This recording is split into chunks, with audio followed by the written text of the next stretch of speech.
Chapter 1. Spatial Distortion in a Parallel World. Su-anen, you should not have drawn Mu-Gij's attention. You are doomed. A somewhat shrill and piercing female voice echoed in Su-anen's ears, quickly drowned out by the cacophony of battle. Su-anen, momentarily bewildered, suddenly felt herself thrust forward by a tremendous force towards a level 4 spatial zombie, which was gathering energy for a self-detonation. Zombies evolve intelligence after reaching level 3, and those at level 4 possess intellect akin to that of a 10-year-old child. Not only are they immensely powerful, but when outmatched, they will resort to self-destruction, taking their enemies down with them. Upon the discovery of the level 4 zombie, the base dispatched several specialized teams of ability users to encircle and eliminate a spatial ability user. Su-anen served as a mobile warehouse within a logistics team and was not meant to engage directly in combat. However, her teammate, Schwerer, full name Chen Shui, who insisted on being called by her nickname for a sense of intimacy since joining the team, tugged her towards the battlefield, claiming she had found a secret warehouse and needed Su-anen's assistance to gather supplies. She repeatedly assured her that they would circumvent the battlefield and that she would protect Su-anen from the sidelines. Though Schwerer's name sounds gentle and lovely, she awakened a power-based ability, and her physique began to resemble that of a female warrior. Despite the apocalyptic circumstances, men's taste remained unchanged, favoring not the muscular barbell girl type. Thus, Schwerer and Su-anen were the only two single ladies in the team. Su-anen's reticence and aloof demeanor had led her to forego romantic pursuits. Schwerer, with her boisterous and carefree attitude akin to that of a boy, had gained Su-anen's trust despite the latter's inherent wariness towards others in this post-apocalyptic world. Having coexisted with her for over 3 years, Su-anen followed Schwerer to the rear of the battlefield. Just as she was about to inquire about the whereabouts of the secret warehouse, she heard the sharp female voice above, and was forcefully propelled towards the self-destructing spatial zombie. It is important to note that a full-force push from a level 3 power user like Schwerer could send an ordinary person flying several hundred, if not 1,000, meters away. Su-anen's mind was in turmoil as her body became weightless, realizing that this time she was truly doomed. She had promised her grandmother that she would live well, but it seemed she would break that vow. A single tear slipped from the corner of her eye, quickly disappearing without a trace that moment. As a mutated spatial ability user, Su-anen distinctly felt a distortion in space, and then she was enveloped and vanished from her original location. Simultaneously, a massive explosion reverberated through the air. The ability users who had sensed the danger withdrew hastily, narrowly escaping the catastrophe, while some who reacted more slowly were caught in the blast, collapsing to the ground, some sustaining minor injuries, others gravely wounded and coughing up blood. Healing ability users outside the battlefield rushed forward to provide assistance. Schwerer, with tears brimming in her eyes, hurried to the team leader. Mu-Gij, I'm so sorry. Aina mentioned discovering a secret warehouse to gather supplies, and she got too close to the battlefield and was caught in the explosion. I couldn't hold her back. As she spoke, her voice choked with emotion. If not for her robust and athletic physique, she might have evoked more sympathy from those around her. 5 years have passed since the apocalypse, and food has become nearly non-existent. Only a few secret warehouses, undiscovered by others, may still harbor some preserved provisions. Thus, the allure of these clandestine repositories is evident. The captain merely patted Schwerer heavily on the shoulder, his tone tinged with somberness. Do not blame yourself. With these simple words, he turned away, somewhat disheartened, to check on his injured comrades. Losing a space ability user was a painful blow for the captain, especially since he had a fondness for the girl he had watched grow up. Yet, in a world ravaged by the apocalypse, there is no room for sentimentality. Each day, individuals depart this world for various reasons. Even he could not predict when death would claim him, and humanity has long since lost the capacity for melancholy. The demise of a space ability user would only elicit a brief moment of sorrow among the remaining teammates, soon fading from their collective memory. Life here is scarcely valued. Schwerer stifled her sobs, aware that no one would suspect her, and lowered her head, a smirk of triumph slowly forming at the corners of her lips. Little did she realize that with the loss of Su-anen, a mobile warehouse, their team would increasingly struggle to bring back supplies, with each mission resulting in injuries. Among the members tasked with protection, some might argue that finding another space ability user would solve the problem. Is it really that simple? Not to mention that space ability users are already rare.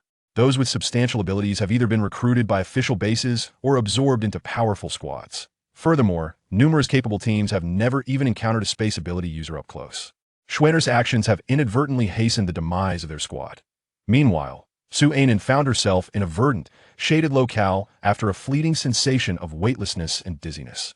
She took a moment to steady her thoughts, inhaling the fresh air. Feeling as though she had been reborn, she surveyed her surroundings. She realized she was in a primeval forest, a mysterious and vibrant world enveloped in ancient mist, as if time itself had paused here. Standing amidst this scene felt akin to stepping into an ancient yet vibrant painting. Unlike the apocalypse, the flora here did not exhibit a propensity to attack humans. Sunlight filtered through the dense foliage, casting dappled shadows on the ground, while the air was imbued with a rich scent of damp earth and fragrant vegetation. Occasionally, a deep animal roar echoed from the depths of the forest, shattering the tranquility and instilling a sense of awe. Towering trees interlaced their branches, forming natural barriers as if to shield the realm from external disturbances. Their expansive canopies resembled vast green umbrellas, providing cool shade for the creatures of the forest. Vines intertwined between the trunks, akin to green ribbons, adding a touch of grace to the woodland. On the forest floor, a thick layer of fallen leaves and humus created a plush carpet, upon which a multitude of wildflowers bloomed in vibrant competition. Reds, yellows, and purples painted a kaleidoscopic tapestry. Not far away, the melodious sound of trickling water could be heard. Upon hearing the water, Su Ainen's eyes sparkled with excitement as she hastened toward the source of the sound. Before long, she beheld a meandering river, approximately 3 meters wide. The water was crystal clear, with a depth not exceeding 5 meters. Numerous sizable fish, nearly a meter long, frolicked within, seemingly oblivious to Su Ainen standing by the riverbank, continuing their aquatic ballet. Ah! Su Ainen laughed, her joy unrestrained and exuberant. Unpolluted air, unspoiled forests, pristine water sources, living, moving flesh, untouched by contamination. Chen Shui, I am grateful for your envy. Thank you for considering me a rival, leading me to this terrestrial paradise. Chapter 2. Catching fish and consuming flesh. Su Ainen located a stony bank suitable for standing. She swiftly shed her soiled garments and began to wash. Heaven knows how precious water is in the apocalypse. Drinking water is solely supplied by water manipulators, while daily necessities are a distant dream. Except for the leadership and the water manipulators themselves, others are fortunate to bathe once every 6 months, typically in powerful and resource-rich teams. Su Ainen retrieved shampoo and body wash from her space. Though these items were past their expiration date, their efficacy remained unaffected, providing a thorough cleanse accompanied by a subtle jasmine fragrance. Alas, 5 years into the apocalypse, most collected supplies are expired goods, yet these items are remarkably sought after in the base. Su Ainen's awakened space differed from others. Hers began at 1,000 square meters, significantly larger than the mere 10 square meters typical for ordinary space. Manipulators. Furthermore, her space maintained a temperature synchronized with the outside world, while others typically stabilized around 20. This was a finding determined by the manipulators. After arriving at the base to conceal her uniqueness, Su Ainen disguised herself as a standard space manipulator. Shortly after others upgraded their spaces, she too announced her enhancement, claiming to have expanded her space tenfold. It is noteworthy that upgrading spatial abilities is exceedingly challenging, primarily due to the rarity of spatial zombies. Thus, space manipulators must rely on the elusive white crystal cores, which are universally applicable across all attributes. The scarcity of these cores, coupled with their versatility, renders them highly valuable. Only after the majority had achieved level 2 did the level 1 white crystal cores trickle into the market. Even then, a single level 1 white crystal core equated to the cost of an ordinary level 2 core. Su Ainen, owing to her expansive space, discreetly hoarded considerable supplies, granting her the leverage to exchange for those white crystal cores. However, perhaps due to the mutations within her space, even after absorbing a substantial quantity of white crystal cores, she perceived only a slight increase in her abilities, leaving her far from achieving an upgrade in order to keep pace with others. After absorbing a sufficient number of white crystal cores, she proclaimed herself a level 2 manipulator, boasting a space of 100 square meters. After 5 years of the apocalypse, with the highest among space manipulators still at level 2, Su Ainen has never been suspected of any abnormalities. Moreover, with her additional 900 square meters, she secretly stockpiled a wealth of personal supplies. After a refreshing bath and a thorough wash of her hair, Su Ainen donned a clean ensemble of dark green long sleeves and trousers. Casting a glance at the discarded clothing, now devoid of any discernible color, she noted the numerous hardened spots that still emanated a potent amalgamation of sweat and the foul stench reminiscent of the undead. With her nose pinched shut, Su Ainen wielded a spade by the riverside, digging a pit to bury the garments that had accompanied her for nearly half a year. A gentle breeze swept through, seemingly invigorating the air. Indeed, the human capacity for adaptation is remarkable. In this apocalyptic world, people have become accustomed to the putrid odor of decay and the pungent scent of sweat from prolonged neglect of hygiene, often choosing to ignore these offensive aromas. What alternative could there be? The entire globe is steeped in such odors. Could one forsake life merely for the sake of unpleasant smells? Now, Su Ainen found herself in a serendipitous predicament indeed. She referred to her unexpected arrival in this untainted realm as a stroke of fortune. The once unbearable stench was now intolerable to her senses. After all, she was merely a 20-year-old girl, and her inherent desire for beauty was naturally awakened under more favorable conditions. With her personal hygiene addressed, Su Ainen gazed at the lively fish swimming in the river. Although she could not identify the species, this did not hinder her understanding of food. At the very least, these fish appeared non-toxic, and non-toxic equated to edible flesh. By the second year of the apocalypse, fresh meat had become nearly non-existent. Discovering a piece of cured meat or a can of food was considered a rare delicacy.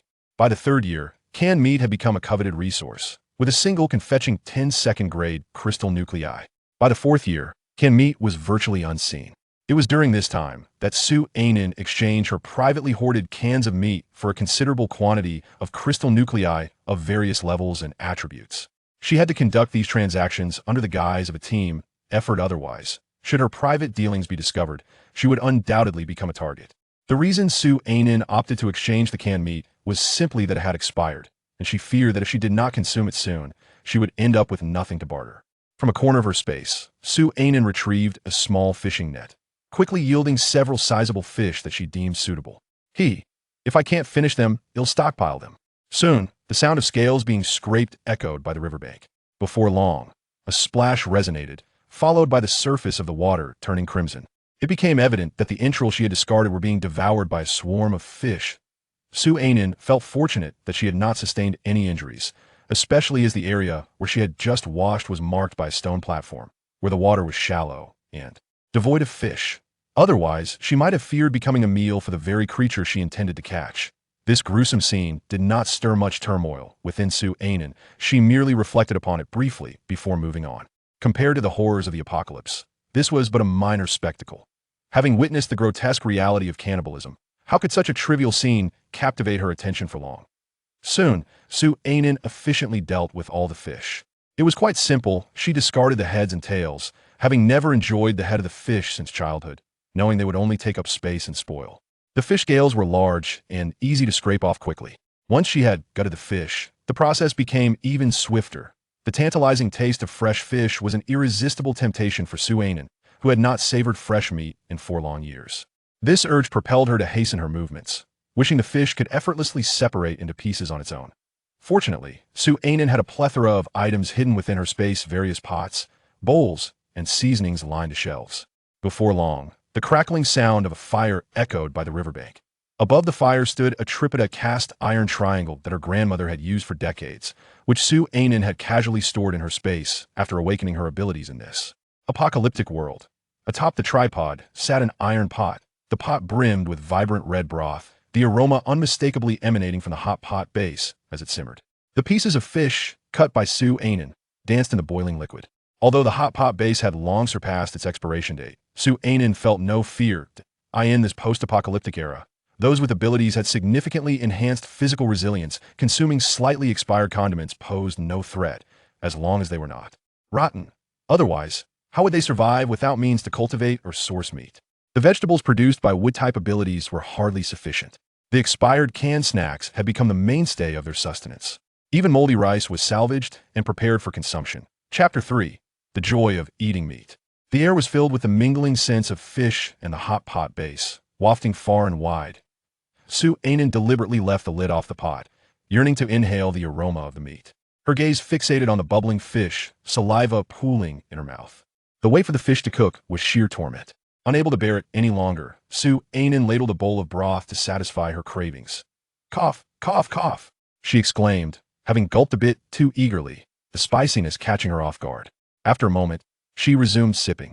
Although slightly spicy, The predominant flavor was that of the fish broth, exquisitely delicious. As the fragrant, spicy aroma of the fish intensified, Su-Anen noticed that the white fish had cooked through. She quickly scooped a large bowl, indulging without any semblance of ladylike decorum.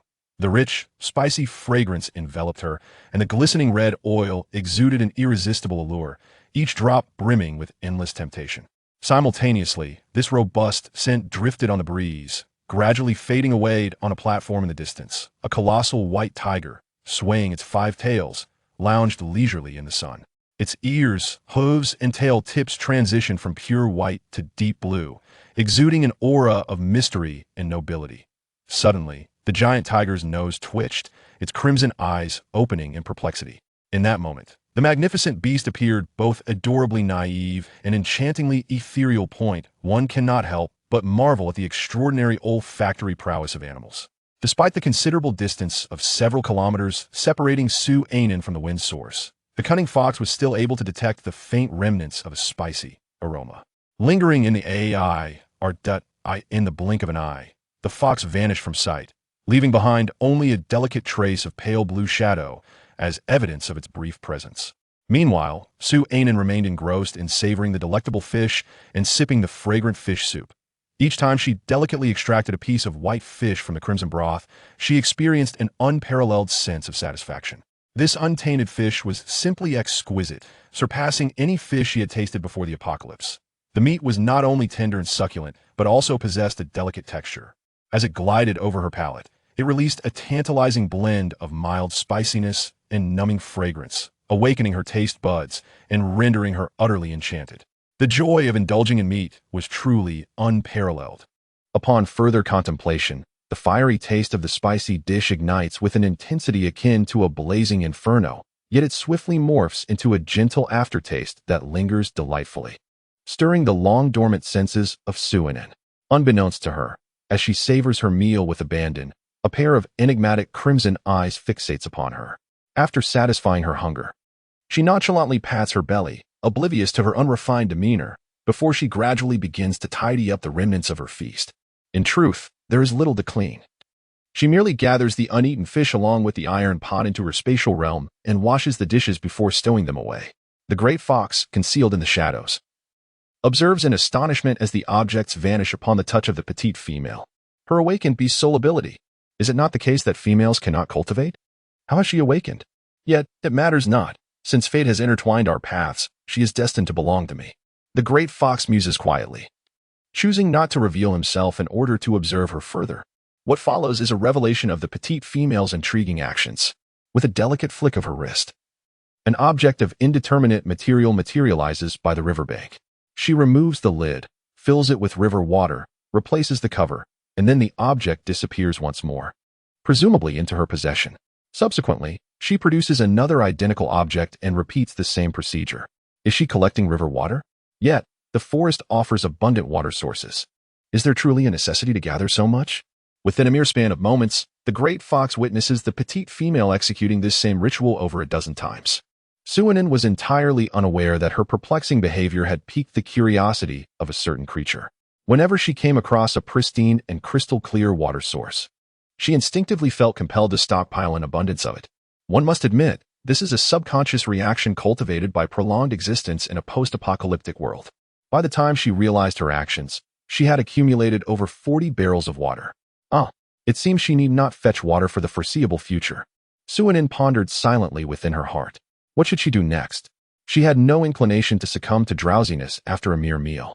In the post-apocalyptic world, even within the confines of the base, everyone endeavored to maintain a semi-awake state while sleeping, fearing that they might lose their lives in the depths of slumber without the slightest awareness. After all, even a piece of expired bread could incite desperate individuals to commit acts of violence in their hunger. Thus, there existed no place in the world that could be deemed utterly secure. Su-Anen secured the cuffs of her sleeves and the hems of her trousers. Donning a pair of thin protective gloves, she spritzed herself with some insect repellent, albeit past its expiration date, yet it should still offer some degree of efficacy. With a steel pipe in hand, she ventured into the woods, probing her path as she went. The steel pipe served a dual purpose. Firstly, as a means to strike and drive away the serpents, insects, and rodents lurking in the underbrush. Secondly, as a weapon, for in this apocalyptic world. Suinin had honed her skill to the extent of smashing the skull of a common zombie with a single blow of the pipe. Suinin has already made her plans. She intends to stockpile various types of meat, and if the opportunity arises, accumulating some fruits would also be delightful. Furthermore, she aims to find a place to rest before nightfall. Suinin, brimming with confidence, believed that having come from a post-apocalyptic world, she could certainly overpower creatures such as goats, wild bulls, and foolish roe deer, aside from smaller animals like wild chickens and hares. As for ferocious beasts like wild boars and tigers, while she might not prevail in combat, she was certain of her ability to flee. After all, she still had a substantial amount of heavy items stored in her spatial realm. If worst came to worst, she could always unleash those objects to crush her adversaries. It must be said that in this moment, Suinin was both self-assured and naive. When she encountered a wild chicken or hare, standing at half her height, she easily triumphed with a single strike of her steel pipe. However, upon facing a wild bull the size of a freight truck, she felt a twinge of trepidation, her hands trembling slightly. It was simply too massive, too imposing. Oh dear, this world is utterly insane. Procuring meat is no simple task. Alas, it seems my granddaughter may meet her fate here. Suinin's thoughts were primarily shaped by the sight of the formidable bovine creature, which, despite its massive size, exhibited remarkable agility, rendering the heavy objects thrown from her spatial domain futile. With no other recourse, she resorted to employing her extraordinary ability to flee, deftly maneuvering her substantial form among the towering trees while retrieving the heavy items she had previously cast into her space. These items were indeed her invaluable weapons. Failing to reclaim and reuse them would likely lead to her demise within mere minutes. Not far off, a large fox concealed its presence, trailing the petite female at a measured distance. Observing her boundless energy and the occasional spirited cries for help, it refrained from intervening, instead choosing to perch atop a grand tree, captivated by the spectacle. The audacity of the female to confront the formidable mooing beast struck him as irresistibly charming, a flicker of amusement gleaming within his crimson eyes. Chapter 4. Suinin's hunt for the bison. Suinin stealthily maneuvered past the hulking figure, but soon began to feel the strain of her exertions. Suddenly, a glimmer of hope appeared before her eyes as a set of climbing tools materialized in her hands, specifically a pair of anti-slip, reinforced claw-like grips designed for scaling trees. She deftly secured the gear onto her feet and donned more durable gloves. Although the process of equipping herself was swift, she narrowly avoided a collision with the imposing figure. Fortunately, the 5 years she had spent in the apocalypse were not in vain. With a swift roll, she evaded the danger. Rising quickly, she began her ascent up a colossal tree, one so vast that it would require several individuals to encircle its trunk. Suinin had just observed that the massive creature could effortlessly topple or snap trees with a diameter of less than 2 meters. However, it was unable to bring down the colossal tree that required the embrace of a dozen individuals. In fact, every time it collided with the gigantic tree, the beast would shake its head in confusion. Occasionally, if it exerted too much force, its horns would become lodged in the trunk, necessitating considerable effort to extricate them. Having identified the beast's weakness, Suinin swiftly ascended the tree. As the horns plunged into the trunk once more, she seized the opportunity to hurl a heavy object from her spatial pocket, enormous stones or irregularly shaped iron lumps several meters in diameter. Suddenly, a colossal stone plummeted from the sky, striking the beast's head with tremendous force. The severed horns were lodged within the trunk, and the massive body of the creature collapsed with a thunderous crash, blood gradually seeping from beneath the weight of the immense stone. Suinin let out a long sigh of relief. Observing the situation, it appeared that the massive head had likely been crushed. Alas, it was a pity to lose this boulder that had accompanied her for over 2 years. In due time, she would have to find a pristine giant stone to replace it. In the distance, a large fox perched on a tree observed the entirety of Suinin's battle. It turned out that the awakened spatial beast soul could engage in combat in such a manner. Coupled with its storage capacity, it seemed that the beast soul, often regarded as the weakest and most powerless by the beastmen, indeed possessed its own utility. Suinin remained oblivious to the fact that her series of actions had unveiled a new understanding of beast soul abilities for a certain creature. Having safely descended to the ground, she meticulously stowed away her climbing gear. With a formidable machete in hand, she effortlessly severed the body of the bison from the connection with the colossal rock. The portion crushed beneath the stone was utterly mangled, making the dismemberment remarkably easy. After securing the intact carcass of the bison, Suinin hastily distanced herself from the site. Wary of attracting any beasts she was ill-equipped to confront due to the lingering scent of blood. While she had previously dealt with wild chickens and hares without a second thought, the situation felt different now. In the post-apocalyptic world, animals that had not succumbed to zombification had undergone significant evolution, resulting in much larger specimens. These evolved creatures exhibited heightened aggression and harbored potent zombie viruses within their bodies, rendering them inedible. This unfortunate reality had stripped humanity of its source of meat. To her astonishment, the creatures inhabiting this pristine, untainted primordial forest were equally colossal.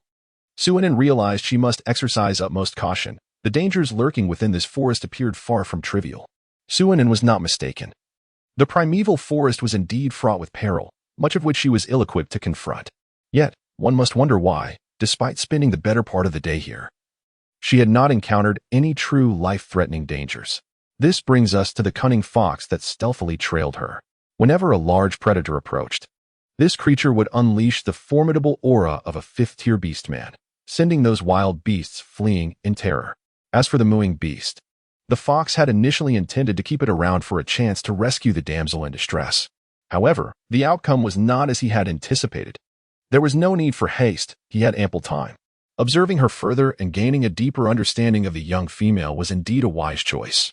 After all, in the entirety of the beast realm, this was his first encounter with a female capable of awakening her beast soul abilities. Suinin ran far away and searched for a long time, finally finding a refuge before the sun set. It was a tree hollow, its entrance obscured by overgrown weeds. She discovered it when a rabbit vanished from the thicket nearby. Curious, Suinin swept aside the grass with a metal pipe and discovered the tree hollow. As for the rabbit, it had long since vanished, presumably having merely passed through this area, for it was evident that no signs of animal habitation could be found within the hollow. Suinin carefully examined the tree hollow, which stood approximately 2 meters high. The interior space was quite ample, barely sufficient for her to lie down and rest alone. Suinin did not express any disdain. Finding a refuge was already a considerable fortune. She silently offered her gratitude to the half-grown rabbit. The high efficiency cultivated in the post-apocalyptic world enabled Suinin to swiftly tidy up the tree hollow. She retrieved the fish she had not finished at noon.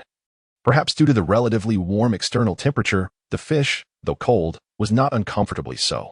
Suinin partook of her meal without any pretense. Perhaps it was the robust flavor of the hot pot base, or maybe the fish from this other world possessed a naturally subtle aroma. In any case, Suinin relished her food, oblivious to any fishy taste. On the contrary, the fish, having absorbed the essence of the broth, became even more delectable. The fox that had been following her quietly turned away, swallowing hard. The little female's enjoyment was too enticing, and the aroma was utterly irresistible, causing even the orc, who typically required sustenance every 3 days, to salivate uncontrollably. Alas, he had only eaten that very morning. The fox rubbed its nose and swiftly climbed higher up the tree trunk. After Suinin had her fill, she rinsed her mouth with the river water from the bucket. Then, she found a wooden plank, nearly the same size as the tree hole, which she had taken from the shelf, to cover the opening. Before doing so, she sprinkled some insect repellent powder and realgar powder around the tree hole. She also tidied up the surrounding grass, allowing the lush greenery to once again obscure the entrance before she entered the tree hole, using the wooden plank as a door. Once the plank was in place, the already dim tree hole was rendered completely invisible. Suinin retrieved a solar-powered desk lamp, instantly filling the small space with a warm white glow. Following this, she unfurled a sleeping bag, preparing it for a solitary night's rest. Suinin quickly burrowed into her sleeping bag and extinguished the light, surrendering to slumber. She was utterly exhausted. The day had begun with a relentless journey to confront the space zombies, followed by a treacherous betrayal by Schwer. Just when she believed her demise was inevitable, she found herself transported to another realm.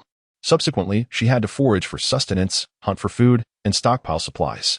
The hunt, in particular, had drained her energy, as that wild buffalo had nearly depleted her strength. Following that, she scoured for a place to rest. By the end of the day, she was truly worn out, both physically and mentally. Once she lay down, Suinin swiftly slipped into a dream. In her dream, she encountered her grandmother, whom she had not seen for 5 long years. Her grandmother, with a warm smile, gently tousled her hair and affectionately spoke, "My dear granddaughter, you have finally grown up. And now, it is time for me to depart. Initially nestled in her grandmother's embrace, Suinin abruptly sat up, her voice tinged with urgency and a hint of tears. "Grandmother, I have finally reunited with you. Let us cherish our time together. Please do not leave me alone again, will you?" Chapter 5. The Emergence of the Purple Enchantment. My dear Inin, it is long overdue for me to leave. You must be strong on your own, carrying forward the goodness of your father and me. Her grandmother's voice grew increasingly ethereal, accompanied by the fading silhouette of her figure. "Do not." With a startled gasp, Suinin awakened, her cheeks already streaked with tears. Having been raised by her grandmother as a left-behind child, she had always found solace in the unwavering support of the older woman. Despite her reserved nature and lack of verbal fluency, her grandmother had never shown her disdain. When she was bullied by her peers, it was her grandmother who stood up for her in moments of indecision. It was her grandmother who patiently listened and helped her weigh the pros and cons. It can be said that Suinin's admission to a prestigious urban high school was largely due to the profound love and encouragement of her grandmother. As for her parents, her mother, after experiencing the allure of city life, abandoned her and her father for another man. By the time she was accepted into high school, her father had tragically perished in an accident on a construction site, leaving behind a modest compensation. Her father's departure plunged her grandmother, who had once enjoyed good health, into a debilitating illness. 3 months later, the village reached out, urging her to return home to bid farewell to her beloved grandmother. Suinin would forever remember her grandmother's final words as she held her hand, saying, "Inin, you must be strong on your own as long as you live. There are infinite possibilities. Never be afraid." After the completion of her grandmother's funeral, the apocalypse descended upon the world, and a zombie outbreak erupted nationwide. Many densely populated cities fell into chaos. Suinin, however, managed to escape disaster due to her remote rural location. Subsequently, she discovered her awakened spatial abilities and, adhering to her grandmother's advice, persevered in her solitary existence. Regardless of the challenges presented by the apocalypse, she never wavered.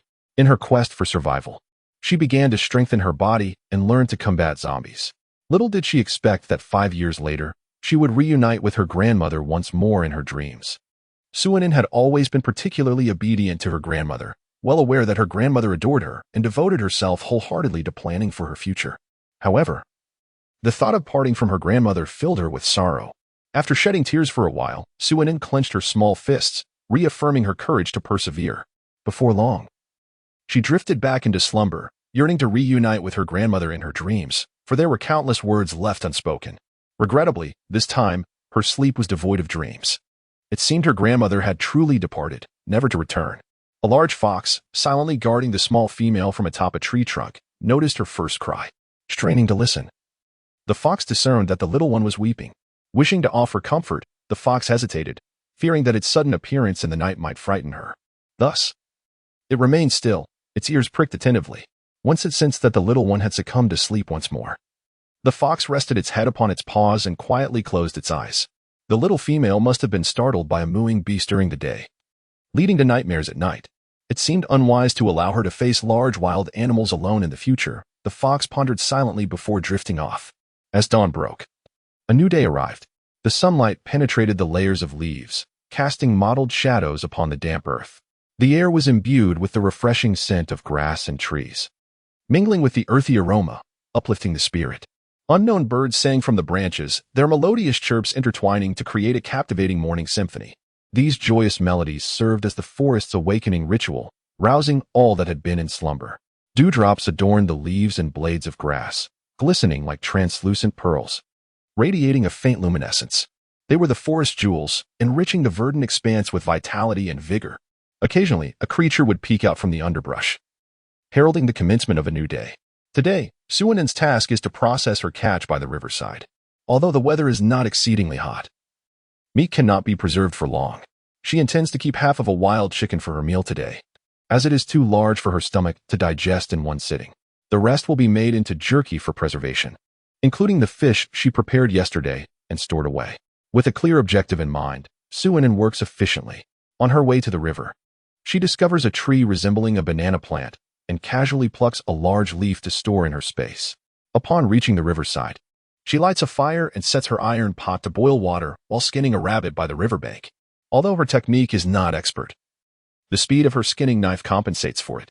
While she occasionally pierces the pelt, practice is essential for honing her skills. Just as she finishes skinning one rabbit, the water has already come to a boil. Suinin took out a stainless steel basin and began to scald the feathers off the wild chicken, deftly plucking them away. This act of feather plucking is quite commonplace in rural areas, thus devoid of significant technical difficulty.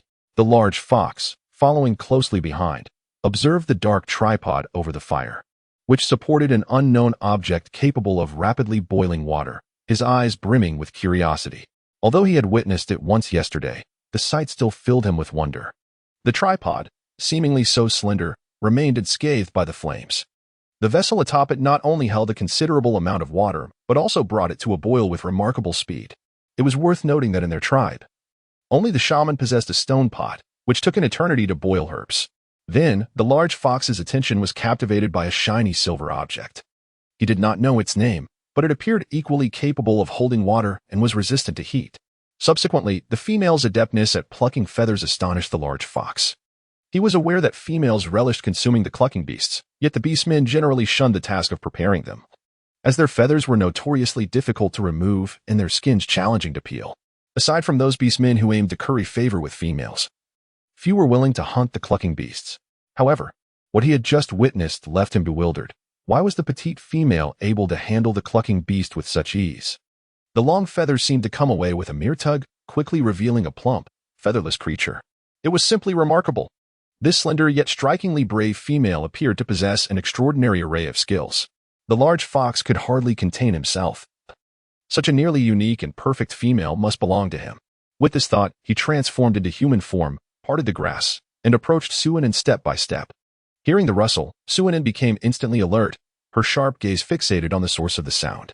Soon, a man appeared before her, bare-chested, clad in a fur skirt that barely concealed his modesty, standing nearly 2 meters tall. He had flowing silver hair that transitioned naturally from silver to deep blue at the tips, creating a strikingly beautiful effect. Occasionally, a few rebellious strands fell across his chest, seemingly attempting to shield his perfect 8-pack abs and defined mermaid line.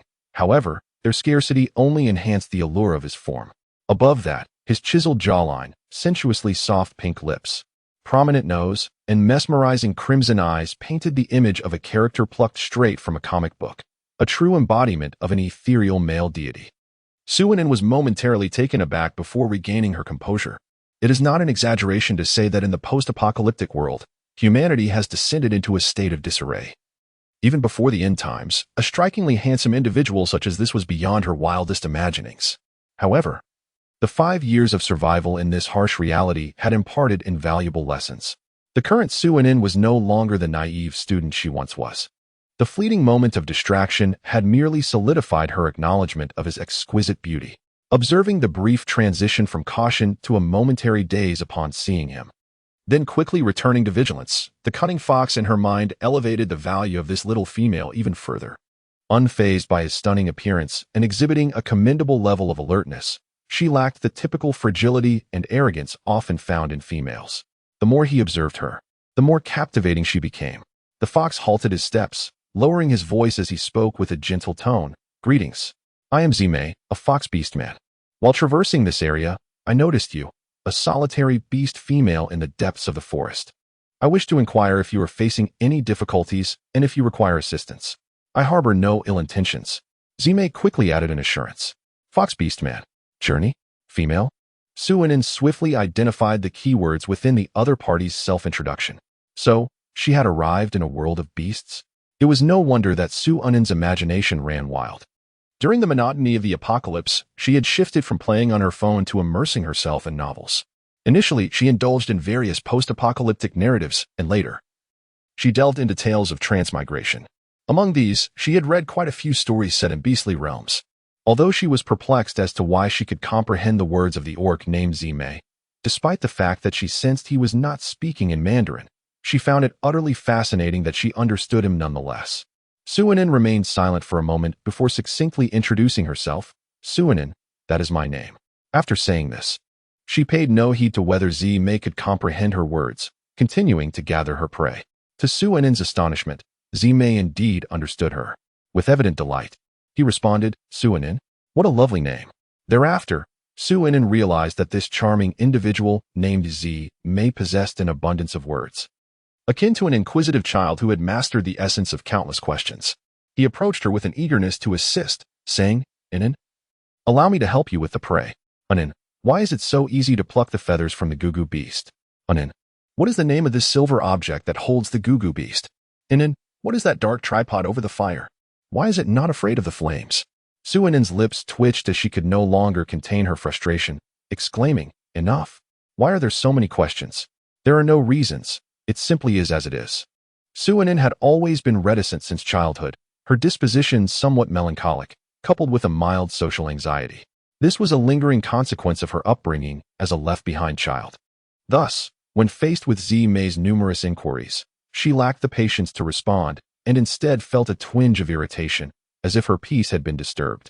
Z-May, however, was not angered by the outburst. In the beast world, females were significantly more domineering than Su-Inen, often resorting to loud reprimands or summoning their mates to confront any who dared to disrupt them. With a thoughtful glance, Z-May decided that since the female preferred silence, he would quietly observe and learn, refraining from further questioning. He then shifted his approach, cautiously stating, "Inen, if you ask me anything, I shall answer without reservation." Observing his careful demeanor, Su-Inen suddenly felt a pang of remorse for her earlier behavior. After all, this unexpected beastman bore no ill will. And in the novel she had read about the beast world, females were rare and cherished. Typically, when beastmen encountered a female in the wild, they would instinctively protect her or escort her back to their tribe. Though she was uncertain of the truth of those tales, the realization that she had encountered a native was significant, and she needed to glean essential information about the beast world from him. If she frightened him away, she had no idea when she might encounter another native, especially since not every native would be as amiable. Should she happen upon a hostile native, her diminutive stature would leave her vulnerable, lacking any means of defense. Weighing the pros and cons and recognizing her position, Su-Inen softened her tone and discreetly inquired about the situation. "You mentioned that you were training in this area. Do you know where we are?" Upon seeing the little female willing to engage, Z-May felt a surge of delight and eagerly responded, wishing to share more to bridge the gap between them. "We are deep within the dreamy forest, a site for many adult beastmen to hone their skills. Here, one may encounter not only large beasts, but also giants. The depth of the forest suggests that there are no beastmen residing in the vicinity, and the presence of large and giant beasts indicates a significant level of danger. It seems prudent for me to leave this place swiftly. And where is the nearest beastman settlement located? Is it far?" Su-Inen asked, seeking to determine the direction and approximate distance to escape the dreamy forest. Z-May, completely oblivious to any ulterior motives in her inquiry, felt an overwhelming sense of joy, convinced that the little female was not from their continent, but rather from another land of beastmen, as her possessions and attire were entirely unfamiliar to him. Thus, while he recognized her probing for information, he was nonetheless pleased, feeling that he had made an accurate guess. "The nearest settlement lies to the east, in the direction of the rising sun. At the speed of a beastman, you could reach the Black Panther tribe in about 10 days, he replied. 10 days to reach the tribe? Su-Inen pondered, intrigued by the prospect.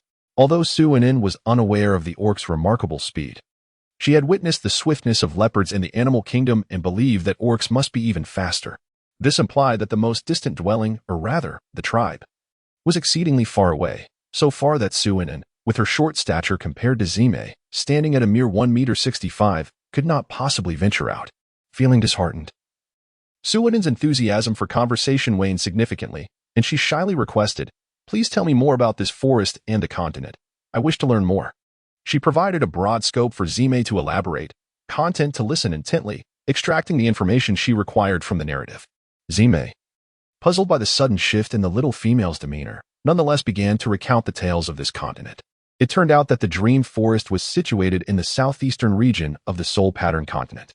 The continent earned its name because the orcs here have the opportunity to awaken their beast soul abilities upon reaching the 5th tier, and when forming pairs. They bear the companion's beast pattern markings on their bodies. Ascending tiers and forming bonds were of paramount importance to the orcs. Thus they named their homeland the Soul Pattern continent. Chapter 7. Understanding the orc strength and beast soul abilities on the Soul Pattern continent. The ratio of orcs to females is approximately 15 to 1. That is, there exists but a single female for every 15 orcs. Consequently, females are exceedingly rare and precious. Lacking a beast form, they exist solely in human form, unable to cultivate their abilities, and their frail bodies are prone to illness. Hence, they seldom leave the tribe, as even a moderately sized wild beast could effortlessly overpower them. Due to this imbalance between genders, a polyandrous system is adopted, as a single orc husband cannot simultaneously hunt and care for a female. Thus, for their survival, females must seek multiple partners. According to Zime, females typically have at least 7 or 8 orc husbands, with some avaricious ones having a dozen or even 20. Moreover, the soul pattern continent experiences 4 distinct seasons: the cold season, the rainy season, the hot season, and the windy season. The cold and hot seasons last approximately 4 months, while the rainy and windy seasons span only 2 months. Currently, it is the early stage of the rainy season, characterized by mild weather, occasional rain, and particularly fresh air. In contrast, the hot season can be exceedingly oppressive, leading to severe water shortages in some regions. During this time, females cannot venture outside their caves, as the ground would scald their feet upon contact. Even if carried by an orc, they would likely faint from the intolerable heat. The windy season marks a time when orcs frantically stockpile food, as they must gather enough provisions to last through the entire cold season, during which the land becomes frozen, with snow accumulating to great depths. The orcs are no longer able to venture outdoors, let alone engage in hunting. Moreover, in such circumstances, there is not a single prey to be found outside. After listening to Zime's description, Suinen felt that surviving in this beastly world all on her own seemed overwhelmingly difficult. Setting aside the external dangers of this world, even the extreme climate is beyond her solitary endurance. The wild bison she encountered yesterday, referred to by Zime as the mooing beast, is merely one of the smaller large beasts. Yet, it was only due to her advantageous position that she managed to crush it. Were it not for the towering giant trees surrounding her, she likely would have succumbed to exhaustion. Damn. She had initially thought she had arrived in a pristine paradise abundant with food, only to find herself in a hell's cape where death lurks at every corner. The fact that she had managed to survive nearly a day without incident is indeed a blessing from the heavens. Oh, grandmother, surviving is truly no easy feat. If you were still here, could you perhaps guide your granddaughter on what to do? Zime had been attentively observing the little female's expression, and upon learning of the extreme dangers and harsh climate of the soul pattern continent, she appeared increasingly despondent. Zime was at a loss as to how to comfort her, as the challenges she spoke of were merely the fundamental difficulties faced by the orcs.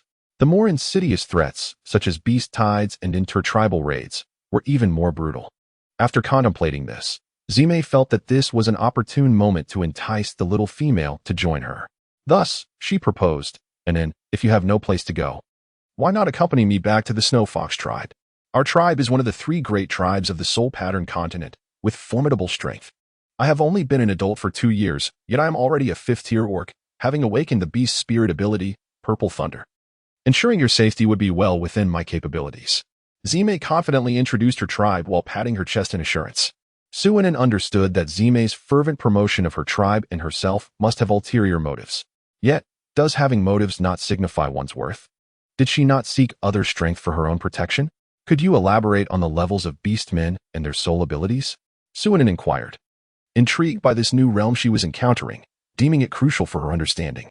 You are unaware of beast soul abilities? Did you not awaken your beast soul ability space? Zime responded, somewhat astonished as she gazed at Suinen. Space? Suinen realized that Zime had likely observed her retrieving items from the space earlier, prompting her to make an appearance and greet her. Thus, she spoke slowly, I know a bit, but I am uncertain if it aligns with the knowledge of soul pattern continent. Please, provide a brief description. Zime nodded, acknowledging that it was reasonable for the young female, who was evidently not a beastman from soul pattern continent, to possess differing knowledge. It is rumored that the highest level of beastmen is the 10th tier, where their power can be overwhelming. However, such claims remain unverified as no beastman has ever encountered one of that caliber. As far as I know, the highest-ranked beastmen currently are at the 7th tier, specifically the chieftains of the 3 major tribes. Most beastmen achieve only the 1st tier upon reaching adulthood, and few ascend beyond the 3rd tier throughout their lives. Those with exceptional talent may reach the 3rd tier upon maturity, while their lowest achievements typically culminate at the 5th tier. Those fortunate enough, akin to the chieftains of the 3 major tribes, may ascend to the 7th tier. The 5th and 7th tiers represent critical thresholds. Once one crosses into the 5th tier, there exists a minuscule chance of awakening a beast's soul ability, which encompasses the formidable elemental powers of wind, lightning, water, fire, earth, and space. A him, however, space is widely regarded as the weakest beast's soul ability, lacking any combat prowess. As Zime uttered this, she cast a furtive glance at the young female, apprehensive that she might take offense. Suinin was not angry. Instead, he found the other party's words to be quite astute. The elemental forces of wind, thunder, water, fire, and earth represented formidable natural offensive abilities. This bore a resemblance to the extraordinary powers that emerged during the apocalypse, albeit lacking the elements of metal and wood, as well as healing capabilities. Observing the small female nodding without any signs of displeasure, Zime continued, stating that thus far, no one had been reported to ascend from the 7th to the 8th tier, let alone progress to the subsequent levels. As for the awakened beast spirit abilities, wind manipulation allowed one to command the winds, lightning manipulation governed the forces of thunder, water manipulation controlled the element of water, fire manipulation wielded the flames, and earth manipulation commanded the very ground beneath. Regarding spatial abilities, Anin was undoubtedly the most knowledgeable, as it pertained to the storage of items, facilitating transportation. After elucidating the hierarchy of orc capabilities and the nature of beast spirit powers, Zime cautiously inquired, Anin, the females of Soul Pattern Continent are unable to cultivate. Hence they cannot awaken beast spirit abilities. How did you manage to awaken yours? Are you capable of cultivation? It was not out of a desire to pry, but rather an insatiable curiosity that propelled him. Ever since he learned of the small female's spatial abilities, his curiosity had been piqued. Considering their unfamiliarity, he had initially restrained his eager inquisitiveness. Now, however, he could no longer contain himself and cautiously posed the question. Suinin shook her head, expressing her uncertainty. I am unaware of the cultivation practices, nor do I possess the ability to cultivate. My spatial abilities were activated by chance, and for the past 5 years, there has been no progression. Indeed, my mutated spatial powers demand an immense amount of energy. Only after absorbing a substantial quantity of white crystal cores have I perceived even a slight movement in my progress bar. As for cultivation, I am inept. Yet I understand how to enhance my abilities. It is merely that the current conditions do not permit me to obtain the white crystal cores. Perhaps it is better left unspoken. Chapter 8. Agreement to accompany Zime to the tribe from Zime. Suinin learned that the Snow Fox tribe possesses considerable strength, boasting a powerful chief and formidable 5th-tier warriors like Zime. However, she was uncertain about what sacrifices would be required to join the tribe. If I accompany you to the Snow Fox tribe, what must I offer in return? Suinin inquired directly, cutting through any ambiguity. Zime's ears flushed slightly, and he cleared his throat. Females wishing to join the tribe do not need to make any sacrifices. As long as you have a partner within the tribe, you are welcome to join. After saying this, Zime felt that his words might have been somewhat inappropriate and hastily added, I, have quite a fondness for you, and I wonder if I might have the chance to pursue you. Rest assured, I am quite powerful and capable of hunting great beasts. You shall never go hungry. Feeling that his words might not suffice, especially since Anin was not one of the beastmen from the Soul Pattern Continent, Zime contemplated and elaborated on the customs of bonding here. You see, the beastmen of our Soul Pattern Continent are the epitome of loyalty, choosing only one partner for life. Once bonded, each partner bears the other's beast mark on their bodies, allowing them to sense each other's location and safety, thereby enabling better care for their females. Suinin nodded, finding this scenario reminiscent of many settings found in Beast World novels. Furthermore, she harbored no aversion towards Zime, as he had approached her with genuine goodwill from the very beginning. Coupled with his astonishingly handsome appearance, granting him a chance seemed not only a wise decision, but also a fortunate one. As for feelings, there was no rush to become partners. Ample time existed for emotional development. Should feelings fail to blossom in the end, she could simply offer alternative forms of compensation. With this realization, Suinin affirmed her decision, stating that she would grant him an opportunity and accompany him back to the Snow Fox tribe. She expressed her intent to cultivate their relationship earnestly, assuring him that if they could not foster feelings, she would not enter into a partnership with him. Suinin had little patience for lengthy discussions, nor did she relish deceiving others' emotions. Thus, it was best to be forthright from the outset. Zime conversed with the little female for the better part of the day. Discerning her character, she was not particularly loquacious, yet she was straightforward in her words. He held a firm belief in his own charm. As long as the little female granted him an opportunity, He felt that her agreement to become his partner was merely a matter of time. Consequently, Zime joyfully acquiesced to Suinen's intentions. As for their prey, they had already dealt with it during the pauses in their conversation. Next, Zime was uncertain of the little female's next steps, observing attentively while assisting her. He refrained from questioning her motives. After all, he would follow her lead without hesitation. Indeed, this approach yielded delightful results, as Suinen became increasingly relaxed and cheerful, occasionally directing Zime to perform various tasks. He mused that he had finally discovered a means to draw closer to the little female. What Zime remained unaware of was that since Suinen had agreed to allow him to pursue her, she had begun to regard him as a prospective boyfriend. And if he were to be considered such, it was only natural to make use of his capabilities. After all, it would be wasteful to overlook such a valuable resource. Soon, Zime witnessed the little female salting a gugu beast and stuffing its belly with some unknown ingredients she referred to as seasoning. He was then tasked with wrapping the gugu beast in a large green leaf, which she identified as a banana leaf, before coating it in mud and burying it in the fire pit. Above the fire, a pot continued to boil water, which she indicated was for her consumption. The name of the pot was something the little female had imparted to him, as she directed him. Suinen would occasionally share the names of items he was unfamiliar with, without him needing to inquire. Zime learned to embrace this silent labor. As long as he worked diligently, her satisfaction would lead her to reveal the information he sought. He observed with curiosity as she sliced the remaining meat, comprising moo beast, long ear meat, and spiky beast meat, into strips, generously salting them before placing them into an enormous jar. Though he remained puzzled by her actions, he refrained from asking further questions, choosing instead to watch and learn, trusting that she had her reasons. To his surprise, the little female possessed an abundance of pristine white salt, far superior in quality to the salt they had traded from the merfolk. The quantity she had just used seemed to rival the Snow Fox tribe's supply for 3 months.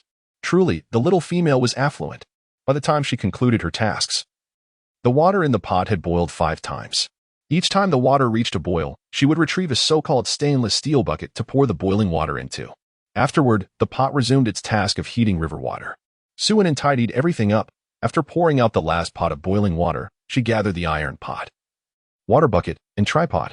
Taking a pair of iron tongs, she pried open the campfire, revealing a large clump caked in mud. Zime observed clearly that the muddy mass had been scorched and was now cracked. Suinen struck the mud clod with a pair of iron tongs, causing it to shatter into fragments, revealing the now yellowed banana leaves that had been encasing its contents. Gradually, she unfurled the leaves, and an intense, rich aroma wafted into the air.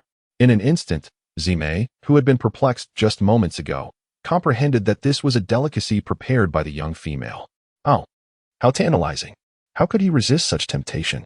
The golden-hued meat of the gugu beast was undeniably appetizing, especially with the steam rising and the fragrant scent invading his nostrils. Zime's gaze was fixated on the golden gugu beast. Had it not been for the fact that this was the young female's food, he would surely have torn off a piece to savor. While he pondered this, a piece of gugu beast leg was handed to him.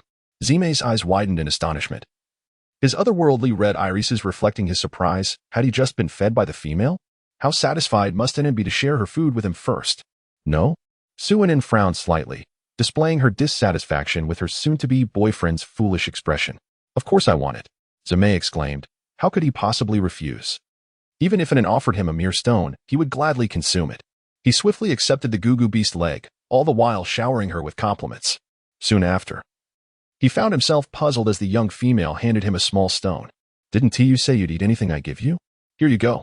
Suinen, with utmost seriousness, offered the stone, her heart blooming with joy. This potential boyfriend was quite entertaining. Just look at that conflicted expression. Oh, he actually accepted it. How amusing. Was he really frowning as he brought it to his lips? Zime, realizing his folly, thought he ought to comply. Fortunately, it was merely a small stone. He could always swallow it whole, and the repercussions would be minimal. Just as the stone was about to enter his mouth, a sudden force struck his hand, sending the stone flying. It was the young female. Chapter 9. Setting off back to the Snow Fox tribe. Are you really going to eat it? Suinen smirked. Isn't it said that foxes are clever? Yet, you seem a bit dim-witted. The mention of intelligence caused Zime to straighten up immediately.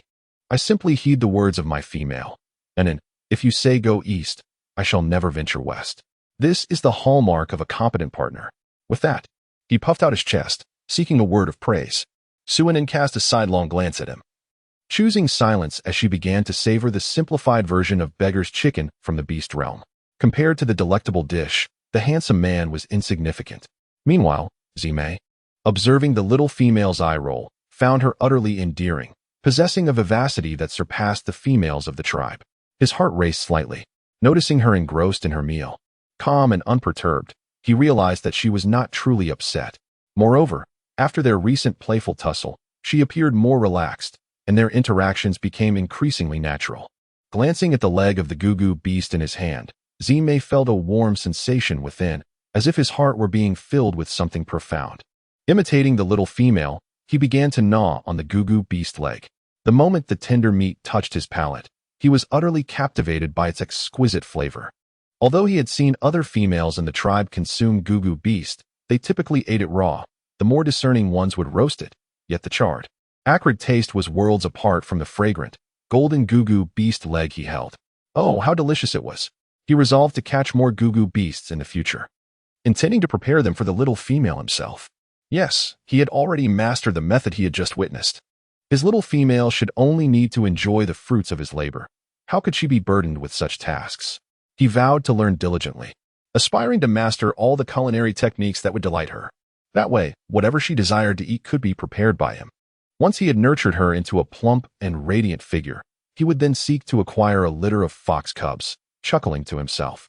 Meanwhile, Suinin, fully absorbed in her meal, remained blissfully unaware of the myriad thoughts swirling in Zime's mind.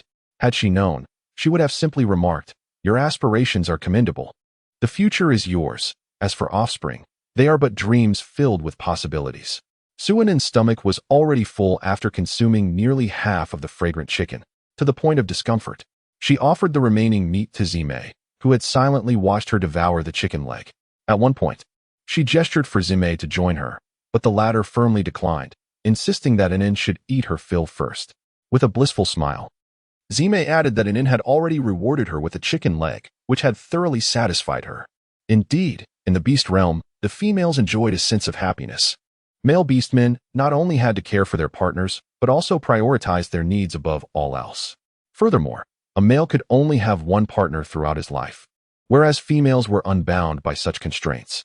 In stark contrast, humanity in the post-apocalyptic world faced a severe imbalance in gender ratios, with less than 1/10 of the female population surviving. Yet, this did not yield respect or value for them. Instead, they were treated as mere playthings by men, with only a fortunate few encountering partners willing to protect them. A minuscule number of those with special abilities could barely engage in equal conversations with men. Alas, it truly is a case of comparing oneself to others leads to despair, and comparing goods leads to discarding. Simultaneously, Suinin found herself internally grateful to Chen, who had originally intended to murder her, for inadvertently granting her a chance at rebirth. "Are you already full?" Zime inquired, glancing at the substantial leftover meat of the chicken. Suinin gently caressed her slightly protruding belly, responding earnestly, "I'm full, and a bit stuffed." Zime remarked, "No wonder the little female is so petite. She scarcely eats enough. The females in our tribe could effortlessly devour most of a Gugu beast. Even a little leftover is a treat for them, as they often indulge in fruits after a meal. Otherwise, a single Gugu beast would barely suffice." Reflecting on fruits, Zime realized that his little female seemed to lack any. He had not witnessed her consuming any since yesterday, but indeed, there were no fruit trees in sight. It seemed prudent to choose a route back to the snow fox tribe that would lead them past fruit-bearing trees. As Zime contemplated this, he accepted the Gugu beast meat offered by the little female and took large bites, not from hunger, but because the flavor was simply irresistible. Of course, he had noticed the subtle rise of her once flat abdomen when she had patted it, confirming that she had indeed eaten her fill before he took the meat. After they both finished their meal, they tidied up briefly and prepared to return to the snow fox tribe. Zime was particularly eager, imagining the admiration from the tribe's warriors upon seeing him return with such a beautiful female. As for the possibility of her being pursued or attracted to other males upon their return to the tribe, Zime dismissed such concerns. Confident in his status as the most formidable warrior of his generation, unmatched by any beast. Besides his strength, his striking appearance had clearly captivated the little female, as evidenced by her momentary daze upon their first encounter. Zime's analysis was astute, Yet he overlooked an unforeseen occurrence that bore a slight connection to him. One that nearly cost him the little female and relegated him to the position of a mere second husband for life. All right, we must set off back to the Snow Fox tribe, Zime declared. We must return before the onset of the scorching season, otherwise I fear it may not withstand the sweltering heat outside. With that, he transformed into a magnificent five-tailed white tiger. With less than a month and a half remaining until the hot season, if they traveled during the day and rested at night, they would just manage to return to the tribe in time. The first time Suinin laid eyes on the beastly form of Zime, she was utterly captivated. How grand. How cool. How strikingly handsome. Especially with that plush, fluffy coat, she found herself yearning to stroke it. Yet, why were Zime's fox-like eyes not blue? With his immaculate white fur and the gradient blue at the tips of his tail, hooves, and ears, he possessed an air of mystery, nobility, and beauty. If only those enchanting crimson eyes were to transform into blue, he would surely emerge as a masterpiece straight from the pages of a comic. Zime observed the young female's dazed expression directed at his beastly form, a swell of pride swelling within him. His red fox eyes narrowed slightly, exuding both allure and an otherworldly charm. At that moment, he remained blissfully unaware of Suinin's desire for him to possess a pair of blue eyes. Were he to learn of this, he would likely feel a pang of disappointment. When Zime lowered himself to the ground, Suinin instinctively climbed onto the fox's back using both her hands and feet. Zime paused for a moment, retracting his tail, which he had intended to use to wrap around the young female and hoist her onto his back. How could he forget that despite her petite appearance, she was far more formidable than the pampered females of the tribe? With a chuckle, he shook his fox head and rose, instructing her to hold on tight as they set off in a singular direction, galloping with vigor. As Suinin extended her small, mischievous hand, she instinctively grasped the fox's fur, leaning low to avoid being scratched by the branches and underbrush of the forest, while also mitigating the discomfort of their swift movement. Chapter 10. The colossal fruits of the beast realm. The sound of the wind whispered past Suinin's ears as she squinted her eyes to survey her surroundings. The thickets and trees rushed by at an astonishing speed, indeed faster than a high-speed train. Once she acclimated to the rapid movement, Suinin gradually reclined upon the fox's back, gazing skyward at the retreating greenery and the scattered specks of light. The soft fur of the fox occasionally brushed against her cheek, eliciting a delightful tickle. Truly, the notion of riding tigers or wolves in novels seemed somewhat implausible. The forest was lush with vegetation, and the swiftness of the beast was remarkable. Riding upon its back, one could not help but wonder if the foliage would inflict scratches, and the jolting from the swift pace would certainly be enough to make one feel quite disoriented. Moreover, considering the beast's massive form, its back resembled a plush bed.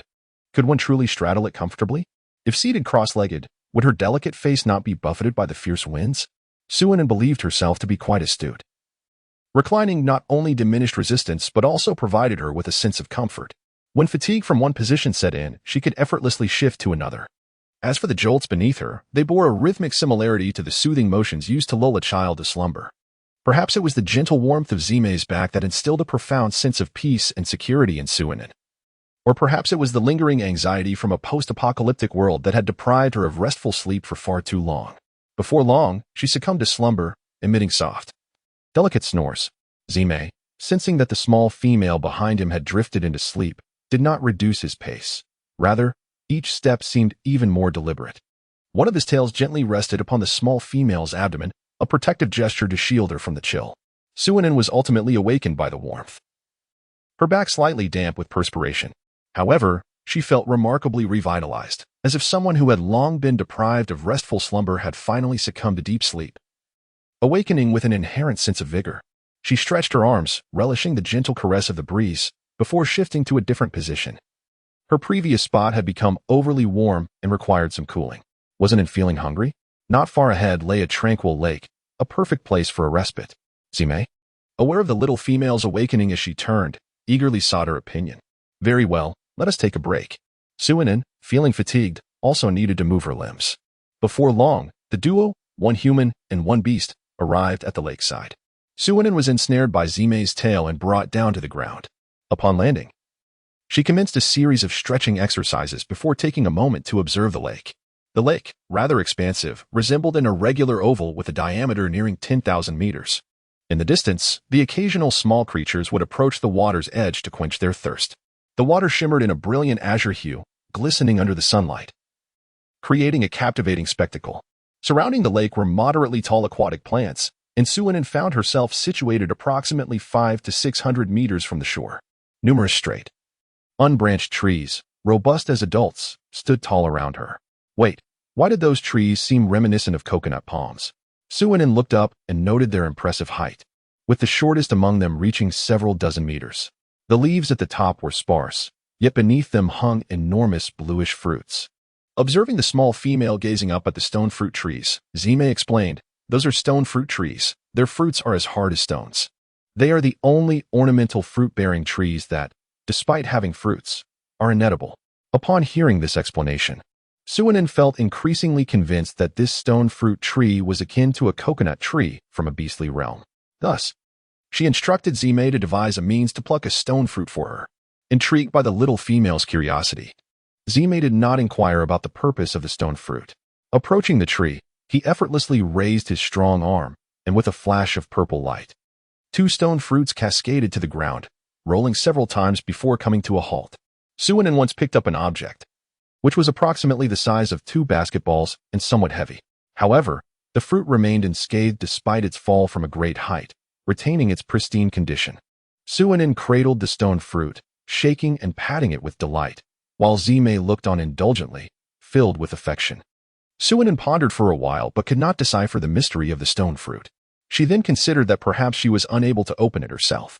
Her gaze shifted to Zime, and she thought to herself that seeking assistance from the earth spirit would undoubtedly yield positive results.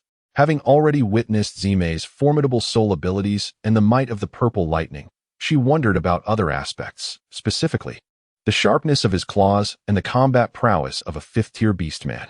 "Could you open it and show me what lies within?" Suinin articulated her request directly. Zime, being unable to refuse his little female beast, nodded without hesitation, transforming one hand into a fox's claw in an instant to take hold of the stone fruit. Suinin's eyes sparkled with delight. Indeed, the ability to partially beastify was quite practical. She added, "Right here, we should make an incision from this point." Obediently, Zime followed the little female's guidance and deftly opened the stone fruit. As she watched a pristine stone fruit plummet from the heights and be sliced open, Suinin developed a newfound appreciation for the claws of 5th-tier beastmen. If faced with an ordinary wild beast, it was likely that a single swipe could rend the opponent's flesh. No wonder Zime boldly boasted of being a warrior capable of hunting colossal beasts, those creatures. Imbued with crystal cores, towering at 100 meters, with tough hides and extraordinary abilities, Suinin hurriedly glanced at the split stone fruit, and indeed, there was a milky white juice within, encircled by a layer of creamy white flesh about 3 fingers wide. Was this not a coconut? Yet, how could it possibly grow by the lakeside? Should it not be found by the sea? Never mind, if it was perplexing, it was best not to ponder further. The beast realm was not Earth. How could it possibly be the same? Nevertheless, this coconut could certainly be classified as a colossal fruit. Suinin felt that even half of it would be too much for her to consume. For the first time, Zime discovered that there was water inside the stone fruit. The beastmen had always believed that the stone fruit was more solid than rock itself, as there had been instances where beastmen attempted to slice open the stone fruit, yet failed. It is worth noting that the claws of ordinary rock beastmen could indeed cut through stone, albeit at varying speeds. Since then, no beastman had dared to entertain thoughts of the stone fruit again. Zime had also prepared himself for the possibility of being unable to cut the stone fruit. Yet to his astonishment, it was sliced open effortlessly. It seemed that the stone fruit was not as impenetrable as he had imagined. Suinin took out 2 empty bowls, and Zime quickly accepted one, reminding her, "And then, allow me to go first. I will ensure it is safe to drink before passing it to you." Suinin was momentarily taken aback. Was he testing the waters? How thoughtful of him. It seemed her prospective boyfriend was indeed quite commendable. She relished the sensation of being cared for and attended to, and her gaze towards Zime grew increasingly favorable. Zime eagerly drank a bowl of the stone fruit juice, which was refreshingly delightful and quenched her thirst. It possessed a subtle sweetness and a hint of grassiness, its liquid clear and transparent. From the very first sip, she recognized that the juice from this stone fruit was indeed consumable and served as an excellent remedy for the heat. Zime's crimson eyes sparkled with pride and admiration as she looked at Suinin. Chapter 11. Encountering a behemoth by the lakeside. A perilous situation, her little female companion was not only courageous and capable, but also remarkably astute. As Suinin approached the cut stone fruit, she had already confirmed her suspicions. The faint coconut flavor was the best evidence. However, Suinin was also adept at adapting to her surroundings, seamlessly integrating into her new environment. To avoid appearing out of place, she silently noted the local names for wild chickens, hares, and bison after learning them from Zime, including the current stone fruit. She had no intention of mentioning that they referred to it as coconut, lest Zime inquire about the complexities of such a topic. Since Zime presumed she hailed from another continent across the sea, Suinin decided to embrace that notion. After all, given Zime's obedient demeanor, she likely wouldn't probe into how she had arrived. Suinin was aware that her prospective boyfriend undoubtedly harbored numerous questions, yet their current interaction was effortlessly harmonious. Regardless of whether he asked or not, she had no desire to concoct elaborate tales, nor did she care to offer answers. It must be said that Suinin's personality was indeed not particularly endearing. Unless she was inclined to engage in conversation, no one could pry her secrets from her lips. This was one of the reasons she had excelled academically and appeared innocent and charming before the apocalypse, yet found herself devoid of friends. After the world had crumbled, Suinin became even more taciturn, concealing her true self even deeper. Had it not been for the sudden emergence of the beastly realm, which illuminated a new glimmer of hope, she would likely not have gradually revealed her nature and decided to embrace life with fervor. Suinin passed her bowl, and Zime, understanding her unspoken request, filled it generously. Unin was truly clever, having devised a way to enjoy the stone fruit.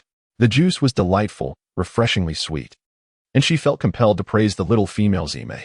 However, upon receiving a charming eye roll from her companion, she lowered her gaze to sip the juice, prompting Unin to wisely refrain from further commentary. Yet, the mirth in his eyes remained unabated.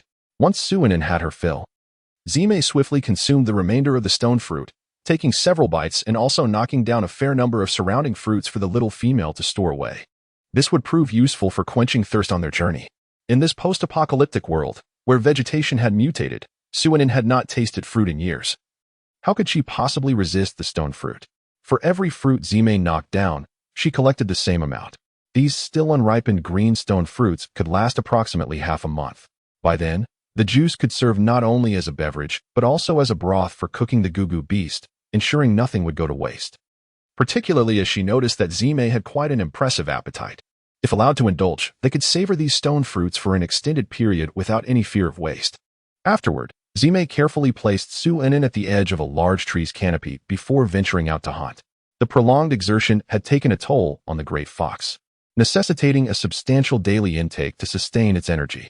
Suinin languidly perched upon the grand tree chosen by Zime, recalling his words before his departure that this area had already been marked by him, ensuring her safety. Thus, she felt at ease, leisurely observing her surroundings, occasionally plucking a leaf to play with. She cherished the untainted world and reveled in the purity of nature. Suddenly, the ground began to tremble. Suinin instinctively grasped the sturdy branches, narrowly avoiding a perilous fall from her lofty perch. Her heart raced with unease. Could it be that her luck was so dire? To encounter an earthquake merely a day after her arrival? Suinin gazed at the swaying jungle, listening to the rustling of leaves and the resounding thuds growing ever closer. An unsettling feeling began to creep in as she pondered the source of the sounds. Before she could contemplate further, she spotted a mobile hill advancing towards her. As the trembling of the ground subsided, the hill halted at the water's edge.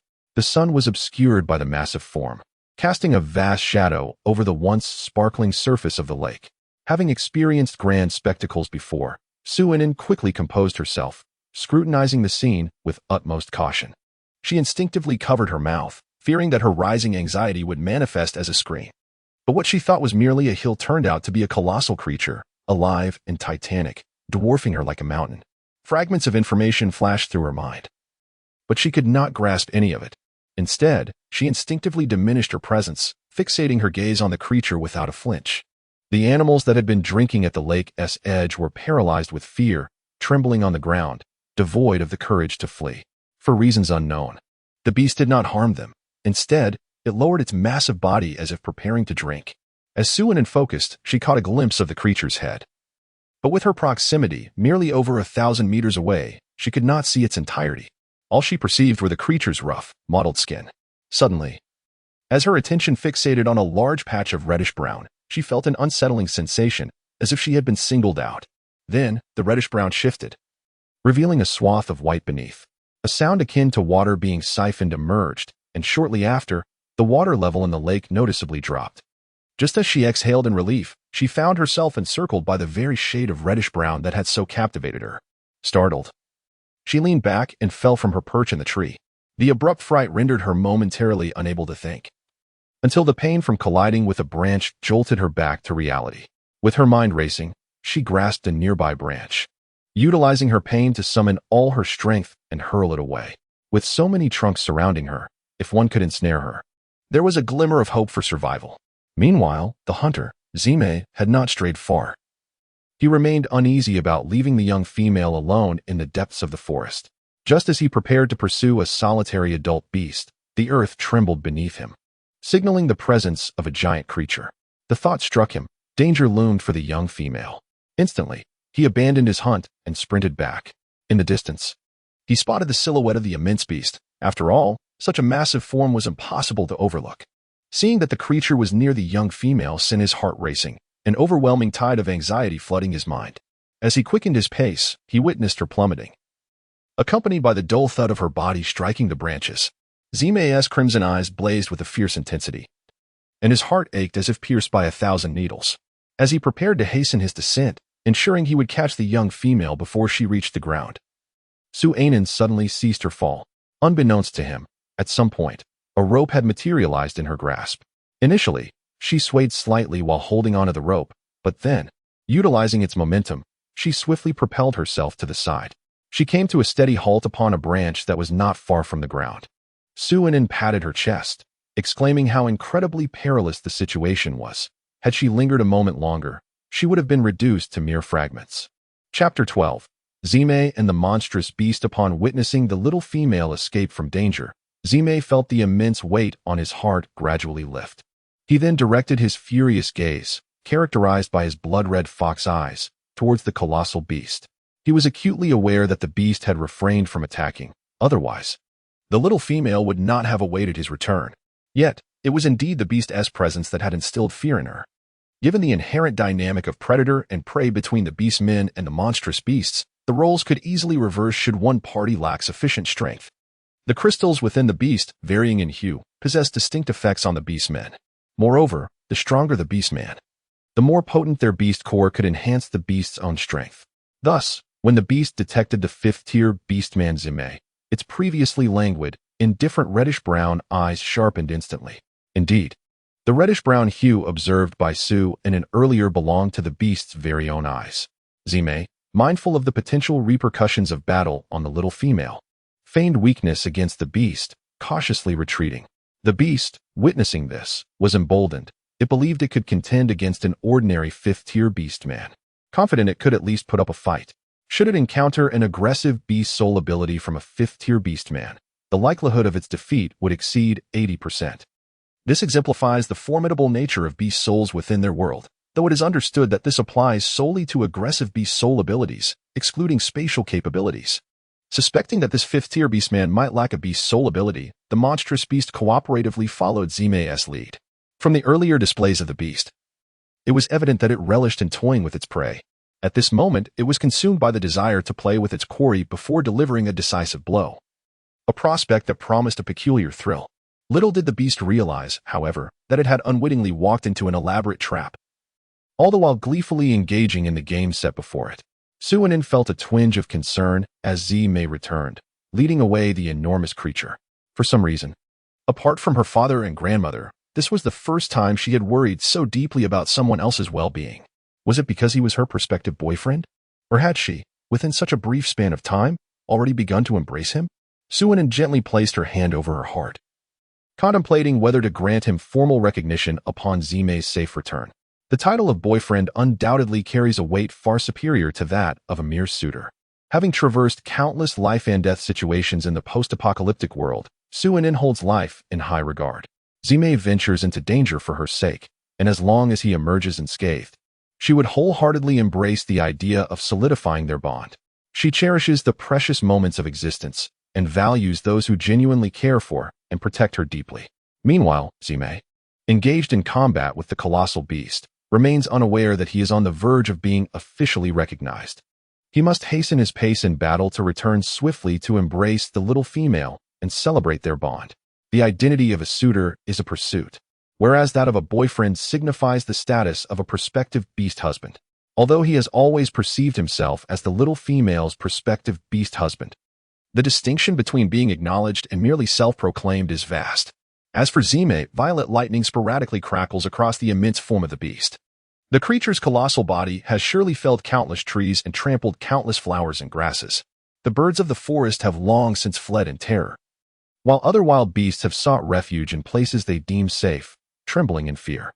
As Su-inen felt the tremors of the ground beneath her, the distant thuds echoed intermittently, causing her heart to clench with anxiety.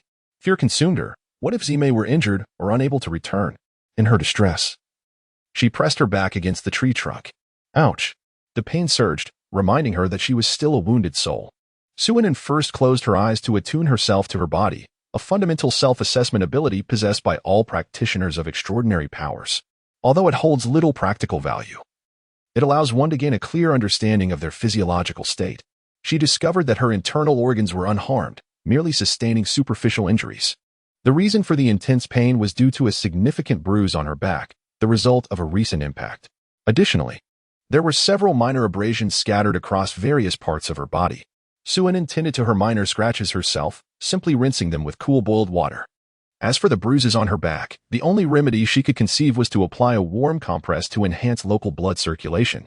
Lacking both medication and ice, she had to forego any application of ointments or cold packs. Meanwhile, the battle between Zime and the colossal beast had reached a climactic intensity. The beast was marred with numerous lacerations, each wound pulsating with erratic arcs of violet energy. In stark contrast, Zime's majestic fox-like form appeared unscathed, her 5 tails swaying gracefully, though the dirt on her pristine white fur betrayed a facade of ease. As a formidable bolt of purple lightning descended, accompanied by a resounding crack, the colossal beast collapsed to the ground. Its deep brown eyes, filled with defiance, gradually closed. Confirming the beast's cessation of breath, the great fox leaped onto its massive head, her sharp claws mercilessly delving into its flesh. Soon, a fist-sized green crystal was extracted. Transforming into her anthropomorphic form, Zime gazed at the green gem in her hand, elated. This treasure possessed notable healing properties and could fortify female vitality. After a glance at the beast's carcass, Zime approached its heart, retrieving the organ that housed the highest concentration of energy.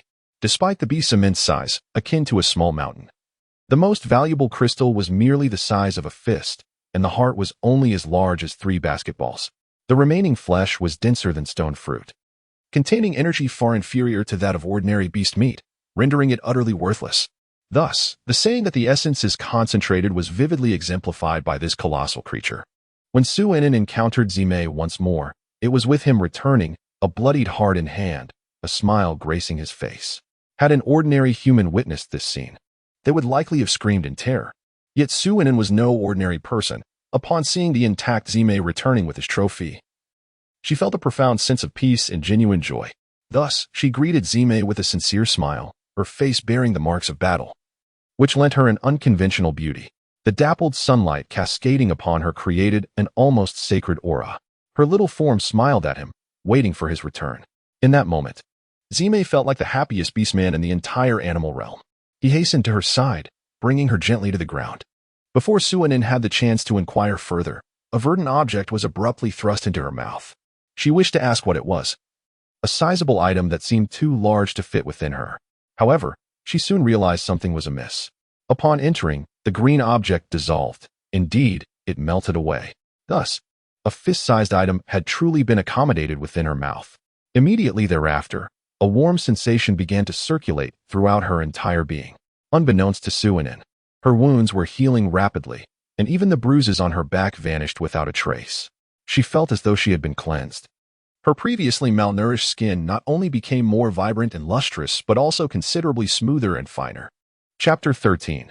The green crystal and the heart of the behemoth Zime observed the skin of the young female, becoming increasingly refined and smooth, swallowing hard as his throat constricted. Heaven knows that while the females of the soul pattern continent were pampered, they were mostly coarse and robust in appearance. Even those fortunate enough to have consumed green crystals merely exhibited a slight improvement in skin moisture. In comparison to Inen, he began to suspect that the green crystals they had once ingested were counterfeit. Meanwhile, Inen, who had been the focus of attention, closed her eyes to fully embrace the transformation within her body. She sensed a familiar energy fluctuation coursing through her. It was akin to a healing ability, comparable to a level 4 healing prowess. No, it exceeded mere healing. It invigorated her spirit even further. It was an enhancement of her constitution. Good heavens! This was simply extraordinary. What, then, was the green substance that Zime had just administered to her? How could it possess such remarkable healing and physical enhancement properties? Could this be the reason why healing abilities had not awakened in the beast realm? After all, there already existed substances that surpassed mere healing effects. If that were the case, might similar substitutes exist for the metal and wood elements as well? Upon confirming her recovery and newfound vigor, Inen opened her eyes, seemingly conveying 1,000 unspoken words as she gazed at Zime. In that moment, Zime, with a look of infatuation, appeared to behold a myriad of stars. Faced with the small female's questioning almond-shaped eyes, he placed a finger to his lips and cleared his throat, attempting to mask his earlier embarrassment. He astutely addressed her inquiries, explaining that what he had just fed her was the crystal core of a colossal beast, a green gem renowned for its healing and fortifying properties.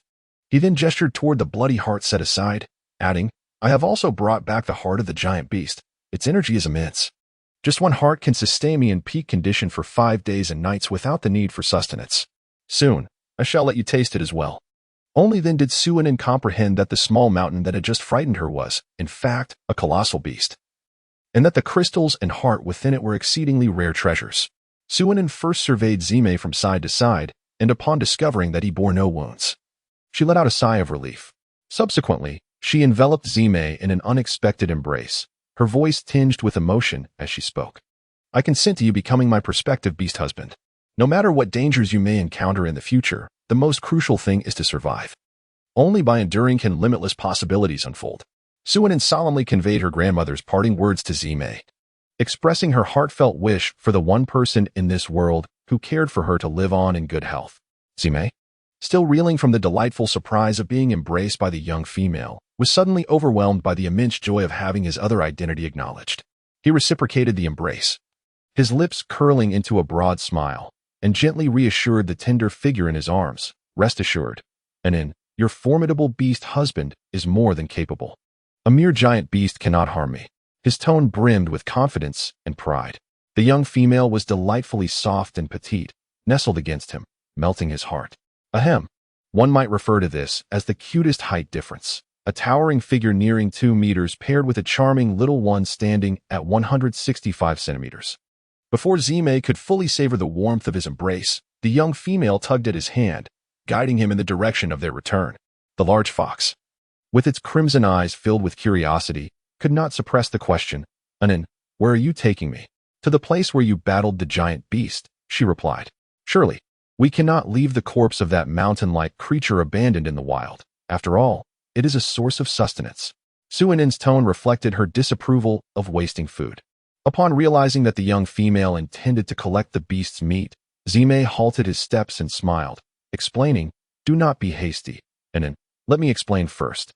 I have already retrieved the most valuable crystals and heart from the giant beast. As for the meat, it is harder than stone fruit. Even beastmen cannot chew it, let alone a female." Realizing the meat would be too tough to consume, Inen promptly turned around, declaring, "Then let us focus on the heart. I wish to savor stir-fried giant beast heart." Zime felt a mix of exasperation and affection for the young female's culinary inclinations. Although he was unfamiliar with the term stir-fried, it clearly referred to a method of preparing food. He resolved to take the initiative, eager to have the young female guide him in the kitchen. He could not bear to see his beloved exert herself, and moreover, he was keen to learn her cooking methods, convinced that they would yield flavors far beyond his imagination. "Inen, there are fools willing to serve as free labor without a hint of complaint, and she finds great joy in their ease."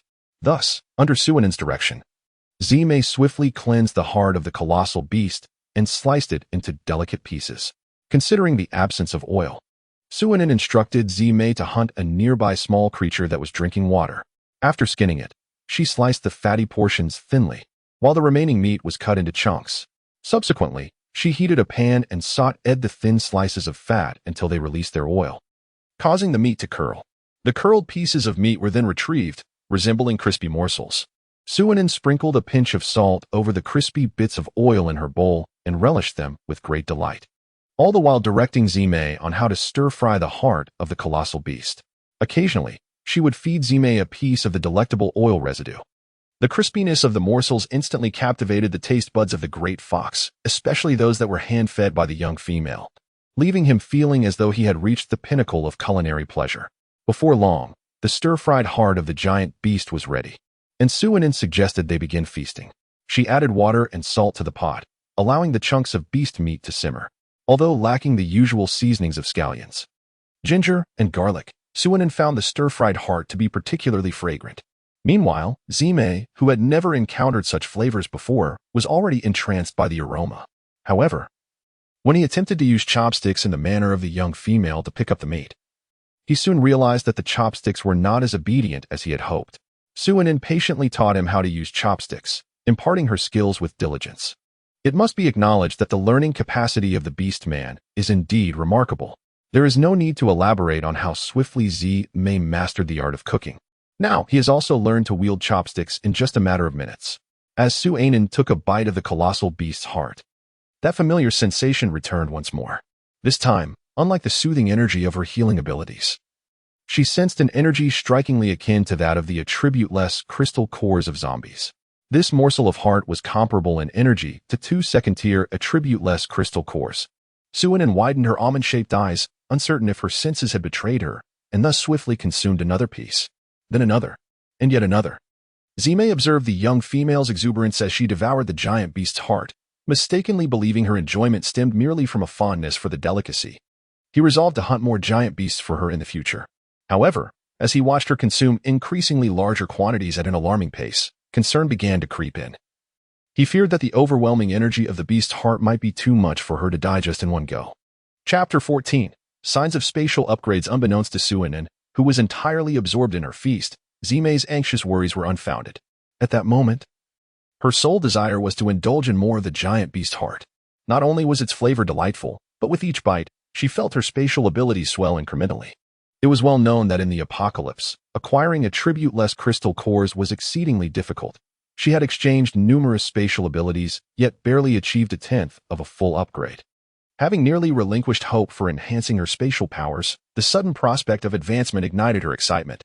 Zime contemplated interrupting her consumption to caution her against the potential repercussions of ingesting such a high-energy food in excess. Yet, upon witnessing her rosy complexion and fervent appetite, he found himself unable to voice his concerns. He recalled the words of the elders in the tribe, who had remarked that females were delicate beings, only able to absorb energy from the green crystals of giant beasts. They stated that consuming a piece of heart the size of a fist was the utmost limit for females, as it could sustain them for an entire day without hunger. Overindulgence would lead to pallor and bulging veins, and if they did not cease, the excess energy could result in catastrophic consequences.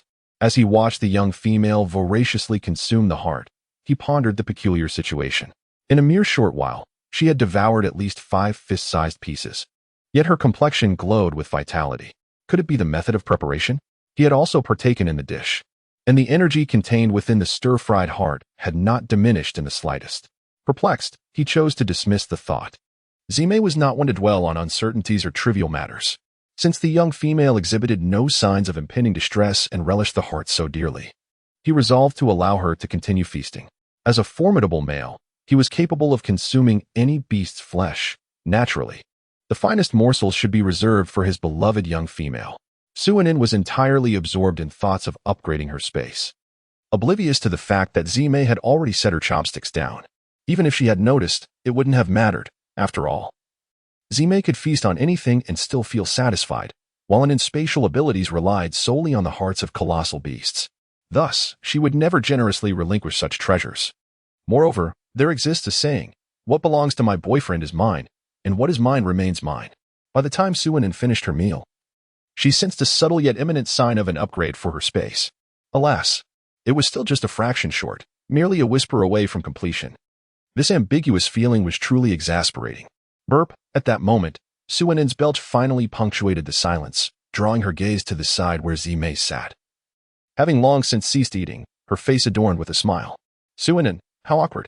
She actually consumed such a large heart, gently patting her belly. She felt a slight fullness, yet there was no discomfort. Could it be that the heart of a colossal beast possesses some extraordinary quality? Perhaps it does not satiate in the same manner as ordinary meat, or maybe her unique constitution allows her to absorb the energy contained within, rendering the heart's flesh exceptionally digestible. Regardless, existence justifies itself. At this moment, Suinin's mindset mirrored that of Zimei. I'm sorry.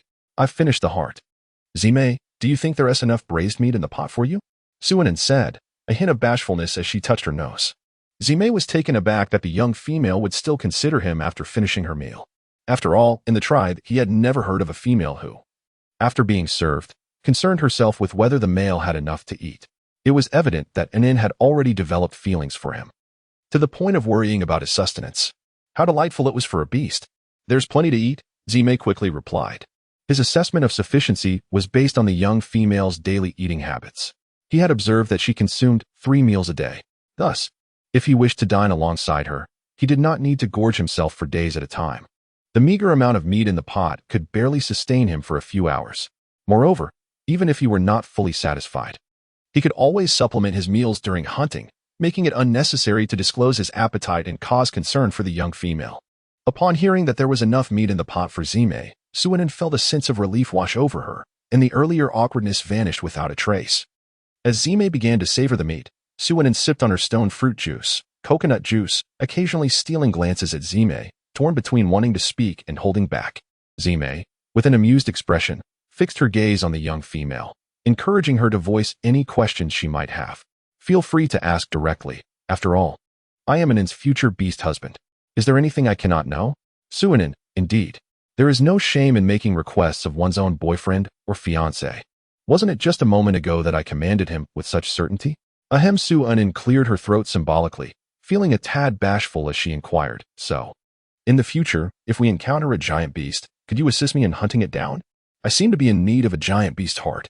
Zimei had already resolved that, given the opportunity, he would help the little female hunt for the heart of a giant beast, so he readily agreed. Of course, I intended to assist you in hunting the giant beast once I have settled you in safely. However, what do you mean by needing the heart of a giant beast? Upon hearing Zimei's enthusiastic agreement, Suinin was unbothered by his question. She openly shared her experience of consuming a giant beast heart and the evident signs of space upgrading. It was the first time Zimei had heard that consuming a giant beast heart could enhance one's beast soul abilities. Could this be a favor from the beast god towards females? Nonetheless, knowing that the little female's beast soul capabilities could be upgraded so effortlessly filled Zimei with genuine joy. He patted his chest and assured her that the task of hunting the giant beast could be entrusted to him without worry. Thus, the pair continued their journey, with Zimei discovering a cave for them to rest in at night, while during the day, they traveled on, only stopping to eat. If they encountered any fruit trees along the way, Zimei would pause to allow the little female to gather a bounty for her space. This resulted in Suinin either napping on the back of the large fox during the day or leisurely enjoying various fruits while admiring the beautiful scenery.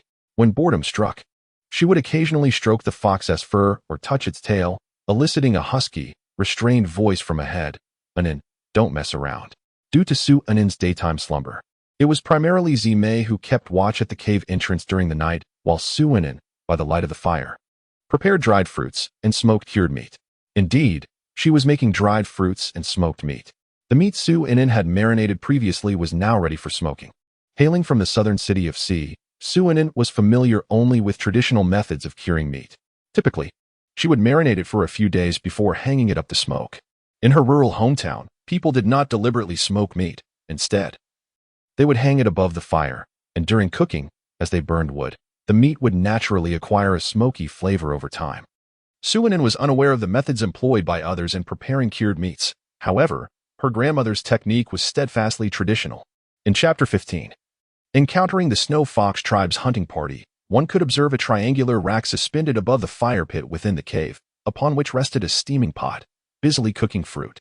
Above this, 2 stainless steel drying racks stood tall, adorned with strips of marinated meat, each approximately 20 centimeters wide, perhaps due to the day spent smoking. The marinated meat had begun to take on a semblance of cured meat. Hues of gold and yellow had started to emerge, and although the overall appearance was somewhat darkened, the enticing aroma of meat was subtly wafting through the air. Once the fruit was adequately steamed, Suinin would slice it and lay it out on a bamboo basket. If the timing was favorable, Zime would assist her. As night fell, Suinin would gently urge him to rest early.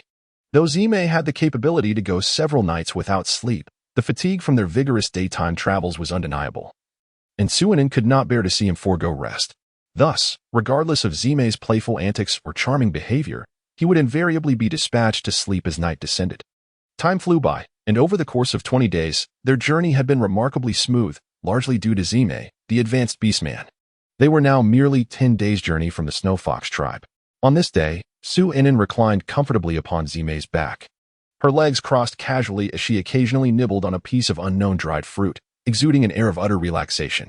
Suddenly, Zime came to a gradual halt and transformed into his human form, cradling Suinin in his arms. "What is it?" she inquired, scanning her surroundings but detecting no anomalies. Zime leaned down, planting a tender kiss on the young female's forehead, his voice laced with affection. "It is nothing. I simply sensed the presence of familiar beastmen nearby, and I thought to introduce you." A twinge of social anxiety gripped Suinin at the thought of meeting acquaintances, provoking a sense of unease within her.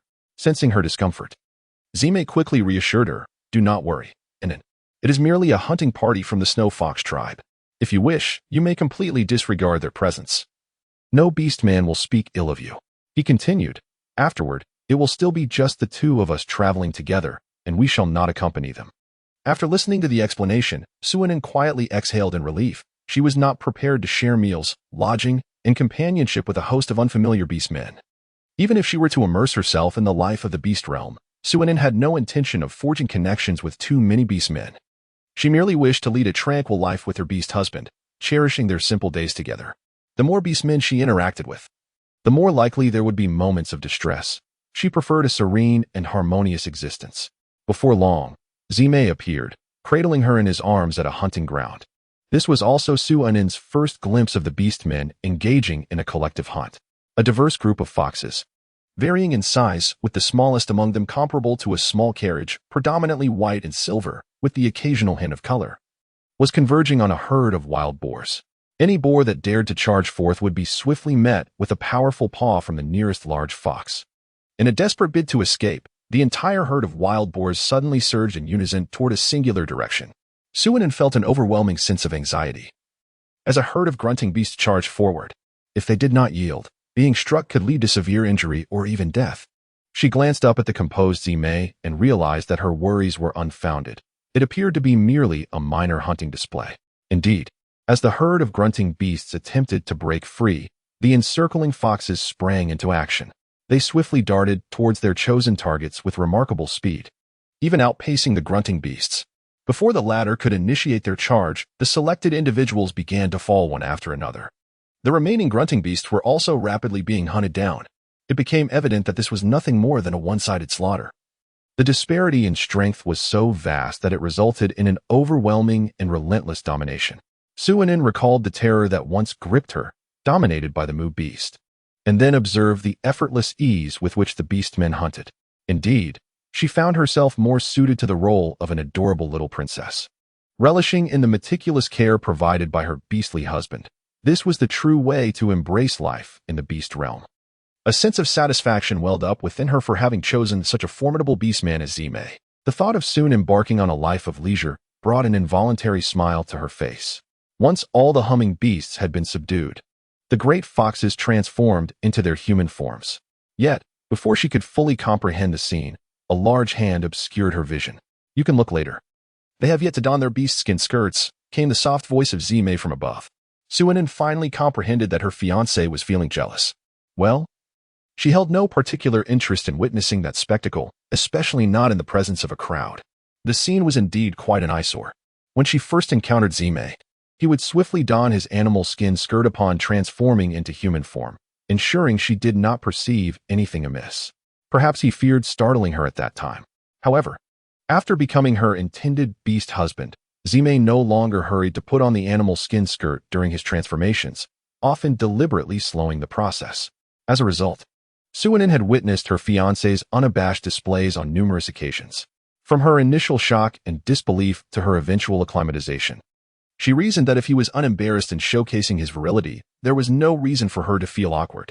Although she initially covered her eyes, unable to bear the sight, her cheeks flushed and heart raced, she gradually grew bolder.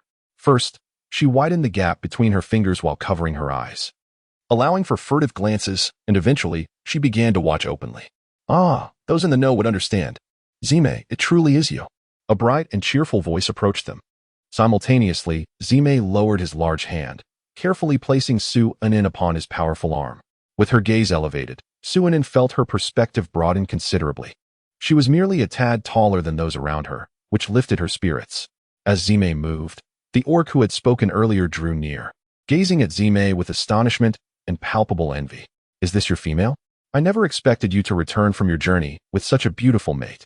Zime first cast a gentle glance at Suinin, ensuring she appeared relaxed, before turning to the newcomer. Lei, long time no see. This is my female, Suinin. Inen. This is Lei, my childhood companion and the captain of one of the hunting teams from the Snow Fox tribe. Suinin greeted softly. Her words few in the presence of strangers. The orc, known as Lei, did not let this dampen his enthusiasm. After casting a glance at Suinin, he swiftly turned to Zime, playfully thumping his chest with a large hand. Impressive. You've managed to resolve a significant matter in silence. You won't be venturing out again this time, will you? Chapter 16. The beginning of stockpiling food within in here. I shall certainly remain by her side. Zime replied with ease. My companion, Chow Chow, enjoys playing with the young females. If your female finds herself bored, she may seek her out. Chow Chow is lively and innocent. I believe they will get along splendidly. Given his amicable relationship with Zime, Lei also hoped their females would become good friends. As they conversed, the battlefield had been cleared, and a group of strikingly handsome men, clad only in animal skin skirts, approached them, their bare upper bodies glistening. Suinin suddenly felt herself ensnared by a series of intense, burning gazes.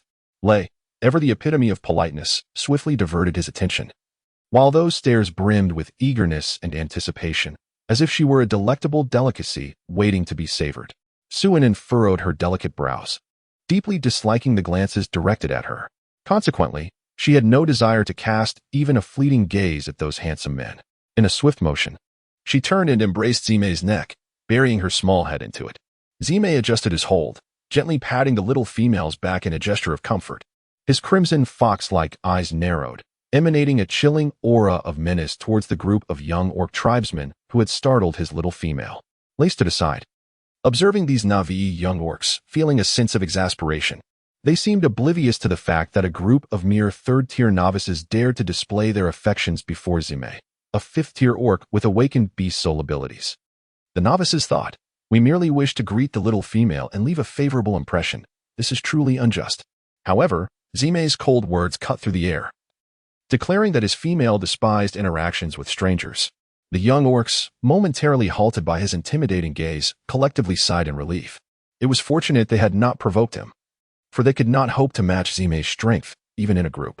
What followed were perfunctory exchanges of pleasantries, inquiring about the recent happenings in the tribe, utterly trivial conversations. Once they parted ways, a fox tribe orc exhaled softly, acknowledging Zime's prowess. Particularly, the mere intensity of his gaze had rendered them breathless.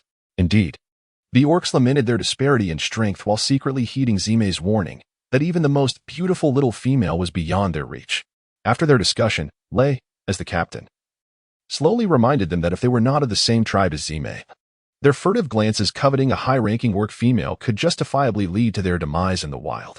The novices hung their heads in reflection, recognizing their oversight.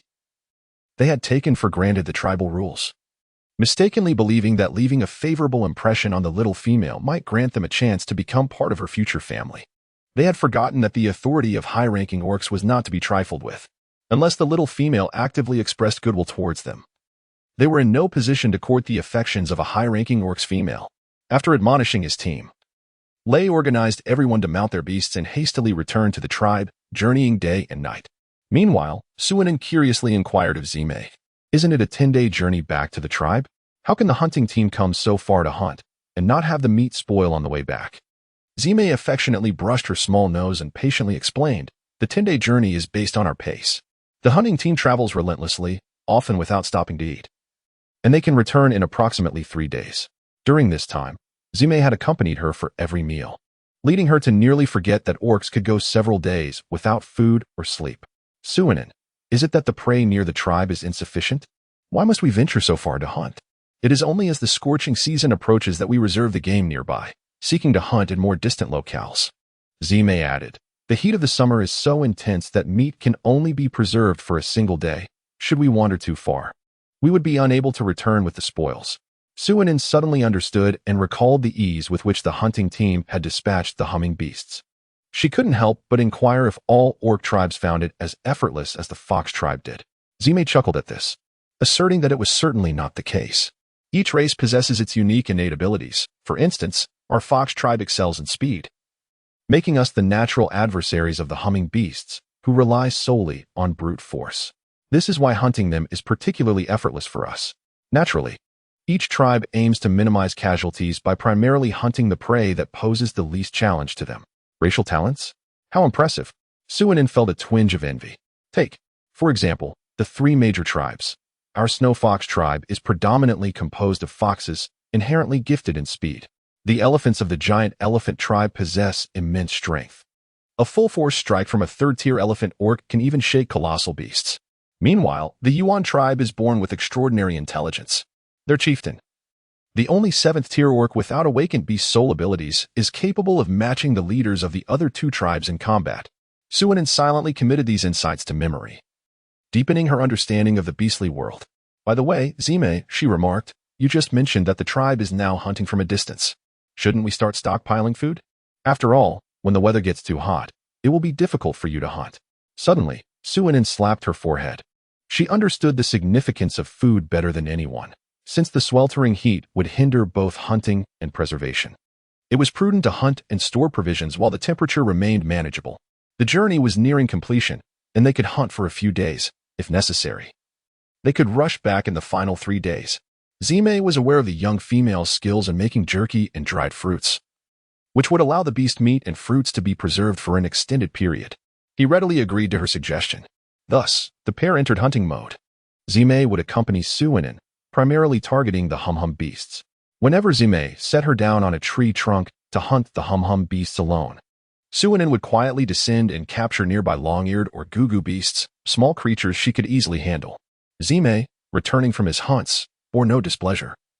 He recognized his female's capabilities, and since the locations were meticulously chosen by him, devoid of larger predators, he allowed her the freedom to move within a relatively safe environment. Suinen followed Zime to gather their spoils, and the 2 exhibited a remarkable synergy in their hunting endeavors. By the end of the day, their bounty surpassed that of the hunting team, bringing back more to the tribe. Of course, having ample space was essential, otherwise, the effort would be in vain if they could not transport their catch. As dusk approached, Zime began to clean and process the game by the riverbank, while Suinen flitted about nearby. In Chapter 17, Discovering Wild Vegetables, Zime assumed the small female was merely playing, shaking his head with a chuckle as he continued his task. It must be said that the orcs were inherently adept at labor. Their speed in skinning and gutting was astonishing. Before long, the large stones by the river were adorned with neatly cut pieces of pig-like meat, while on the other side lay the cleaned heart and liver. Since Suinen mentioned that these organs were also edible, Zime took care to wash them thoroughly. However, the intestines were discarded directly into the river due to time constraints, where they were promptly consumed by the spiny beasts. Suddenly, an excited voice rang out from a distance. Ah, Zime, there are actually water spinach, water celery, and ginger here. Suinen's joyous exclamation indicated that she had made a delightful discovery, one that was surely edible.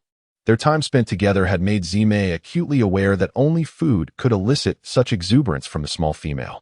Suinen was undeniably elated, for she had discovered that the water spinach, water celery, and ginger were strikingly identical to those from the pre-apocalyptic Earth. She recognized them instantly, inhaling their familiar fragrance and observing their well-known appearance, which evoked a profound sense of belonging within her.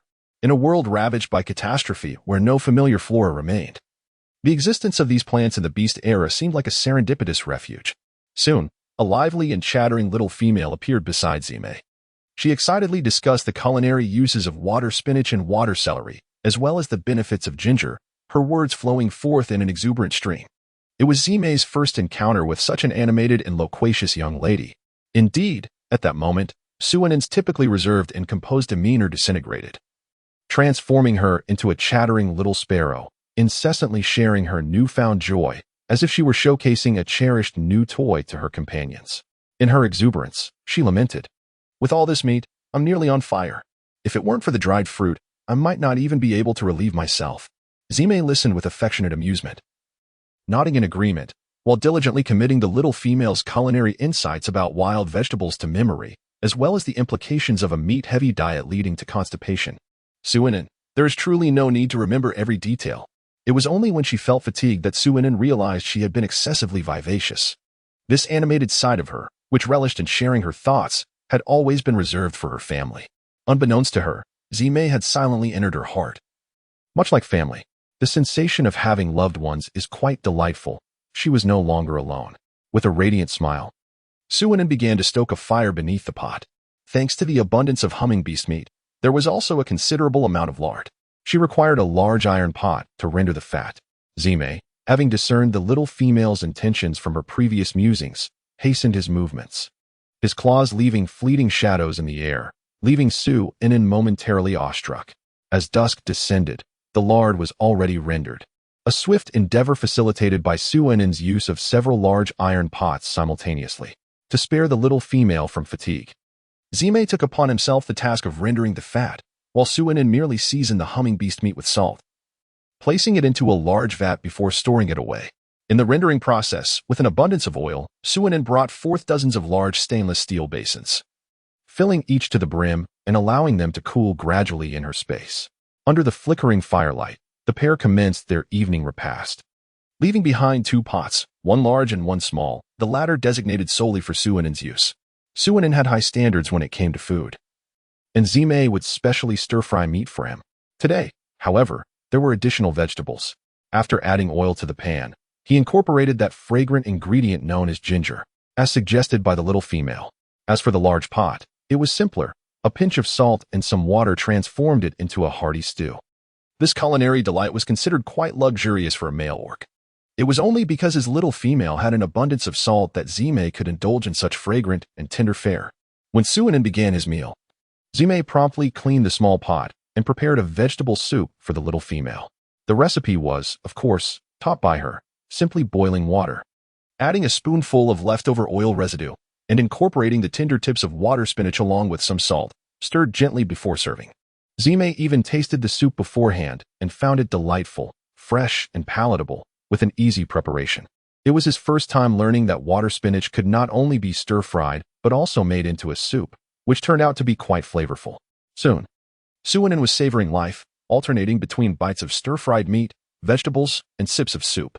It was not that Suinen forbade Zime from joining her, rather, the ingrained mentality of orcs prioritizing the care of females was at play. Zime could accept the occasional shared meal or her feeding him as a form of flirtation, but he would not allow it to become a habit. He insisted that Suinen eat her fill before he would indulge himself. Moreover, orcs typically led a rough lifestyle, often consuming raw meat. Now, Zime found himself enjoying salted, cooked meals more lavishly than the females in his tribe, feeling as though he were living in a dream every single day. Once Suinen finished her meal, Zime dutifully consumed everything she left behind before turning to his own pot of stew. Following their simple washing by the river, they returned to the cave Zime had discovered for the night. This time, their relationship had evolved. Zime no longer lay in his beast form at the cave entrance, but instead invited the little female to rest upon his soft belly, using his fox tail as a blanket to cover her warmly. Thus, they embraced each other in slumber. The days of hunting repeated for 4 days, during which they stocked enough meat to last 2 to 3 months. Suinen even pickled the tender stalks of the water spinach, employing a method akin to that used for pickling sour long beans. This way, upon returning to the Snow Fox tribe, she would have pickled vegetables to enjoy. In the remaining time, Suinen guided Zime towards the direction of the Snow Fox tribe, but without haste. Instead, they kept an eye out for fruits or edible wild vegetables along the way. As it turned out, with their deliberate attention, they discovered cabbage, potatoes, and various common wild greens like dandelions. What delighted Suinen the most was their discovery of a Sichuan pepper tree. Though the peppercorns were no larger than peanuts, their appearance and flavor remained consistent with those familiar to Suinen. Due to the tree's immense size and sharp thorns, Zime forbade Su-Enin from attempting to harvest them. Relying solely on his beastly strength, Zime, despite his swiftness, spent the better part of the day gathering the peppercorns. Along the way, whenever Su-Enin encountered edible wild vegetables, he would collect enough for 2 days and store them in his space, simultaneously instructing Zime to memorize their appearances for future foraging. Zime obediently nodded, fully aware that there was no need for such reminders. Anything Su-Enin had harvested was etched firmly in his memory. Chapter 18. The Snow Fox tribe. The only regret over the past few days was their failure to encounter any fruit trees. They occasionally stumbled upon a few wild shrubs, but their yield was so meager that it hardly satisfied Su-Enin's cravings. Zime quickly reassured him, saying, "Do not fret, Enin. The outskirts of our Snow Fox tribe are home to fruit trees. Each rainy season, dry season, and windy season brings forth a different harvest. The females of the tribe receive their share." Zime lamented not having paid attention to the locations of those fruits during his previous hunts. Upon returning to the tribe, he resolved to seek guidance from the elder females, as the females often indulged in fruits after meals or during leisure. The female beastmen would be particularly attentive to the whereabouts of various fruits when venturing out. Upon hearing that the tribe could offer fruit to females, Su-Enin's eyes brightened with newfound hope, filling her heart with anticipation for the future. Having endured a long and arduous journey, she yearned for a sense of stability. Consequently, they ceased their search for wild vegetables and fruits, accelerating their pace instead. Upon learning of the young female's desire for a quicker resolution, Zime pressed on relentlessly, traveling day and night. After all, the young female slept soundly upon his back, allowing him to ease his pace slightly during the night. By the time they returned to the Snow Fox tribe, only 3 days remained until the season of flames. As one of the 3 great tribes of the Soul Pattern continent, the Snow Fox tribe undeniably possessed a certain significance. At first glance, Su-Enin was captivated by the tribe's earthen walls. Though they were constructed from soil, their imposing size and impeccable arrangement left a profound impression, especially in a primitive world where raw flesh was the norm. Observing Su-Enin's astonishment, Zime, the tribe's foremost warrior, expressed a hint of pride, explaining that these walls were established by the tribe's former chief, who wielded the power of the earth element and have endured through the ages. As they approached the entrance of the tribe, it became evident that there was no actual door. Rather, it was guarded by vigilant beastmen, whose purpose was to maintain vigilance and security. Upon seeing Zime return with a delicate female in his arms, the 2 guards merely smiled and nodded, resuming their posts. However, their glances occasionally strayed toward the charming female cradled in Zime's embrace. Such attention was unavoidable for Zime, as long as no one openly coveted the female in his presence. He could choose to remain oblivious. Considering the shyness of the delicate female, he tightened his hold on Su-Enin and quickened his pace toward his cave. Along the way, they encountered numerous beastmen who recognized Zime's return, especially with the fair-skinned, tender female in his arms. Soon, the majority of the tribe was aware that their esteemed warrior had returned from his trials, accompanied by a lovely female. Many praised her exquisite beauty, exclaiming that Zime's female had skin as pure as snow, enchanting as a celestial being, and, most importantly, she was endearingly soft and adorable. In truth, these individuals had barely glimpsed Su-Enin's features. They only noted her delicate form nestled in Zime's embrace, with her fair hands peeking out. As for the 2 guards who had seen Su-Enin's true appearance, they were bound to their posts at the gate and could not leave until their shift ended. Otherwise, they would inevitably find themselves drawn into the gossip swirling around the tribe. Zime's return brought immense joy to his kin, for the tribe's foremost warrior possessed the prowess to hunt alone. Each time he returned from a solitary hunt, he brought back enough game to rival that of an entire hunting party. Moreover, he himself required little of the spoils, leaving the majority for the tribe's distribution. With Zime present, they would receive a greater share of meat during their regular allocations. Zime remarked, "I am grateful for your concern. Now that I have a female companion, I find myself yearning for more time with her. Who would still venture out to hunt aimlessly as before?" Su-Enin was cradled and brought to a cliff, ascending a narrow path along the stone wall. Before long, they arrived at a small platform, which led to what was referred to as a cave. Typically, I would leap directly up to this spot upon my return. The path we had just traversed was specifically designated for the females. This cave had been allocated by the tribe to the young first warrior, and it was quite spacious. "Allow me to show you," said Zime, as she gently took the little female's hand and led her into the cave. The entrance of the cave stood nearly 4 meters high, and as they ventured inside, They first encountered a passageway that extended for about 10 meters before it opened up into a grand expanse. A living room of approximately 200 square meters unfolded before them, though the lighting was somewhat dim. The other three sides of the living room each housed smaller caves. Taking her role as the host, Zime began her introduction. This large hall serves as the area for processing prey and engaging in activities. The small cave to the left contains sand, designated as the place for females to relieve themselves. The cave to the right serves as a storage room for animal hides and other items. Centrally located, the entrance to this cave, leaning towards the right, offers convenient access to the storage area, and within lies a resting space furnished with stone beds. Suinin, it can be considered a layout of 2 rooms, 1 hall, and 1 bathroom, albeit lacking a kitchen. She examined each cave, and aside from the storage room filled with numerous animal hides, the other chambers were remarkably pristine, devoid of any signs of life. Moreover, every cave was coated in a significant layer of dust. Zime felt a twinge of anxiety. After all, his cave was excessively immaculate. Previously, as a solitary orc, he never found it to be an issue, but now, with the presence of a female, he couldn't shake the feeling that something was amiss. In my former life as a solitary beast, I dined in the wilderness. The cave merely served as a place for repose, hence its spaciousness. What kind of ambience do you prefer? Shall I arrange it according to your tastes? Zime's instinct for survival surged. He must not allow the little female to harbor any discontent regarding the cave's arrangement. Very well, first clean the cave thoroughly. And I shall return shortly to adorn it, Suinin declared before heading to the platform at the cave's entrance. Anticipating the air quality within the cave would become unpleasant, she deemed it wise to leave momentarily. Before departing, she handed Zime a broom and a cloth, along with a bucket of clean water. Having witnessed the little female utilizing these items earlier, Zime promptly commenced his cleaning, acknowledging the convenience that space affords. Suinin reclined on a wooden lounge chair atop the platform, basking in the sun while reaching for dried fruits, only to discover that they had been entirely consumed. With no snacks at hand, she reluctantly gazed into the distance. It must be said that the view from the rocky cliff halfway up the mountain was quite splendid, allowing her to take in the entirety of the tribe at a glance. The Snow Fox tribe had seemingly claimed this entire mountain range, with a cave situated every 100 meters or so, all positioned at the mid-level of the slope. Below the cliff lay a flat expanse, comparable in size to several football fields. This so-called flat ground was merely a stretch of grass trampled by the orcs. It appeared to be the gathering place for the orcs, as there was also a stone platform several hundred square meters in size above it, likely the site where the tribe's leader addressed the community. Chapter 19. Arranging the cave. The cave was devoid of furnishings, allowing Zime to clean it with remarkable speed. Dust was swiftly gathered, and the only item requiring a cloth was a stone bed. Thus, Suinin lingered on the small platform at the cave's entrance for only a brief moment before witnessing Zime emerge.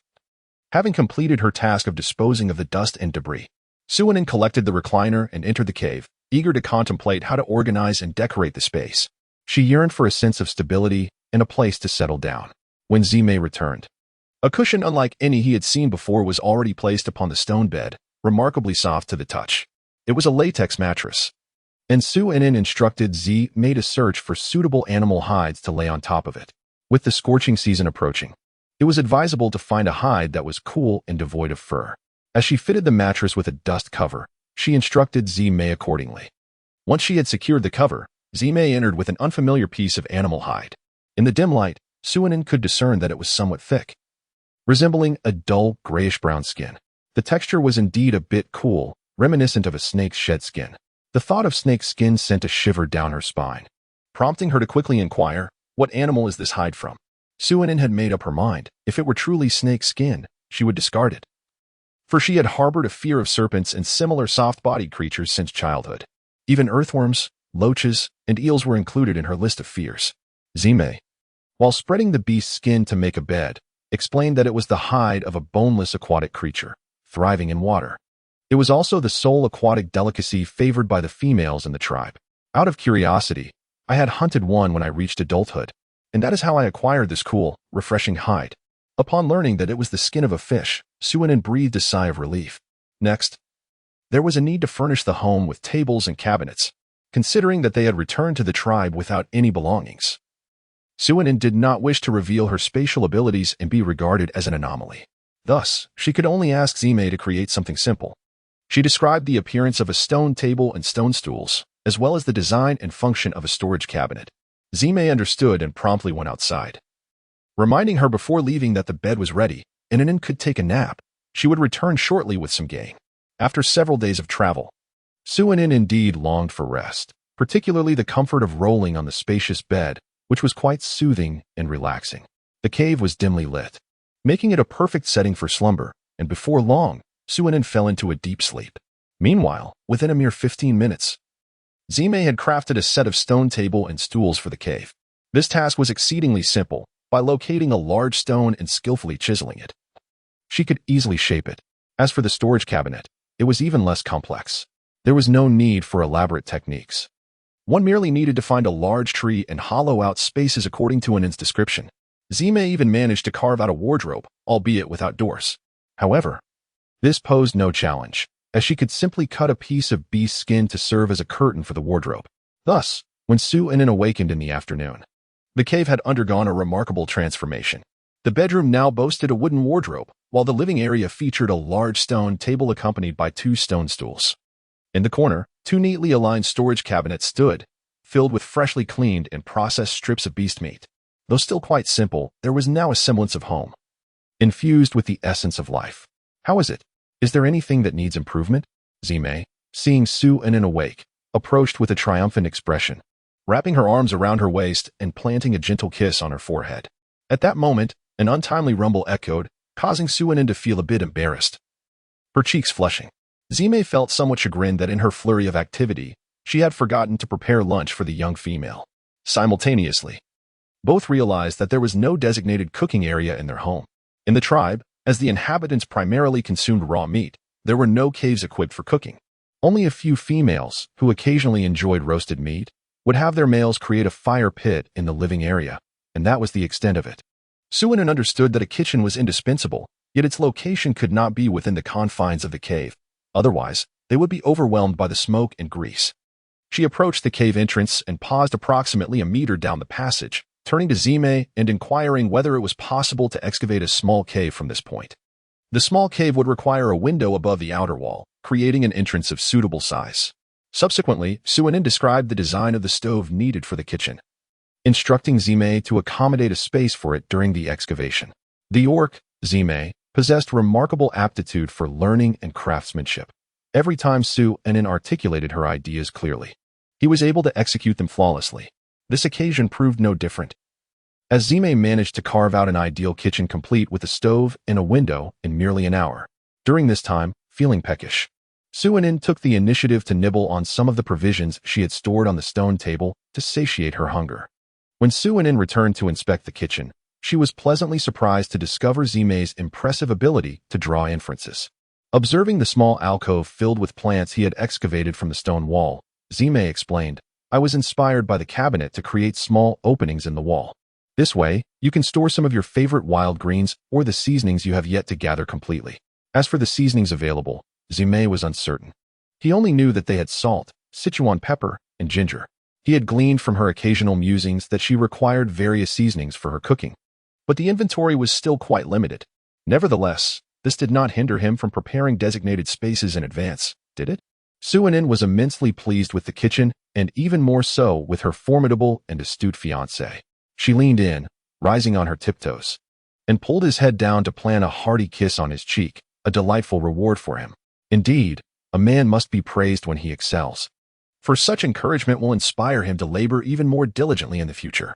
As anticipated, the recipient of this reward, Zime, beamed with an almost foolish delight, and before Inen could pull away, he enveloped her in a tight embrace.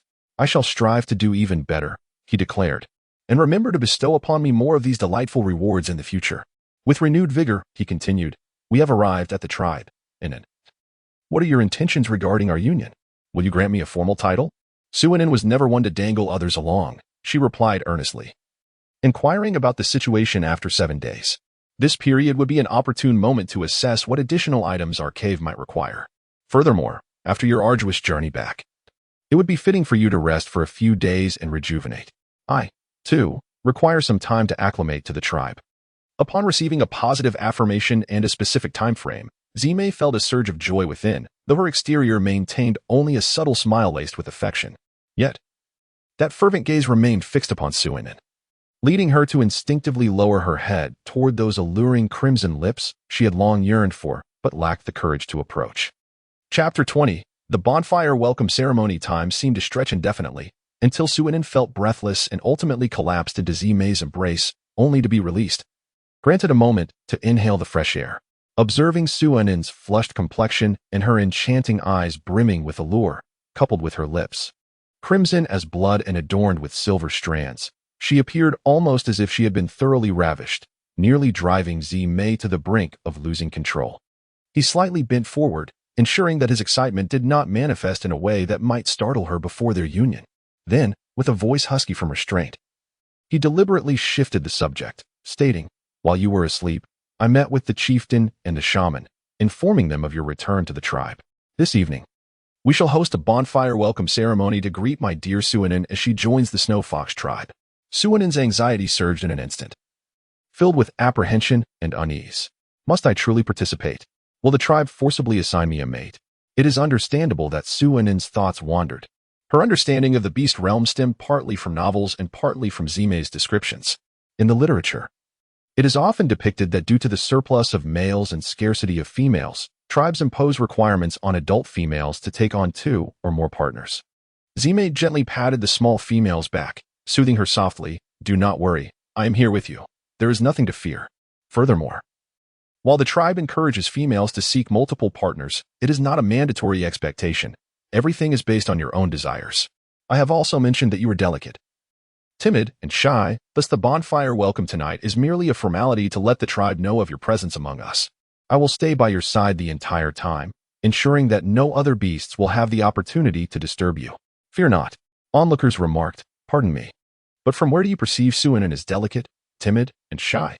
She hunts wild fowl and rabbits alone in the forest, and has even taken down a wild bull in this realm. Is this what you call delicate and timid? As for being shy, she simply prefers not to engage in conversation with strangers. She is merely aloof." Under the gentle encouragement of Zihue, Suinin gradually relaxed, yet soon felt that her current demeanor was somewhat pretentious. Pouting slightly, she expressed her dissatisfaction. "Today is the first day of settling in, and I had hoped to celebrate with hot pot." Hot pot, a novel term, was silently noted by Zihue as a favored delicacy of the little female during celebrations. "No worries, we can simply have it tomorrow. What do you think?" "All right," Suinin acquiesced, although the hot pot base might be expired. "I doubt it will cause any stomach issues.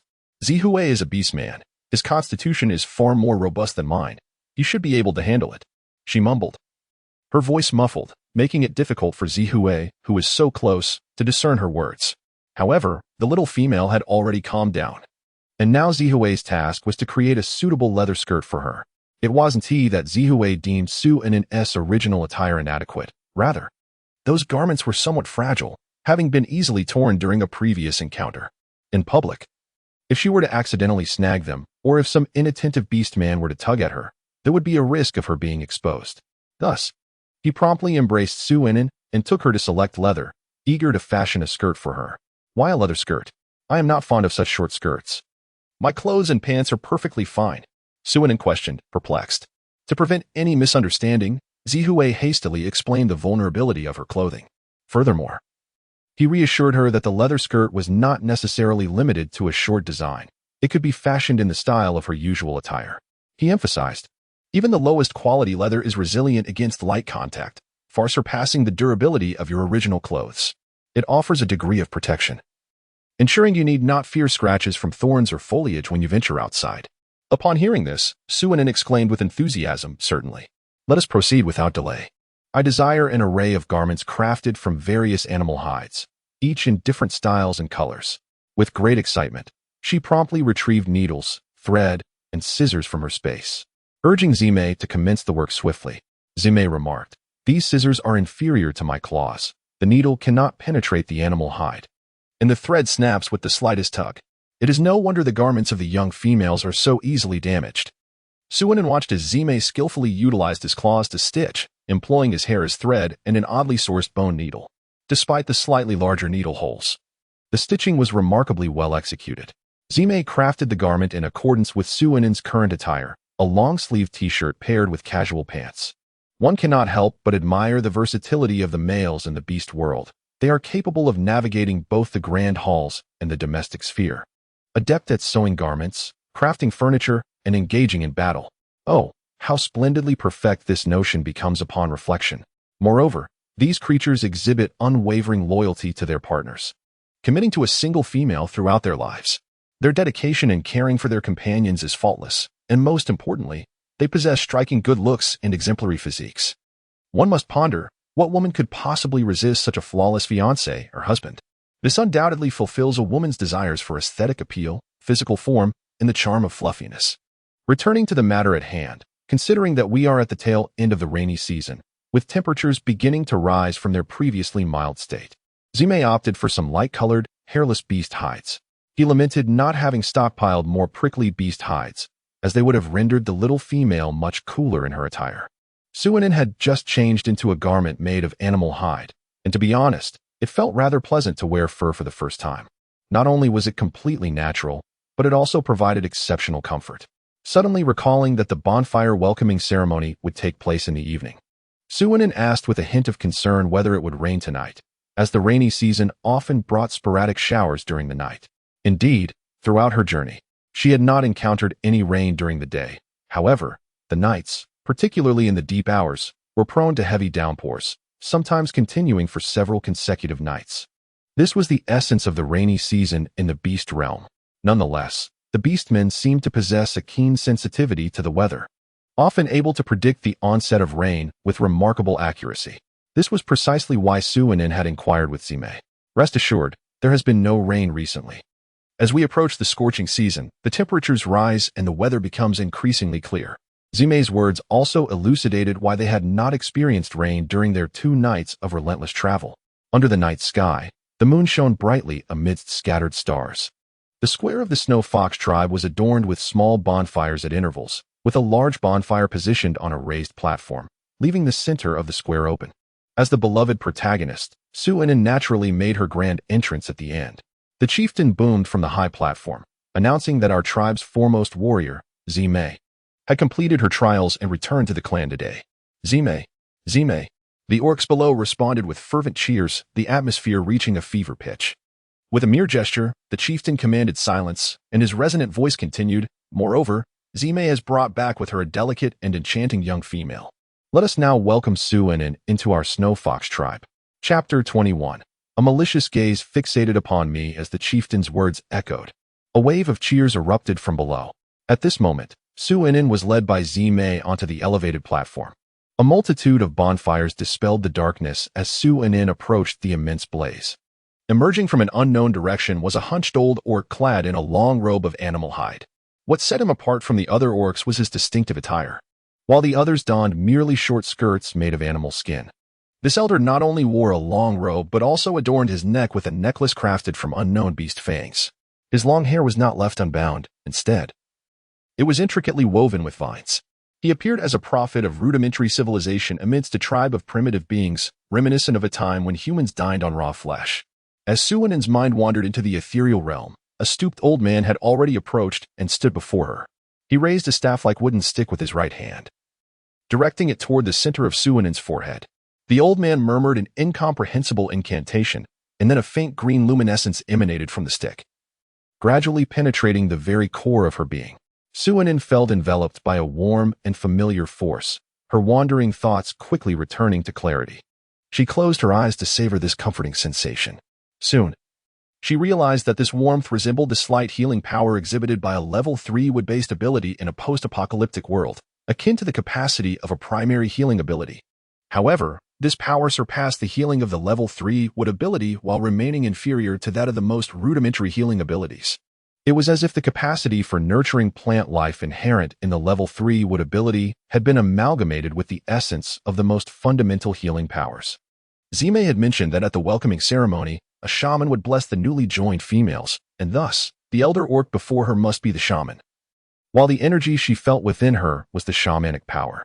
Therefore, the blessing of the shamanic power was essentially a simple transmission of healing energy, aimed at assessing one's health and remedying minor ailments. Just as Suinin opened her eyes, her expression a mixture of emotions, the shaman had already withdrawn his power. Thank you for joining our snow fox tribe, Suinin. Your health is exceptional, and the beast god shall protect you. The aged voice resonated as the shaman retracted his wooden staff. Blessings of the beast god. Blessings of the beast god. Blessings of the beast god. The orcs below chanted in unison, their voices betraying their joy and excitement. A beautiful, healthy female. How could that not exhilarate them? Although they might not become her partners. Sharing the same tribe ignited a glimmer of hope. Upon the shaman's words, Zime's lips curled into a broad smile, his delight unmistakable to anyone who beheld it. After bowing to the shaman with Suinin, he descended from the platform and sought a secluded spot, settling beside a small fire. I'll fetch some beast meat to roast from near the platform, and then. You stay here. I shall return shortly. No need to worry, it will be but a minute. He reassured her, knowing she would be anxious if he left her side. As for the timing, it was a lesson Suinin had imparted during their journey back to the tribe. Suinin merely found it disconcerting to face the vast, unfamiliar environment alone.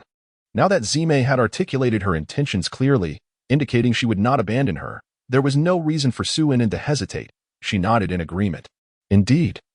It was not long before Zime returned, bearing meat wrapped in leaves, having traversed the distance in less than a minute. Subsequently, Zime produced a small pouch from her waist, crafted from the leftover scraps of animal skin used for Suinin's leather garments. Observing her deftly skewer a piece of pristine meat with a stick, she made a few incisions in the flesh with her claws before retrieving pepper and salt from the pouch to sprinkle atop. The fluidity of her movements was akin to a well-rehearsed dance, due to Zime's choice of a secluded location, coupled with her ability to exude the pressure of a high-ranking beastman when attention turned toward them. They found a peaceful refuge. As for the plaza, when Zime led Suinin away from the high platform, the chieftain announced the commencement of the festive welcome ceremony. Consequently, the most prominent spots in the plaza were occupied by a throng of beastmen encircling a single female. Following this spectacle, solitary males engaged with fellow beastmen around various bonfires. Each fire pit was adorned with numerous parcels of fresh meat wrapped in leaves. Those eager to showcase their prowess ventured into the central space of the plaza to spar, thereby displaying their strength and vying for the attention of the females nearby. Meanwhile, the unhurried single beastmen feasted on raw meat by the fireside, contentedly watching the duels in the center. The already mated males clustered around their respective females, diligently attending to their needs, be it slicing meat, presenting fruit, or offering a soothing shoulder rub. As Suinin savored the roasted meat provided by Zime, she observed the surroundings of the campfire. Watching even the females indulge in raw meat made her feel a slight discomfort, though it quickly dissipated. Her gaze fell upon a particularly prominent spot beneath the platform, where she was momentarily taken aback. There, a male beastman was grilling meat, albeit with a rather unrefined technique. The exterior was cooked while the interior still bore traces of blood. At that moment, Zime happened to glance up at Suinin. Noticing her unwavering focus on a specific location, she followed her gaze and chuckled softly. She explained to her little female companion that the male was the mate of the tribe leader's daughter, engaged in roasting meat. Salt was exceedingly precious, and it was only due to the leader's formidable strength and his affection for his daughter that she could frequently enjoy roasted meat seasoned with salt. Did the other females in the tribe afford salt? Almost none. Each rainy and windy season, the tribe would venture to the seaside to trade with the merfolk for salt. However, the supply was scant, while the demand was high, making it exceedingly expensive. The small amounts of salt brought back were reserved primarily for pregnant females, those who had just given birth, and some who were unwell. Zime further elaborated that, privately, the beastmen would occasionally trade their stored pelts for a bit of salt to please the females. Yet the latter typically reserved their salt for times when they felt under the weather. Most of the salt was saved for the harsh winter months. Suinin had heard Zime speak of the preciousness of salt on more than one occasion. She was astonished to learn that even the esteemed Snow Fox tribe, one of the three great clans, could not satisfy the salt demands of the majority of its females. How, then, was salt exchanged? Without pausing in her task of roasting meat, Zime explained that 10 complete hides could be traded for a single shell of salt. The shells, a specialty of the merfolk, are sizable, roughly the dimensions of 2 small fists. Renowned for their exceptional sealing properties, these shells are specifically utilized for storing such precious items as salt. Today, Suinin has witnessed the full size of a hide. A single piece could yield 2 outfits for her. To her astonishment, this could only be exchanged for a meager amount of salt, barely the size of 2 small fists. Suddenly, she felt a nauseating gaze fixated upon her. In Chapter 22, the lively and cheerful Chow Chow, before she could discern the source of that gaze, it had already shifted away, leaving Suinin with the unsettling impression that it may have been a mere illusion. However, having endured the apocalypse, she was certain that someone had harbored ill intentions towards her. As a female who had only just arrived at the tribe and had yet to interact with many, it was improbable for her to have offended anyone. Hence, she turned her attention to Zyme. Zyme, feeling a shiver down his spine from Suinin's unwavering gaze, asked, "What is it, Anin?" "Just a moment. This piece of roasted meat will be ready shortly." "Nothing much. I just couldn't help but admire your looks." "I'm in no hurry." "Take your time with the roasting," she replied. Upon hearing this, Zyme's heart soared, knowing that Anin favored him above all. Just then, their secluded corner welcomed its first visitors. Among them was someone Suinin recognized, the captain of a hunting team named Lei, whom she had encountered in the wild just days prior. Beside him stood a tall, slightly plump, alluring beauty, who carried a vine basket filled with a dozen rosy fruits. With a familiar ease, she approached Suinin, saying, "You must be the female Suinin that Zyme brought back. I'm Chow Chow, Lei's partner. May I call you Inin? I brought these red fruits. They are quite sweet and crisp." As she spoke, she handed the basket of fruits to Suinin, her large, sparkling eyes gleaming with warmth. Chow Chow stood approximately 173 centimeters tall, slightly plump, adorned in a strapless top and a hide skirt, with a generous bosom that exuded a mature, wild beauty tinged with an innate charm. Suinin could easily sense the goodwill emanating from Chow Chow, and her pure, innocent gaze was untouched by her attire. "Of course, Chow Chow," Suinin replied, and with that single name, the chasm between them narrowed. He. "Then Anin, we shall be friends. Feel free to come find me to play whenever you have time." Chow Chow cheerfully sat beside Suinin, entering into gossip mode. "Anin, you wouldn't believe it. Just now, many single males were eager to come over and greet you upon realizing you were in this corner, but they were all frightened away by Zyme as chilly aura." Suinin was indeed unaware of this unfolding drama, but now that she was informed, she couldn't help but admire Zime's impressive maneuvers. With a smile, she nodded in agreement, her spirits lifting as she began to regale Suinin with the latest gossip from the tribe. She shared tidbits about who had paired up, which female had recently given birth, and the number of offspring produced. Then, leaning in closer to Suinin's ear, she whispered, "Anin, it seems you and Zime have yet to form a bond. When do you plan to unite?" Suinin's ears flushed slightly as she softly replied, "In 7 days." "Well, that's soon," exclaimed Chow Chow. "I've heard that powerful males are particularly exceptional in that regard. My Lei always wears me out to the point where I can hardly get out of bed. Zime is even a tier above Lei, so just imagine." A mischievous glint sparkled in her eyes as she secretly chuckled. The two, believing their voices to be hushed, were unaware that the two males nearby could hear them distinctly. Lei felt a sense of pride in Chow Chow's performance, while Zime gazed at Suinin with a look of indulgence mixed with contemplation. Having broached the subject, Suinin leaned closer to Chow Chow and quietly voiced her concern. "I've heard the first time can be quite painful. Is that true?" As Suinin posed her question, her delicate face flushed a deep crimson. Having grown up devoid of maternal affection and without close friends, she felt quite bashful asking the newly acquainted Keoka. Keoka, with her naive, lively, and cheerful demeanor, left a particularly favorable impression on Suinin, fostering an unintentional sense of intimacy. Keoka raised an eyebrow, adopting the air of someone with experience, and coughed lightly. "In truth, there is a slight sting, but it will soon be overshadowed by pleasure. That exquisite sensation becomes increasingly addictive." As she spoke, Keoka shared a posture that she found particularly enjoyable with Suinin. Although Suinin's cheeks burned with embarrassment, she shyly continued to listen. Meanwhile, Lei and Zime quietly took note of the positions discussed by Keoka, one intending to experiment later, while the other aimed to provide the best experience for a future partner.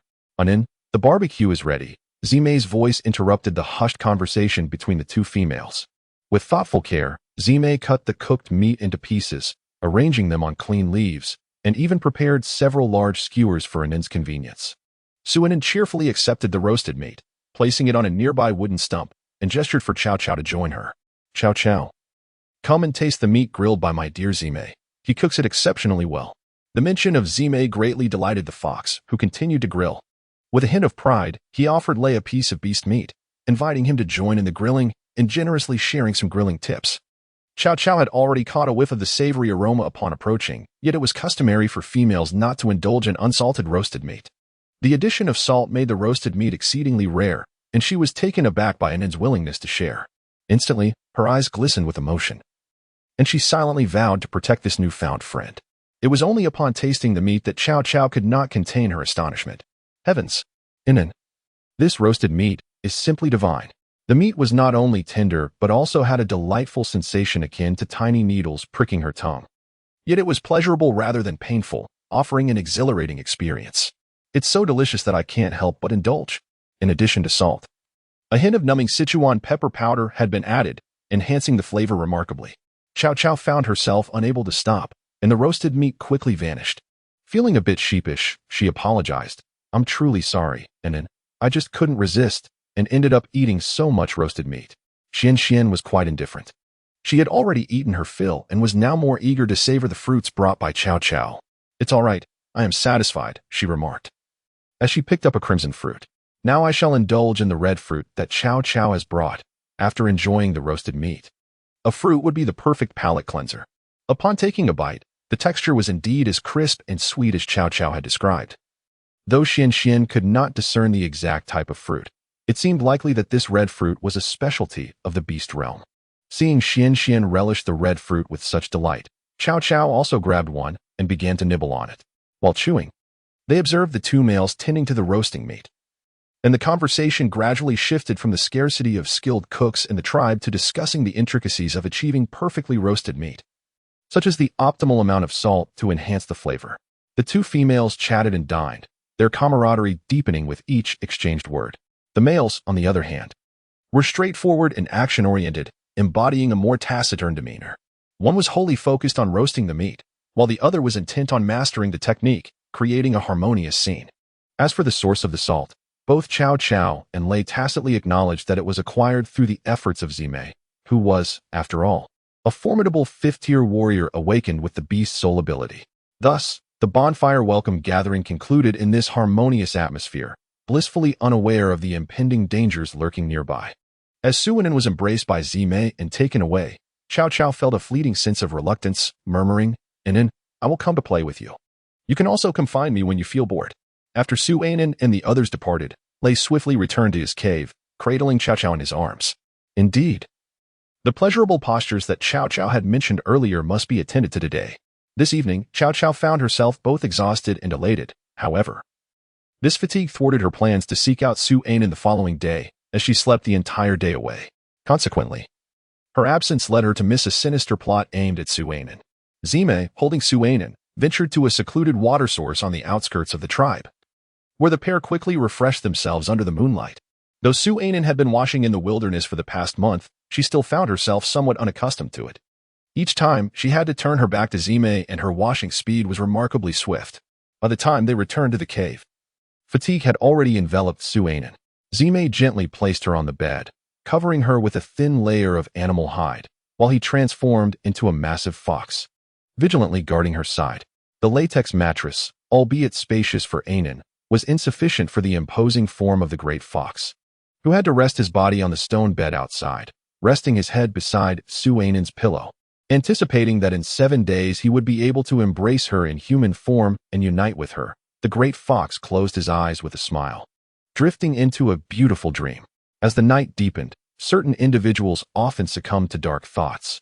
Nana was such a female. Initially elated at Zimei's return to the tribe, she was dismayed to discover he had brought back another female. Humph! Such a delicate and frail creature would likely not survive a winter, let alone bear offspring. What could she possibly compare to me, Nana?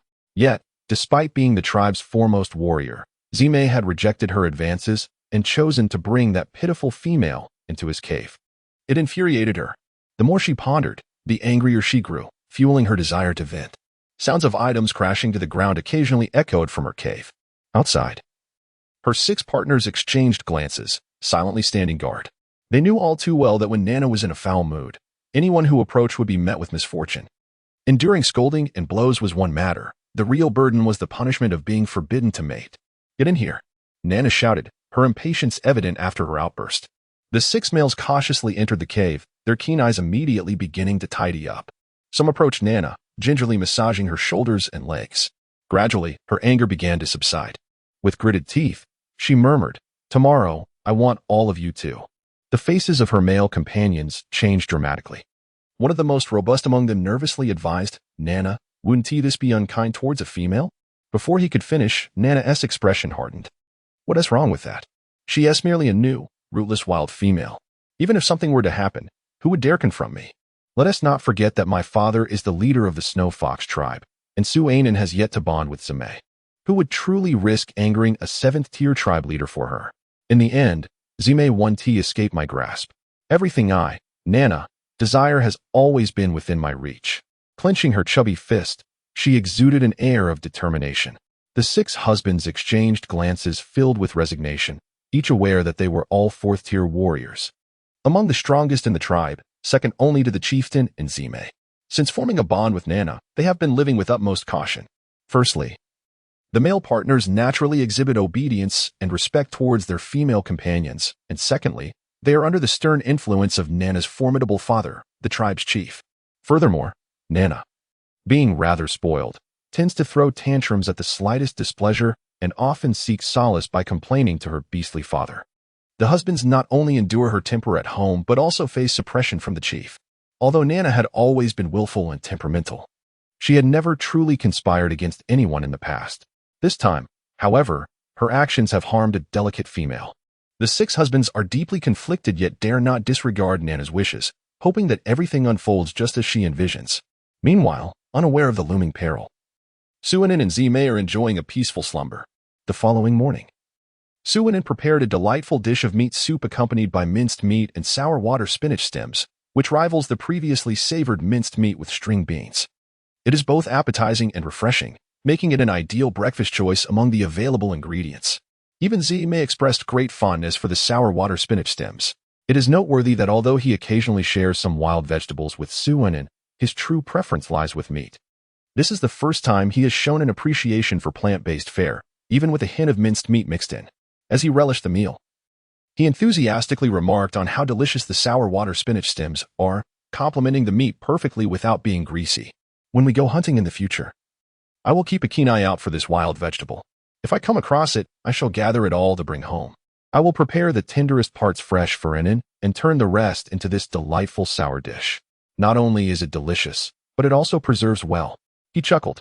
Suanen followed Xiao Xiao in silence, finding this simple existence to be a profound happiness she had never dared to dream of before. After finishing breakfast, Zime needed to venture out for hunting to prepare for the scorching season. However, he was reluctant to leave Enin alone in the cave.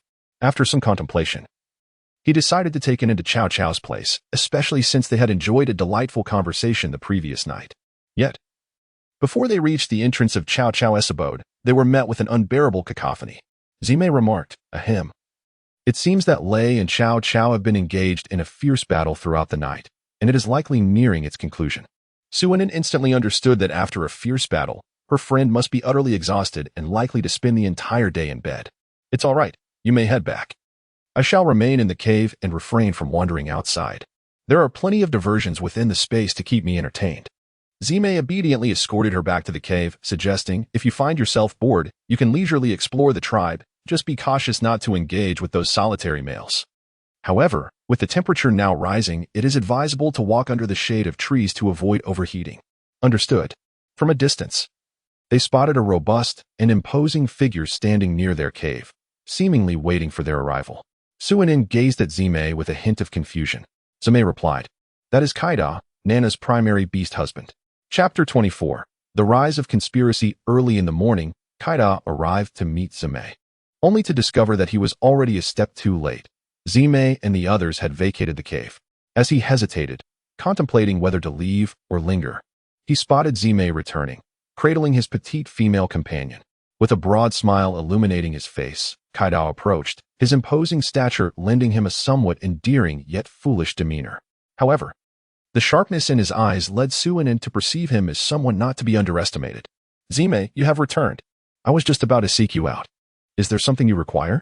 Zime maintained a casual relationship with Kaida, having had little prior interaction, merely acquaintances. He found it perplexing that Kaida would seek him for anything in particular. Kaida waved his hand dismissively. It is nothing of great consequence.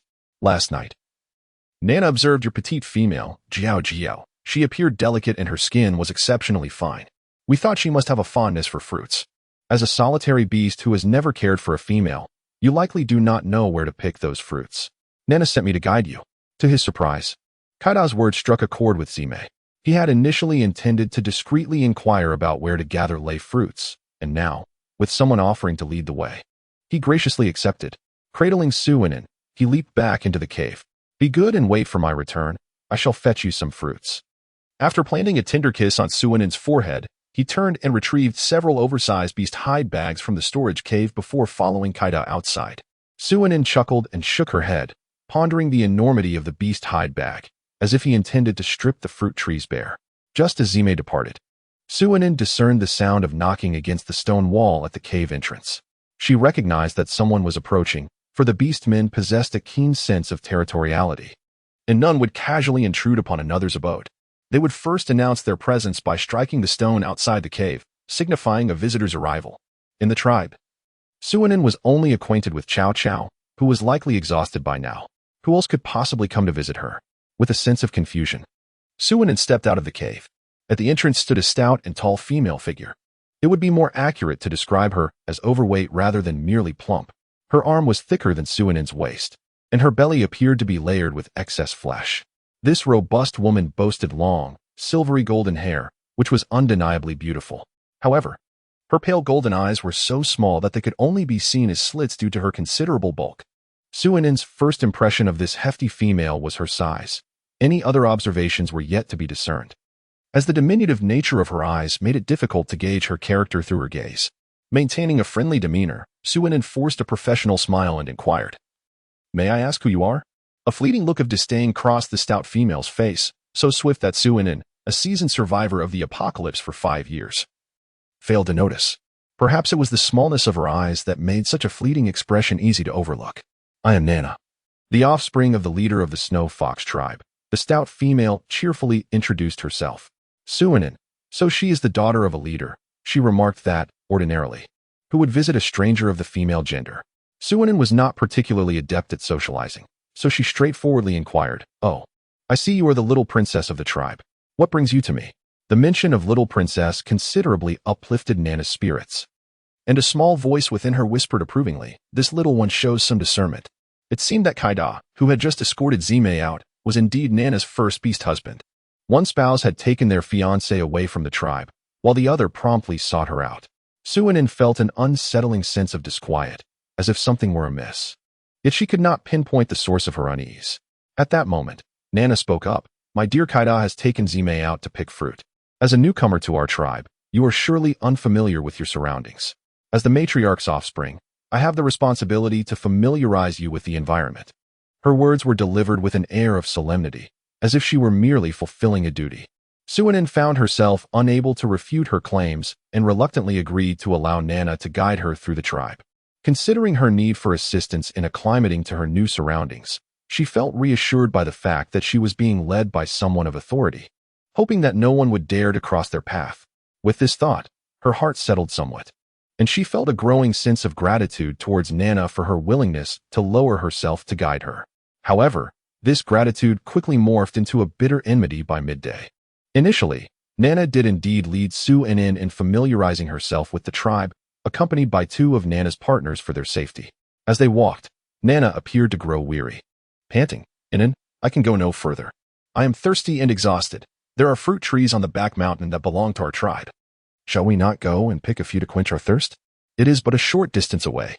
Suinin had heard from Zime that the fruits within the tribe should not be picked at will. They are to be harvested uniformly by the chief's orders and then equally distributed among the females. Otherwise, Zime would not be curious about where the males forage for fruits outside. A sense of hesitation washed over her, for Zime had mentioned that the fruits of the tribe were to be allocated collectively.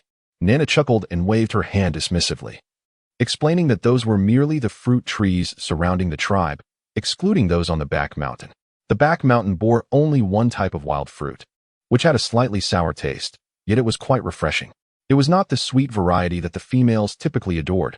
Rather, it was generally acceptable for pregnant females and those who could tolerate sour flavors to pick at will. Suinin does not harbor any aversion towards sour fruits. She believes that such fruits might even serve as an exquisite seasoning. Moreover, after their long journey, she finds herself quite parched. Thus, she acquiesces to Nana's suggestion. Before long, they arrive at the so-called back mountain. Here, a cluster of diminutive fruit trees thrives, bearing fruits the size of eggs, yet adorned in a striking shade of purple. Undeniably beautiful. As Suinin observed Nana already devouring a fruit, she hesitated for a moment before plucking one herself, carefully placing it in her mouth. She was greeted by a slight tanginess, accompanied by a hint of sweetness. The flavor was surprisingly delightful. It did not seem to align with Nana's assertion that it was not favored by the feminine palate. At least, Suinin found the taste quite enjoyable. Just as she finished her first fruit, Nana spoke with a hint of significance. So, Anin, do you like this fruit? If so, feel free to indulge a bit more. Personally, I prefer fruits that are sweet and luscious. This one, with its sour notes, I can only manage one, or else my teeth might protest. Suinin did not perceive anything amiss in Nana's words. Indeed, some individuals possess an aversion to sour flavors. And even a modest indulgence can lead to a most unpleasant sensation in their teeth. Under Nana's benevolent encouragement, Suinin consumed 2 more fruits. The primary reason was that the fruits were rather diminutive. Even after 3, she still felt parched, and, perplexingly, her thirst seemed to intensify. Glancing at the sky, she noted that the sun hung high above, and the fruit trees around them were scarcely taller than a person, leading her to feel increasingly warm. Chapter 25. Did Suinin fall to her death? What's the matter, Inan? Are you feeling the heat more acutely? Nana inquired. We are on the brink of the scorching season. The weather is bound to become progressively sweltering. Why not eat a few more fruits? While the sun isn't at its most relentless, we should return to the cave, where it is significantly cooler, as she urged Suinin to continue indulging in the fruits. Nana simultaneously sought to alleviate her discomfort. At this moment, Suinin felt an overwhelming heat coursing through her body, a desperate longing for fruit to quench her thirst. In a daze, she followed Nana's prompts and consumed 2 more pieces of fruit. However, the situation only grew more alarming, as her thirst intensified and her body became increasingly feverish. Even her consciousness began to wane. She shook her head vigorously, striving to remain alert. Nana, I'm so hot. Let us go back. Back? Where to? Nana's demeanor shifted dramatically, her face now adorned with unmistakable mockery. I initially thought I would have to resort to force to make you consume the love fruit, but to my astonishment, this wild female doesn't even recognize it. Ha. As laughter echoed, Nana's expression morphed into one of anger. You, a worthless, frail wildling, how could you possibly be worthy of our tribe's foremost warrior? You, a shameless seductress. Just look at your current state. Soon, you will descend into debauchery. But fret not, here, no one will come to your aid. We shall merely observe your degradation. When you can no longer endure and perish, we will inform Zime. I wonder if, at that moment, Zime will still hold such deep affection for your shattered form? Do not look at me with such eyes. After your demise, I shall personally lie with Zime in this very love fruit grove. Suinin's nails dug deeply into her flesh, and with an extraordinary willpower and the intensity of pain, she clung to a faint sense of consciousness. Damn it, could she, Suinin, truly not escape the machinations of women? First, she was ensnared by Schwer, who sought her life, only to have fate twist and inadvertently aid her instead. Now, she found herself confronted by another adversary, Nana, who regarded her as a rival and harbored similar intentions of plotting her demise. Furthermore, Nana wished for her to endure unbearable torment and humiliation before her end. Who on earth claimed that the females in this savage world were innocent? Zime, with such a twisted admirer in your midst, why did you not forewarn me? Meanwhile, far in the wilderness, Zime joyfully gathered fruits, pondering that now the little female would have ample dried fruit for snacks. Suddenly, he sneezed twice in quick succession. Could he be falling ill? That seemed impossible, as he had always been robust. It must be that Inan was thinking of him at home. He chuckled to himself. Suinin turned and stumbled as she ran deeper into the mountains. She was certain that Nana would not allow her to return to the tribe so easily. Thus, fleeing in the opposite direction was her only chance of survival. Even if she could not dispel the emotional entanglement, Suinin would never resign herself to fate. Even in death, she would not follow the path laid out by her adversary. Suinin felt an intense hatred, directed both at her own complacency and at the lapse in vigilance that had plagued her during this time. Nana, looking down with disdain, watched as Suinin sprinted deeper into the back mountains, having no intention of pursuing her.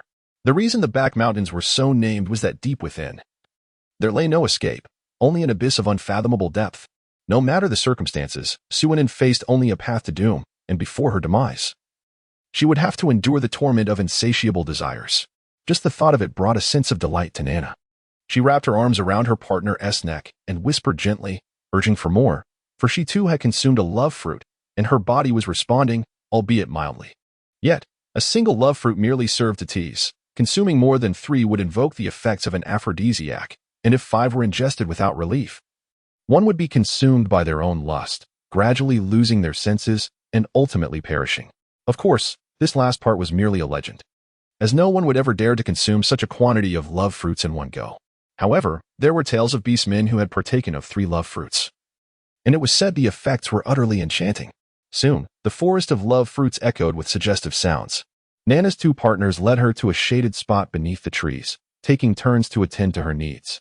Unsatisfied, Nana indulged in yet another love fruit, and the sounds of passion filled the air.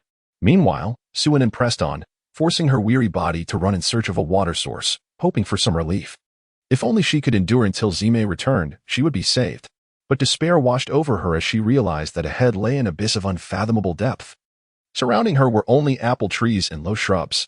She still had a small reserve of water, but its temperature mirrored that of the outside air, likely exceeding 30 degrees. Without a deep pool, she would have no chance to wait for Zime's return. Her only hope lay in encountering a solitary beastman or in gambling on the possibility of water at the bottom of the cliff. The former could directly alleviate the effects of the love fruit, granting her survival. The latter was a perilous gamble. If there were indeed water below, she might not survive the fall. Yet, how could one expect to find a solitary beastman in the love fruit forest? A tear of despair slipped down Suinin's cheek as she leapt from the precipice. The flames of desire had nearly consumed her reason. She could only act swiftly, gambling on a hope that seemed increasingly unlikely. Even if she lost the bet, she would not fulfill Nana's wish. Wasn't it Nana's desire for her to perish in such a manner, to witness the fragments of her body and feel guilt and anguish, thus urging Zime to follow suit in a tragic love affair? In Zime's unconscious state, she could finally claim him. This was the only possibility Suinin could conceive for Nana to succeed in winning Zime's heart. As long as Zime remained aware, he would never allow Nana to prevail. Perhaps it was time for all of this to come to an end. At the onset of the apocalypse, Suinin should never have fought to survive. Perhaps when her grandmother departed, she should have followed her. "Grandmother, I am finally coming to see you." At the moment Suinin leapt from the cliff, Zime was suddenly struck by a pang in his heart, as if he had lost something of great significance. This unexpected feeling stirred a sense of agitation within him, rendering him disinterested in gathering fruit. He found himself yearning intensely for Nana, wishing to be by her side. With a swift motion, he tossed a leather bag filled with fruits, which was deftly caught by a large fox that promptly made its way toward the snow fox tribe. Meanwhile, Kaida, who had been accompanying him in the fruit-picking endeavor, hesitated momentarily before transforming into a fox himself and hastening back. His thoughts were tumultuous. He pondered whether Nana had succeeded. As Nana's partner, he desired everything to unfold according to her wishes. Yet, as a normal male beastman and a member of Zime's tribe, he also hoped that the female named Unin could avert this calamity. As Zime sprinted, a growing unease gnawed at him, an instinctual feeling that something significant was afoot, closely tied to him. One should never underestimate such instincts. The intuition of advanced beastmen is remarkably acute. This was precisely why Zime raced back without a moment's hesitation. Chapter 26. Suinin's glimmer of hope on the other side. Our protagonist Suinin, if she were to truly meet her end, would render the entire narrative concluded, and each would return to their respective homes. Ahem, just a jest. It must be said that Suinin possesses a certain halo of fortune. Indeed, her leap from the cliff has surprisingly granted her a sliver of hope. However, whether anyone would come to her rescue remains an uncertainty. As Suinin descended in free fall, she suddenly collided with a plush mass, the sensation beneath her oscillating between firmness and softness. She felt the soft entity yield momentarily to her impact, descending slightly before swiftly regaining its stability. In a bid to maintain her sanity, Suinin drew forth a small dagger and plunged it resolutely into her thigh, skillfully avoiding any major blood vessels, an endeavor not overly challenging for someone who had navigated the apocalypse for 5 arduous years. Blood cascaded down her thigh, staining the plush surroundings in crimson. The searing pain jolted Suinin back to lucidity. As she beheld the white, gold-tinged fluff swirling through the air, She realized she ought to be rescued by a flying beastman. Yet, she pondered whether he was single, and if so, would he be inclined to engage with her in a more intimate manner? Although Suinen's understanding of the beast world is still limited, she possesses the fundamental knowledge. It is a certainty that males who have formed bonds will not engage with other females, while single males, if they have affections for someone, will not cast their gaze upon other females. She can only hope that the individual in question is a single beast without a beloved.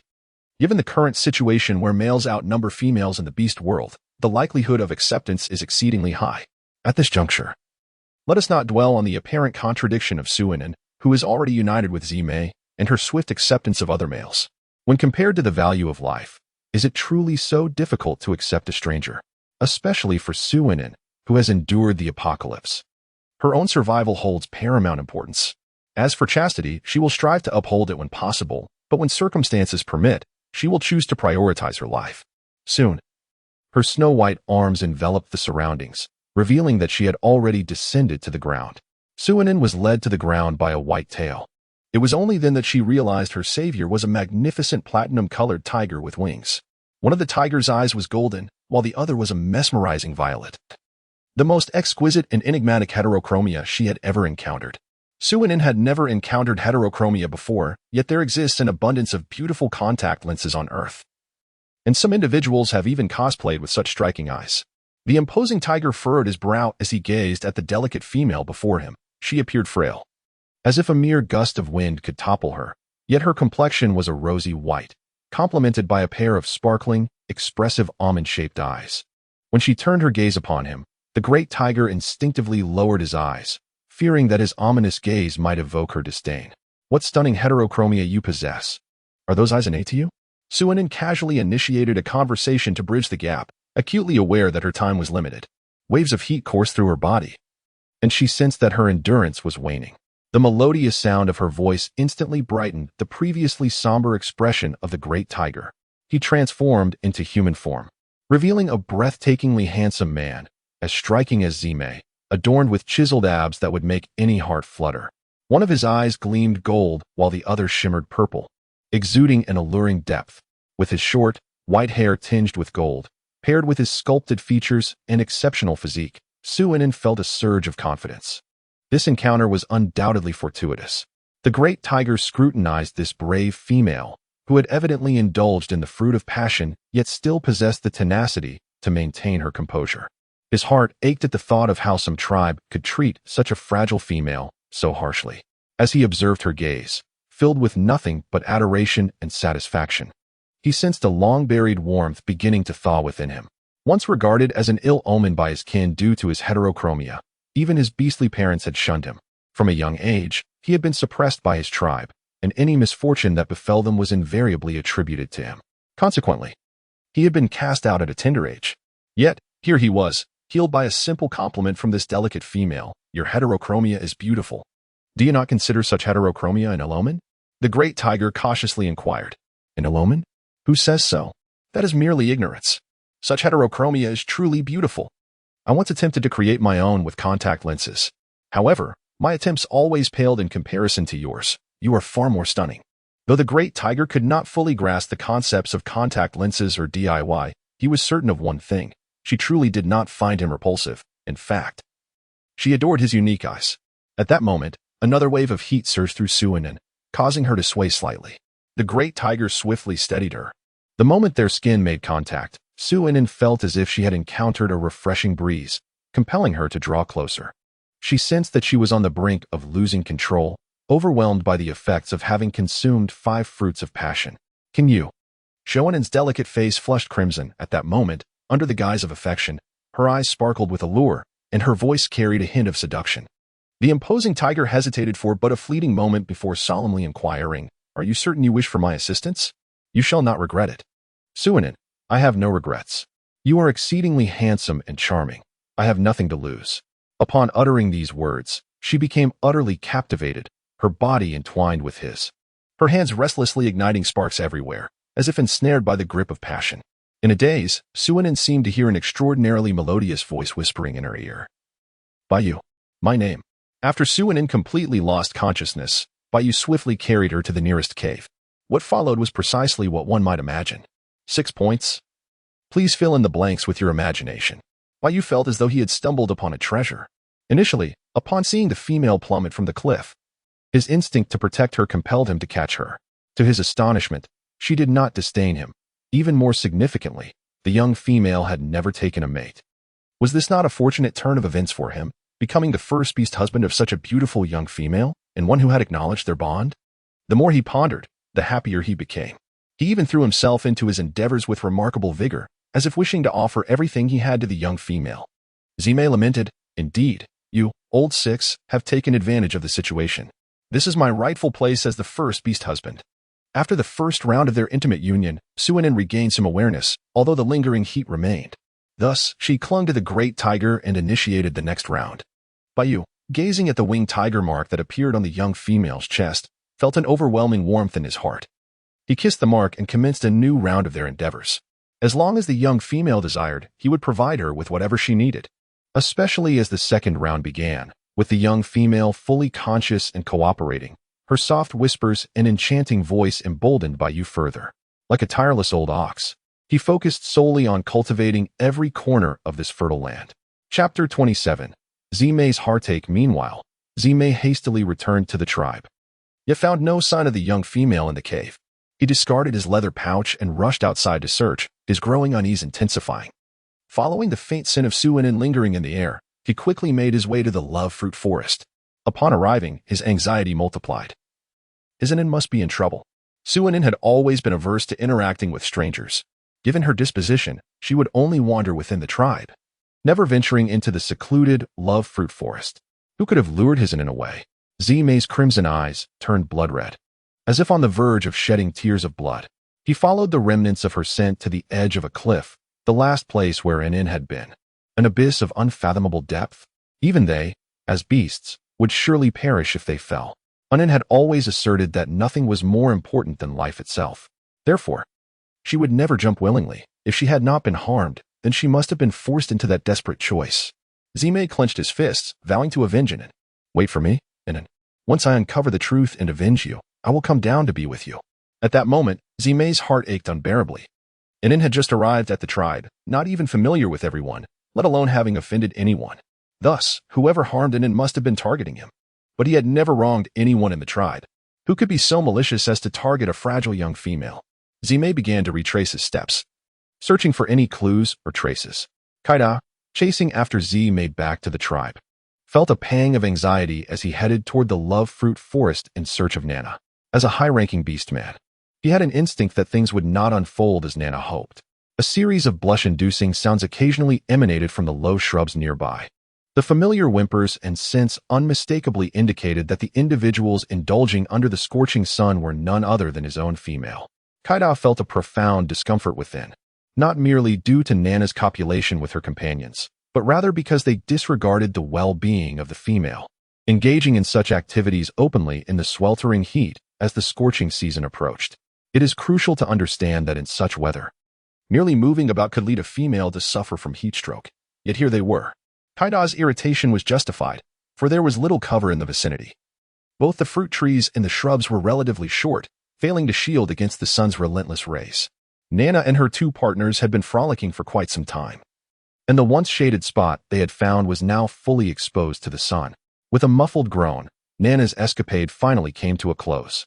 Her complexion was flushed, and her face bore the remnants of passion, large beads of sweat still clinging to her forehead.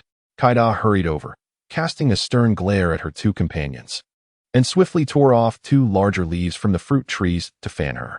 The two companions, sensing the mood, one hastily tidied up while the other rushed off to fetch water. As the echoes of pleasure faded, Nana lazily regarded Kaida, inquiring if he had returned without incident. Kaida replied, "Zime must have sensed something. She returned to the tribe just before me." With a sardonic chuckle, he added, "The deed is done. Even if she hurried back now, it would be too late." However, the intuition of a fifth-tier beastman should not be underestimated. Fortunately, the fruit-picking spot is far from the tribe. Otherwise, that wretched female might have actually awaited Zime's return. Alas, Nana mused, her face adorned with a triumphant smile, reveling in her schemes. While Kaida felt a twinge of sympathy for Suinin's plight, it paled in comparison to the significance of his own female. A male once bonded, often exhibits an unyielding devotion to his partner, prioritizing her above all else. This was precisely why Zime harbored disdain for Nana, yet she still yearned for his affection. What did it matter if he disliked her? As long as their union was secured, he would have no choice but to orbit around her. In due time, she would give him the cold shoulder, teaching him that even the mightiest warrior, if he disregarded Nana, would ultimately find himself beneath her heel. Nana smiled with unbridled pride, as if her dreams had already materialized, envisioning Zime kneeling at her feet, seeking forgiveness. In her ears, Zime's alluring voice resonated. "Nana, where is Anan? I did not see her upon my return to the cave, yet your scent lingers at the entrance." One cannot overlook the extraordinary olfactory sensitivity possessed by the orcs. Should they quiet their minds to attune to their surroundings, they can detect even the faintest scents from the past 2 hours. Nana was roused from her reverie by Zime's accusatory tone, and as she recalled the imagined scenario of Zime humbly seeking her favor, she couldn't help but indulge in a theatrical display. With a hint of melancholy, she lamented, "I initially brought in the little female to familiarize ourselves with the tribe. However, upon reaching this secluded area behind the mountain, we both grew weary and found a spot to rest. Subsequently, Inan, for reasons unbeknownst to me, spotted this grove of love fruits and insisted on entering to pick some." Nana, with a coy demeanor, continued, "I thought Inan wished to gather love fruits to share with you, hence I followed her into the grove." As she spoke, her cherubic face flushed crimson, a sight that, combined with her recent romantic entanglement, held a certain allure, though only for the males interested in Nana.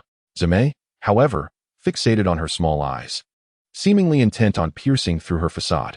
The self-assumed shyness displayed by Nana was particularly repugnant to him, and the lingering scent of her recent coupling only intensified his disgust. Yet, for the sake of Inan, he stifled his discomfort and pressed on. "Where is Inan now? Why are only you and your partner present here?" Nana burst into tears, exclaiming, "I do not know where Inan is gone. I had intended to return with a love fruit, but upon turning around, I discovered Inan had already devoured several." She continued, "I tried to prevent Inan from consuming more, fearing for her safety, and wished to send my partner to find you. In my haste, however, Inan shoved a love fruit into my mouth. Feeling wronged," she added. "When my partner saw me eating the fruit, he hurriedly whisked me away to a secluded spot." The implication was clear. The potent scent of their recent union spoke volumes without the need for further elaboration. Suddenly, as if awakening from a stupor, Nana urged, "Zime, you must find Inan. She has consumed at least 5 love fruits. If you delay, it may be too late." Her words, though seemingly considerate of Inan, bore inconsistencies upon closer inspection. Zime understood Inan well. Despite her delicate appearance, she possessed the stamina to traverse the snow fox tribe without faltering. Additionally, the notion that Inan would venture to pick fruits, particularly after Zime had previously informed her that the tribe's fruits were distributed uniformly and prohibited from private harvesting, was utterly absurd. Chapter 28. Unraveling Nana's deception at that time, he overlooked the fruit grove on the back mountain and naturally did not mention it. In such circumstances, Inan could only assume that the fruits from the back mountain were also part of the tribe's unified distribution, and she would not take the initiative to pick them. Moreover, she later ate several passion fruits herself and even fed one to Nana. Inan was not one to easily warm up to others. It took her over 10 days of being confirmed as his intended beast husband before she would feed him when she was in a good mood. Reflecting on this, Zime felt a pang of heartbreak intermingled with intense resentment. During his absence from the tribe, only Nana and her partner's scent had lingered near and on, indicating that the one who harmed Inan was this deceitful female before him. Zime suppressed the urge to kill her, but could not help but let out an angry growl. "You lie." The words were spoken with unwavering conviction and resonated powerfully, startling Nana and causing her heart to race momentarily before she regained her composure. She clutched her chest, appearing both sorrowful and as though she were considering his feelings. "Woo-woo, everything I said is true. If you don't hurry to find Inan, I fear she may not hold on any longer.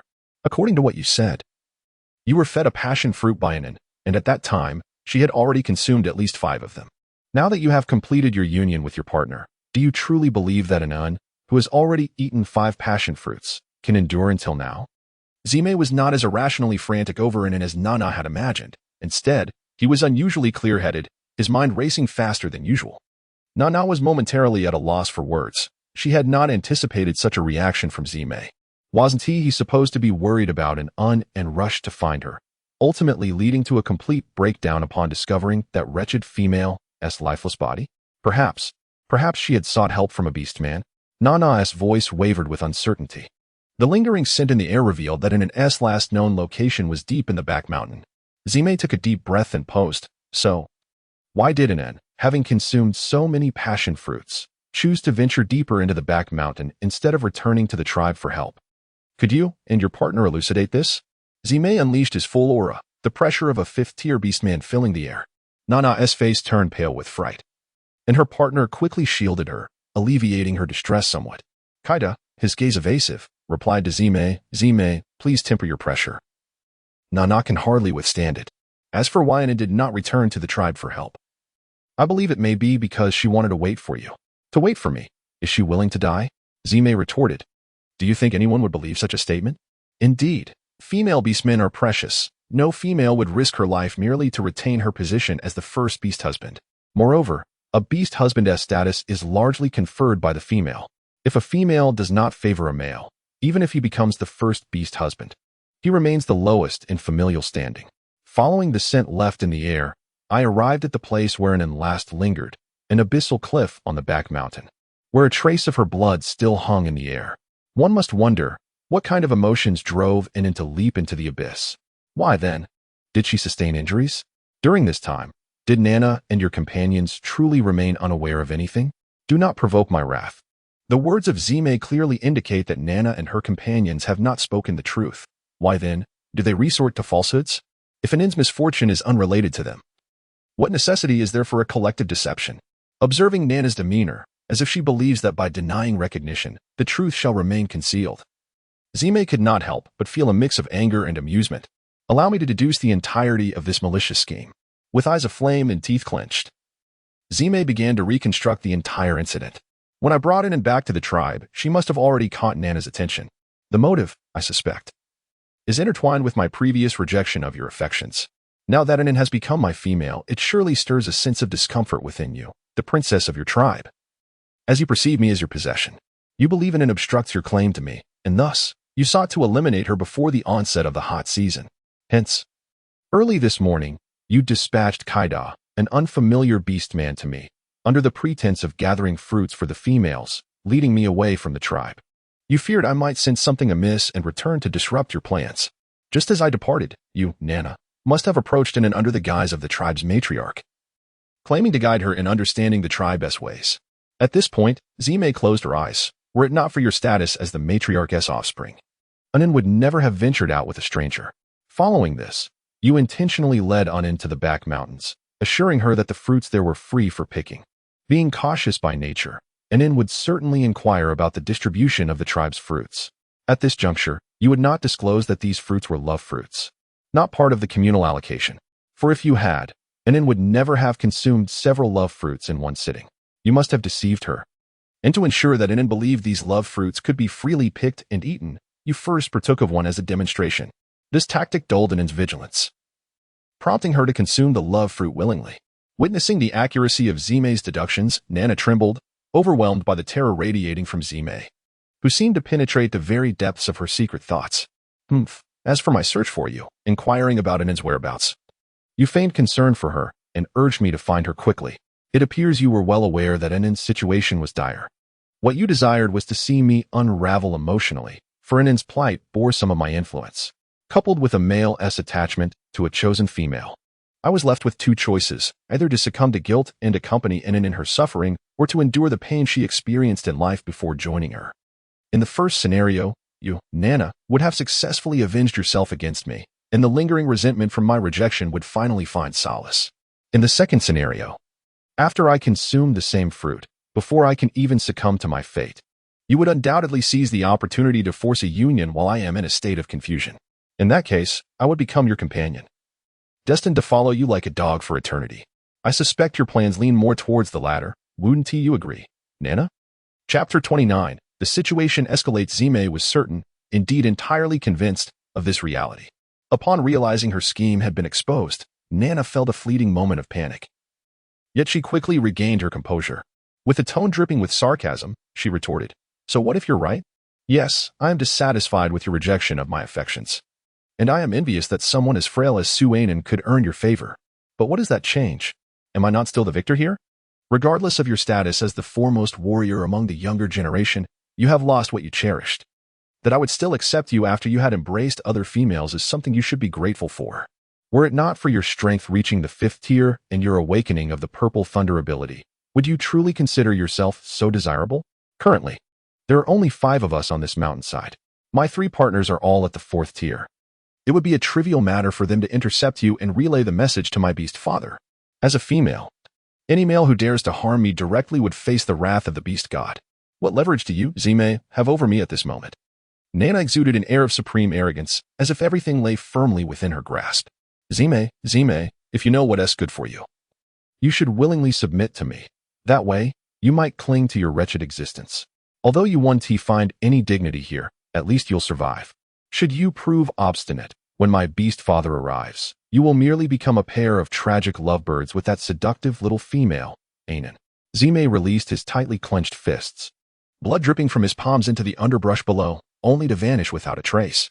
He laughed with wild abandon, as though nothing in the world held any significance to him at this moment. Ha ha ha, do you think that with Anan gone, I have any reservations left? Wiping the tears from his eyes, he tasted the salty droplets on his lips, finding them bitter indeed. Nana, the female offspring of the Snow Fox tribe's chieftain, driven by jealousy and dissatisfaction after being spurned by a male, has maliciously orchestrated the demise of another young female. And now, instead of repenting, she escalates her threats against me? Are you truly so naive as to believe your wickedness will remain concealed? Zime's words sent a wave of unease through Nana and her companions, particularly Kaida, who was on the brink of breaking through to the 5th tier. His instincts were sharper than ever, and he sensed the source of their troubles lay with Zime. They had all underestimated one another. Indeed. No sooner had Zime finished speaking than dozens of tribal warriors emerged from the distant thicket, all 4th tier elites, and all of whom had grown up alongside Zime, sharing deep bonds of camaraderie. Leading the group was Lei, the first companion of Keoka. Each of them was smeared with scent-masking herbs, and being all at the 4th rank, they could easily conceal themselves, rendering Nana and her companions, also of the 4th rank, oblivious to their presence. Yinhu summoned the tribal shaman and the warriors still in the tribe, Lei commanded coldly. A young orc promptly vanished from sight. Nana and her 3 companions found themselves powerless to prevent the summons. The arrival of Lei and his group darkened their expressions, for they understood the gravity of the situation regarding the harm inflicted upon Anan. They were to face public judgment for this transgression. Lei's icy gaze fixed upon Kaida and the others. Initially, when Zime sought him out, claiming that Anan had met with misfortune at the hands of Nana and her orc mates, he thought Zime had lost her senses. However, upon hearing Zime recount the events of the day, he complied with her request, gathering orcs who had not gone hunting and shared a good rapport with them. They masked their scents and concealed themselves, awaiting the revelation of the truth. After all, a newly joined female from the Shiwehu tribe had been murdered merely a day after her arrival. If word of this spread, it would deter any females from wishing to join the Shiwehu tribe in the future. Thus, even though Lei and his companions found it hard to believe that Nana could orchestrate such a heinous act against Suinan, they remained silent and cooperative, driven solely by the pursuit of truth. Now that the truth had surfaced, revealing that the motive was as absurd as Zime's rejection of Nana's advances, it was unbearable for these naive orcs to comprehend. In their world, while females were indeed precious, rejection was a common occurrence. Some males were already taken. Others simply were not ready to bond, and still others merely found the confessing females unappealing. Regardless of the reason for rejection, females typically shrugged it off, confident in their allure, knowing that there would be many orcs eager to win their favor. However, Nana's pettiness and her fierce desire for vengeance instilled fear in Lei and his companions. Therefore, the matter had to be escalated. Zime and Anan deserved an explanation. At the bottom of the abyssal cliff, Suinan had undergone 2 rounds of harmonious encounters and had fully returned to normal, albeit feeling excessively fatigued. She lay upon a broad hide, the center stained crimson. Completely bare, she found herself unwilling to move. Suddenly, she raised her hands for inspection and lifted her left leg. Feeling a sense of surrealism, she recalled that before her leap, her palms had been pierced by her own clenched nails, the pain helping her to remain conscious. Later, as she plummeted and was caught by the great tiger, just as her awareness began to fade, she had stabbed her left thigh with a dagger. Yet now, her hands were unscathed, and her left leg bore no pain. In fact, after the tiger's first round of intimate engagement, throughout which she had experienced nothing but sheer ecstasy. She felt no discomfort whatsoever. Could it be that bonding with a partner facilitated such rapid recovery of the body? As Suinin was lost in contemplation, the great tiger, who had ventured outside, returned with a stainless steel bucket brimming with water, and in its paw it clutched a black fruit. The fruit was the size of an apple, its color and appearance strikingly reminiscent of a black plum. Indeed, a larger version of a black plum. A beastly rendition of a black plum. Suinin thought upon seeing the fruit. The great tiger handed the black plum to Suinin, then proceeded to wet the towel she had given him. Gently wiping her body, he did not forget to inquire, "Do you recognize this black fruit?" Suinin felt a twinge of embarrassment as the great tiger attended to her. But considering their previous candid encounter and the passionate intensity they had just shared, that initial discomfort gradually faded, allowing her to yield to his ministrations. She was primarily fatigued and disinclined to move. Upon their first meeting, she had noted that this fruit bore an uncanny resemblance to the black plums from her homeland, albeit considerably larger. Suinin shook her head in response. "Isn't it an orc from the soul pattern continent?" The great tiger, after cleansing one of her arms, submerged it in water, rubbed it gently, and then proceeded to the other arm. Suinin had been in the beast world for quite some time and had crafted an origin story in her mind. From another perspective, it was not entirely fabricated. It was, in fact, the truth. In Chapter 30, Suinin revealed her background. "I am not a beastman from the soul pattern continent. In our realm, neither females nor males possess beast forms." The great tiger was momentarily taken aback upon hearing that males also lacked beast forms, but he swiftly resumed his task, as any delay might cause discomfort to Enbao. However, regardless of gender, we all possess the potential to awaken extraordinary abilities. The spatial power I previously employed is a manifestation of such abilities, akin to the beast soul powers of the soul pattern continent. Those who awaken these powers become extraordinary beings, while those who do not remain ordinary. As for how we arrived here, that is another tale altogether. It begins with a female who believed that the male she fancied might harbor feelings for me, prompting her to seek my demise. She initially intended to cast me into the explosive vortex of a spatial anomaly, ensuring my death would be silent and unremarkable. However, the explosion likely caused a momentary distortion in space due to the spatial abilities involved, and it was this very distortion that inadvertently transported me here. Suinin succinctly recounted her origins, substituting the terms for male and female with those familiar to the beastmen, and transforming zombies into monsters. The remainder of her account was conveyed with utmost honesty, devoid of any discrepancies. At this juncture, the great tiger had reached her thighs during his cleansing process, prompting Suinin to hurriedly inquire about the healing of her wounds on her hands and thighs. Initially, the great tiger harbored a hint of mischief as he tended to her lower body, but all such thoughts dissipated upon her question regarding her injuries, leaving him with a grave demeanor. He understood that Enin's body could not withstand any further exertion from him, especially since this was her first experience. The fact that she could endure his attentions twice was already remarkable. "I applied hemostatic powder," he stated. Indeed, he had applied the powder. Yet the swift recovery of Enin's wounds was primarily attributed to the green crystal. However, green crystals in the beast realm were exceedingly rare and precious. Merely slaying colossal beasts did not guarantee their acquisition. Should fortune not favor one, a lifetime of hunting might yield no green crystal at all. To alleviate any potential pressure on Enin, he chose to remain silent on this matter. Suinin was somewhat taken aback. What had she just heard? Hemostatic powder.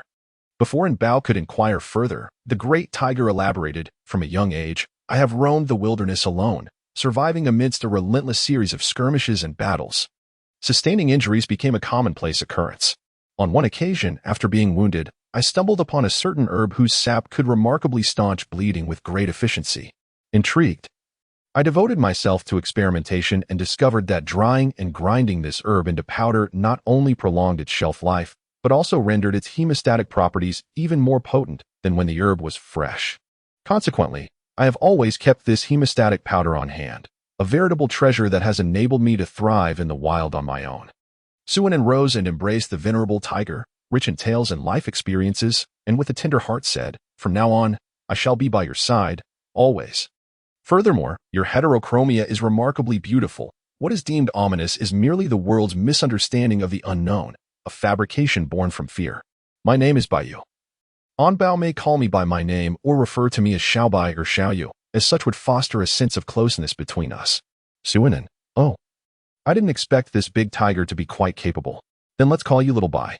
Little Bai hee Su-inen chuckled foolishly. And bow. Bai softly responded with a hum and called out to Su-inen once more. Su-inen delightedly embraced the way Bai affectionately addressed her. Who wouldn't wish to be regarded as a treasure? In the midst of their conversation, Bai had already meticulously cleaned Su-inen, lacking a change of animal hide attire. Su-inen donned a white, gold-trimmed silk dress. What do you think? Does it look beautiful? Does it complement your fur? Shall Bai? Bai glanced over and indeed found it to be a harmonious match. Regardless of whether he assumed his beastly form or his human guise, the ensemble suited him perfectly. Observing Bai's starry-eyed gaze as he reached out to touch the dress, Su-inen quickly interjected, "Be gentle, please. This dress is not made of animal hide. If you don't control your strength, it could tear."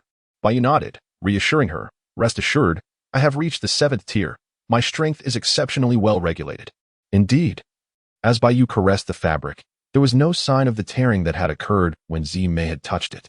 Zimei lamented, "At that time, I was unaware of how delicate its clothing was. Had I known, I would have been equally careful not to harm it. How unfair." Su-inen confirmed that she had not misheard. Xiao Bai claimed to have reached the 7th tier. If her memory served her correctly, Zimei had mentioned that the highest level in the soul pattern continent was indeed the 7th tier. Did this mean she had inadvertently aligned herself with someone of immense stature? She had heard that the leaders of the 3 great tribes were also only at the 7th tier, and they were all middle-aged or older. Xiao Bai, being so young, had already attained such a remarkable level, truly impressive. Regardless, the strength of her partner warranted a wave of praise. In truth, given Su-inen's personality, had it not been for Bai's timely rescue and their intimate connection, bolstered by the bond of the beast seal, she would not have become so comfortably close to a strange male so quickly. Yet, Bai's appearance had occupied various advantageous positions, instantly narrowing the distance and deepening their relationship. It was the first time Bai had received compliments, and he shyly responded, "Onbao is also quite remarkable. She is the only female with beast soul abilities I have ever encountered." Su-inen waved her hand dismissively, remarking that it was merely a spatial ability, lacking any significant combat prowess, only serving to make daily life a tad more convenient. Yet, it is still more formidable than other females, Bai asserted. Her Onbao was the most exceptional, and she welcomed any rebuttals. Observing Onbao holding a black plum, Bai urged, "Onbao, do eat it. This black plum is a rare treasure of nature, brimming with abundant and gentle energy that is beneficial for your body. Have you eaten any?" Su-inen retorted, delaying her own consumption. Bai felt a warm sensation in her heart.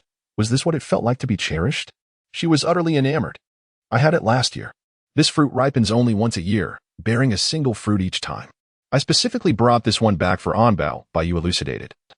Though she refrained from disclosing to Su-inen that the fruit had facilitated her successful breakthrough from the 6th level to the 7th last year. Her presence at the cliff bottom today was solely to gather the black plums. However, such details were inconsequential. She had yet to reach the pinnacle of the 7th level, and a single black plum could not elevate her further. Conversely, her Onbao possessed a special ability. The gentle power of this black plum would undoubtedly serve as a substantial boon for her. Su-inen sliced the black plum in half. One portion found its way into her mouth, while the other was playfully stuffed into Bai's. As Bai was still reeling from Onbao's antics, he met her smiling gaze and heard her indistinct words, "Since it's a delightful treat, let us share it equally." Strangely, Bai found that the black plum, which had initially seemed flavorless, now tasted exceptionally sweet. Chapter 31. Upgrading spatial abilities the moment the black plum touched her tongue. Su-inen felt herself enveloped by a familiar, yet gentle force. Instinctively, she closed her eyes to savor this wandering energy. This sensation bore a striking resemblance to the energy derived from a colossal beast's heart, albeit it was far more gentle and easily absorbable. This implied that the energy contained within such rare treasures bore similarities to that of a zombie crystal core. Simultaneously, Su-inen sensed that her long-stagnant mutated space was, surprisingly, undergoing an upgrade due to this fortuitous encounter. Unbeknownst to her, waves of energy radiated from her body as Bai stood by, joyfully safeguarding her. In the beast world, females were unable to cultivate and lacked beast forms. Apart from reproduction, they possessed little capability. While Bai's partner also lacked a beast form, she wielded a unique ability, albeit one that lacked combat prowess. Nonetheless, even a non-combat ability was still an ability. Moreover, the beast world did not necessitate combat from females, and he felt fortunate to have stumbled upon such a treasure during his outing. He chuckled softly, my Bao. The more I behold her, the more enchanting she becomes. For Suinin, both the colossal beast's heart and the black plum, as rare treasures, could be absorbed by her unique abilities. However, the beastmen could not do the same. The energy from a colossal beast's heart was abundant, yet they could only absorb enough to sustain their bodily functions, with no means to enhance their strength. In contrast, rare treasures were different. They were not only exceedingly scarce, but very few beastmen had even heard of them. Their energy was gentle enough for even ordinary wild beasts to absorb, and they could elevate the strength of the absorber. Thus, the rare treasures that beastmen could discover and collect were virtually negligible. After consuming the remaining half of the black plum, Bayu felt a slight fluctuation of energy within him, akin to a stone dropping into a lake, creating a ripple before quickly restoring tranquility. It seemed that the black plum had its greatest effect during breakthroughs, where even a minuscule amount of energy could determine the success of an ascension.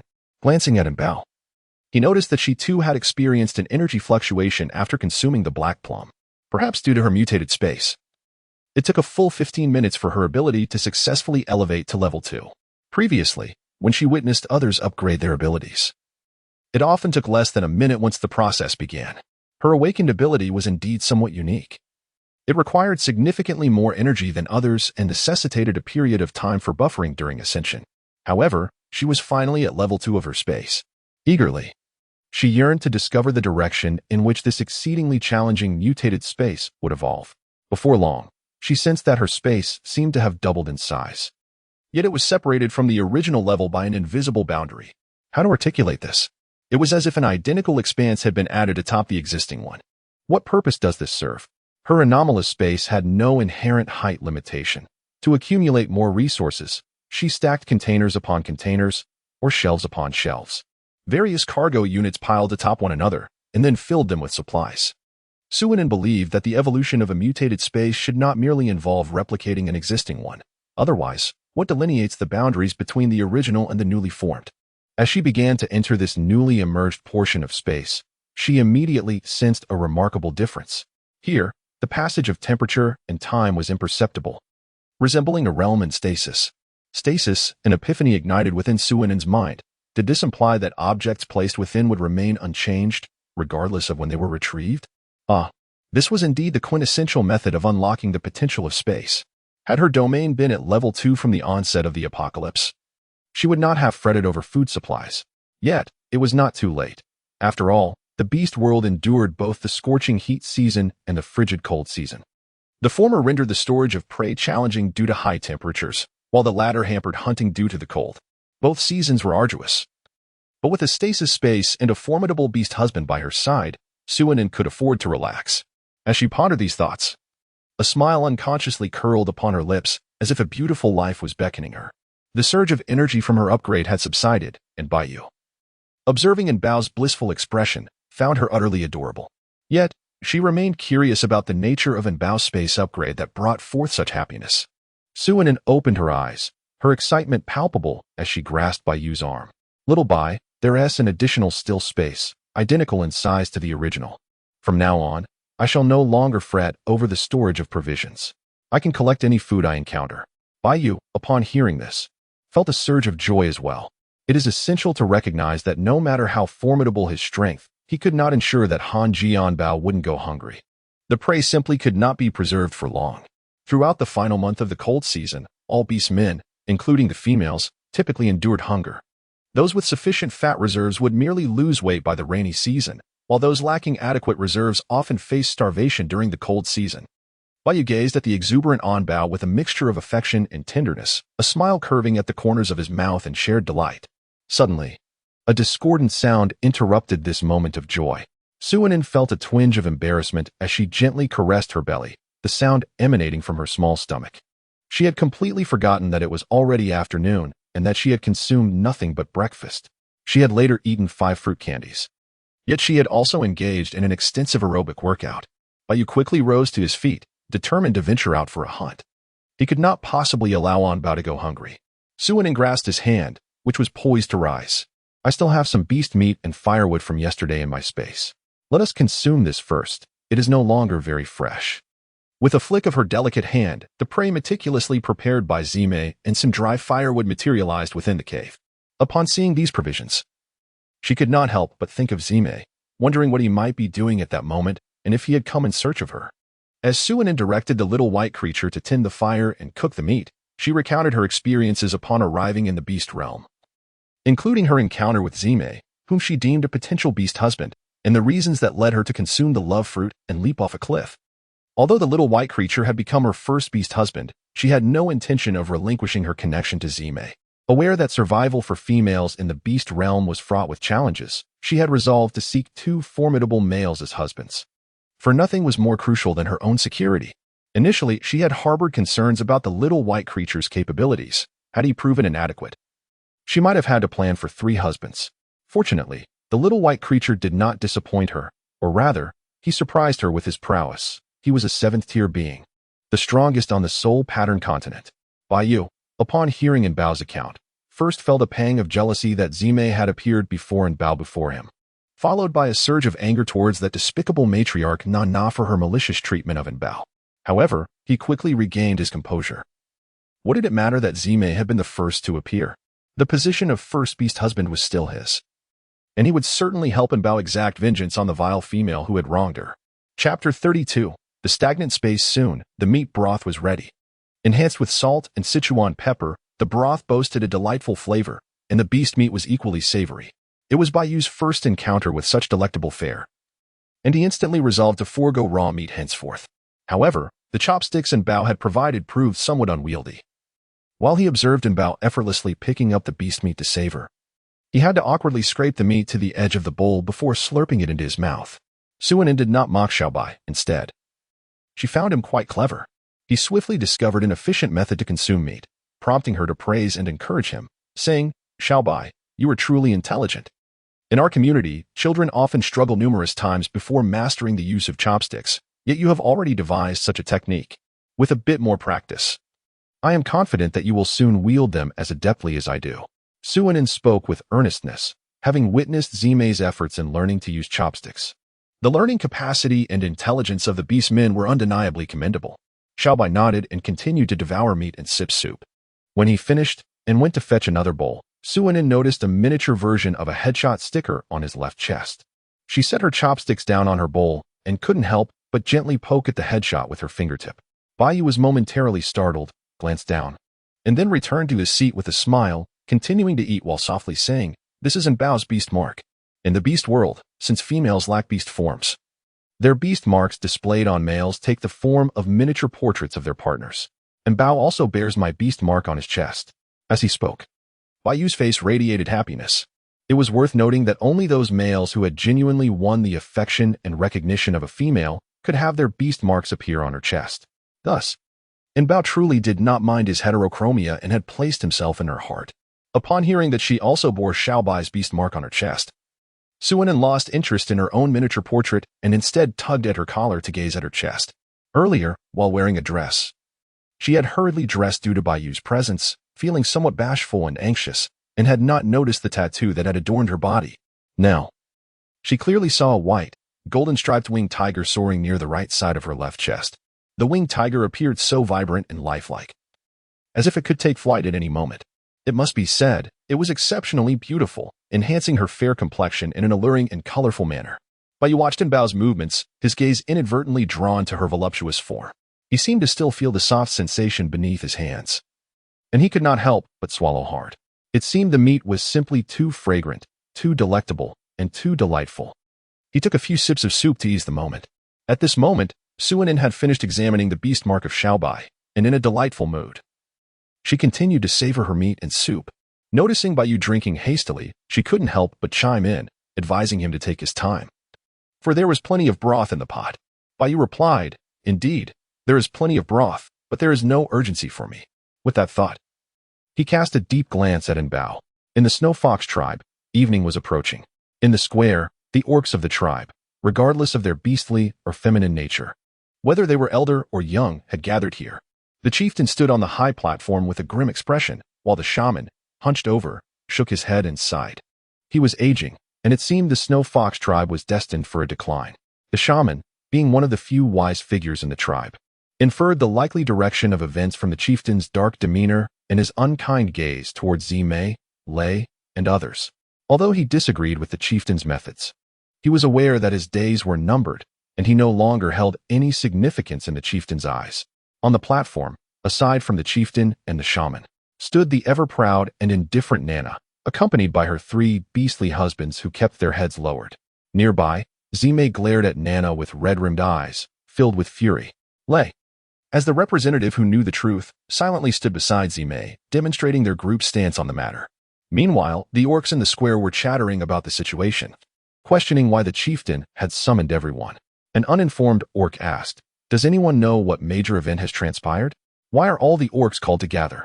A partially informed orc responded, "I heard it concerns the newly arrived females." A curious orc chimed in, "What about that delicate and soft little female we saw last night? What has happened to her?" Upon hearing this, the surrounding orcs perked up, eager for first-hand information. A somewhat informed orc added, "I'm not entirely certain, but I overheard that the fiery fox rushed to find the shaman. Out of curiosity, I followed and heard that the newly joined female of our snow fox tribe seems to have been harmed, and by another female from the tribe, no less." The surrounding orcs expressed disbelief. No way. Who could be so malicious as to harm a newly joined female? An orc, filled with concern, echoed, "Indeed. If this gets out, our snow fox tribe may never attract another female again." Upon hearing this, the other orcs began to grasp the gravity of the situation. An indignant orc spoke up. "We should impose severe punishment on that wicked female. If we continue to tolerate her, what if she targets other females in the tribe next? It would make it even harder for us single orcs to find partners." Everyone nodded in fervent agreement, expressing their outrage. At that moment, a partially informed orc stepped forward. "Shoo! Everyone, keep your voices down. Can't you see the chieftain's face is as dark as a storm cloud? And Nana is still up there." Some slow-witted individuals questioned, "What does that have to do with our discussion on punishing that malicious female?" Another added, "Exactly, we are discussing our concerns." In a moment of quick wit, one individual tapped the shoulder of another, who was slow to react, exclaiming, "Are you foolish?" At that instant, both Nana and the newly arrived female partner, Zime, were present. What does this signify? It clearly indicates that they are the ones involved in the matter. The slow-reacting orc, not foolish at all, was suddenly jolted back to reality. Could it be? Nana so malicious? I had always thought she was merely more pampered than other females. At this moment, another orc, who had previously echoed the slow one, glanced towards the platform, contemplating Nana's position within the tribe, and began to feel sympathy for Zime. He couldn't help but murmur, "Surely the chieftain won't show favoritism because of this? If this matter is not handled properly, not only will Zime suffer the consequences, but the reputation of our snow fox tribe will also plummet. We might have to lower our heads in the future, facing exclusion from other tribes' females." The other orcs responded, "We are well aware of this. We can only hope that the chieftain handles it fairly, as this would at least minimize the impact on the tribe." Chapter 33. The Fox Tribe Chieftain Seeks to Minimize the Issue. Such discussions were rampant in the square, with the uninformed flocking to those who had a clearer understanding of the situation, only to return and continue their conversations with the curious orcs. The chieftain likely overheard some of the discussions below, and, feeling displeased, interrupted the orcs' chatter with a cough. Ahem. Silence. Instantly, the entire area fell quiet, all eyes turning towards the platform. It seems many are unaware of the reason for today's gathering. Allow me to clarify briefly.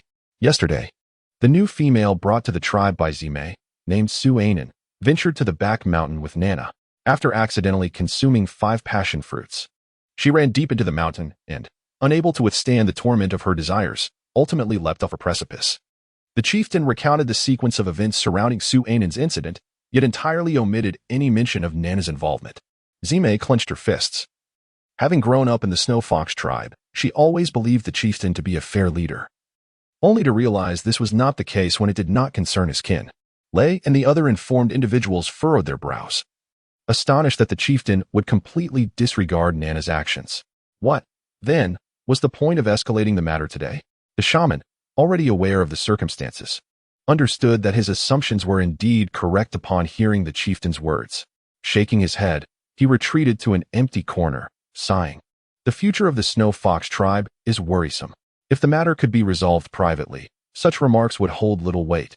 However, there were about 20 to 30 orcs present who were aware of the truth, and soon the entire tribe would be informed of the reality following tonight's events. Yet, the chieftain still wished to deceive himself. The orcs in the square began to murmur amongst themselves. So, it was a case of overindulgence in passion fruits. But why didn't she return to the tribe for help?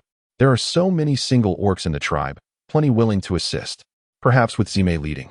She looked down upon us weaker ones.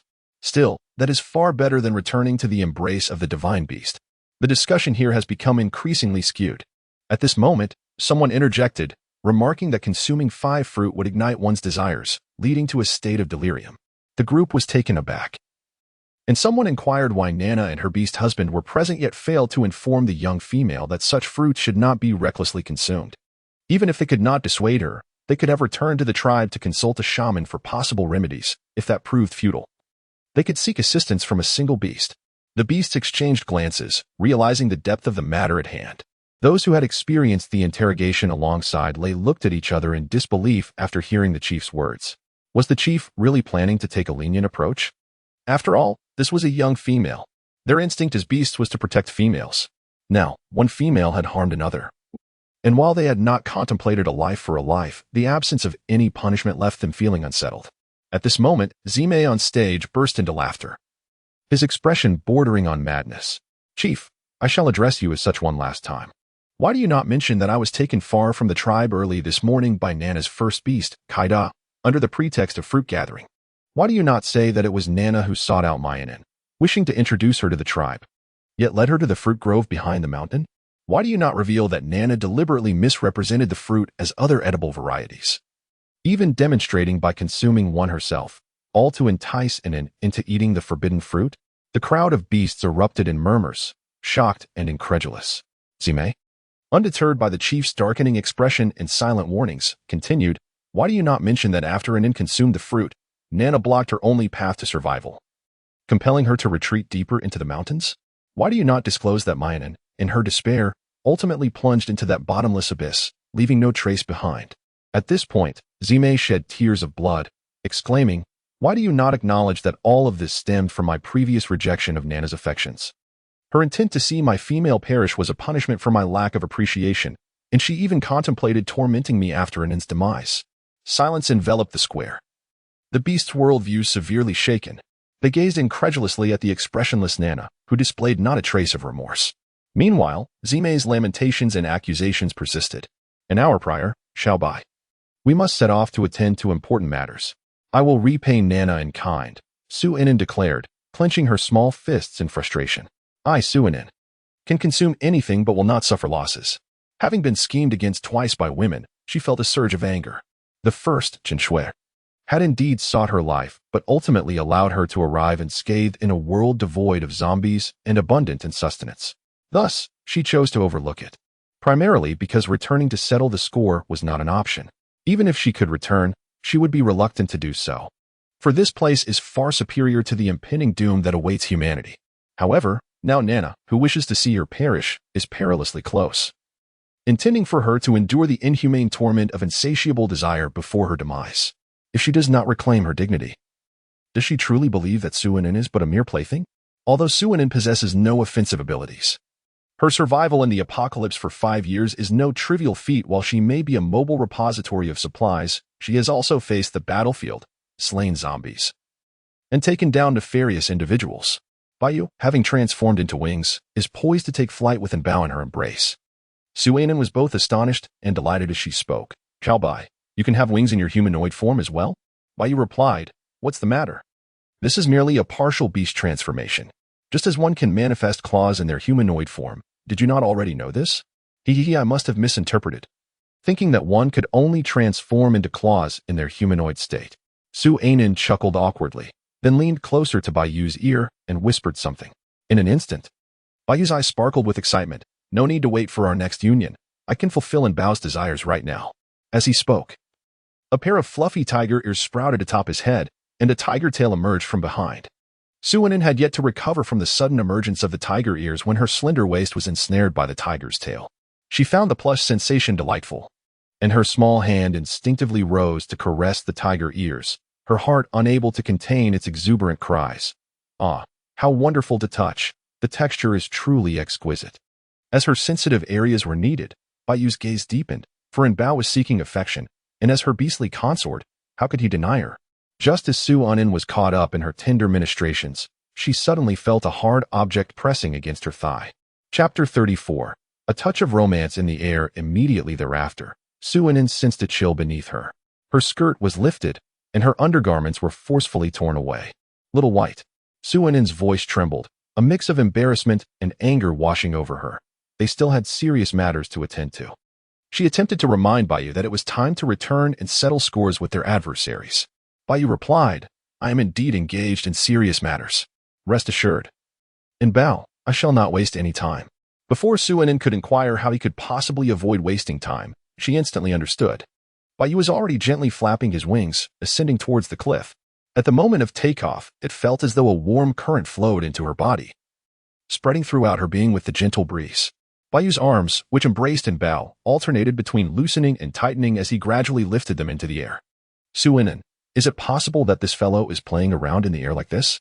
Could it be that all his cleverness and wisdom have been devoted to this? Otherwise, how could he be so adept?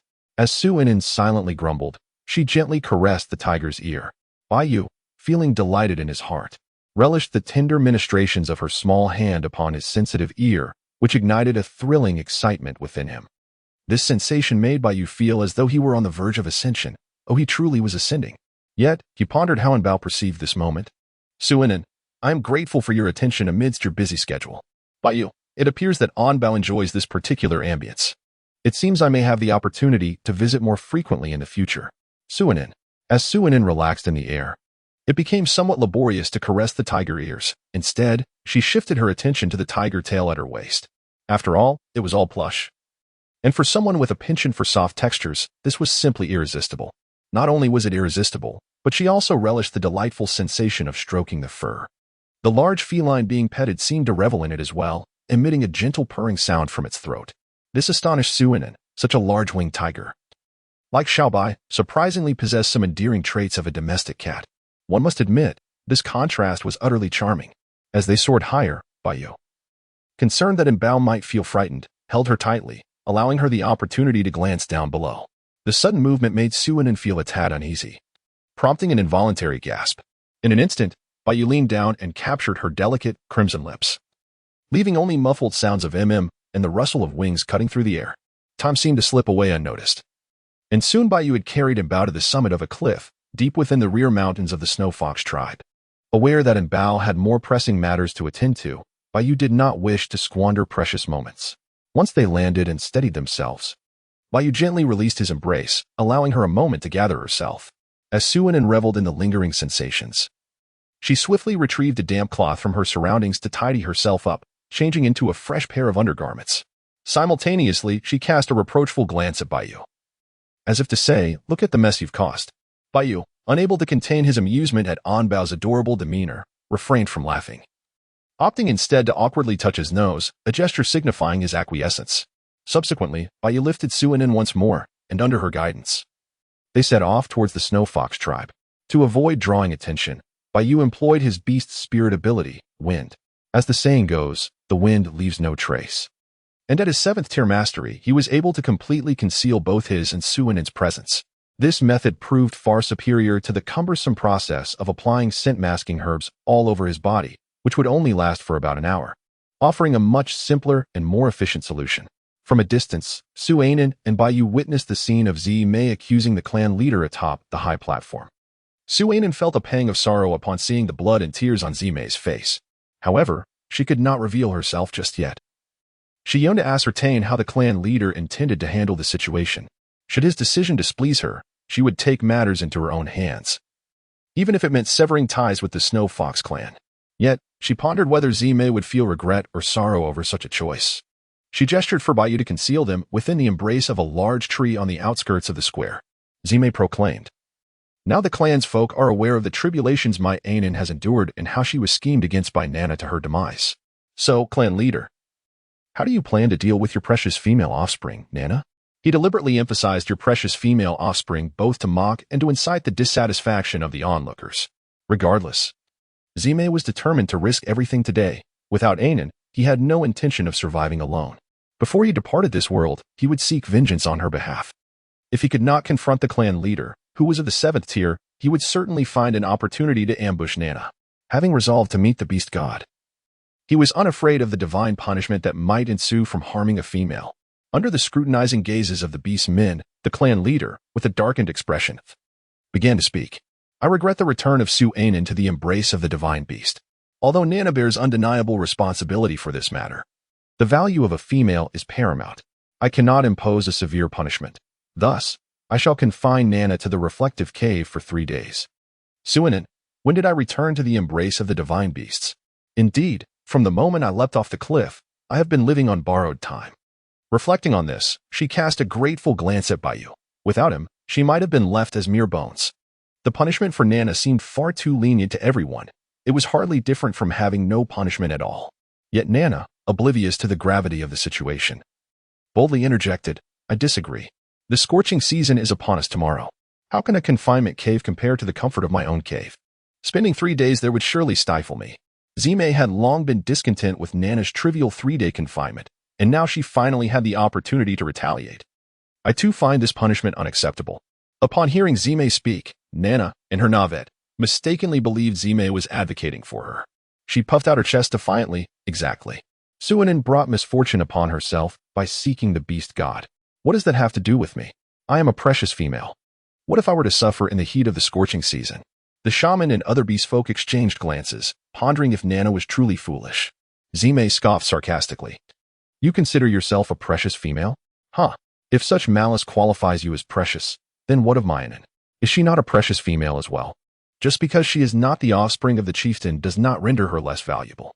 Can you harm her and expect it to go unpunished? Nana looked at Zime in bewilderment. Had he not just been speaking on her behalf? Was it not true that Suanen had perished? And now Zime wanted her to accept that? What was happening now? With someone like him, even if he were to kneel and plead, I would not deign to respond. If Zime were aware of this foolish female's thoughts, she would surely be thankful for her indifference. Originally, Zime had refrained from demanding Nana's life in light of their shared kinship, but now, seeing Nana's lack of remorse, he recognized that the chieftain sought to placate Suanen's memory with a feeble punishment of mere 3 days in confinement. How absurd. One who had caused another's demise remained unscathed, proudly proclaiming her worth as a precious female. Such a being ought to seek forgiveness before the beast god. Chapter 35. Zime confronts the snow fox. Chieftain Zime's lengthy discourse served 2 purposes.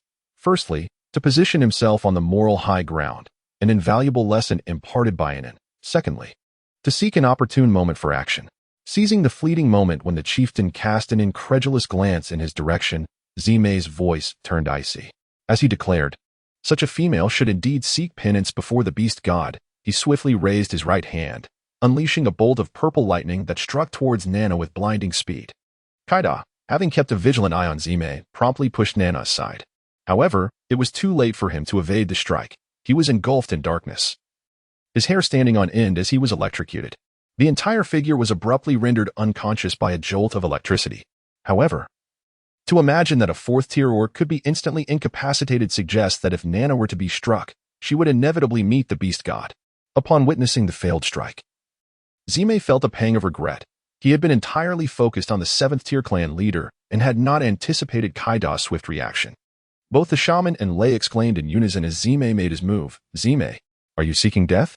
Their concern for him was evident. Regardless of whether Zime's attack succeeded or failed, his fate would not be favorable.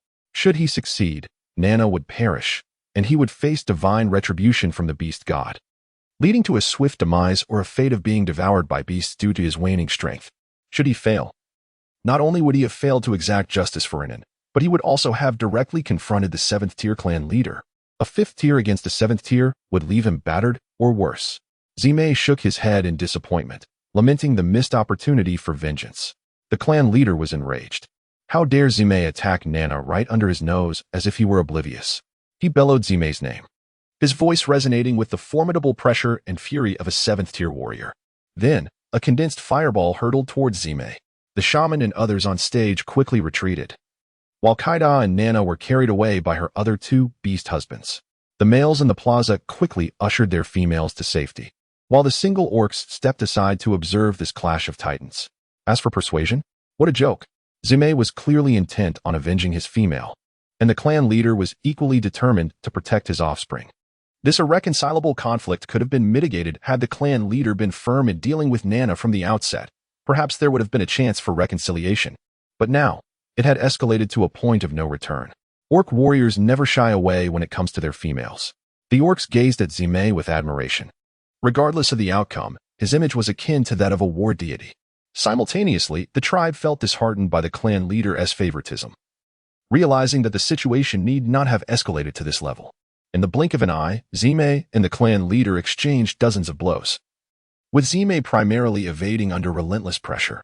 The disparity between their tiers was a burden that Zime could not withstand in his current state.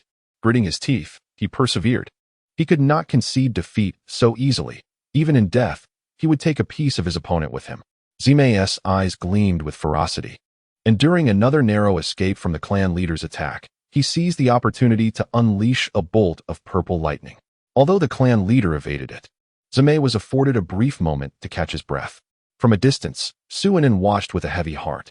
She had felt a sense of foreboding when Zime's initial attempt had failed. At that moment, Nana was being shielded by her partner as they exited, observing her distress. Bayu understood that Mbao was unwilling to accept defeat and proposed that he retrieve Nana, allowing Mbao to handle the situation thereafter. Suinin felt a twinge of unease, yet Zime gently pressed a kiss upon her forehead, assuring her, "Do not worry, I am quite swift. That Zime will endure until my return. If he were so easily vanquished, he would not be worthy of our Anbao's affection." Upon the elevated platform, the clan leader continuously unleashed ranged attacks to suppress Zime. Seizing a fleeting moment of respite, Zime transformed into his beast form, a colossal five-tailed blue and white fox lunging fiercely at the clan leader. Although the leader found it challenging to retaliate from a distance, the prospect of close combat, despite the heightened risk of injury, presented an opportunity to strike. The clan leader morphed into a seven-tailed white fox to evade the assault.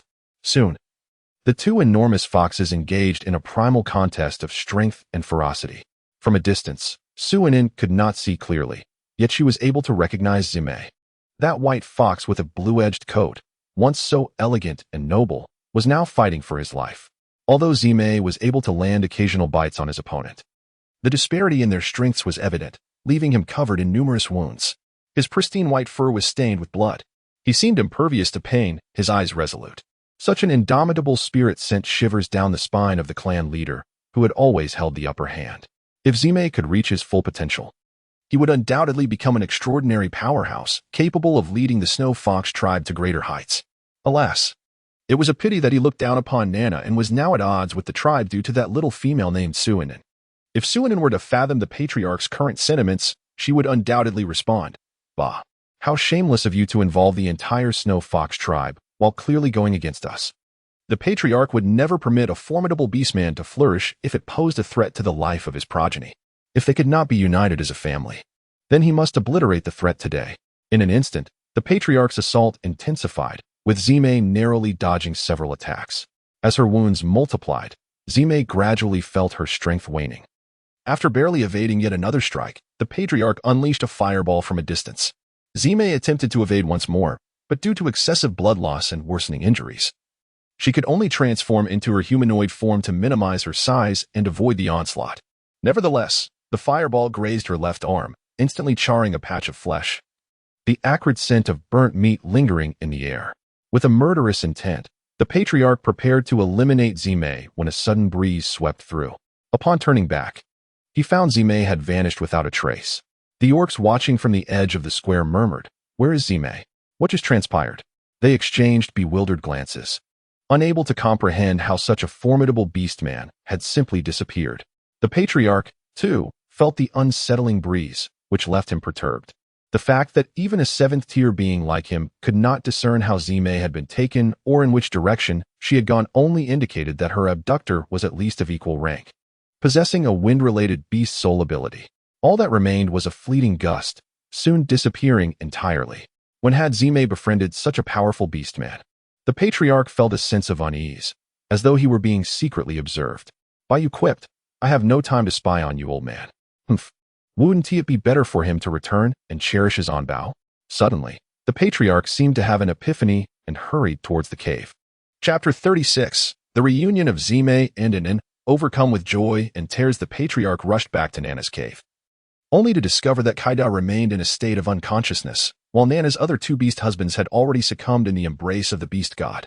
Their throats had been severed by wind blades. Kaida's survival was solely due to his prior injuries, rendering him unconscious. Aside from the cave, the scent of his mate Nana had vanished entirely. What an audacious wind-based beast soul ability. How dare they abduct his only offspring? In a fit of rage, the patriarch found himself choking on his own blood. A howling rallying cry erupted from the patriarch. The orcs, who had only recently dispersed and had yet to fully depart, questioned, "What is happening? Why are we gathering again?" Confused, they reassembled in the square, but this time, the respect and adoration they once held for the patriarch had dissipated. With Nana taken by a 7th-tier wind beast soul wielder, the crowd scattered, searching in various directions. The patriarch, having spoken, paid no heed to his tribe's reactions and embarked on a quest of his own, deeply concerned for Nana's safety. After all, Zime had taken the initiative against Nana today. What is this? How did a 7th-tier wind element powerhouse suddenly appear? Moreover, the leaders of the other two tribes are a soil element awakened being and one without any awakened beast soul abilities, right? Could it be that the leader of the Yuan tribe has suddenly awakened his wind element powers? That doesn't seem right. If the leader of the Yuan tribe had awakened the wind element, he would have had to break through to the 8th tier. I suspect it might be an unknown powerhouse from the 3 major tribes.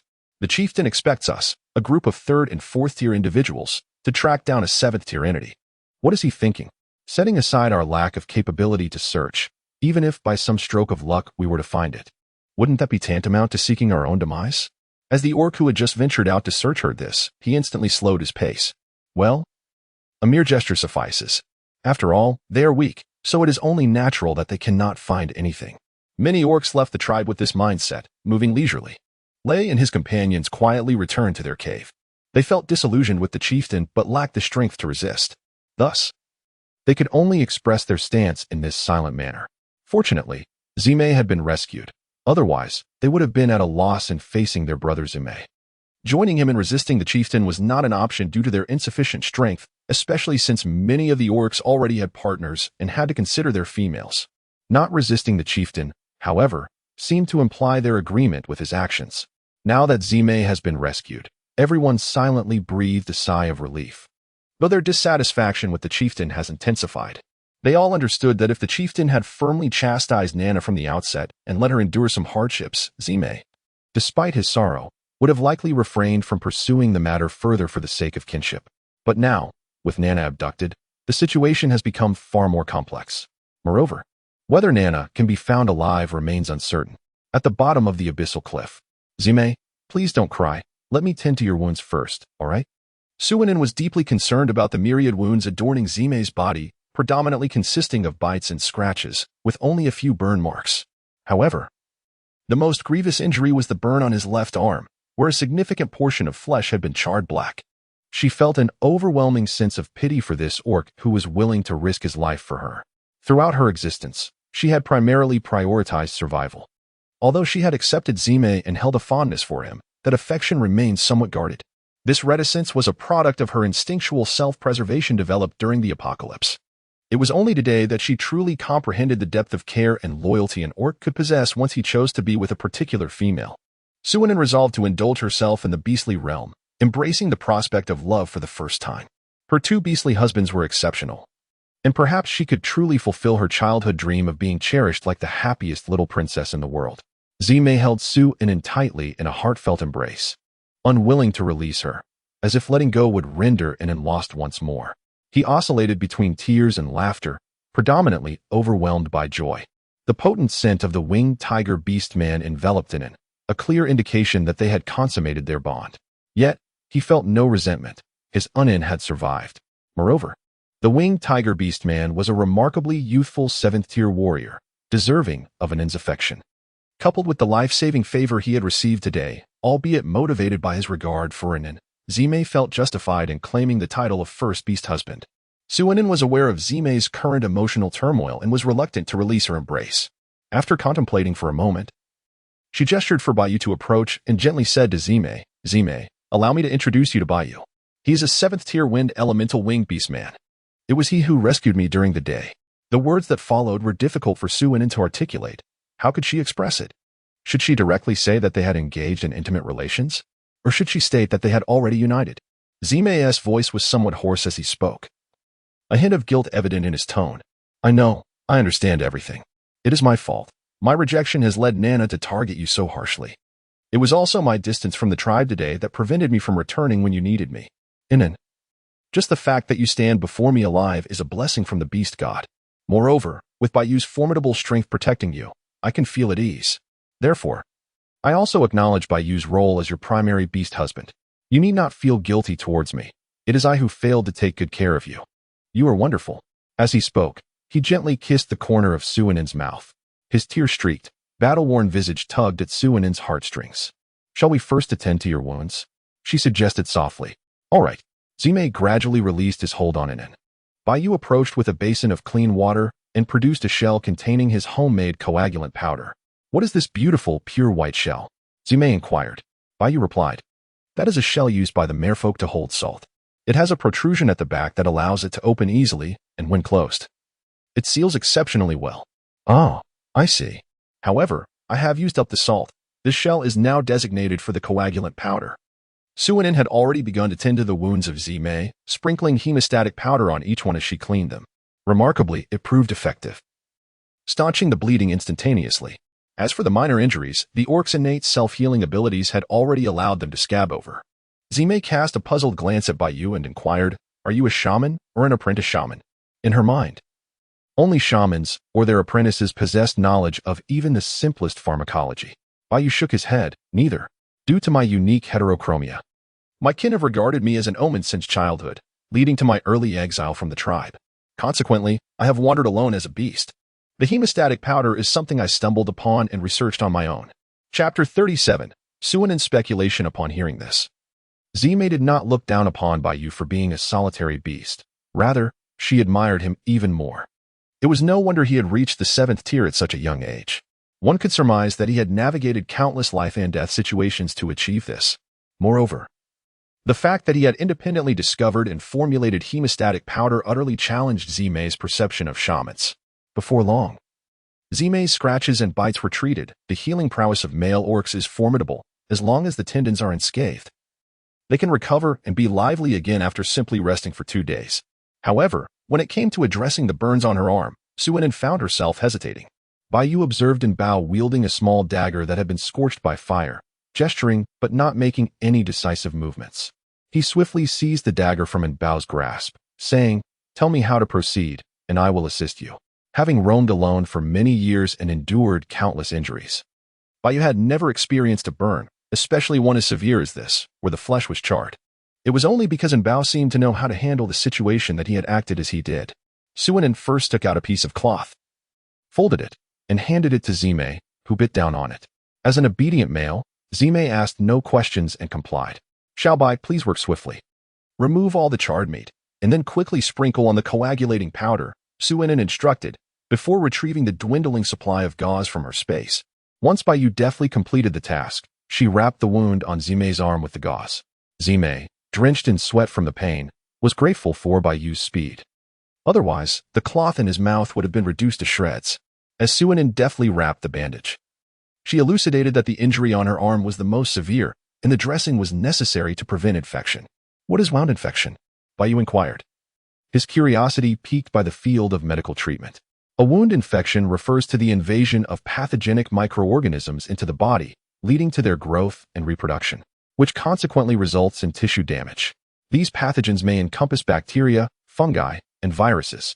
When an infection occurs in a wound, it typically manifests through a series of symptoms and signs, such as redness, swelling, warmth, pain, and an increase in exudate from the wound. That's about all I know. She continued, but I possess a collection of medical literature in my space, including texts on traditional herbal medicine. If you're interested, Bayu, I can share them with you for study. Bayu seemed perplexed. What are books? If you share them with me, will I truly grasp the concepts? Su Inen gently tapped her forehead, momentarily forgetting that the beast world lacked written language, let alone books. She then retrieved a tome on traditional Chinese medicine from her spatial pouch, flipping it open to show Bayu an illustration. Look, this image depicts the appearance of this particular plant. The small symbols beside it represent the written word. documenting the plant's growth conditions and pharmacological properties, including its processing methods. This was Bayou's first encounter with such a book. Is this a form of heritage from Enbao's hometown? Can I learn from it? Yes, it is quite similar. Of course, you can learn. When the time comes, I shall teach you and Zimei to read, and you will be able to comprehend what is inscribed within.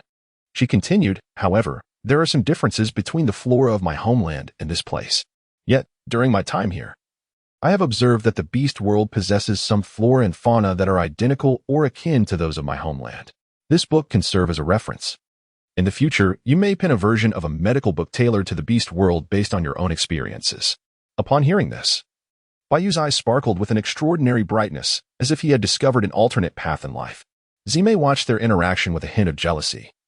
Yet knowing that Enbao had promised to teach him as well, his envy diminished slightly. However, he could not refrain from making a teasing remark. Inan immediately recognized that she had been thinking of Bayou, having momentarily forgotten about the presence of a certain large fox. With a pitiful tone and a mournful gaze, Suinan felt a sudden jolt of realization. Don't be troublesome. I will include you in the learning process as well. As my beast husband, both of you must study. She added, it was merely Bayou's evident interest and talent in medicine that prompted my recommendation. When you develop an interest in a particular subject, I will certainly suggest books and areas for you to explore. At this, Zimei's mood brightened. Knowing that Inan had not forgotten him, he could not afford to lose his position as the primary beast husband, nor could he allow Anne's affections to wane. Bayou graciously ignored the fox's subtle schemes, aware that he had taken the place of the first beast husband, which left him feeling slightly uneasy. However, Enbao treated both him and Zimei with equal regard, not neglecting Bayou upon encountering Zimei. This indicated that he held a significant place in Enbao's heart, which was more than sufficient for him. At the cliff's edge, the three of them shared a harmonious and warm atmosphere, perfectly suited for camaraderie. Xiaonan seized the opportunity to recount her origins to Zimei, while also sharing her speculations regarding her supernatural and beast spirit abilities.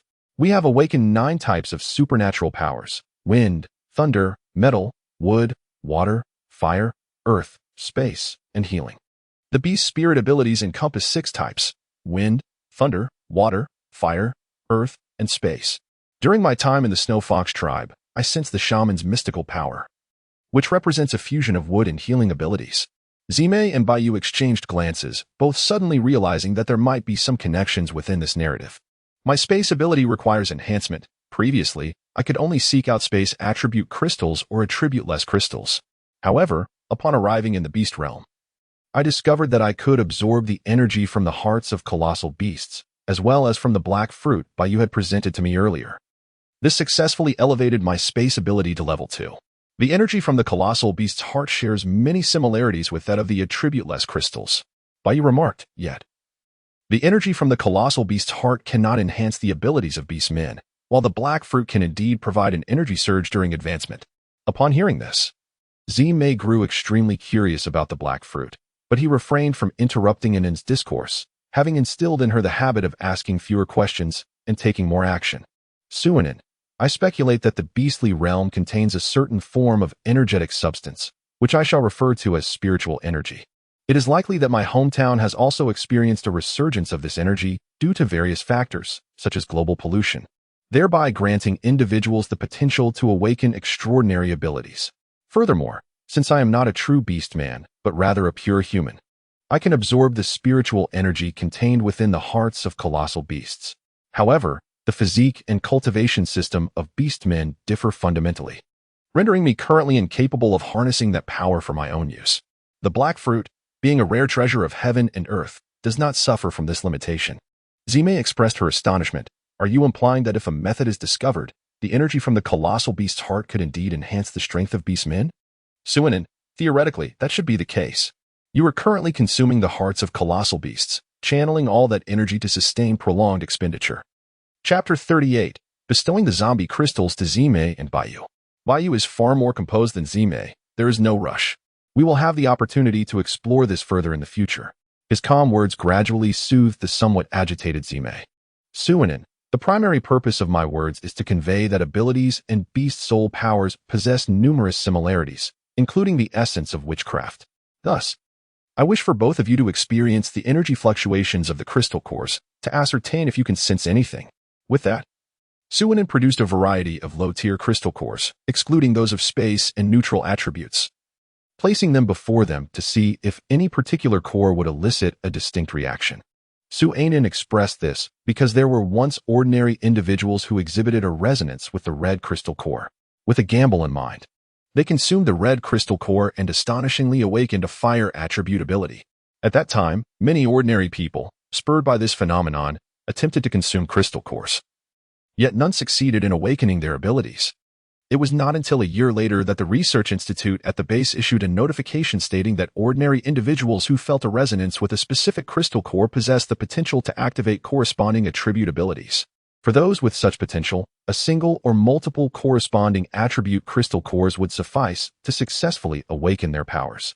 At this juncture, Bayu cautiously remarked that he felt a resonance with the green and blue crystal cores, with the strongest connection being to the completely transparent one. He was uncertain about the nature of this resonance, and a tinge of worry lingered in his heart. Suinin exclaimed, "Really? Xiaobai, you are truly remarkable. This comprises wood-type and water-type abilities.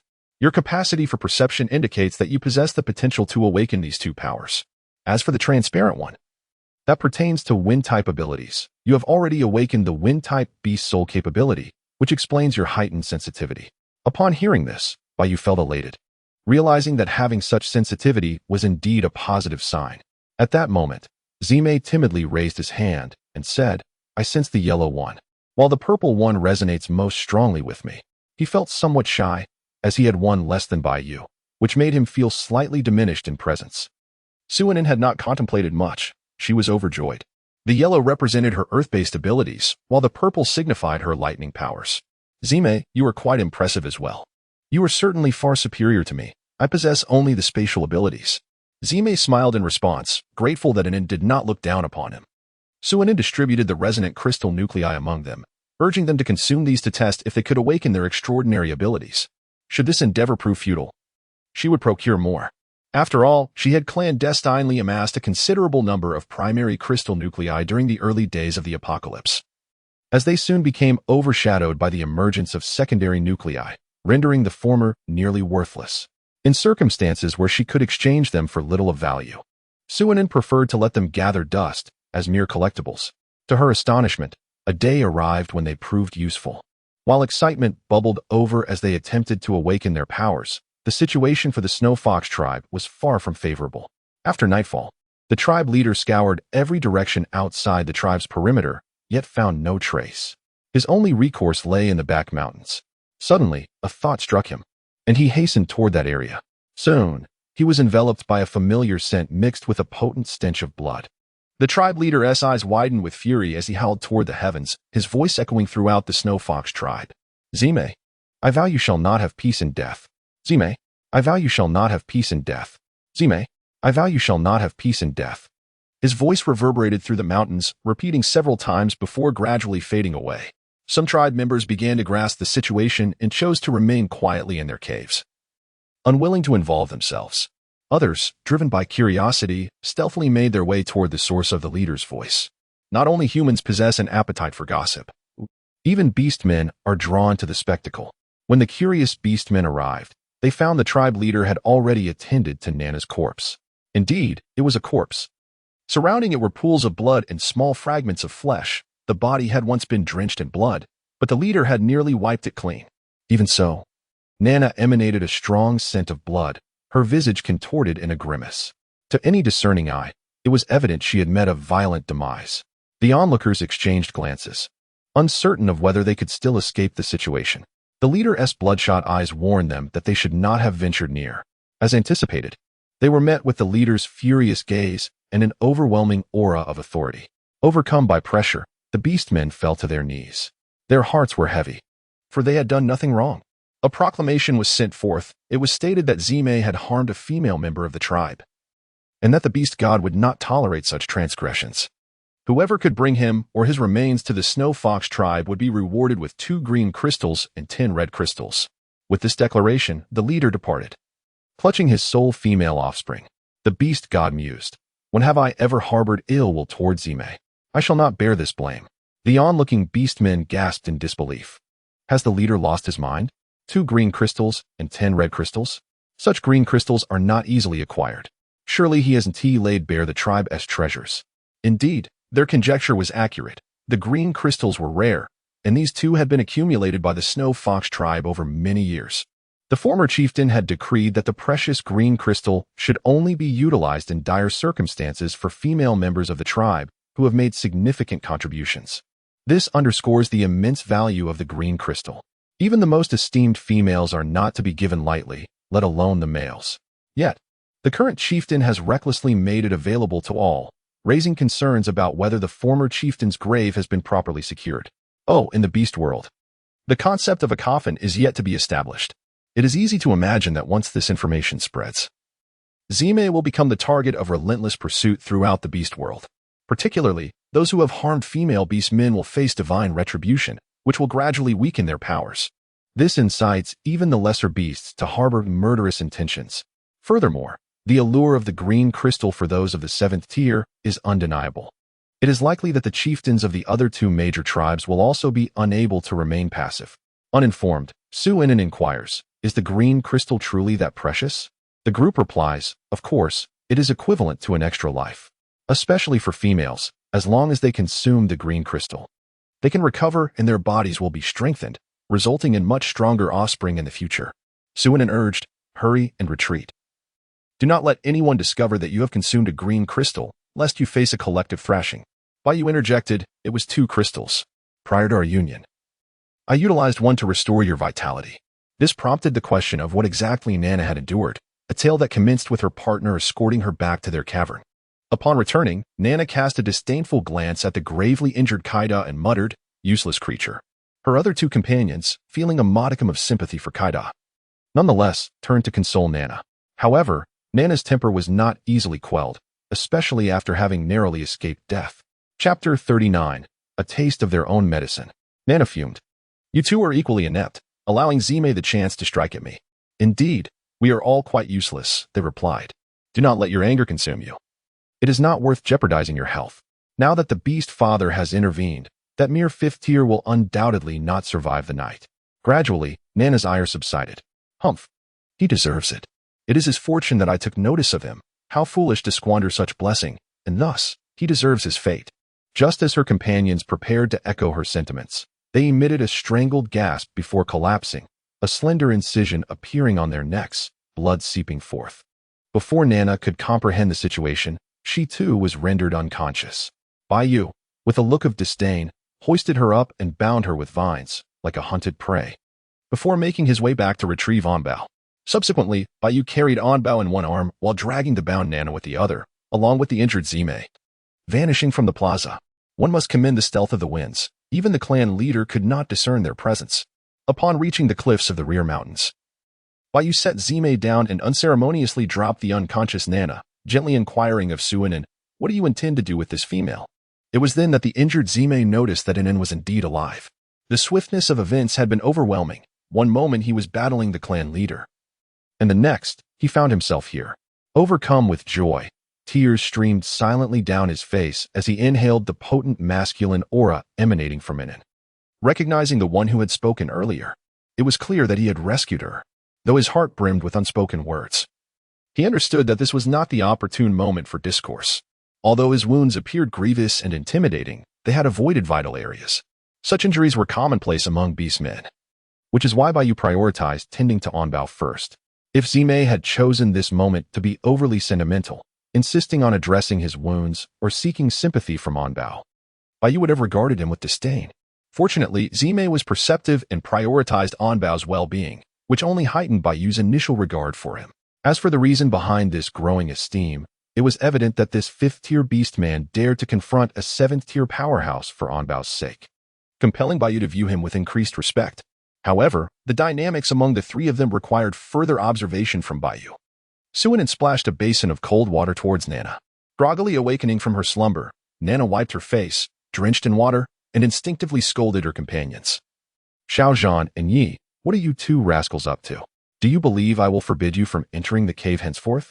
Not hearing the usual sounds of servitude, Nana finally opened her eyes to the sight of a lush fruit grove surrounding her. Before her stood Suinen, a smile gracing her features.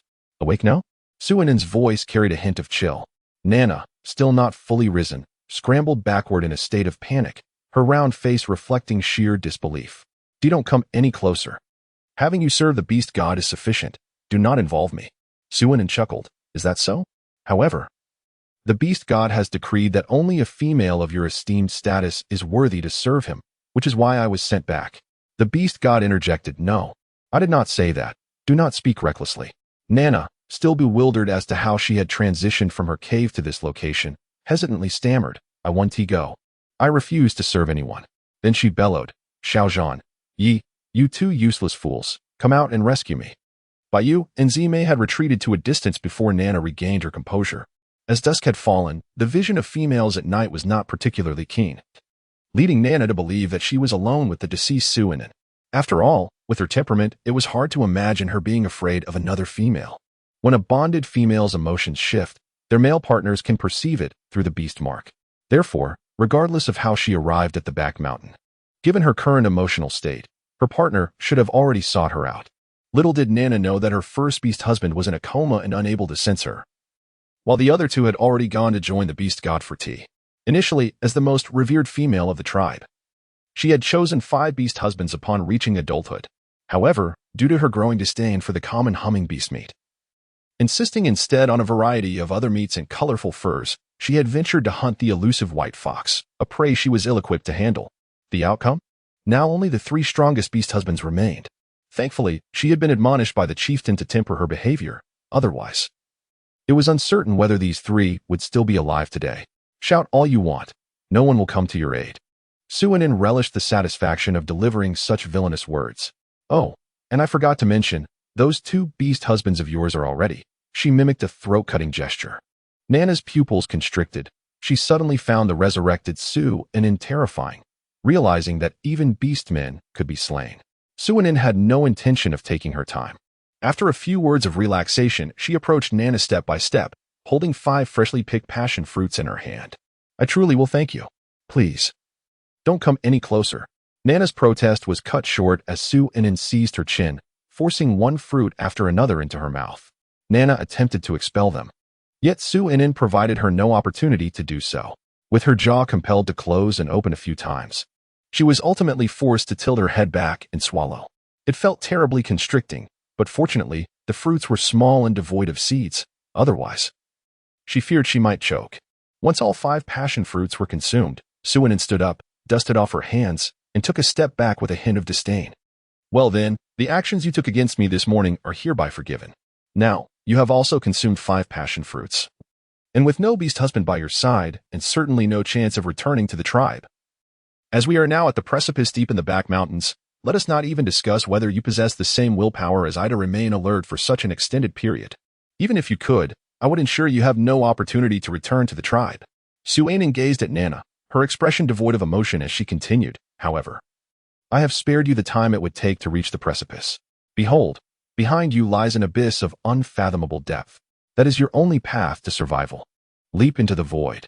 If fortune smiles upon you as it did upon me, and you encounter a flying beastman to rescue you, not only will you survive, but you shall also gain a companion of the aerial kind.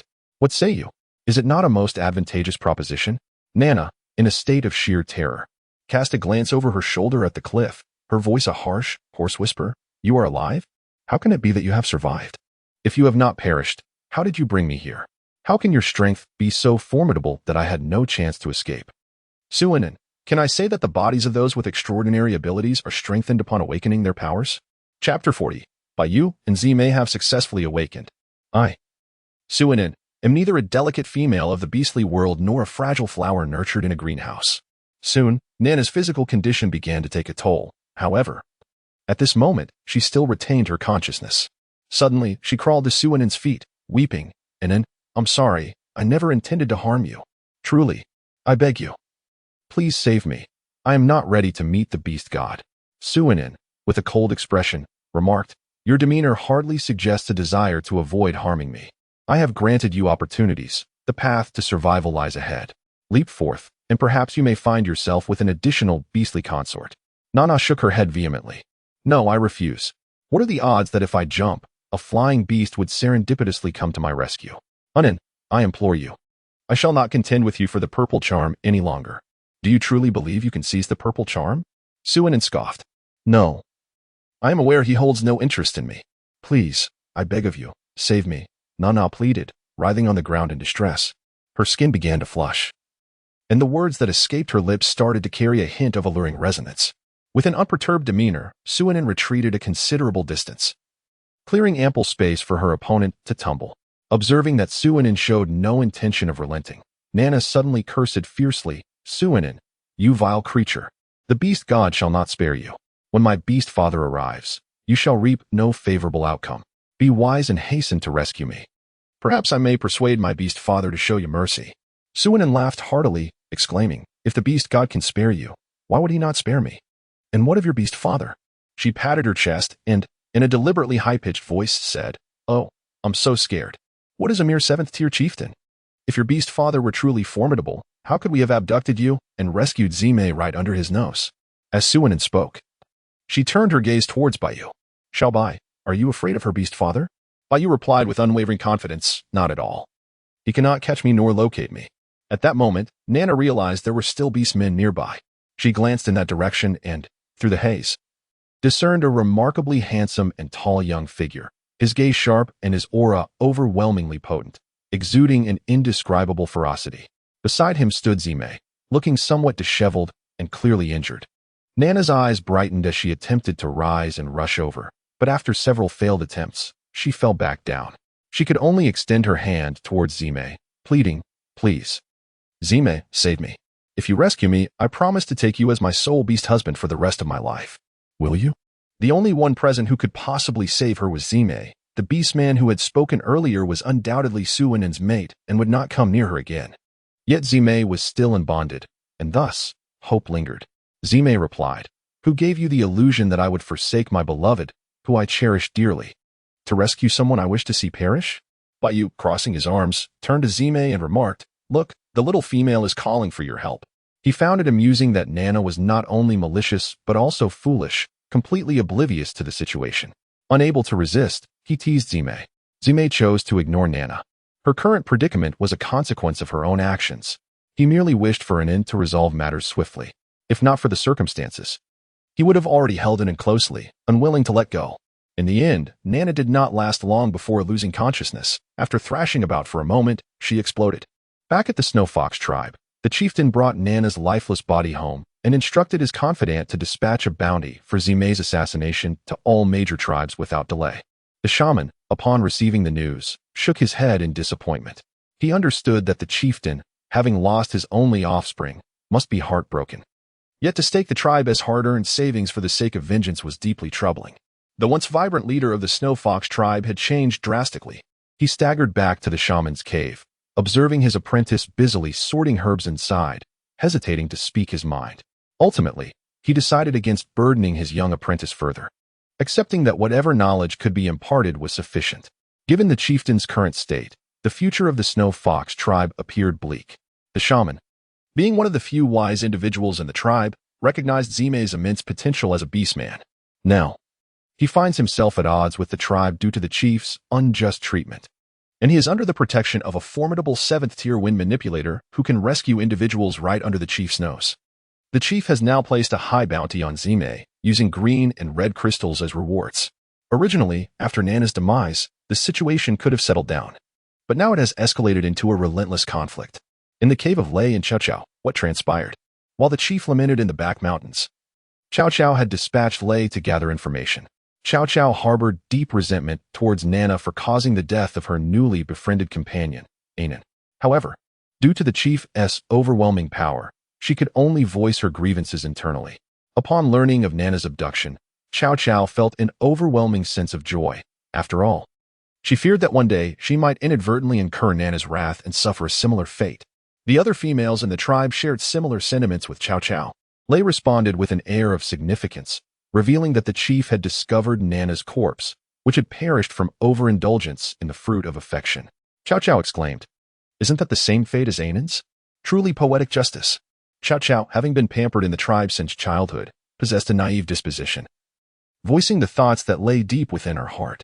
Lei, however, sensed that there was something beyond his comprehension at play. Regardless, It was certain that a powerful individual had abducted Zime. The identity of Nana's assailant was likely Zime, seeking vengeance for her female companion. Yet, Lei felt that something was amiss. He pondered that Zime was the most probable instigator. The one who rescued Zime, regardless of their motives, would have no reason to harm a female unrelated to him. Lei's thoughts mirrored those of the chief, who had begun to consider the perspectives of his tribe members. Meanwhile, the other orcs, indifferent to the turmoil, continued their lives as before, unconcerned as long as the conflict did not directly affect them. At the bottom of the abyssal cliff, Bayou's left fingertip glimmered with green light, while a droplet of water formed at the tip of his right hand. Zime toyed with a small clump of earth, which, though his hands remained still, transformed between various shapes, sometimes elongated, other times round. After the initial shock, Suinen was overwhelmed with joy. Xiaobai, Zime. You are truly remarkable. To think that you all awakened your corresponding abilities with just a single crystal core. Bayu and Zime shared in her excitement. Bayu remarked, I sense that these abilities bear a striking resemblance to the beast soul powers awakened within our kind. Zime concurred, I feel the same way. It almost seems as though they are the latent beast soul abilities within us that have yet to awaken. Chapter 41. Bonding with Zime. Upon hearing this, Suinen took out a majority of the corresponding ability crystals along with the crystals that match the soul beast abilities of the two. Why don't you try consuming the corresponding crystals to see if your abilities are enhanced in any way? The two beasts obediently began to absorb the crystals. Soon, the results of the test emerged.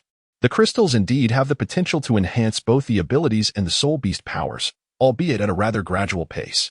Suinen understood that this was primarily due to the nature of the elementary crystal nuclei.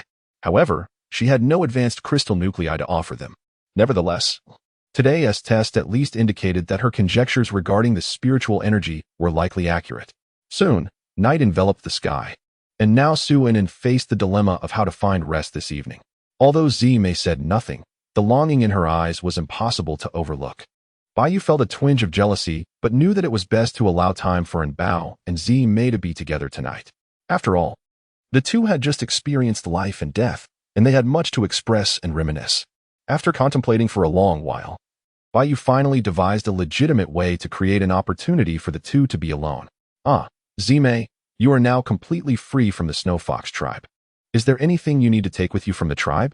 She continued, since no one has yet reacted. I can pack your belongings along with Bao's and bring them back. Zime, momentarily at a loss regarding her possessions, responded promptly upon the reminder, in my cave. There are only some animal skins and Inin's mattress on the stone bed. There is nothing else.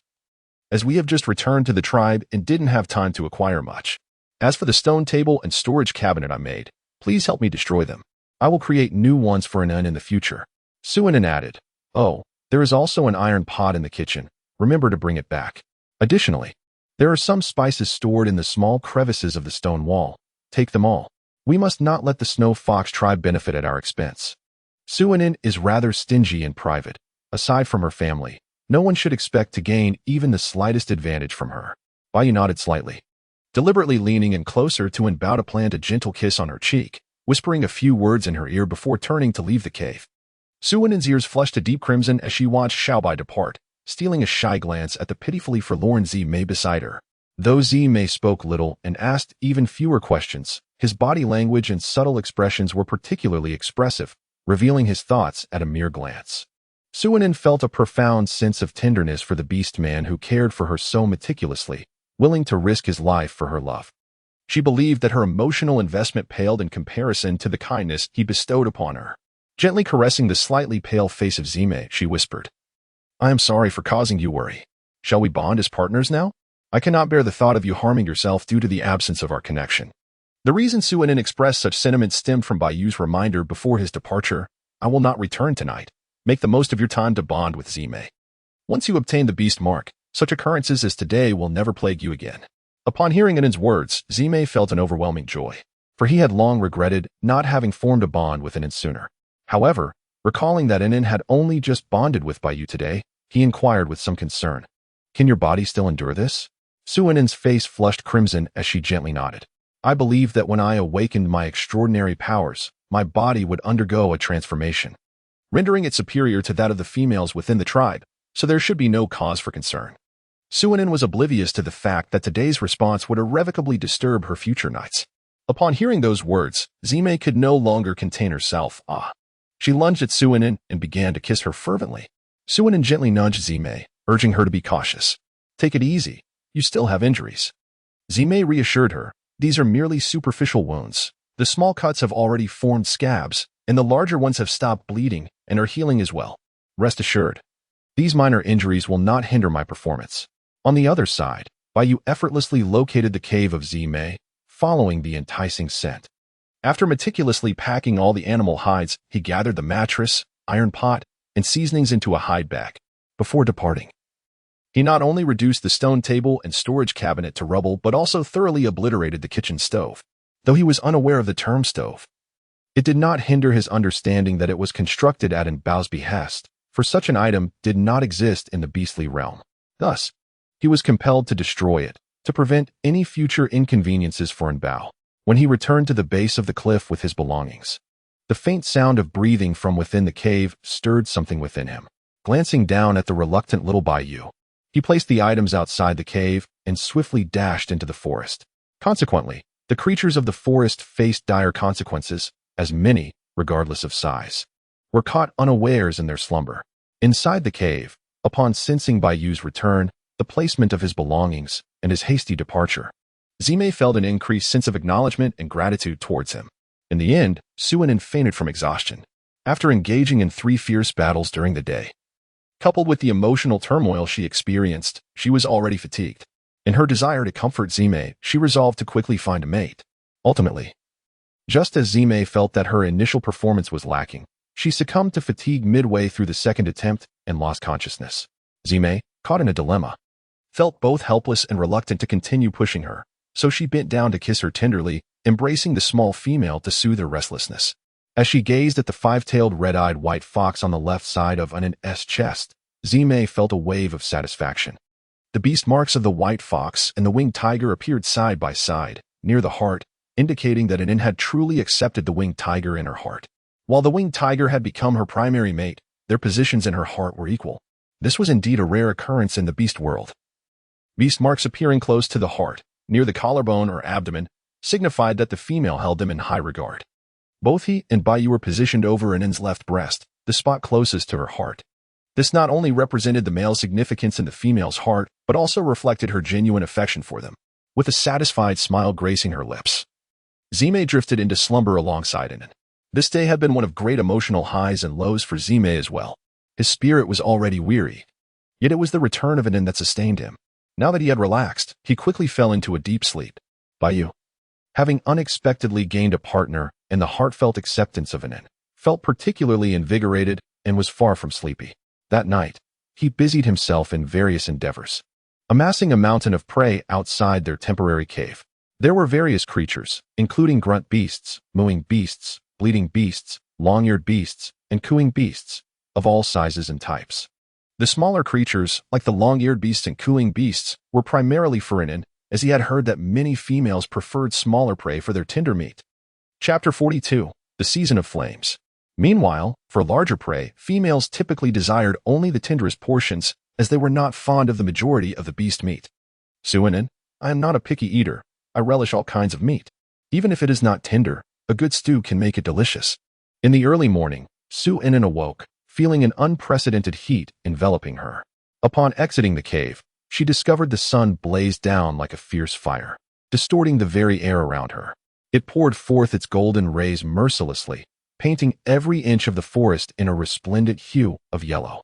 The leaves glimmered under the sunlight, appearing exceedingly dry and fragile, as though they might ignite at any moment due to the oppressive heat. A stifling atmosphere pervaded the air. Devoid of any breeze, even the leaves ceased their gentle swaying, as if the entire forest had been frozen in a heat wave. In the distance, the occasional call of cicadas pierced through the sweltering air, their cries resonating sharply, as if lamenting the cruelty of the season's heat. Beneath her feet, the dry fallen leaves crunched softly, their sound echoing in the oppressive heat, imparting a sense of heaviness and suffocation. The sunlight bore down on her skin, searing like flames, making her feel as though she were ensconced within a furnace. Sweat trickled down her forehead, soaking her clothes and clinging to her skin, evoking an indescribable discomfort. This weather offered no grace period for adjustment. It had plunged directly into the peak of summer. Even at the bottom of the abyss cliff, where temperatures should be relatively lower, the heat was unbearable. Is this what the purple enchantment described as summer? Indeed, it is uncomfortably oppressive. Suinin glanced around in search of her two beastly husbands. Soon, two strikingly different yet equally handsome men appeared before her, one exuding a calm and composed demeanor, while the other radiated vivacity and cheerfulness. They had been engaged in the task of processing their catch, but upon sensing that Suinin had awoken, they promptly returned to her side. Suinin glanced at Baiyu, who sported a short white hairstyle with golden edges, and then at Zimei, whose long hair cascaded in shades of white and blue. One possessed heterochromatic eyes, while the other had crimson orbs, yet both gazed at her with deep affection. They were indeed men who resided in the depths of her heart. An inner scream erupted within Suinin, though her face adorned a broad smile. Zimei, in splendid spirits today and appearing considerably more cheerful, was the first to speak. Inin, Baiyu hunted throughout the night and has gathered an abundance of game. I've helped him prepare most of it. Would you accompany us to the riverside to collect everything? Upon witnessing the plentiful game in the morning, Zimei had worried that they might only feast on cured meat in the days to come, until he learned from Baiyu about Inin's upgraded space, which now included a stasis area. Whatever was placed inside retained its condition upon removal, much to his delight, prompting him to volunteer for the task of gathering the game. Baiyu approached, cradling and bow, and made his way toward the riverbank.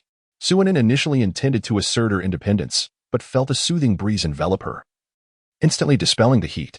Hence, she chose to relish the moment in Baiyu's embrace. It was akin to a natural fan. If only it could be enhanced with ice, transforming into a refreshing, circulating breeze. Ah, ice. How could she have forgotten about it? She resolved to inquire with Baiyu and Zimei later about the availability of saltpeter. As Baiyu carried in, Zimei felt no pang of jealousy. Rather, he sensed the gentle wind swirling around her, ensuring her comfort during the outing. Soon, they reached their destination, surveying the neatly arranged strips of beast meat along the riverbank. Along with the processed gugu beasts and long-eared beasts, Suinin bestowed a look of admiration upon the two men. Clearly, Baiyu had learned from Zimei, as these were her own methods for processing game. She preferred to slice larger catches into strips while keeping the smaller ones intact. However, the quantity was somewhat overwhelming. There were no fewer than 20 small creatures, and judging by their limbs, the larger ones likely numbered over 30. Are there many game at the cliff base? Suinin casually inquired while collecting the prey. Quite a bit. This cliff base has hardly been trodden by beastmen, so resources remain plentiful.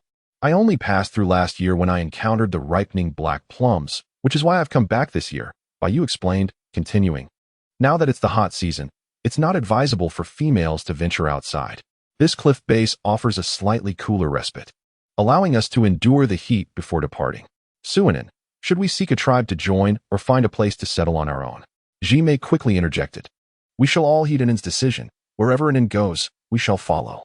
Currently, Zimei harbors no fondness for the tribe, feeling as though she has been bitten by a snake once and is now wary, yet she hopes Inin will not join the tribe.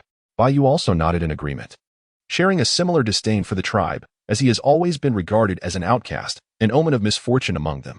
Suinin could surmise their thoughts. She too found the communal life of the tribe unappealing. To be frank, she preferred to carve out her own small sanctuary.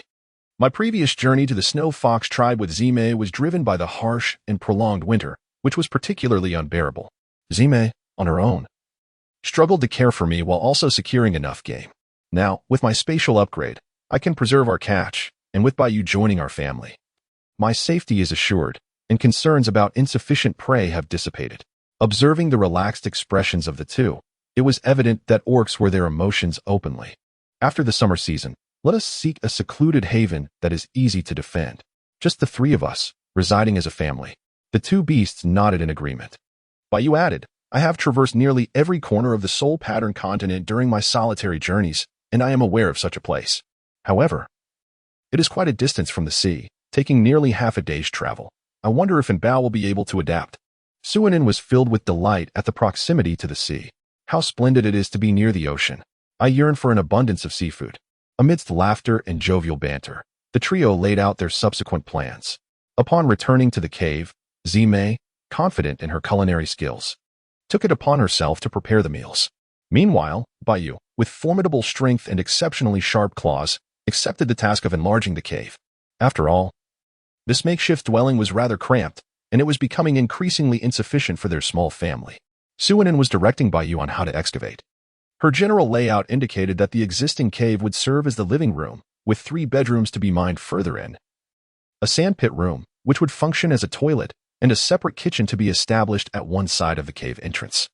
Although Baiyu was puzzled as to why Bao required 3 bedrooms when 2 would suffice, he obediently set about his task. He had been advised by Zimei that Bao preferred males who spoke little and acted more, believing that such behavior would delight the young female. Baiyu took this advice to heart, for it was the wisdom of Zimei, a seasoned individual.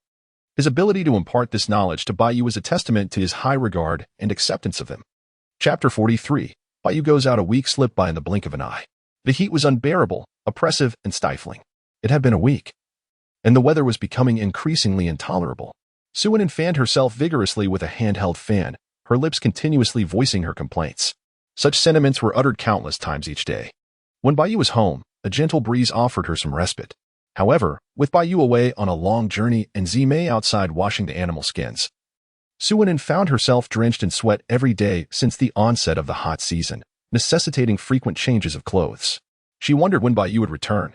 As soon as Zimei entered the cave, he heard Inin's grumbles. "What is this? Do you miss him? I can be comforting too." He whispered teasingly into Suinin's ear. Go away, go away. Your warmth is suffocating me. Can't you see my clothes are wet? I need cold water." Suinin exclaimed, pushing Zimei away in annoyance. His fluffy presence only intensified her discomfort. Zimei, unperturbed, recognized her irritation stemmed from the heat. Even noting that her temper had flared due to the sweltering weather, he quickly fetched her some cool water, which, although merely room temperature, had been stored in their recently excavated cellar. When consumed, it provided a slight chill, a welcome relief from the oppressive heat. Ah, finally feeling revived. Suinin sighed contentedly after downing an entire jug of water. Zimei stood beside her, fanning her with the handheld fan. The source of Suinin's agitation could be traced back to 2 days prior. Although the cave now housed 3 bedrooms, Suinin found herself either in the living room or by Baiyu's side. There was no alternative. After all, Baiyu's beast's sole ability was that of wind, which brought her a sense of coolness. Zimei, feeling envious, lamented that if only they had ice, it would be perfect. Alas, ice was only available during the cold season. This remark sparked an epiphany in Suinin. Indeed, how could they endure the heat without ice during the scorching days? How had they overlooked ice and chilled beverages in the post-apocalyptic years? Even without a refrigerator, could they not produce ice using niter?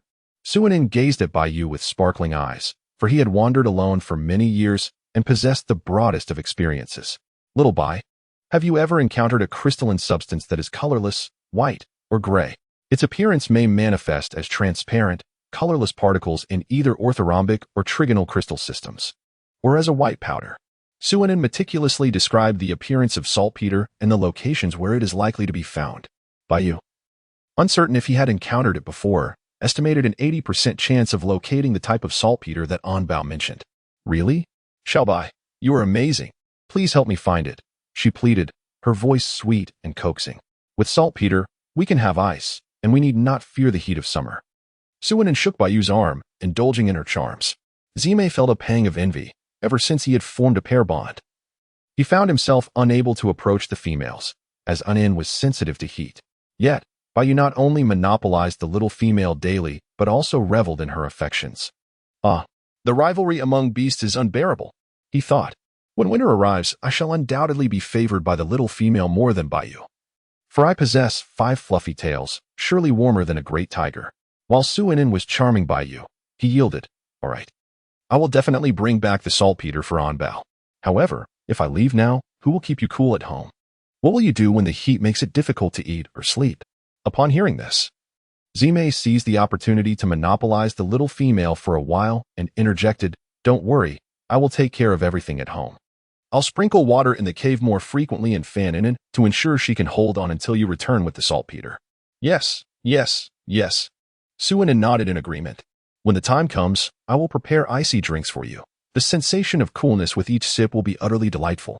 Moreover, with ample ice, the temperature in the cave will drop, allowing you both to gaze at me without restraint. It must be said that the earlier remarks held little allure for the 2 males, as they had never tasted icy drinks, even if they had. They would prioritize their own females. However, the latter part of her statement resonated with them. The eyes of the two newly paired, yet reluctantly vegetarian, beastmen sparkled with excitement. Baiyu was nearly eager to fetch the saltpeter immediately, envisioning pressing on Bao beneath him. Thus unfolded the scene where Su-Unin, feeling like a dog in the heat, expressed her grievances daily. Su-Unin harbored a tinge of regret in her heart for not stockpiling solar-powered appliances among her supplies. This sentiment stemmed from her immaturity. When the apocalypse initially unfolded, her focus was primarily on hoarding food, alongside an array of clothing and jewelry, items that captivate the hearts of young girls. As time progressed, in her quest to amass as many resources as possible, she acquired numerous containers, shelves, and cabinets for storage. At the tender age of 15, the onset of the apocalypse coincided with her academic pursuits, prompting her to collect a considerable number of intact books and educational materials. However, as she gradually matured and came to realize the multitude of items that warranted stockpiling, the cities had largely succumbed to chaos, leaving her with no opportunity to gather those essential supplies. Su-Unin eagerly awaited the return of Baiyu each day, while Zimei harbored her own secret thoughts, wishing that Baiyu would not return too soon, yet not too late either. She desired to monopolize the time spent with the little female, yet could not bear to see her suffer under the sweltering heat daily. Meanwhile, Baiyu, who was out in the world, was already drenched in sweat. During the scorching season, even the males preferred to hunt in the early morning or late evening, retreating to their caves during the day unless specifically requested by a female. When Baiyu acted as a solitary beast, he would indulge himself until satiated and then find a slightly cooler cave to rest, sleeping for 8 or 9 days, only to venture out for a meal once hunger struck at night. Now, for the sake of Bao, he braved the blazing sun in search of saltpeter. Having been out for 2 days, he had not taken a moment to rest, grabbing any prey he could find and consuming it raw, all the while navigating through the caves of the vast forests. And Bao had mentioned that saltpeter could be obtained from salt lakes, saline alkaline soils, cave deposits, and even the earthen walls of toilets. However, in their beastly world, there were no toilets, and Baiyu was unfamiliar with salt lakes or saline alkaline soils. And Bao encouraged him to search for primitive caves, which led him to traverse between the numerous caves in the forest. In this pursuit, he had slain several bears, and after noting the quality of their pelts, he had taken the time to process them. As for the saltpeter, after exploring hundreds of caves, he had gathered a modest amount, filling half a beast skin pouch. Uncertain if it would suffice, Baiyu resolved to seek out more. If Su-Unin were to know, she would undoubtedly exclaim that it sufficed. The beast skin bag was ample, with a substantial portion already filled, and the nitrate could be reused. Chapter 44. A fiery feast. After a couple of days, consumed by her thoughts, Baiyu finally returned. The moment Su-Unin saw him entering the cave with the beast skin bag, her eyes brimmed with tears of joy. "Oh, Xiaobai, you have finally returned. I was nearly overwhelmed with worry, fearing you had abandoned me to frolic alone." Of course, this last remark was merely Su-Unin's playful jest, fully aware that once bonded, a beast would never forsake their partner. Her comment stemmed from her recent struggle with the oppressive heat, driving her to the brink of madness. Unlike the native females of the beast realm, she had yet to acclimate to the climate. She found herself more sensitive to both heat and cold compared to the pampered females of the tribe. Baiyu gently set down the beast skin bag and embraced Su-Unin, conjuring a refreshing breeze that swept through the cave. Zimei, who had been fanning nearby, cast a surprised glance at Baiyu, for summoning such a breeze was a considerable drain on one's beast soul abilities. Typically, he would focus solely on Inin's comfort, but today he was unusually generous. Nonetheless, there was no need to dwell on such thoughts. He was fortunate to enjoy a moment of refreshing relief alongside Inin. After a brief moment of tenderness with Baiyu, Su-Unin finally withdrew from his embrace. It had been a few days since their last encounter, and the once robust tiger appeared noticeably worn, his skin having transitioned from a pale alabaster to a toasted hue. With a pang of sympathy, she gently caressed Baiyu's parched and chapped lips, guilt surging within her. Initially, her thoughts had been solely occupied with acquiring saltpeter, believing that venturing out during the beastman's fiery season would pose no issues. However, she had overlooked the fact that stepping outside at this time would still be oppressively hot and uncomfortable. Sensing Inin's distress, Baiyu quickly offered words of reassurance, urging her not to worry, as he was merely thirsty. A sip of water would suffice, and he had brought back the saltpeter, alleviating her concerns about the heat. Observing this, Zimei had already risen quietly to fetch Baiyu a glass of cool water. Baiyu nodded in gratitude before eagerly quenching his thirst. Su-Unin was pleased to witness the harmonious interaction between the two beastmen.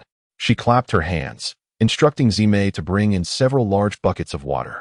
Soon, under Suinen's guidance, the cave was filled with a series of buckets, one nested inside another, all brimming with water. Now, it was time to witness a miraculous moment. With confidence, Suinen began to add the saltpeter. All that was left was to wait for the saltpeter to dissolve completely, before it had fully melted. A layer of white mist began to form around the buckets, and the surrounding temperature seemed to drop slightly. Zime and Baiyu looked on in astonishment, never having imagined that an inn could succeed. Their compliance with her instructions stemmed solely from a desire to please her. However, this moment reshaped their perspectives and solidified their determination to acquire the knowledge possessed by the young female. After a brief wait, the saltpeter dissolved completely, revealing ice cubes emitting a chill from within the buckets. Suinen released a dozen barrels from the space. Xiaobai Zime, you have just witnessed that these barrels have now been filled with ice, thanks to your assistance. After Suinen finished her instructions, she placed a lounge chair beside the ice bucket and leisurely reclined, ready to take a rest. The sweltering heat had deprived her of a good night's sleep for far too long.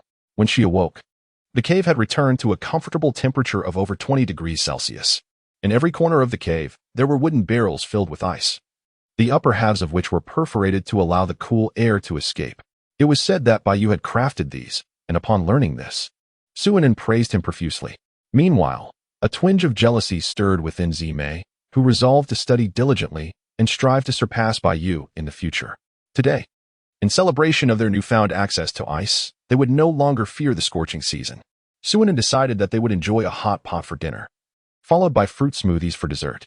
Her instinctively chosen menu for the evening. Baiyu had never tried hot pot, but observing the delighted expression on Zime's face, he inferred that it must be quite delectable. As for the fruit smoothies, the very name suggested a connection to ice, and it was likely that only the female had tasted them before. They merely needed to observe and learn. In a corner of the living area, there was a stone table with a hole in its surface, beneath which lay a small stove for cooking. The stove was already ablaze, and the hole in the table was covered by a flat-bottomed pan. In the center of the pan was a partition, one side filled with a spicy red broth, while the other simmered a clear soup made from the gugu beast meat. Beside the stone table stood a large wooden shelving unit, adorned with an array of sliced meats and some wild vegetables that Suinen had identified as edible. Both the stone table and the shelf were creations of Zime under Suinen's guidance over the past few days. As the broth began to bubble, Suinen swallowed hard, calling out, "Come, come, it's time to eat. Don't be shy." This hot pot meal was, in a strict sense, the most similar experience to hot pot that Suinen had ever encountered in the beast realm. With her invitation, Baiyu and Zime eagerly joined in. For Suinen had mentioned that hot pot is best when shared, enhancing the experience and flavor. Although they did not quite grasp why sharing was essential or what that feeling entailed, it did not hinder them from being obedient companions. Furthermore, their ample food supply alleviated any concerns about Suinen going hungry, so they did not insist that she eat her fill before they indulged. As the spicy, fragrant slices of meat entered her mouth, a long-lost sensation surged within Suinen, prompting her to hasten the pace at which she cooked the meat. Zime, equally enthusiastic, relished the flavors of the hot pot. Only Baiyu, experiencing hot pot for the first time, cautiously imitated their actions, but ended up choking and coughing incessantly. Suinen handed over the ice water she had prepared earlier. "Don't rush. It's easy to choke on spicy food the first time. Take a sip of this ice water to ease the sensation and eat slowly for a while. Once you get accustomed to it, it will be fine. If the spice is truly unbearable, you can always dip into the clear broth beside you." Baiyu followed in Bao's lead, taking her time, and soon adapted to the numbing spiciness. Although the heat intensified with every bite, the irresistible allure grew stronger, making her crave more. Zime and Suinen felt similarly. The three of them were drenched in sweat, and even with the occasional relief from the ice water, the heat continued to rise. Thus, Zime went to prepare some more ice, placing it beside the stone table, which significantly increased everyone's comfort. Baiyu then directed a gentle breeze from the cave, and a refreshing coolness enveloped her body, reminiscent of an air conditioner. Suinen gave a thumbs up, exclaiming that little Bai was truly remarkable. Every now and then, a gentle breeze swept through, creating an atmosphere akin to that of an air-conditioned room. Such an environment was indeed a perfect match for hot pot. She sipped on a glass of icy water, her crimson lips becoming even more alluring. The two gentlemen beside her could not help but swallow audibly. uncertain whether it was the delectable hot pot that captivated them or other unspoken thoughts that lingered in their minds. As Suinin reached a state of satiety, having consumed meat to about 70%, she shifted her focus to cooking vegetables. Her preference for meat lingered, prompting her to indulge in a few more morsels of the savory fare. Subsequently, she busied herself with preparing a fruit smoothie while observing the two handsome men as they dined. Chapter 45. Life at the Bottom of the Cliff. Alas, it was inevitable. After all, Suinin's appetite paled in comparison to that of the orc. Suinin, lost in her own thoughts, meticulously diced the fruit she had gathered that day, while instructing Bayu to crush a piece of ice into fine powder. The two components combined, she shook them together, and thus a simple fruit smoothie was born. Although Bayu and Zime were engrossed in their hot pot, their eyes never strayed far from the actions of the young female. Particularly for Zime, he observed with remarkable attention. In the details of clothing, cooking, and tending to the daily needs of the female, he excelled beyond Bayu, showcasing a level of professionalism. It can be said that the orcs raised in the tribe, having been influenced from a young age, possess a distinct advantage over solitary beasts in caring for females. Bayu, not only formidable in strength but also possessing a sharp intellect, demonstrated an exceptional ability to draw inferences from one instance to another. His keen observational skills and adaptability were remarkable. "Taste the fruit smoothie I made. From now on, you shall prepare it for me," she teased. Aware that the orcs would not allow a female to exert herself unnecessarily, Suinin relished her position and had no intention of compelling change. She merely wished for an increasingly improved quality of life, which meant she would still need to guide them in many endeavors. This mutual understanding had been reached among them. Naturally, should she feel inclined to engage in tasks herself, neither would deter her, treating it as a form of entertainment during her moments of boredom. Bayu accepted a bowl of the smoothie, opting not to use the straw provided by Bao, deeming it too diminutive and lacking in vigor. Instead, he wielded a large wooden spoon he had crafted, elegantly scooping the treat into his mouth. Though his manner was somewhat boisterous and amusing, his eating etiquette remained quite refined. Zime, on the other hand, chose to utilize the straw, not out of convenience, but rather to share in the experience with the young female, secretly reveling in the thought that this would enhance their intimacy. This night was destined to be one filled with joy and relaxation. After savoring a hearty meal and indulging in a delightful bath, Suinin felt a sense of contentment as she prepared to retire to her bedroom for the night. At that moment, two dashing young men appeared on either side of her, blocking her path.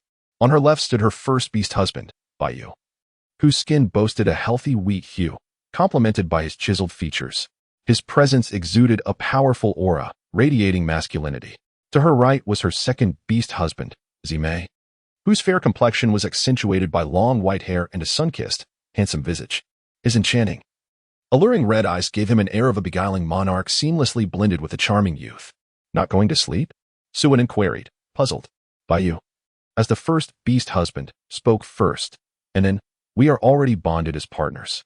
The weather was warm in the past few days, and we allowed you your freedom. Now that the temperature within the cave is comfortable, shouldn't we arrange something for the two of us? One day for each of us, or shall we partake together?" Zime nodded in agreement beside him. Ever since they had embraced their primal instincts, they had refrained from indulging in their desires. The previous circumstances had not permitted it, but now it was time to fulfill their obligations as her beast husbands. Suinin lightly tapped her forehead, overwhelmed with joy today. She had forgotten the matters that still required arrangements for the beast husband during the night. But what did she just hear? One person per day is manageable. But are they truly serious about two together? Ahem, from this day forth, you two shall take turns at night, starting with Xiaobai. Suinin led Xiaobai towards his bedroom, pondering that their ensuing activities would surely create quite a commotion. Aware of the orc's acute hearing and sense of smell, she turned to Zime and suggested, "Why not take advantage of the cool evening air to venture out for a hunt? We can switch places with Xiaobai tomorrow." Zime replied, "How astute of you.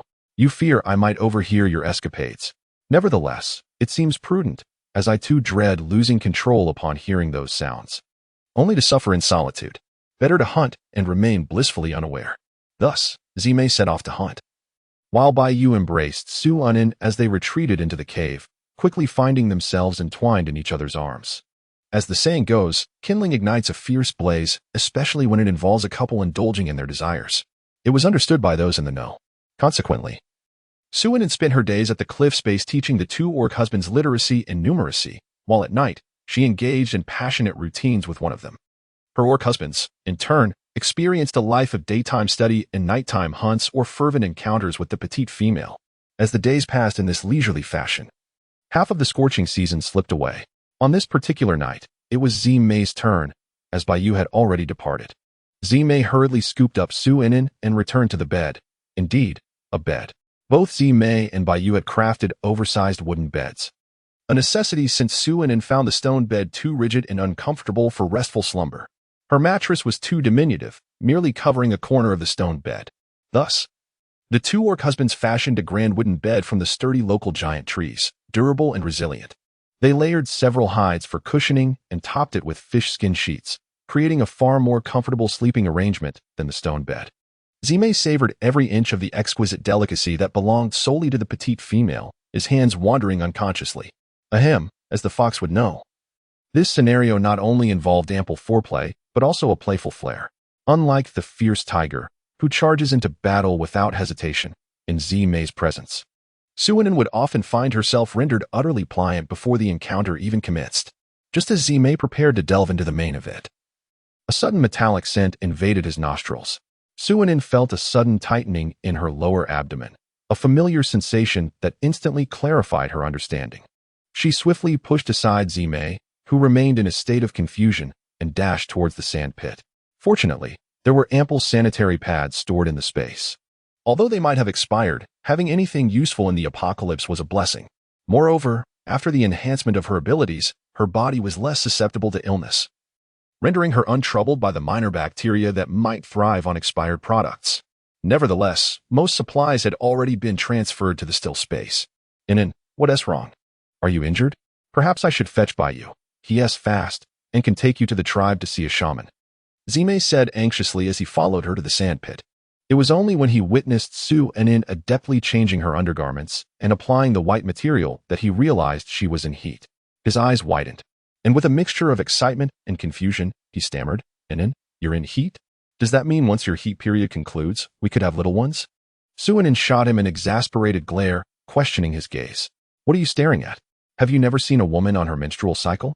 She retorted, her irritation palpable. Despite her ire, Zime remained unfazed. Seasoned beastmen often remarked that females during their estrus period could be rather temperamental, and it was prudent to indulge them. He chuckled foolishly, and after Suinin had tidied herself, he lifted her effortlessly in a princess carry and returned her to bed.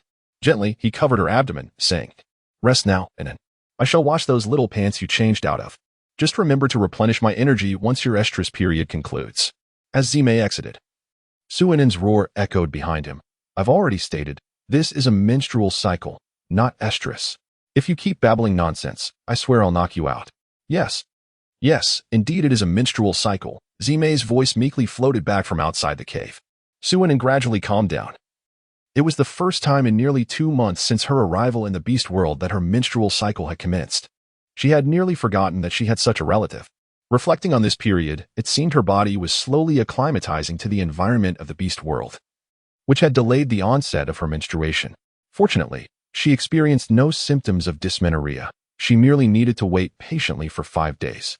However, with the arrival of her period, could it be true that, as Zime had mentioned, she might indeed conceive? At merely 20 years of age, was she truly prepared to embrace the role of a mother? Suinin began to indulge in a myriad of fanciful thoughts, and soon she drifted into slumber. However, within her dreams, she found herself with a burgeoning belly, the two beastly husbands gazing at her midsection with amused expressions, as if she were merely a vessel for procreation. The scene shifted abruptly.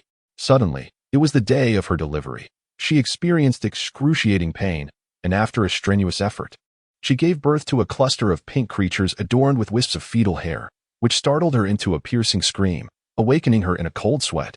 What was happening? Was it a nightmare? Zime embraced Suinin, gently patting her back in a soothing manner. Suinin cast a glance at the worried visage of Zime, only to recall that it had all been but a dream. Yet, to have such a distressing dream was undoubtedly influenced by Zime's earlier mention of little offspring. Consequently, she shot a reproachful glare at Zime, asserting that it was entirely her fault for speaking of such matters, which caused her restless slumber. Zime responded, The baby feels so wronged. The baby shall remain silent. Yes, it is all my fault. If Anin desires to have little ones, then let her. If not, then so be it. I, however, prefer to be by Anin side each day. Zime gently comforted the young female, while Anin, feeling the warmth of perspiration, suggested, "Allow me to bring you some warm water to cleanse yourself." Suanin also felt a certain stickiness on her body, which was somewhat uncomfortable, so she nodded in agreement. Here, the warm water required no boiling, as the sweltering season rendered the air hot. Even during the night, the water outside remained tepid, perhaps influenced by her monthly cycle. Suanin quickly fell back asleep after washing up. However, this time she did not dream, and with Zime periodically cooling the room, she managed to sleep soundly until dawn. Yet, today was somewhat different from the usual.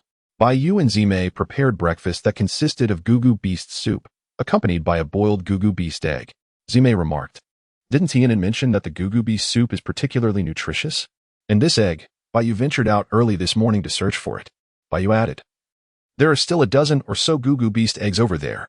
Onbao can store them in the space later to prevent them from spoiling outside." Suanin, "What has transpired between you two today? Is it not customary for your breakfast to consist of merely a piece of roasted meat accompanied by a few fruits? Have you suddenly changed your ways? Why the elaborate effort to stew soup and boil eggs? Is the fire not hot enough?" Suanin, while teasing them, was indeed aware of the sweltering heat of the season, which made the act of cooking even more uncomfortable. However, she could not indulge like the orcs by consuming raw meat. Thus, she devised a plan to prepare an entire month's worth of meals in one go. The majority of her provisions consisted of sliced roasted meat, complemented by a modest amount of vegetable soup. Her breakfast would henceforth be roasted meat paired with fruits, while both lunch and dinner would feature roasted meat alongside vegetable soup and fruits. As for the two Orcish hunters, they would fend for themselves during their evening hunts. After all, they could consume raw meat, and a single hearty meal could sustain them for several days. This approach also aimed to minimize the need for kindling a fire. Although orcs possess greater heat tolerance than females, they are still not immune to the discomfort of the heat. While ice can significantly lower temperatures, once a fire is lit, the ice melts rapidly and the heat remains unabated. Zime cleared her throat and remarked, Anin, hasn't your monthly cycle arrived? With the constant loss of blood, it is imperative that you replenish your strength. Moreover, we have prepared ample gugu beast soup, 2 large cauldrons worth, and have boiled 2 or 3 dozen eggs. Soon, we shall store them in the space. Anin, you should indulge in gugu beast soup over the next few days." Suanin, "Must I still commend you for being exceptionally clever?" "Ahem, I understand now. It's merely a matter of monthly discomfort, henceforth. There is no need to go out of your way to replenish your health for this. After all, it is a monthly occurrence for me." Zime suddenly leaped up, and then, "What did you just say? It arrives every month?" Bayu also furrowed his brow. "Suanin, what's the matter? Is there an issue with my menstruation occurring monthly?" Zime, "The issue is quite significant.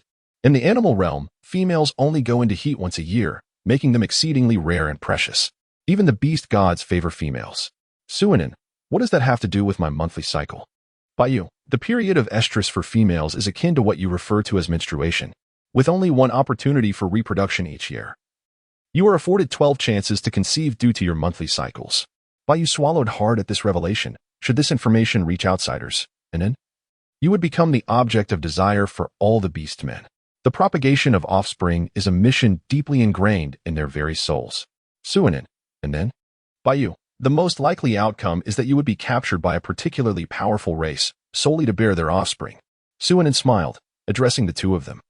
"First and foremost, it is just the 3 of us here, and you both are my beast husbands. How could my situation possibly be revealed to the other beastmen? Secondly, even if we inadvertently expose ourselves in the future and arouse suspicion, with your formidable strength, could you not silence any potential threats? Furthermore, should I find myself in the wilderness during my menstrual cycle, who could possibly discern that it occurs monthly rather than annually? We are not integrating into a tribe or cohabitating with other beastmen, so what is there to be concerned about?" Upon hearing Su Anin's astute analysis, her 2 beast husbands realized that they had been overly anxious. Their initial reaction to the news had been instinctive and negative, without the opportunity for deeper contemplation. Bayu and Zime exchanged smiles, recognizing that their concern had led to undue distress. Zime quickly reverted to his cheerful demeanor, replying with a grin. "Anin is absolutely right. Bayu and I were simply too excited and did not think it through. We must learn more from Anin in the future." Thus, the serious topic was effortlessly brushed aside. However, Bayu seized the moment to speak. "Nevertheless, the dry season is already halfway through. We must prepare for our relocation."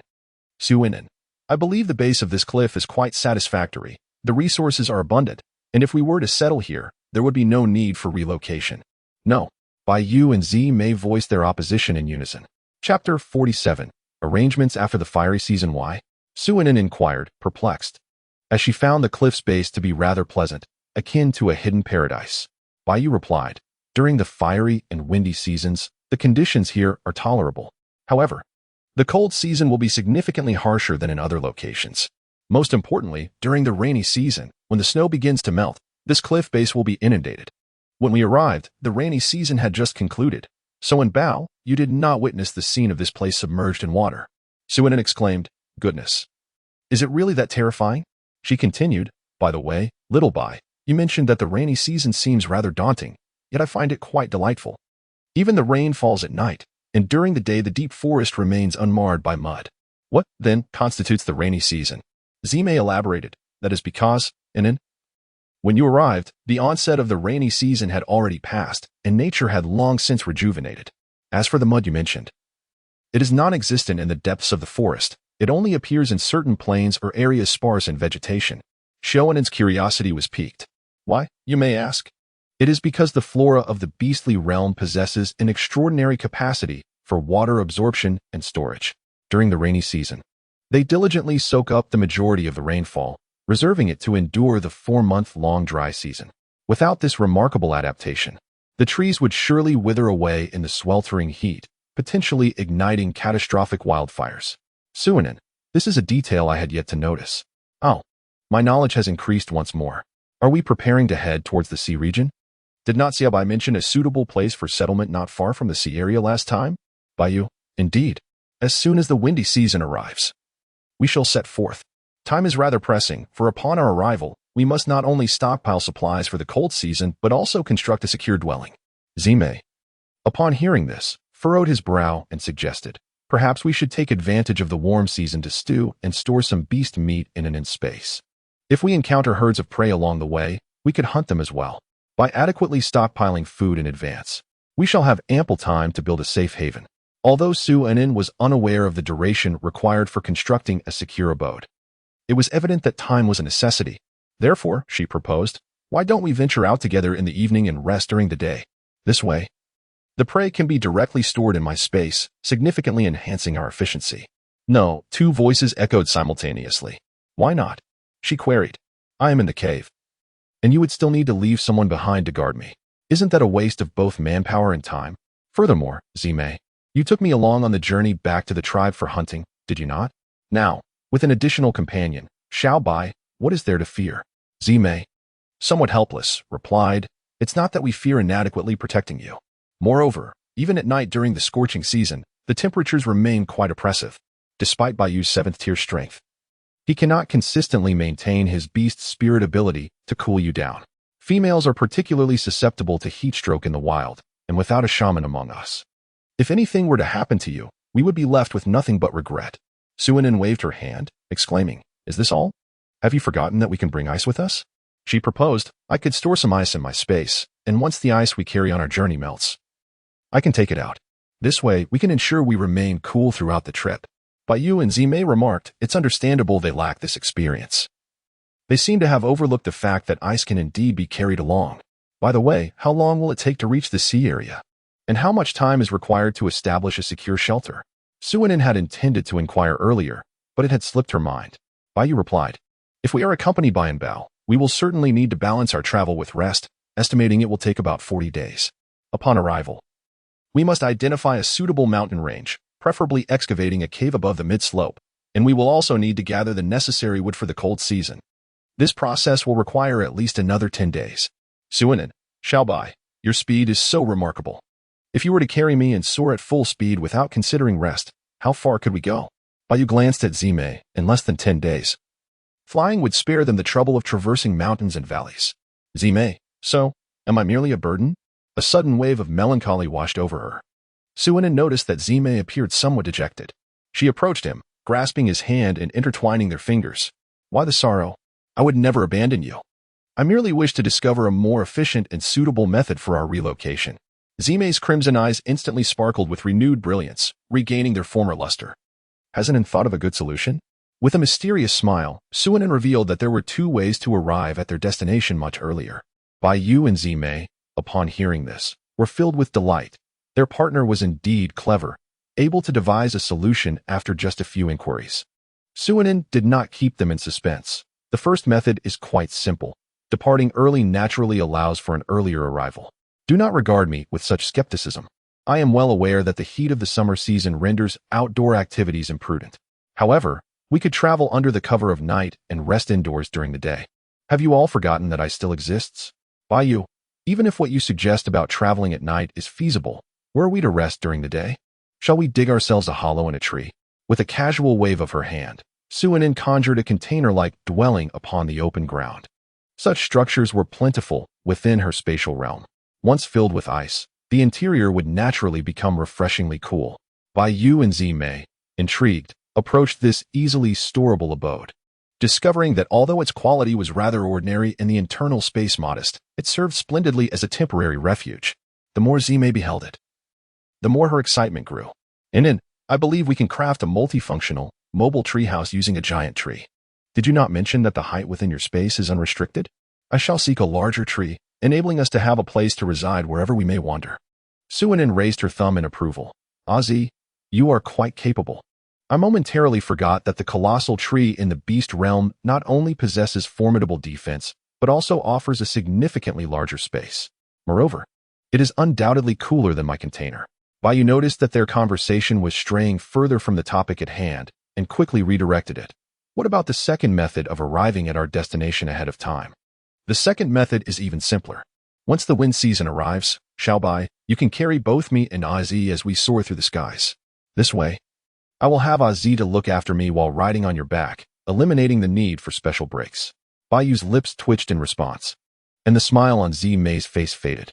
Observing their expressions, Suinin felt perplexed. What's wrong? Is this method not feasible? Before Baiyu could respond, Zimei jumped in. Of course it is not feasible. How can I, a fifth-tier warrior with beast soul abilities, forsake my dignity and allow a male to carry me? Am I to lose all sense of pride? Suinin, what does this have to do with appearance? Baiyu, noticing in Bao's bewildered expression, realized that she had yet to acquire knowledge in this area. With a mixture of exasperation and affection, he began to explain. Chapter 48. Preparations for relocation in the realm of the beastmen. Only their female counterparts could perch upon their backs, aside from carrying prey. Unless one were to suffer severe injury while out in the wild, necessitating the assistance of a companion for a return journey, in which case a beastman would lay down animal skins upon his back and secure the injured with vines, transporting them back to the tribe as one would a hunted prize. Thus, for a male to ride upon the back of another male, it could only imply one possibility, that he regarded himself as prey. Suinin, very well. Another peculiar piece of knowledge has been added. In consideration of Az's reputation, it appears that the second approach need not be contemplated. Thus, we shall proceed with the first method, which seems quite feasible, does it not? By the way, Az, how long will it take you to construct a treehouse? I have some images of wooden houses. Would you like to refer to them? Suinin spoke as she took out the travel photographs she had once collected, most of which depicted various wooden cabins, with a few showcasing forest tree houses. Zimei happily accepted the pictures, each one igniting a spark of inspiration within him. After a moment, he declared, I shall craft a splendid tree house, estimating it will take about half a month. Baiyu responded, very well, we can set off a month from now. Traveling through the night will expedite our journey, and by the time the windy season arrives, we should reach our destination. Thus, matters were smoothly settled, leading to days filled with preparations for the move. Zimei ventured out to procure a colossal tree with a diameter exceeding 100 meters, bringing it back to the entrance of the cave. In the evenings, while Baiyu took Suinin in hunting, he busied himself with carpentry, carving out a hollow in the tree.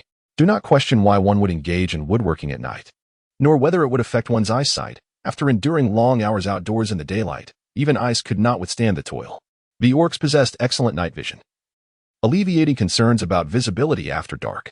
Naturally, Suinin, who lacked such night vision, became nothing more than an accessory during these nocturnal outings, clinging to Baiyu's side until it was time to utilize her capacity as a mobile storage unit for their spoils.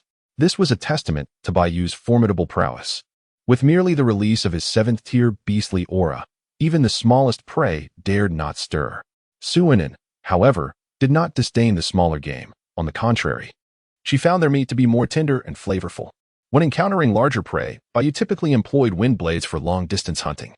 This granted Suinin the exhilarating sensation of accompanying a master sorcerer on a dungeon raid, pure delight. As they traversed the land, nearly all the prey they encountered, save for the younglings, became provisions for Suinin's storage. Within a few days, the vicinity was nearly devoid of game. The more astute creatures had fled for their lives, while the less savvy had already met their demise. By the time Zime completed the tree house, Bayou and his companions had only managed to bring back a fraction of their previous catches in a single night. The reason? Most of their time had been consumed by the journey to and fro. However, upon witnessing the finished tree house, both Suinin and Bayou were thoroughly satisfied, leading Zime to feel that the past half-month of labor had been exceptionally worthwhile. The treehouse boasted 4 levels, each standing 5 meters high. The entrance featured a grand double door, crafted from solid wood and remarkably heavy, so much so that Suinin struggled to push it open. Each level of the treehouse had hollowed-out windows positioned 3 to 4 meters high, simply small openings in the original tree to allow light to filter through. Inside, there were sliding panels that could be drawn to obscure the light. With a mere slide, the entire space could be enveloped in darkness. The usable space within each level of the treehouse was approximately 100 square meters, with a spiral staircase on the right side of the entrance leading directly to the upper level. Only the treehouse on the 4th floor boasts an external balcony, which offers a significantly enhanced view. Currently, each level of the treehouse is quite sparse, requiring the inhabitants to furnish it with their own essentials. Over the next 5 days, the trio devoted themselves to strategizing how to decorate the treehouse. The ground floor was transformed into an open-concept kitchen accompanied by a large round table and 3 chairs. Naturally, the kitchenware comprises the stainless steel items from Suinin's collection. The so-called stove merely accommodates 2 burners, as any substantial cooking, like barbecuing, must occur outdoors.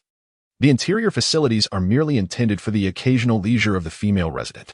The 2nd and 3rd floors were originally designated for Bayou and Zime to personalize according to their preferences. However, both expressed their disinterest in doing so.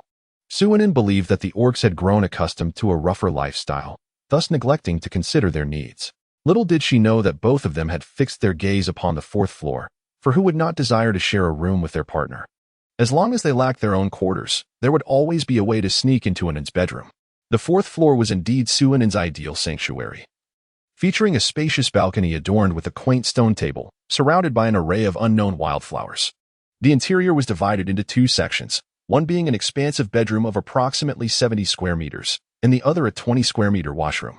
Within the bedroom rested a grand circular bed, measuring around 3 meters in diameter, draped with a thick layer of beast hide, crafted from nearly half of Zime's stock. The result was nothing short of exquisite, remarkably soft and comfortable.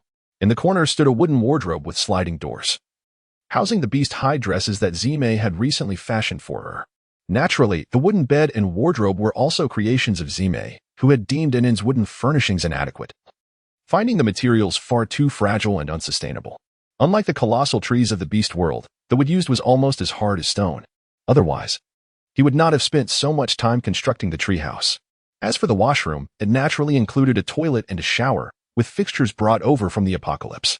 The water tank was cleverly positioned atop the treehouse roof. In summary, this abode was a perfect amalgamation of modernity and the primal forest, which Suinin adored. To enhance insulation, the treehouse roof was equipped with heat-resistant panels. The entire structure retained the form of a majestic tree, with vines entwining around its trunk, exuding a vibrant and lively appearance. Suinin observed carefully and soon realized that the vines had been transplanted from behind. At the base of the treehouse, there was a channel 50 centimeters wide, filled with moist soil, where the roots of those vines resided. Suinin couldn't help but admire Zime's imagination. It appeared he had discovered a passion and talent of his own. After tidying up, Suinin stored everything necessary into her space, including a considerable supply of water and ice. They decided to set off that very night. Before their departure, Zime awkwardly led Suinin to a secluded corner. Upon encountering a small wooden cabin of less than 10 square meters, she was nearly petrified with astonishment. The cabin contained only a modest bed. But what was the purpose of the long vines protruding from its 4 corners? Surely it couldn't be what she was envisioning? Zime, with a hint of pride, smiled and confirmed her thoughts. Myself and Bayou can take turns carrying the cabin, allowing you to rest peacefully at night. Chapter 49. The relocation. The prospect of enjoying their journey without the need for sleepless nights filled Suinin with joy. Yet, as she contemplated the uneven trees of the forest and the absence of any proper paths, a sense of unease crept in. Is it truly feasible to carry such a small treehouse? What if the branches overhead obstruct our way when we aren't running? Ideally, it would be best for Baiyu to carry it while flying, but considering Zime's infuriating pride, she conceded that it would be better for the two beastmen to alternate carrying the cabin each night. Zime, with an air of mystery, guided her to the other side of the cabin, revealing its front. There, a bone knife fashioned from the bones of fierce beasts adorned the exterior. It could slice through any branches they might encounter. Fierce beasts? What are those? Suinin questioned, puzzled. Were knives made from the bones of such creatures truly formidable? The Soul Pattern continent was home to 3 great forests and a sea: the Dream Forest, the Abyssal Forest, the Misty Forest, and the Sea of Emotion. Within the depths of these forests roamed the territories of colossal beasts, ferocious beasts, and venomous beasts. She had already seen the colossal beasts. The ferocious beasts, similar in size to beastmen but far more savage, left no chance for survival to their prey. As for the venomous beasts, as their name suggests, they excelled in toxins, and any beastman who ventured into their domain rarely returned alive. Suinin patted her chest, relieved that she had not ventured into the misty forest, for otherwise her life might have been in grave peril. As dusk descended and the sun dipped below the horizon, Suinin and the two beastmen embarked on their journey of relocation. She cast a lingering glance back at the cave where she had resided for several months, feeling an inexplicable twinge of reluctance. Zime had already secured the small wooden house onto Baiyu's back, firmly fastening it in place. Suinin climbed up along the wings of the white feather, entered the wooden cabin, closed the door behind her, and opened one side of the window. She poked her little head out and said, "All right. We are ready to set off." At this moment, Suinin was enveloped in a wave of exhilaration as she watched Baiyu take flight. Feeling as though she were aboard an aircraft, the rush of air brushed against her face, sweeping past the wooden cabin and gliding over the icy basin, bringing with it a refreshing coolness that countered the sweltering heat of the season. Observing the diminutive figure of Zime scurrying below, which had now transformed into a mere speck, Suinin shouted downwards, "Z, bye, and I will take off now. You can run at your own pace. No need to rush." Zime, possessing keen hearing, certainly caught the voice of the young female, yet he merely cast a fond glance upwards before resuming his determined sprint. There was little choice. The disparity in strength between him and Baiyu was evident, compounded by the fact that Baiyu's flight was both direct and swifter than his own. He feared that without exerting himself, Baiyu might soar too far ahead, leaving him in pursuit. Baiyu turned his head, saying, "Bao, you ought to rest now. Remember to close the window. I shall accelerate." Suinin obediently retracted her head, secured the window, and returned to her small bed. It must be said that Zime's care for the female was particularly meticulous. The bed was surrounded by small railings, which were wrapped in animal hides. This precaution was taken to prevent any sudden shifts during the journey or the little female from accidentally falling off the bed while turning. "She truly treats me like a little baby," Suinin murmured softly, a blissful and sweet smile gradually leading her into slumber. When Suinin awoke, the dawn had yet to break. The small wooden cabin had been placed under the shade of a tree by Baiyu. She stepped outside and surveyed her surroundings. It seemed the weeds and bushes had grown rather tall, obstructing her view. However, a wide circle around the cabin was clearly flattened and tidied up. It was evident that this was the handiwork of Baiyu in his beast form. Don't ask how she recognized it. She had witnessed him doing this during their nighttime hunts together. He charmingly referred to it as creating a resting space for Bao. Suinin discovered a suitable location for her treehouse and promptly set it up. She then dashed up to the 4th-floor balcony, where she reveled in the expansive view before her. At this moment, the starlight was not as radiant as during the night, exuding a serene and ethereal beauty that hinted at the approaching dawn. In the distance, the faint sound of water could be heard. Following the sound, Suinin glanced over and, indeed, spotted a figure with damp white hair by the lakeside, diligently cleaning its catch. Water droplets cascaded from the tips of his hair, trickling down his chest and disappearing into the contours of his well-defined abdomen. The taut muscles of his arms exuded a palpable strength, and each motion as he tended to his prey was fluid and aesthetically pleasing. Suinin unconsciously swallowed, finding herself enveloped in a morning brimming with sensuality. Could it be that the preparations for her impending move had left her deprived for far too long? Thus, upon witnessing this scene, she felt an overwhelming urge that was difficult to resist. Perhaps her gaze was too unabashedly bold, for it soon locked with Bayu's in a moment of intense connection. Suinin awkwardly touched her nose, wondering if this could be considered as being caught sneaking a glance. Bah. She was merely admiring her husband at work in a perfectly legitimate manner. Thus, with an air of righteous indignation, she shot a glare at Bayu before resuming her observation. The more she looked, the more captivated she became, her desire intensifying with each glance. Bah. She mentally retracted the last thought. Nobody noticed it anyway. Bayu, upon seeing the adorable visage of Bao, felt a deep sense of satisfaction, causing him to accelerate his pace in preparing the haunt. He was eager to return and spend time with Bao. Had he not noticed how she was practically drooling with anticipation?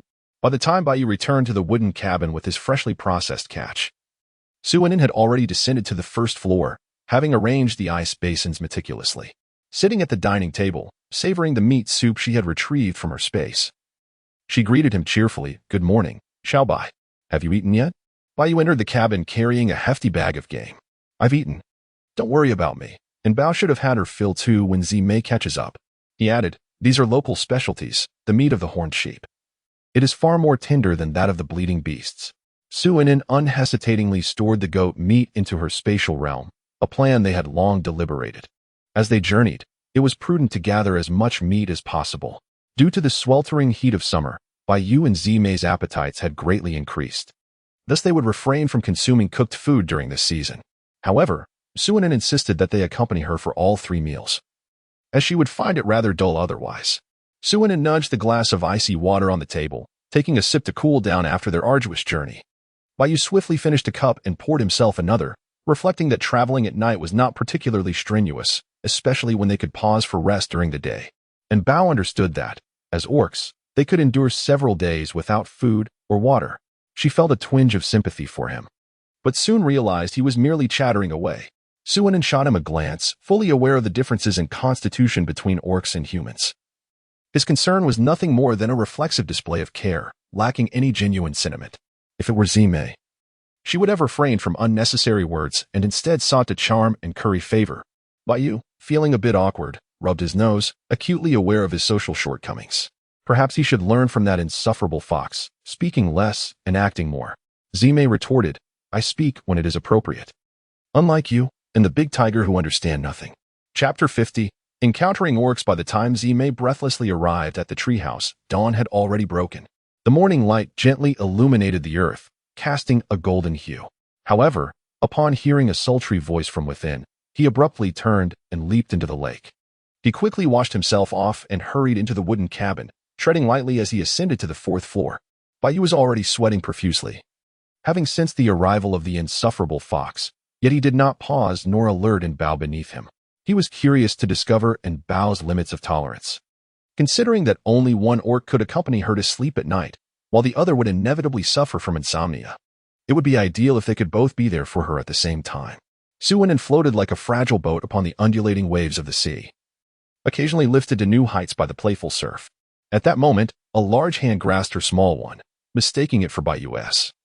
She paid it no mind and continued to revel with her eyes closed. However, it wasn't long before she sensed an unusual warmth in her palm. Before she could voice her curiosity, Bayu appeared eager to guide her to a more enchanting realm of delight. Zimei, too, gazed at her with longing, silently yearning for her acquiescence. Suinin closed her eyes. After all, he is her beast husband, and there is nothing to shy away from. So let them enjoy themselves together. The entirety of their playful escapade unfolded amidst 6 delightful moments. In the aftermath, Bayu and Zimei wore expressions of utter satisfaction. Their roles were distinctly defined. One poured water while the other cleaned. Subsequently, one kneaded legs and massaged the waist, while the other tended to the wrists. Their cooperation was indeed seamless, a testament to their remarkable harmony. Suinin, enduring the aches in her waist and hands, ultimately refrained from uttering a single word. Subsequently, Bayu and Zimei commenced their rest, replenishing their energy, for they had to continue their journey in the evening. Suinin found herself rather bored, resorting to concocting some slushies and chilled beverages on the 1st floor. Thus, 5 days passed in what seemed a mundane journey. However, just as dawn approached, an unexpected event unfolded. At that moment, Zimei was carrying a small wooden cabin, while Bayu had ventured off to hunt in the distance. Having arrived early at their designated temporary resting spot, after setting Suinin up in the treehouse, Zime marked the surrounding area before heading off to the nearby water source to fetch some water. Suinen emanated the aura of a 7th-tier beastman, surrounded by the markings of 5th-tier beastman. Moreover, given the proximity to a water source just a few hundred meters away and within the line of sight of Zime, there was no cause for concern regarding her safety. Zime first attended to his own ablutions downstream before wielding 2 oversized wooden buckets he had crafted himself to collect water. He found the buckets from Suinen's previous world rather diminutive and thus sought out several ordinary trees, comparable to his embrace, to carve out multiple gigantic wooden containers. Each bucket could hold several times the volume of Suinen's original bucket. Just as he filled the water and prepared to return to the treehouse, he sensed a gathering of beastmen approaching. Furrowing his brow, he cautiously observed. Soon, approximately 20 to 30 beastmen, each carrying wooden buckets, made their way to the water source. Noticing that they too sought water, Zime said nothing, merely clutching his own bucket and swiftly retreating to the treehouse. Z, why is it so noisy outside? Has something happened? Suinen, having heard the commotion, inquired curiously of Zime. After all, after their long journey, it was the first time they encountered other beastmen. Nothing to worry about. They are merely here for water, Zime replied nonchalantly, dismissing the newcomers. Fetching water? I recall that tribes are typically established near ample water sources. Why would they venture out to collect water? Zime shrugged. That remains a mystery. Perhaps this year the tribe is experiencing a sudden drought, or an increase in population has led to a shortage of water supply. While they discussed the water-seeking visitors, those very individuals were conversing about Zime. Tai 2. Do you think that beastman looks somewhat familiar? Asked one of the beastmen, named Tai 2, who innocently shook his head, claiming not to recognize him. Beside him, a tall, slender beastman chimed in. I too find him somewhat familiar. How curious. How can one feel familiarity without having met? A robust middle-aged male pondered deeply, his white hair fading to blue at the tips and his eyes a striking red. Suddenly, he smacked his thigh, exclaiming, he is the traitor from the Snow Fox tribe. Zime. Realization dawned upon the others. You mean the one who recently attacked a female as reported by the Snow Fox tribe? That female has returned to the embrace of the beast god. Yes, that is indeed him. The chieftain of the Snow Fox tribe declared that whoever brings back the traitor Zime would be rewarded with 2 green crystals and 10 red crystals, regardless of life or death. Yet it is said he was once a 5th-tier beastman and awakened the purple lightning. How could we possibly subdue him? You're foolish. You just stated he was once a 5th tier. His attack on a female would invoke the beast god's divine punishment. A beastman under divine punishment will gradually lose strength. Let's first send one of our own to follow him, while the rest return to report to the chieftain. If necessary, we can also rally nearby tribes to encircle him. Indeed, the slender monkey is quite astute. At this moment, an orc with a somewhat mischievous glint in his eye approached, remarking on the peculiar sight of the white-haired, red-eyed fox returning to a nearby tree hollow, which seemed to emanate a distinctly female scent. A middle-aged male orc gazed in the direction indicated by the other and could not help but exclaim, a tree hollow? When did such a vast hollow appear here? It appears to have been excavated by an orc from a colossal tree. Could it possibly have been specifically dug out for a female? Yet, this hollow was not easily movable, leaving some orcs puzzled. What does it matter if it can be moved or not? The focal point is the tree hollow, scolded the slender orc as he playfully tapped the back of the other's head. The man, rubbing his head, foolishly inquired, then what is the key point?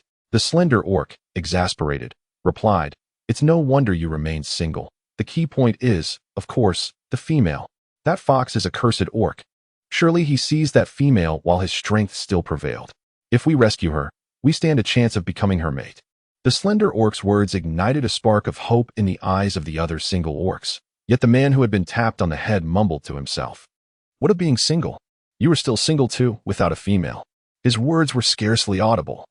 And with everyone's attention fixated on the slender orc's plan to rescue the female, no one heard his murmurs. Meanwhile, the abducted Suinen was, as per routine, enjoying her breakfast on the ground floor. The slender orc continued, in this scorching heat of summer, how dare that fox bring a female into the wilderness? One can only imagine how he mistreats her. We must hasten to rescue her. Thus, a group of them huddled together, whispering their plans. Chapter 51. Suinen is rescued. Where is Xiaobai? Why hasn't he returned yet? Suinen inquired after finishing her breakfast, noticing only Zime by her side. Zime replied, he should be back soon. There are no prey nearby, so Bai Yu must have ventured farther afield. Upon seeing a group of orcs come to fetch water, Zime had surmised that the local game had long since scattered. Bayu's delay only confirmed his suspicion. However, he deemed it unnecessary to share these thoughts with the young female. She simply needed to relish their service. With unfamiliar orcs outside collecting water, Zime remained vigilant at the entrance of the treehouse, ensuring that none of the unwary would intrude upon the young female's peace. After a while, once the orcs had departed with their water buckets, Zime finally entered the house to keep Suainen company. Suainen looked at Zime with a hint of amusement. "What's wrong? Why so cautious today?" Zime replied, "I encountered a group of unfamiliar beastmen gathering water outside, so I must be vigilant." "What? Are you afraid I might be lured away by other beastmen?" Suainen leaned close and teased, whispering softly into Zime's ear. "Why not indulge in an opportunity that presents itself?" Zime said, pulling the petite female closer. He savored her delicate red lips for a moment before speaking. "They are merely a group of low-tier beastmen, and they are not nearly as attractive as I am. Nor do their abdominal muscles possess the same aesthetic appeal. Anin would certainly not be interested in them." Zime spoke with such conviction that it was clear he had long understood the preferences of the petite female. She favored powerful beastmen who were equally endowed with beauty and physique. Perhaps this was influenced by her previous living conditions, where survival was paramount. As for the latter, it was simply a matter of personal taste, evident from her fondness for caressing Bayu and his own abdominal muscles, as well as her penchant for stealing glances at them during their endeavors. "Yes, I am fond of you and Bayu," Suainen softly affirmed. In the midst of their intimate exchange, Zime suddenly perked up his fox ears, seriousness washing over his features as he addressed the petite female. "A large wild beast is chasing a beastman toward us. I must go handle this. Anin, secure the treehouse door and do not venture outside. I will return shortly. Be good," he added, planting a quick kiss on her forehead before swiftly exiting. He needed to intervene before the beast arrived. Suainen pouted in boredom, unperturbed and unafraid. After all, Zime could effortlessly hunt even the mightiest of beasts, so there was little cause for concern regarding ordinary creatures. However, she found herself feeling somewhat lonely. She suddenly realized that since arriving in the beast world, being pampered by her two beast husbands had cultivated quite a few bad habits. During the apocalypse, she could spend days alone in a dark room without such sentimental musings. Nevertheless, she had no intention of correcting these habits. The more spoiled she became, the more it reflected the excellence of her husbands. Moreover, when afforded the chance to be treated like a little princess, who would be foolish enough to insist on playing the role of a self-sufficient woman? Suanen's thoughts drifted further and further away when, suddenly, the door of her treehouse swung open.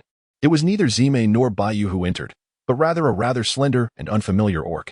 Suanen furrowed her brows as she was hoisted up and carried away. At this early hour, the sun had yet to rise, with only a faint golden glow appearing in the east. Exiting the treehouse, Suanen was immediately enveloped by a wave of heat, oppressive and stifling. Especially as she was carried like a sack, her stomach churned, yet she fought against the urge to expel her breakfast, enduring the discomfort. Suddenly, the slender orc that bore her sprouted a pair of black wings, lifting her off the ground. What in the world? Had she encountered a rogue beast? Or perhaps an orc cursed by divine retribution? Zime had once mentioned that in the beastly realm, only two types of orcs would dare to commit heinous acts without remorse: the rogue beasts who shunned the beast god and those orcs who had harmed females and suffered divine punishment. The former typically banded together in small groups, driven to seize females since none would choose them. The latter, marked by divine wrath and aware of their fleeting existence, often succumbed to their darkest impulses, acting without regard for consequences. Before departing, Zime had warned of large beasts pursuing orcs toward their treehouse. So, was the orc that had abducted her acting alone, or did he have accomplices? Regardless, her situation seemed far from favorable. However, Zime would likely discover her abduction soon enough. Yet, with a flying beast before her, even if Zime were to pursue, it would be futile. Striking the beast with lightning would endanger both of them. And as a land beast, Zime could only follow helplessly, filled with anxiety. At this moment, Suanen's mind was remarkably clear, a testament to the resilience forged over 5 years in the apocalypse. The more dire the situation, the calmer she became. Shouting and panicking would serve no purpose and might even incite the orc that had taken her. Unbeknownst to her, her tranquility only served to reassure her captor, the eagle beast, that she had been abducted by a fox. Now that he had rescued her from a cursed orc, he believed he was entitled to claim her as his mate. The eagle beast felt a surge of satisfaction, accelerating toward a cave high in the sky.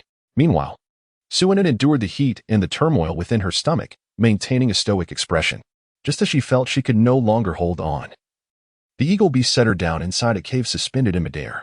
With a sudden gasp, she could no longer restrain herself and expelled her breakfast. Her throat still burning with acidity, the eagle beast was left drenched in her vomit. Elsewhere, Zime had rushed from the treehouse directly toward the direction of the colossal beast. As she approached, she realized it was a blood-eyed, violent bear in pursuit of a disheveled orc. As the fleeing orc spotted Zime, he cried out for help. "Save me! Save me! I am an orc from a nearby bear tribe." Zime paid little heed to the words exchanged, his sole intent being to swiftly vanquish the blood-eyed violent bear and return to the company of the little female. Thus, he eschewed close combat, unleashing a bolt of purple lightning that sent the bear sprawling to the ground. Seizing the opportunity while the creature was still incapacitated, Zime dashed forward and swiftly dispatched it with a decisive blow. Hoisting the carcass of the blood-eyed violent bear, he disregarded the astonished onlookers and hastened towards the wooden cabin. The bear's hide, a striking blend of red and white, was not only distinctive but also exceedingly beautiful. The little female would undoubtedly be enamored upon seeing it. The rescued orc, snapping back to reality from his stupor, recalled the fox's earlier strike, which clearly indicated that it had reached the pinnacle of the 5th tier. What to do? The chieftain of the bear tribe had only just attained the 5th tier and was not even equipped with a beast soul. This was clearly not a contest they could win. He needed to return swiftly to relay the latest developments. The fox, currently under divine retribution, had yet to experience a decline in its prowess. Zime soon returned to the wooden cabin, depositing the prey aside, only to realize something was amiss. The door of the treehouse was ajar, and the little female was not there to greet him with her usual radiant smile. Moreover, a faint, unfamiliar scent of another orc lingered in the air. Upon closer inspection, he discerned that it belonged to an eagle orc. Had his home been invaded? A surge of unnamed fury ignited within him, and disregarding the lingering scent, he focused on sensing the beast mark, discovering that Inin was not far away. He immediately pursued. To his dismay, he witnessed the eagle orc carrying his precious Inin as if she were mere prey, fueling his desire for vengeance. Though he was faster than the eagle orc, the latter's aerial advantage left him powerless to intervene. Frustration welled within him as he summoned flickering purple light in his hands, yet refrained from attacking, feeling utterly vexed. The eagle orc eventually took Inin into a cave suspended in the air. Zime's impotent fury compelled him to pace in circles before he began clawing at the cliffside, carving out footholds. In his lightest human form, he commenced the arduous task of climbing while excavating. Inside the cave, after expelling the remnants of his stomach contents, the somewhat recovered Inin glared fiercely at the orc who had taken her.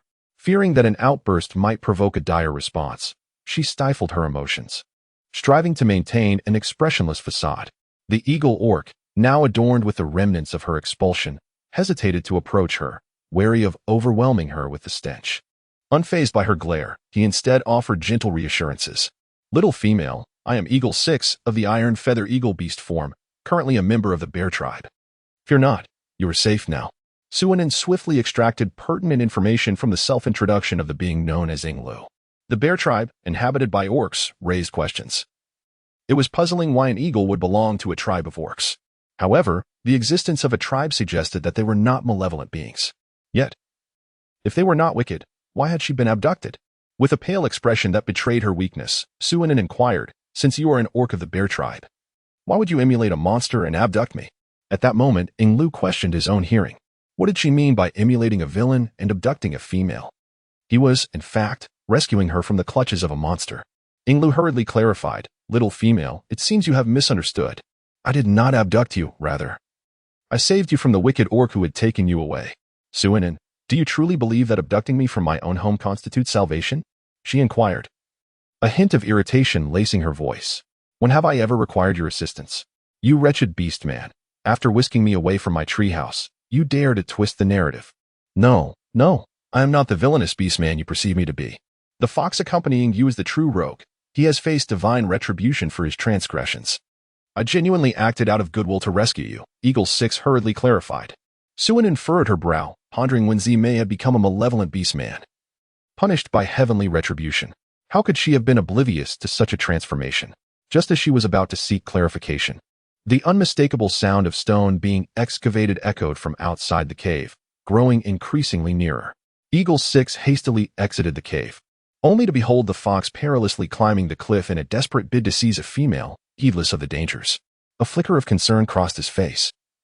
At such a height, a fall could leave one maimed, if not dead. Yet, a smirk soon played upon his lips as he prepared to launch an attack on the fox precariously perched upon the cliff. At this moment, Suinin emerged, gazing at the seemingly bottomless cliff and the approaching figure of Zime. Her heart ached. Zime, the orc who had devoted himself to caring for and protecting her, was now using his own method to save her. However, the height was daunting. A single misstep could be disastrous. Even looking down made her feel a bit dizzy. Meanwhile, Inglu had transformed into his beast form and charged towards Zime. Yet Zime was no easy opponent. A flash of purple light in his hand summoned a bolt of purple lightning directly aimed at Inglu. The latter swiftly dodged, fortunate to have reacted in time to evade the strike. He dared not approach Zime carelessly, as it was evident that his adversary was significantly stronger. He could only bide his time, especially since that fox still needed to excavate the stone wall, leaving him caught in a precarious position. A moment's inattention could allow Zime to strike him down the cliff, and then the 2 green crystals and 10 red crystals belonging to the snow fox tribe would belong solely to Inglu. Thus, Zime and Inglu found themselves locked in a stalemate.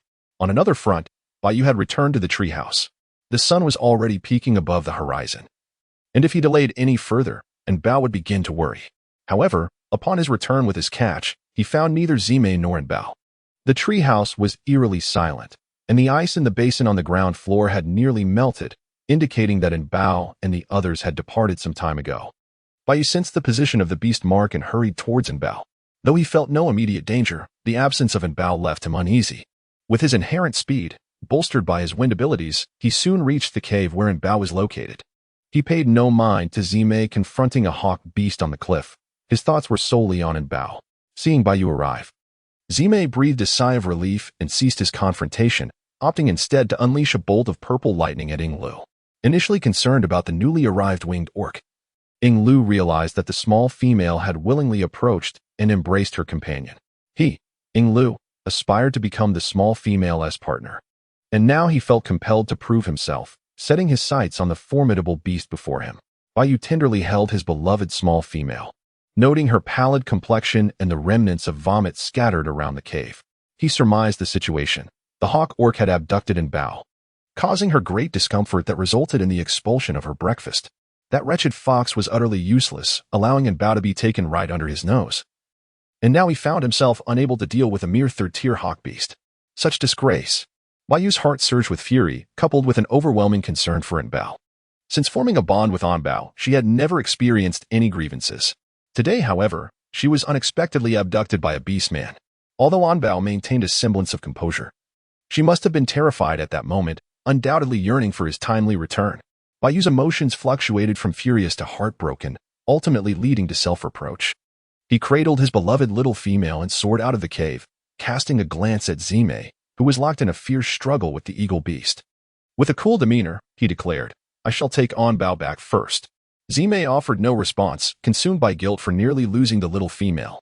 Thus, he unleashed his wrath upon the airborne eagle beast. The eagle beastman, eager to inquire who intended to take the little female, contemplated how he might track them down later. Alas, the cunning fox did not afford him the opportunity to speak. Bolts of purple lightning relentlessly struck the eagle beast. At that moment, Eagle 6 found himself unable to pursue Ihu, forced instead to evade the onslaught. Unencumbered by reservations, Zime unleashed his purple lightning as if it were of no consequence. A mere third-tier beastman was hardly worthy of his regard. Even if he were incapacitated, the purple lightning could still vanquish his opponent. Evading? For a fleeting moment, perhaps, but could he sustain such avoidance indefinitely? Meanwhile, Bayu swiftly escorted Suinin back to the treehouse. Upon arrival, he hurriedly led Bao to the shower on the 4th floor to wash off. In a short span, the little female had become drenched in sweat, her clothes thoroughly soaked. He busied himself replenishing the water tanks on the roof of the treehouse and producing ice. By the time Suinin emerged from her refreshing bath, the temperature throughout the treehouse had become pleasantly cool, akin to an air-conditioned haven. She embraced Bayu and planted a kiss on his cheek, saying, "You've worked hard, my dear Bai. This is your reward." Bayu cherished these affectionate gestures from the little female, which significantly boosted their motivation to work. He reciprocated with a kiss on Onbao's lips, reluctantly releasing her. Expressing his gratitude. Thank you for the reward, Onbao. I truly appreciate it. However, we have quite a bit of prey to process today, so we must attend to that first. Later, I shall return to indulge you. Suinen cast a sidelong glance at Baiyu, wondering when this fellow had acquired the art of the cunning fox, particularly that alluring sound he made, which nearly rendered her ears weak. All right, hurry along now. If the meat isn't fresh, it won't be palatable. The thought of the heap of game outside the treehouse, piled high like a small mountain and in need of processing, sent a shiver down her spine. Fortunately, the task would fall to the beastmen, who worked with remarkable speed. Bored, Suinen resolved to find something to occupy her time. The oppressive heat outside made venturing out impossible, and there was little entertainment to be had indoors. After a moment's contemplation, she decided to prepare some jerky for a snack. Now, how does one go about making it? Slice the meat into strips, marinate, then air dry, and finally steam. Without further ado, she set her plan in motion, deciding to procure 20 pounds each of beast meat and moo meat. Once successfully made, she could entrust the task to the two beastmen in the future. Meanwhile, as expected, the eagle beastman was swiftly struck down by Zimei, swaying unsteadily as he plummeted. The attacker, however, experienced only a minor depletion of beast soul energy, with no other adverse effects. This exemplified the stark contrast between those possessing beast soul abilities and those without, even at the 5th level. Zimei could hold her ground against a 7th level chieftain for a time, turning back along the path she had ascended. Zimei intended to check on the fallen eagle beastman as fate but found no trace after searching, though somewhat disappointed at not locating the carcass. She resigned herself to return to the treehouse, where the little female awaited her. Additionally, there were matters she needed to discuss with Anin. Upon her return, she found Baiyu still busy at the water source, attending to the game. Sensing Zimei's approach, Baiyu quickly called out, "Zimei, come help. The weather is only going to get hotter, and we can't leave the meat out." With a huff, he thought to himself that while he couldn't accompany Anin, this insufferable fox shouldn't expect to wander off alone with the little female. All right, Zimei replied, though she longed to return to the little female. Recognizing the wisdom in Baiyu's words, the heat was indeed oppressive, and with such a large quantity of game, any spoilage would cause the little female to lament the loss. The two strikingly different white-haired gentlemen busily skinned, cleaned, chopped, and arranged the meat by the water source. During this time, Zimei recounted the details of Anin's abduction to Baiyu. I suspect this situation is more complicated than it appears. The eagle beast that took Anin may be linked to the beastmen that drew forth the blood-eyed violent bear. Such coincidences are rarely fortuitous. Baiyu, doesn't it seem to you that all of this is somewhat directed at you? Baiyu's contemplative remarks sent a jolt through Zimei, who too sensed that the most peculiar aspect of this affair lay in that very notion. As for why the focus was not on Suinen, one must consider that in the beast realm, aside from the stray beasts, no beastman would intentionally target a single female, especially one who had already claimed her clan's affiliation with the nearby bear tribe. If that eagle beast was indeed associated with the bear tribe, one must wonder, what was their motive in abducting Anin? What advantage could it possibly confer upon them to incite my agitation? Zimei remains somewhat perplexed. While it is indeed concerning to see you lose your composure, isn't the greatest advantage Onbao? Baiyu wonders if the typically astute fox has been overly affected today, as his mental acuity seems to falter. But do they not fear incurring our wrath? Baiyu remarks, it is true that you appear to be rather sluggish today. Clearly, they are entirely unaware of my existence, and they would not dare to strip the female of her garments to inspect for beast marks. Moreover, our beast marks are well concealed. As for your anger, if they were to unite their entire clan to hunt you down, what chance do you believe you would have? Especially with Onbao still in the clutches of the flying eagle beast? As a solitary creature, Baiyu feels he has spoken too much today and is parched. He muses. He must hasten his pace, as it would be delightful to return for a refreshing drink of iced water or perhaps a slushie. Slushies are not only cool but also delightfully crunchy. Zimei contemplates Baiyu's words, still puzzled by the overt hostility displayed by the bear tribe upon their first encounter. Why did they harbor such animosity? Unable to decipher this, he chooses to let it go. After all, they are soon to embark on their journey once more. And this incident has inspired new plans. Once the prey has been dealt with, Suinen is already on the balcony, sunbathing the marinated strips of meat. Baiyu and Zimei observe the small female, who, in an effort to avoid the sun, adorably pushes the basket of meat strips outward with a stick, melting their hearts in an instant. The two approach together and effortlessly carry the basket to a sun-drenched spot on the balcony. Suinin, remember to flip it over from time to time to ensure it dries evenly. All right, and then, on bow. You can rest assured and leave it to us. Two voices echoed simultaneously. Suinin finally felt at ease to return to her room and indulge in idleness. Bayu entered, inquiring whether and Bao was preparing dried meat. Is it truly sufficient to simply dry it? Certainly not. After drying, it must be steamed once more for approximately half an hour to eliminate excess salt and dryness, followed by another round of drying until it is completely desiccated. However, one wonders how the final product will taste. May seized the opportunity, asserting that whatever it produces is undoubtedly the most delectable, reminiscent of the dried fruits of yore. This flattery made Suinin's heart swell with delight. Who does not relish kind words? She, too, is a somewhat superficial young girl, after all. Chapter 54. Zime's plans. The atmosphere among the three in the room was once harmonious until Suinin abruptly redirected the conversation to her earlier exchange with the eagle beast. She recounted her dialogue with Ing Lu in meticulous detail, prompting Bayu and Zime to discern the underlying issues. For instance, why did Ing Lu repeatedly refer to Zime as a bad beastman and heavenly punishment beastman? Moreover, judging by Ing Lu's demeanor and words, it seemed he bore no ill will towards Inin. Rather, he appeared to mistakenly believe he was rescuing a young female. Suinin stroked her chin thoughtfully. I recall that Az once mentioned that the beast god would only bestow divine punishment upon beastmen who actively harmed female beastmen. Yet, I remember that on the day I fell from the cliff, Az had indeed attacked Nana from the high platform. However, Nana was rescued by her first beast husband. Kaida, was she not? Could it be that Az was subjected to punishment for this? A sense of concern washed over Suinin as she glanced at Zime. Zime hurriedly reassured the young female. Inin, I am unharmed. I have not faced divine retribution. The moment a beastman is punished, their strength begins to wane. Do I appear to have suffered a decline in power? Not only have I not regressed, but I have also stabilized at the pinnacle of the 5th tier.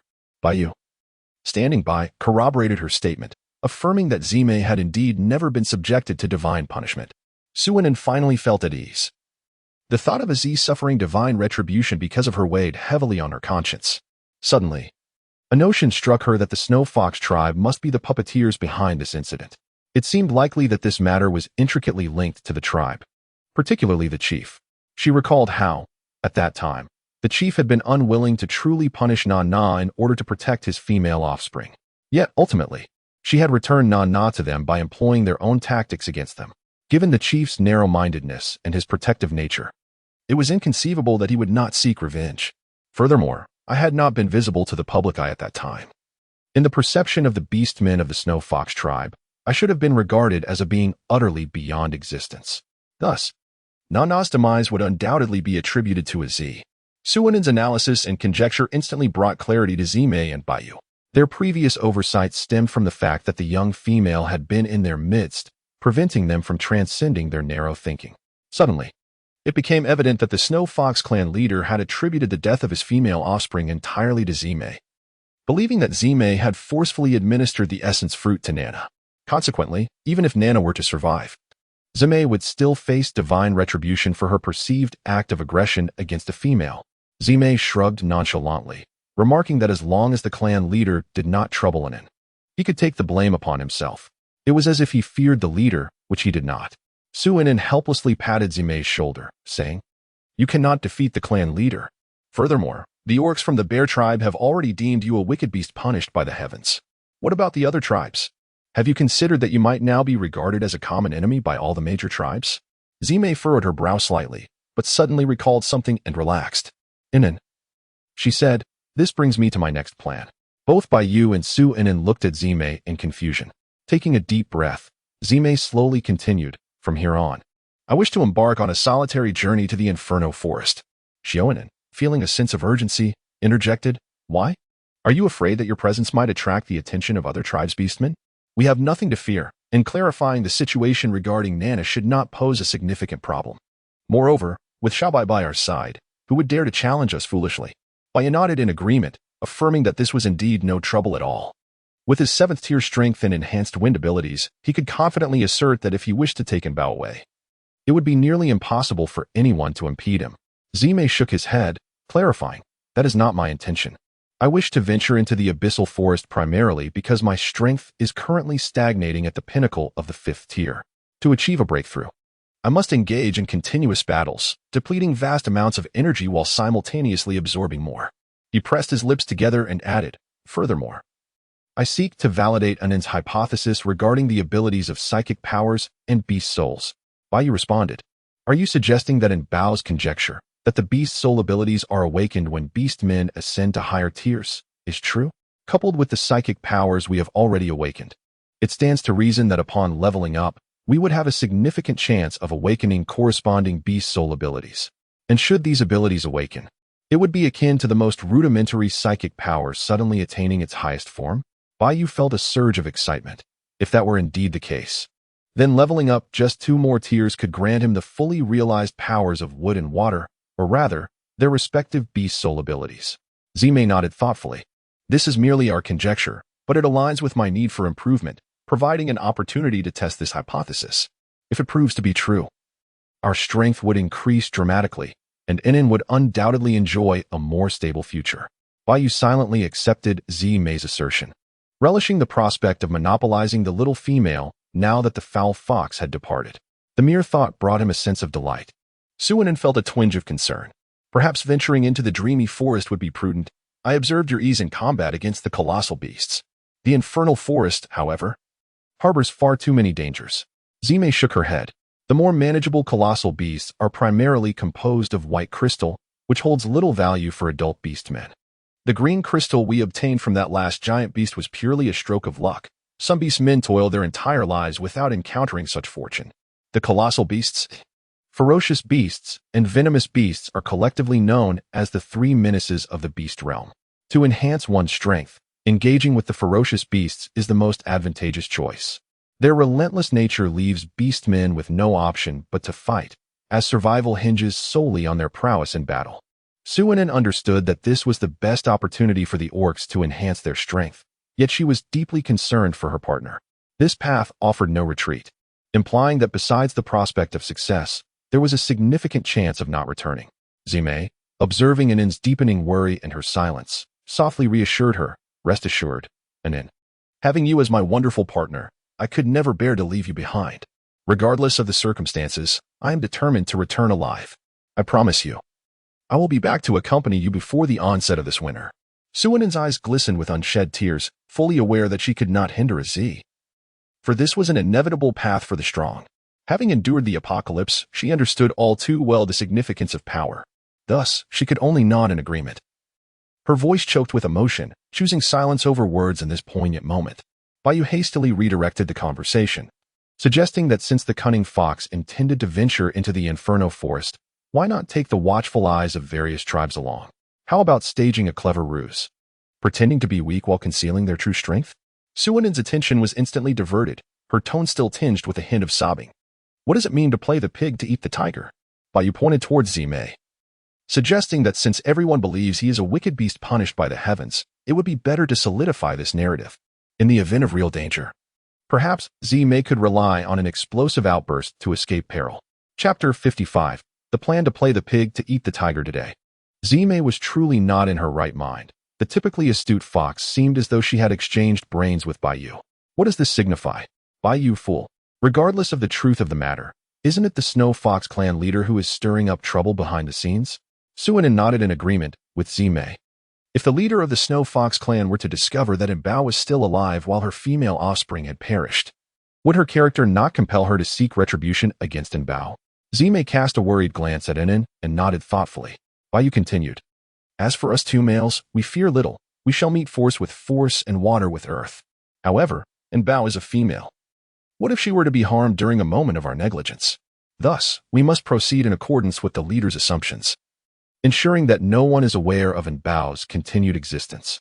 Although the current sentiment may rally against you, Zime, once you successfully ascend to the 6th tier, the criticisms labeling you as a scourge of the heavens will naturally dissipate. Zime nodded, agreeing, indeed, at that juncture. Revealing the entire truth will cause public opinion to shift. Furthermore, as your strength increases, Anin's safety will be further assured, rendering us less fearful of a 7th tier leader. Bayu replied, exactly. While we could clarify the situation now, you remain at the 5th tier. If the leader were to confront us directly, we would encounter certain difficulties. However, once you reach the 6th tier, even if you cannot defeat the leader, you will at least be able to engage in a reciprocal exchange for a brief period. This would enable me to safely escort him out to a secure location. Suinen watched as the two beastmen settled the matter. In the cave of the bear tribe, a panicked voice echoed from afar. "Chief, there's been a mistake. There's been a mistake." Soon, the orc arrived before the chief, accompanied by two leaders who had gone to fetch water that morning. The messenger was the very bear orc who had witnessed the prowess of the purple fox and stirred the blood-eyed violent bear. The chief frowned. "Xiongda, you are already an adult beastman. Can't you be a bit more composed? Just look at your lack of maturity." Though he chastised him verbally, it was merely a gentle admonition. The one known as Xiongda hurriedly replied, "No, chief. I just closely witnessed the strength of that fox. It's at the pinnacle of the 5th tier, capable of annihilating the blood-eyed violent bear with its energy." The orc who had fetched water earlier expressed surprise. The pinnacle of the 5th tier? Wasn't it said that it was a beastman punished by the heavens? It shouldn't have retained its strength after all this time. Another orc interjected, "So, has our plan succeeded? Did Inglu rescue the young female?" It was not that this orc wished to divert the topic. The news of the female was of greater importance. If they successfully rescued the young female, not only could Inglu become the mate of the opposing tribe, but all the single beastmen involved in the plan would also have a chance. Xiongda, having caught his breath, replied calmly, "Yes, we succeeded. I sensed it carefully on my way back. The young female has been successfully taken away by Inglu." A sigh of relief swept through the four in the cave. It seemed the bear tribe would soon welcome a young female. The chief pondered deeply. Since that fox possessed 5th tier peak strength, it was likely that the snow fox tribe had concealed something from them, perhaps that the punished beastman had already reached the 6th tier. Xiongda bluntly asked, "What should we do now?" The chief cannot suppress such strength. If our entire tribe mobilizes to encircle it, the damage will surely be severe. The chief responded, "Xiongda, you go to Inglu's side and see what the situation is. Xiongjia, you are more composed and possess 4th tier strength. You should visit the snow fox tribe. Inform their chief of our findings today, and discreetly seek to understand what this purple charm fox is all about. I have a feeling that the snow fox tribe is not being truthful with us. We know too little, and the enemy's strength surpasses ours. Let us observe the situation for now." The two beastmen left, each taking their orders. The chief then expressed his hope that they would return with useful information. Another water-fetching beastman in the cave spoke up at the right moment. "Chief, should I seek aid from the nearby porcupine tribe? At worst, we can split the reward offered by the snow fox tribe between our two tribes."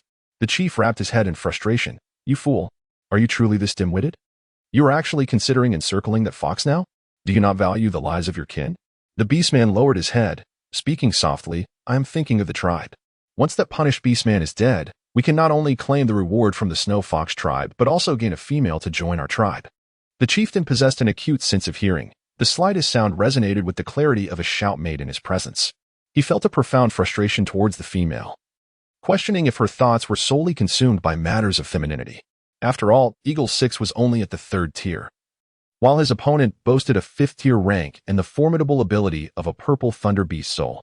Why was she not concerned for Eagle 6's safety? The orc retorted, "But Eagle 6 can fly. That fox cannot. What was there to worry about?" The chieftain sighed, exasperated. "Enough. It is exhausting. Every additional word is a waste of breath."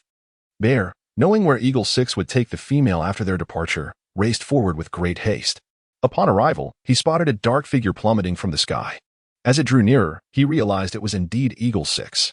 Though not particularly astute, Bear quickly deduced that Eagle 6 had encountered an adversary and suffered defeat.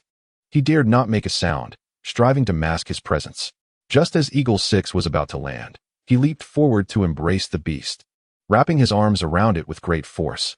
They tumbled across the ground several times, dissipating the momentum. Even so, Bear's arm was dislocated in the process.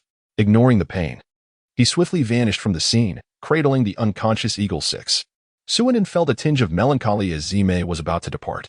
Bayu, perceptive as ever, graciously made space for the mischievous fox. "Unin, you see, we might not meet for a long time. Why don't you indulge me a little more today?" Zime sauntered over to Suinen, her hand playfully igniting sparks of mischief. Suinen's impending sense of parting was swiftly derailed. The temperature within the room continued to rise, rendering even the ice basin ineffective against the oppressive heat. Bayu, retreating to the first floor, covered his tiger ears. At that moment, He truly wished he did not possess such keen hearing.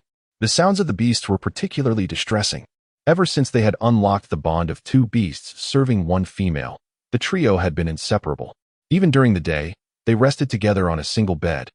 And despite the female's discomfort in the heat, none were willing to budge even an inch.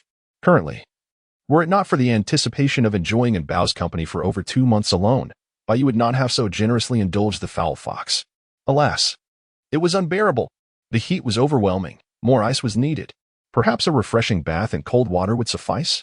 Chapter 56. Whispers of rumor in the hastily constructed cave of the snow fox tribe. Lei exclaimed, I am so hot. Why does it feel hotter this year than in years past? Hurry, sprinkle some water to cool down. Chow Chow lay naked on the stone bed, her face flushed from the heat. Watermarks were evident around the stone bed, remnants of cooling water that had yet to dry completely. Even so, Chow Chow found the heat intolerable. It felt far more oppressive than before her maturity. Lei promptly sprinkled more water and declared, I will fetch some cool water from the shaman. With that, he dashed to the old shaman's cave, carrying 2 pieces of animal skin. The shaman did not partake in hunting and required the protection of warriors to gather herbs.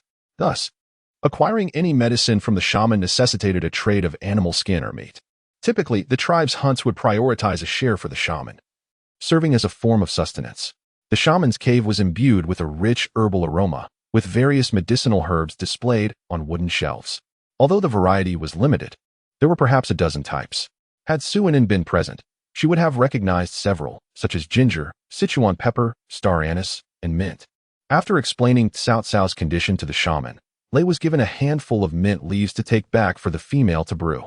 After a moment's thought, the shaman inquired, aside from her elevated body temperature, has she exhibited any other symptoms, such as lethargy? Without hesitation, Lei replied, Chow Chow has been unusually sleepy these past few days, and her appetite has significantly diminished. She constantly complains of the heat, saying it is far worse than before her maturity, and her mood is quite irritable. Upon hearing this, the shaman patted Lei's shoulder and remarked, You and Chow Chow have been bonded for 4 months now, correct? Lei, somewhat puzzled, nodded in affirmation. The shaman continued, Go summon the flower fox and the blue snow to tend to Chow Chow.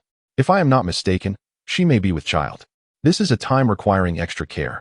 And be sure to return with mint leaves daily. Otherwise, Chow Chow will find the last stretch of this hot season quite unbearable. Lei was utterly astonished by the words pregnant with a child. Once he regained his composure, he smiled like a simpleton, quickly took the cool leaves, and dashed off to the communal cave, typically shared by 6 or 7 single or elderly orcs. He swiftly located the flower fox and blue snow within the cave, succinctly relaying the shaman's words to them before leading them back. The other single orcs in the cave gazed at them with envy. According to tribal customs, females hold the primary responsibility for breeding with the first male partner. Thus, even if a female must choose 3 to 4 males upon reaching adulthood, she will only live with the first male for a year before allowing others into the cave. This is one of the reasons why the position of the first male is so highly regarded. It not only signifies authority within the family, but also represents the potential for fatherhood. As for Su Inen accepting both Bai Yu and Zi Mei on the same day, there were numerous exceptional circumstances involved. Firstly, Bai Yu had rather audaciously usurped the position of Zi Mei's first male partner. Secondly, as a solitary orc, Bai Yu was indifferent to the tribal regulations. As long as the female harbored feelings for him, that sufficed. Fox and Blue Snow joyfully followed Lei back to the cave, elated at the prospect of living with a female ahead of time, even if, according to the rules, they could not engage with her until the next rainy season. Congratulations, Lei. You'll soon become a beast father. They simultaneously expressed their blessings, each secretly contemplating whether they too might have a chance to become fathers next year. Although Lei was delighted, he maintained a calm facade, modestly stating, The shaman said it's a possibility. It hasn't been confirmed yet. In the beast world, if a female is pregnant for over half a month, a distinct scent will emanate from her body, alerting the males to the news of her pregnancy, thereby enabling them to care for her better.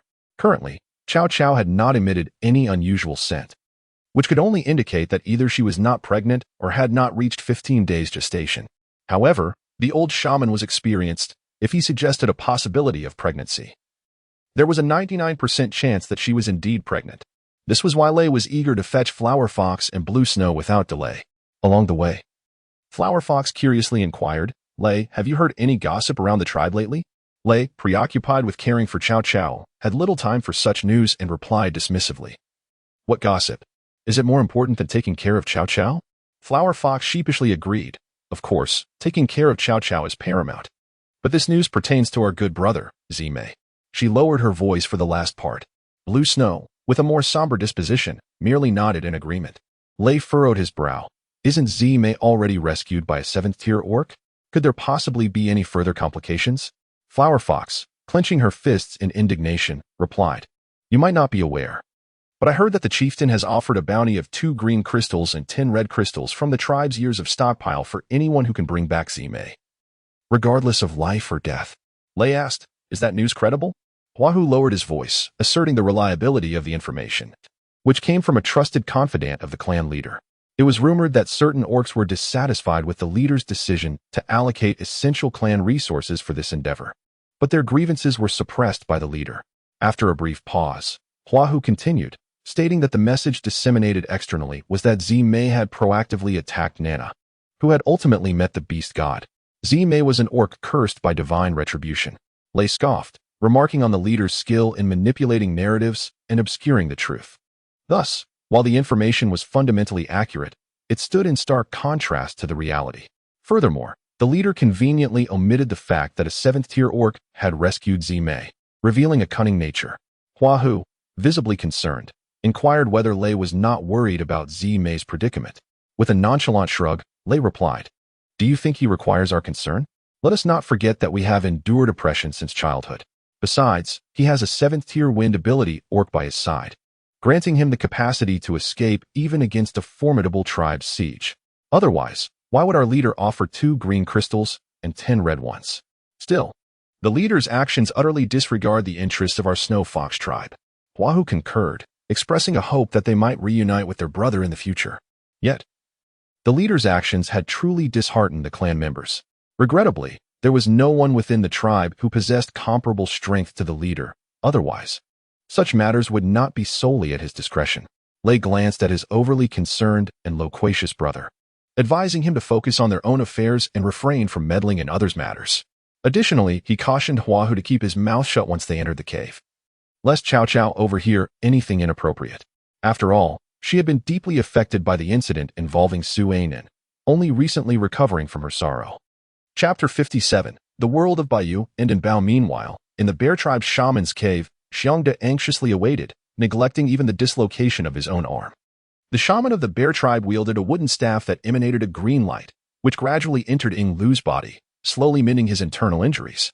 Indeed, Ing Lu had sustained significant internal damage. Otherwise, he would not have fainted mid-air. His body was nearly charred from electric shocks, and recovery would likely take several days. As beads of sweat formed on the shaman's forehead and his complexion began to pale, the green light from the staff finally began to fade.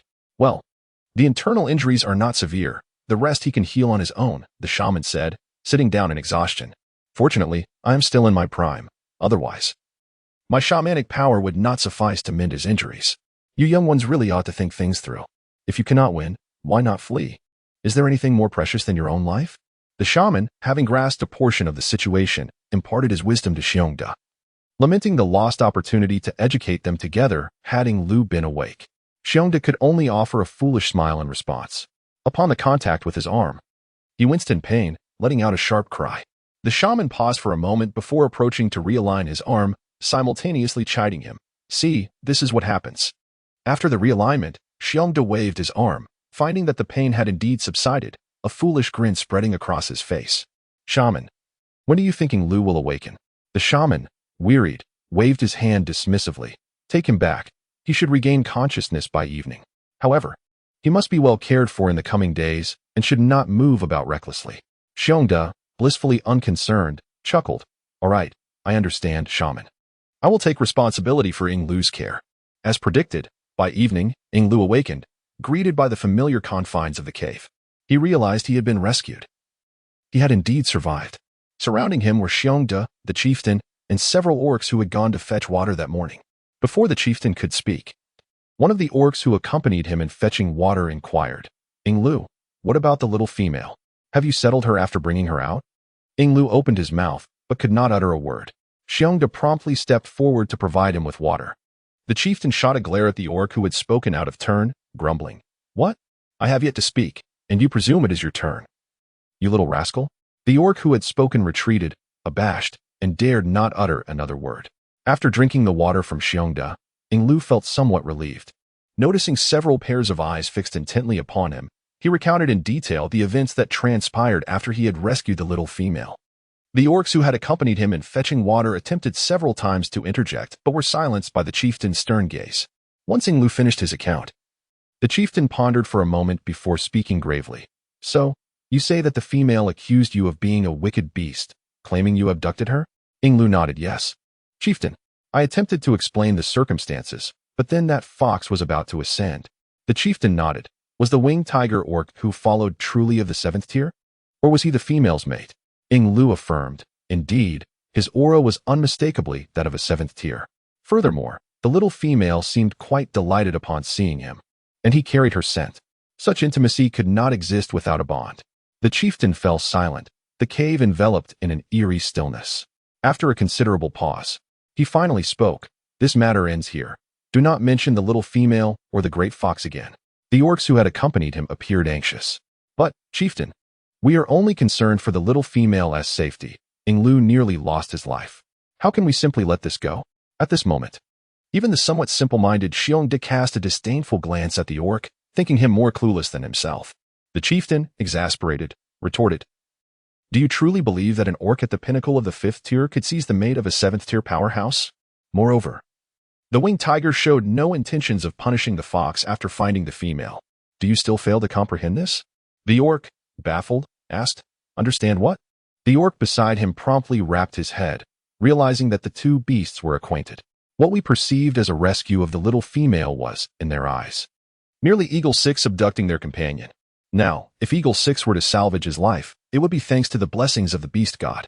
If we continue to dwell on this matter, do you think that formidable 7th tier warrior would turn a blind eye? Furthermore, that great fox is a foe we cannot hope to defeat. Upon hearing these words, the orc lowered his head, and even Eagle 6 fell into silence. The chieftain, relieved to find someone with a semblance of sense, decided not to linger any longer and advised Eagle 6 to recuperate well over the next few days before leisurely departing. However, as he walked, his brow remained furrowed, the creases deep enough to trap a fly. The bear tribe ought to be thankful they had refrained from seeking out Zime. Otherwise, the pent-up fury of Bayou would have made them acutely aware of the price one pays for abducting a companion. Had it not been for Bao suggesting there might be a misunderstanding and that the eagle beast bore her no malice, Bayou would have already set out to confront him at his lair. Nightfall descended quietly, bringing a respite from the sweltering heat in the air. Zime, with a look of satisfaction, embarked on his destined journey. Meanwhile, Bayou, having listened to the raucous skirmishes of the fairies for the better part of the day, was not inclined to let the little female rest during the night. Thus, Su-Enin faced her first sleepless night since embarking on their nocturnal journey. Bayou, in his human form, cradled Su-Enin, his white wings unfurling behind him as he commenced the flight akin to the previous ascent with Bao up the cliff. This time, however, it was a straight-line flight at an exhilarating speed, a true embodiment of velocity and fervor.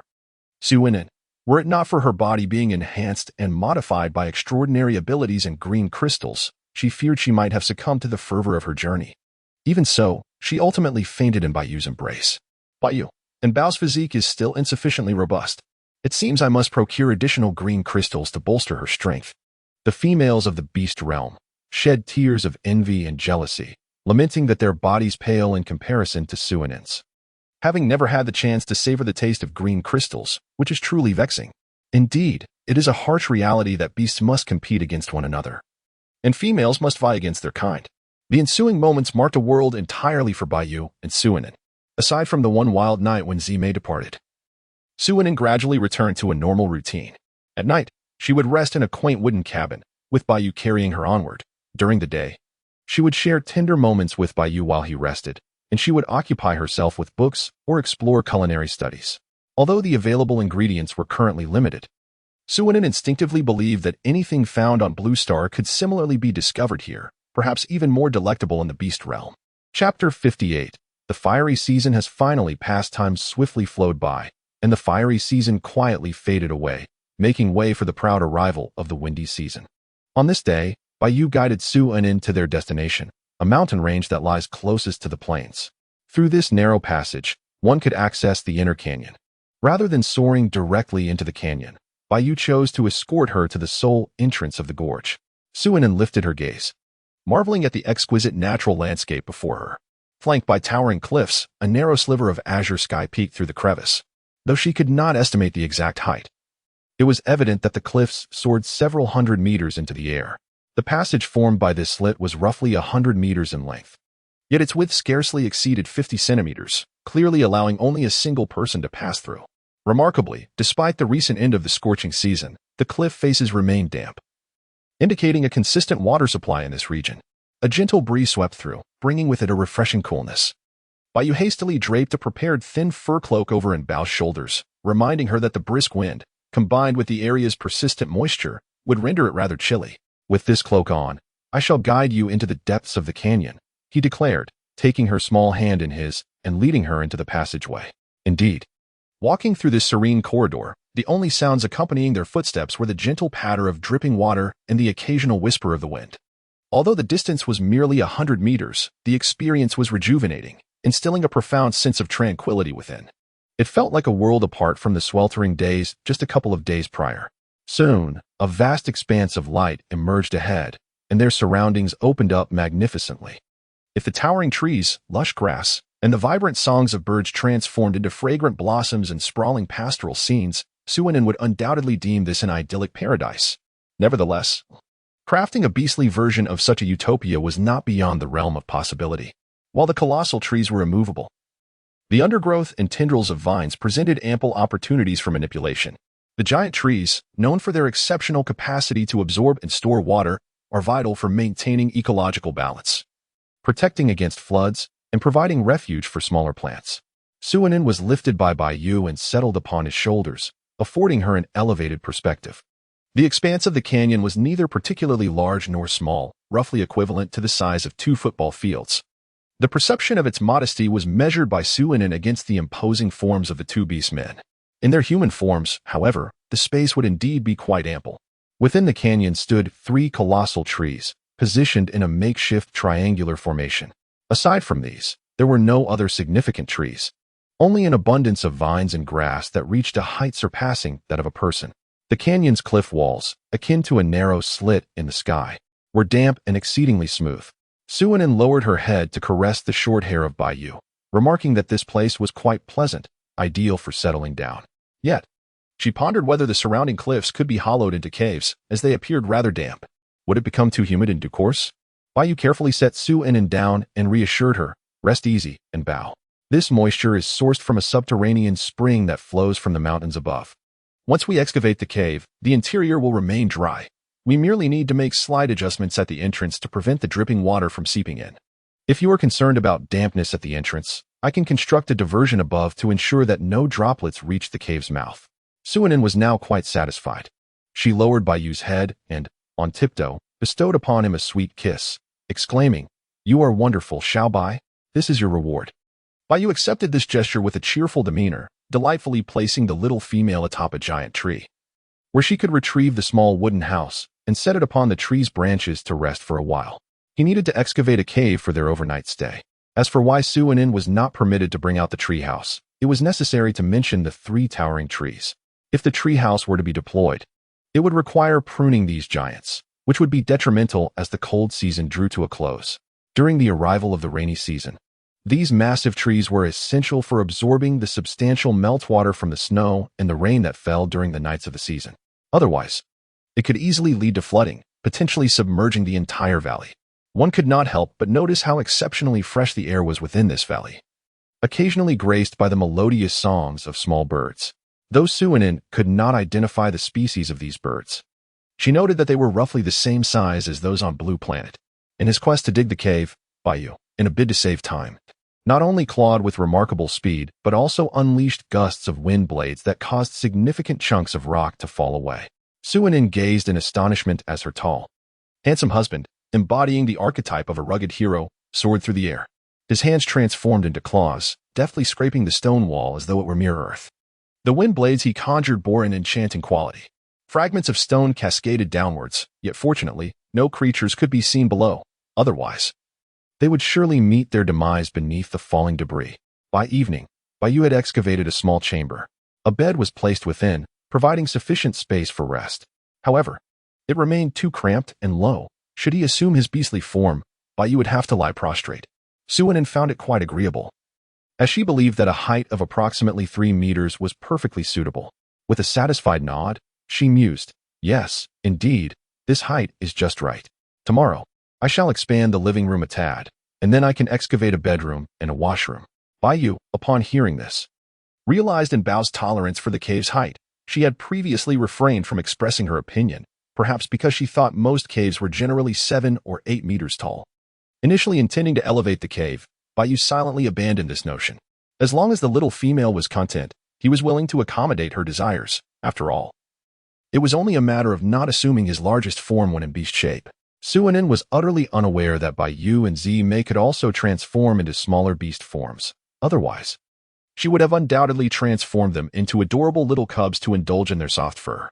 After all, the fur of larger forms lacks the exquisite softness of the diminutive ones. It remains uncertain when Suanin will discover and relish this hidden benefit. As time inexorably ticks away, 3 days have swiftly elapsed. Suanin's cave has been excavated by Bayou. The entire layout consists of 2 rooms, a hall, a kitchen, and a bathroom. The entrance rises approximately 200 meters above the ground, and Bayou has meticulously constructed steps, complemented by a stone staircase. The staircase is composed entirely of stone, with the joints bonded by a viscous substance secreted from trees. A wooden door has also been installed at the cave entrance, fashioned from the trunk of a colossal tree found outside the canyon. The primary distinction between this cave and those inhabited by the orcs lies not only in these features, but also in the absence of a platform. The platform serves as a resting place for orcs or a space for processing their prey. Bayou opted not to create one, as it was unnecessary. The female orcs are not fond of residing in places that bear the scent of blood. They tend to process their catch near the water's edge. Once prepared, the prey is brought back and preserved within the female space, eliminating the need for a designated platform or storage room. Chapter 59. The marketplace. With the cave finally complete, a sense of home has been achieved. Suanin relishes this newfound stability. However, the sprawling vines and weeds at the entrance detract from the overall scenery. How perfect it would be if they could be organized into a flower bed, a garden, and an orchard. Reflecting on her nearly 6 months in this world, she realizes that much of her time has been spent traveling, with little opportunity for leisure due to the scorching season. Thus, she playfully nudges Bayou. "How about we explore the surroundings? Perhaps we can find some familiar plants." Our current spices and edible ingredients are still rather limited. Bayou has spent several months learning to read alongside the young female and can now independently peruse various texts. He comprehends what Suanin means by spices and ingredients, having absorbed a considerable amount of knowledge from Blue Star, eagerly anticipating the chance to experiment. Consequently, he responds earnestly, "Inin, would you like to visit the marketplace? There, we may discover what we seek." Sparing us the arduous task of searching for each item as if sifting through the ocean, Suanin exclaimed in astonishment, "A market? Is there truly a market here?" Bayou gently lifted the small female and seated her upon the wooden sofa, responding with a casual demeanor, "Indeed. Exiting the canyon and traversing the plains will lead us to the coastal region. Each year, during the rainy and windy seasons, a market is held by the sea. Primarily organized by the merfolk, it attracts various tribes of notable prowess. This is because only the merfolk possess salt, and as they cannot stray far from the water. The market is perpetually situated along the coastline. The beastmen arrive from diverse tribes in all directions, each bringing their unique specialties. Thus, the principle of trade has evolved. Exchanging salt without any additional items is one form of transaction, while bringing specialties to trade as well constitutes another. Consequently, the market has gradually become more diverse. Suanin felt a surge of curiosity about the bustling marketplace of the beast realm, a sensation she had not experienced in many years. Moreover, the mention of the merfolk piqued her interest. Were they akin to the enchanting mermaids of fairy tales? She yearned to witness it all. Thus, when Bayou lowered his gaze and met the sparkling eyes of the little female, even he, occasionally oblivious, could discern her desires.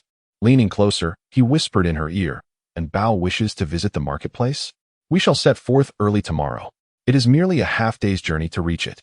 However, may I ask if tonight—" The latter part of his sentence trailed off, laden with ambiguity, and they chose to selectively ignore it. That night, Suanin was tossed about by the sizzling pancakes, each flip revealing new ways to prepare them, leaving her with a bittersweet sense of joy. The following day, she awoke to the crisp sounds of the wind. Still nestled in by Yu's embrace, she slowly opened her eyes, only to be met with his deep, husky voice. "Bao, are you awake? We shall soon arrive at the coastal border. Once we reach our destination, we can find a cave to rest. And I will fetch some seafood for you." How does that sound? The preceding words seemed to drift past Suanin. Yet the mere mention of seafood made her eyes sparkle with excitement. Seafood? Yes, yes. Bring back plenty. I want to sample all varieties. Once we are satisfied, we can explore the marketplace. Bai Yu, with a tender smile, readily agreed, knowing how Bao had longed for the sea and its delicacies, a dream deferred until now. How could he not be delighted at the prospect of fulfilling her wish? On the path from the dreamy forest to the coastal realm, Lei led a contingent of 50 young beast warriors, bearing a substantial load of animal hides as they galloped onward. They were the salt exchange team for this year. However, this year was unique, for perched upon the back of the flower fox beside Lei was a female, none other than Chow Chow. They arrived near a water source, and Lei signaled for a halt to regroup. The warriors efficiently settled in, forming groups. Some ventured to hunt, while others patrolled the surroundings. Each beastman seemed to instinctively find his place. The flower fox gently lowered Chow Chow to the ground, and Lei hurriedly offered her water. "How are you holding up? Can you manage? You, being pregnant now, why subject yourself to this ordeal?" His words, though seemingly reproachful, were laced with tenderness. Chow Chow pouted. "Have you forgotten how Anan accompanied Zime back to the tribe? She had only one beastman to care for her, while I am surrounded by 3 of you." With dozens of brave warriors by her side, she longed to glimpse the world beyond. "Very well, I concede," Lei replied, a blend of exasperation and affection in his tone. Yet, Chow Chow remained unsatisfied with this answer. "Moreover, you, the flower fox, and Lan Shui, each of you is my beast husband, yet also a close brother to Zime. In this salt exchange team, all 3 of you were chosen, and aside from a handful of newly adult warriors, the rest are the very ones who witnessed Nana's true form.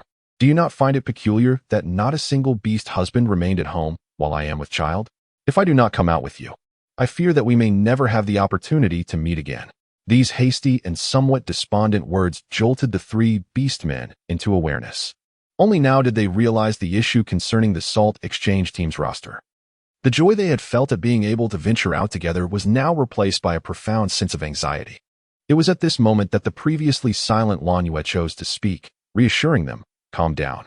Regardless of what happens, we are the backbone of the Snow Fox tribe. The chieftain would not truly harm us. Perhaps there was merely some dissatisfaction from the last time, and this is just a warning." She continued, "If anything were to happen to our group, one of the 3 main tribes of the Snow Fox tribe would lose its standing." Lan Yue's words acted as a soothing balm, visibly easing the expressions of Lei and Huahu. The loquacious Huahu whispered conspiratorially, "Do you think the chieftain arranged this because he learned about the truth behind the incident where an orc from the bear tribe was secretly investigating Zime, and we relayed the information honestly?" Lei replied, "That is a possibility. However, we did not fabricate anything. Even if the chieftain disapproves, what can he do? As Lan Yue said, we are the tribe's core strength. Without us, the tribe would be left with only the weak and elderly, along with a few capable middle-aged orcs." As a female, Chow Chow did not have a deep understanding of the power dynamics within the tribe, but after hearing the beastman's analysis, she felt much more at ease. For the past few days, she had been on edge, fearing that the chieftain might secretly scheme against them, much like Nana had plotted against Anan. With her mind set at ease, Cao Cao's curiosity was ignited. Do you think that after Zime was rescued, he truly returned to abduct Nana and make her suffer like Anan? However, Lei shook his head. Nana's 2 companions were both killed instantly by a windblade, so the assailant must have been that 7th-tier orc. In Chapter 60, A Feast of Seafood, Lei paused before continuing. It is absolutely certain that Nana was taken by the 7th-tier orc. However, it remains uncertain who coerced her or force-fed her the love fruit. Huahu pondered for a moment, then clapped her hands. "You are right, Lei. Given Zime's character, he would certainly seek revenge for his female. Yet, since Nana has already been taken, if Zime were involved, he would have sought to accompany his female after exacting his vengeance. Now, Zime is alive and has even improved his strength, having reached the peak of the 5th tier. His female's vengeance has been avenged, and instead of languishing, his power has grown. Did not the orc from the bear tribe, Bergia, mention that Zime had a little female by his side? We all know that once an orc chooses his female, he is utterly loyal. Huahu led the conversation in this direction, and the four of them exchanged glances. Chow Chow exclaimed with a hint of joy, "Are you saying that Anan might still be alive? She was rescued by a beast, and the one who saved her could very well be that 7th-tier orc. Otherwise, why would he have abducted Nana?" Lei placed his finger to his lips, hushing her softly, "Lower your voice. Although there are no outsiders around, you are currently with child, and such excitement is not advisable." In an instant, Chow Chow transformed into a docile darling, although her tone still radiated joy. I knew that Anan, being such a beautiful and delicate female beast deity, could never bear to part with her. As the conversation unfolded, a hint of melancholy crept into her demeanor, leaving her uncertain about whether she and I would ever meet again. After all, I was her sole friend since her arrival in the tribe. Lan Yue approached and gently patted Cao Cao's back, offering words of comfort, assuring her that fate would bring them together again. Due to her pregnancy, Cao Cao's emotions fluctuated swiftly. It was not long before she expressed her hunger, craving roasted meat. Like the other females in the tribe, she initially consumed raw flesh. But ever since she tasted Suanen's roasted delicacies, she had developed a fondness for it. Fortunately, Zime had generously shared the recipe with Lei, or else she would have been left longing for it daily.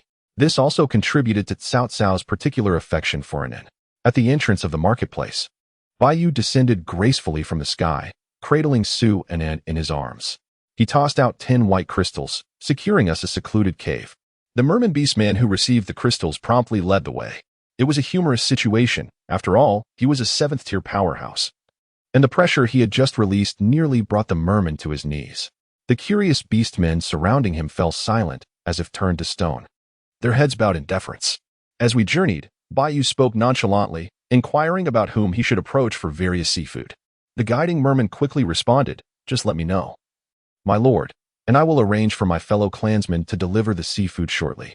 Baiyu nodded and tossed a red crystal to the merman, instructing him to use it as payment. "You may decide how to proceed."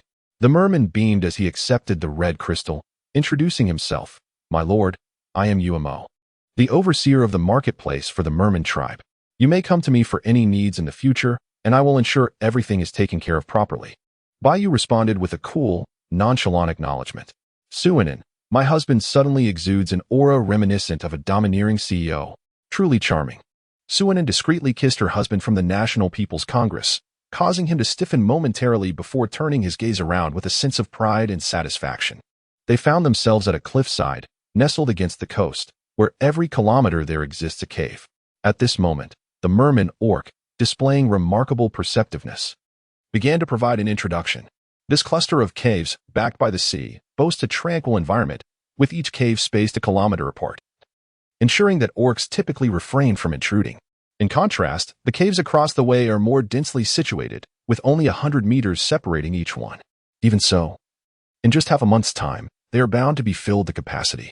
Suanen understood that at this moment, it was still the early stages of the market, and those who arrived first were tribes relatively close to the sea. The more distant ones would not arrive until at least half a month later.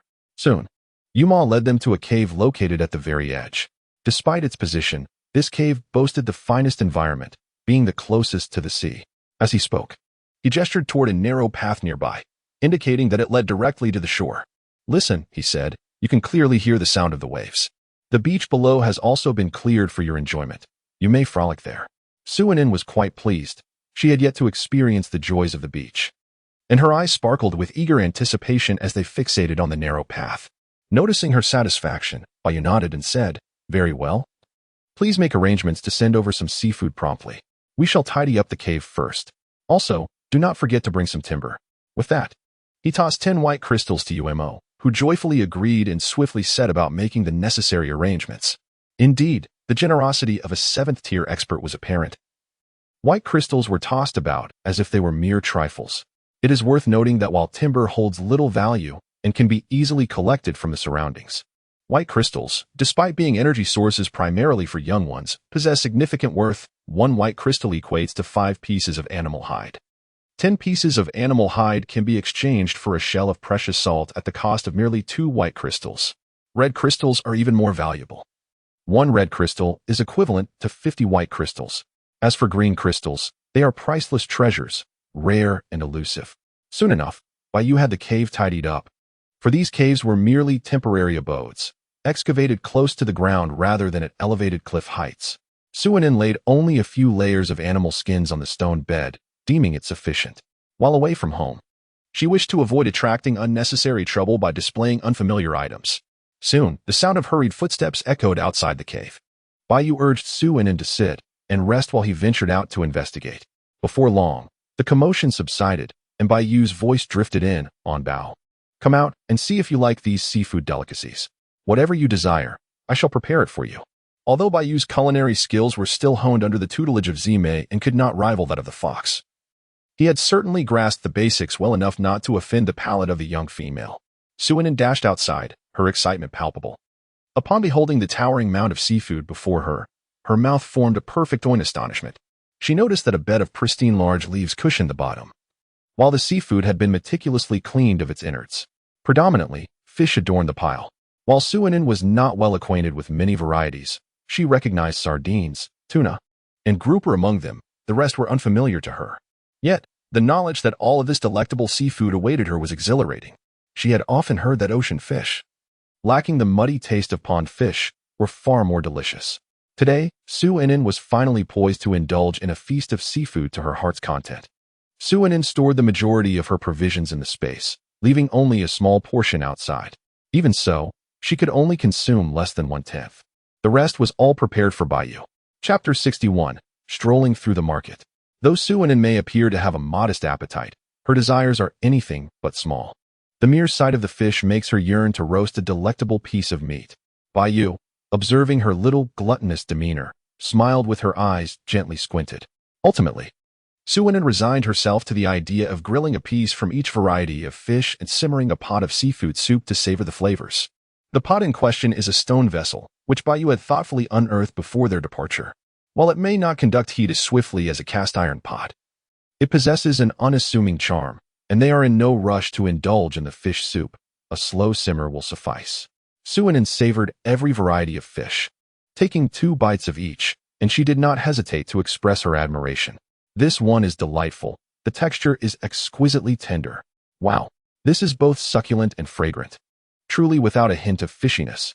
Amidst her continuous exclamations of delight, her stomach soon became round and full, prompting her to step back and watch Baiyu indulge in the fish.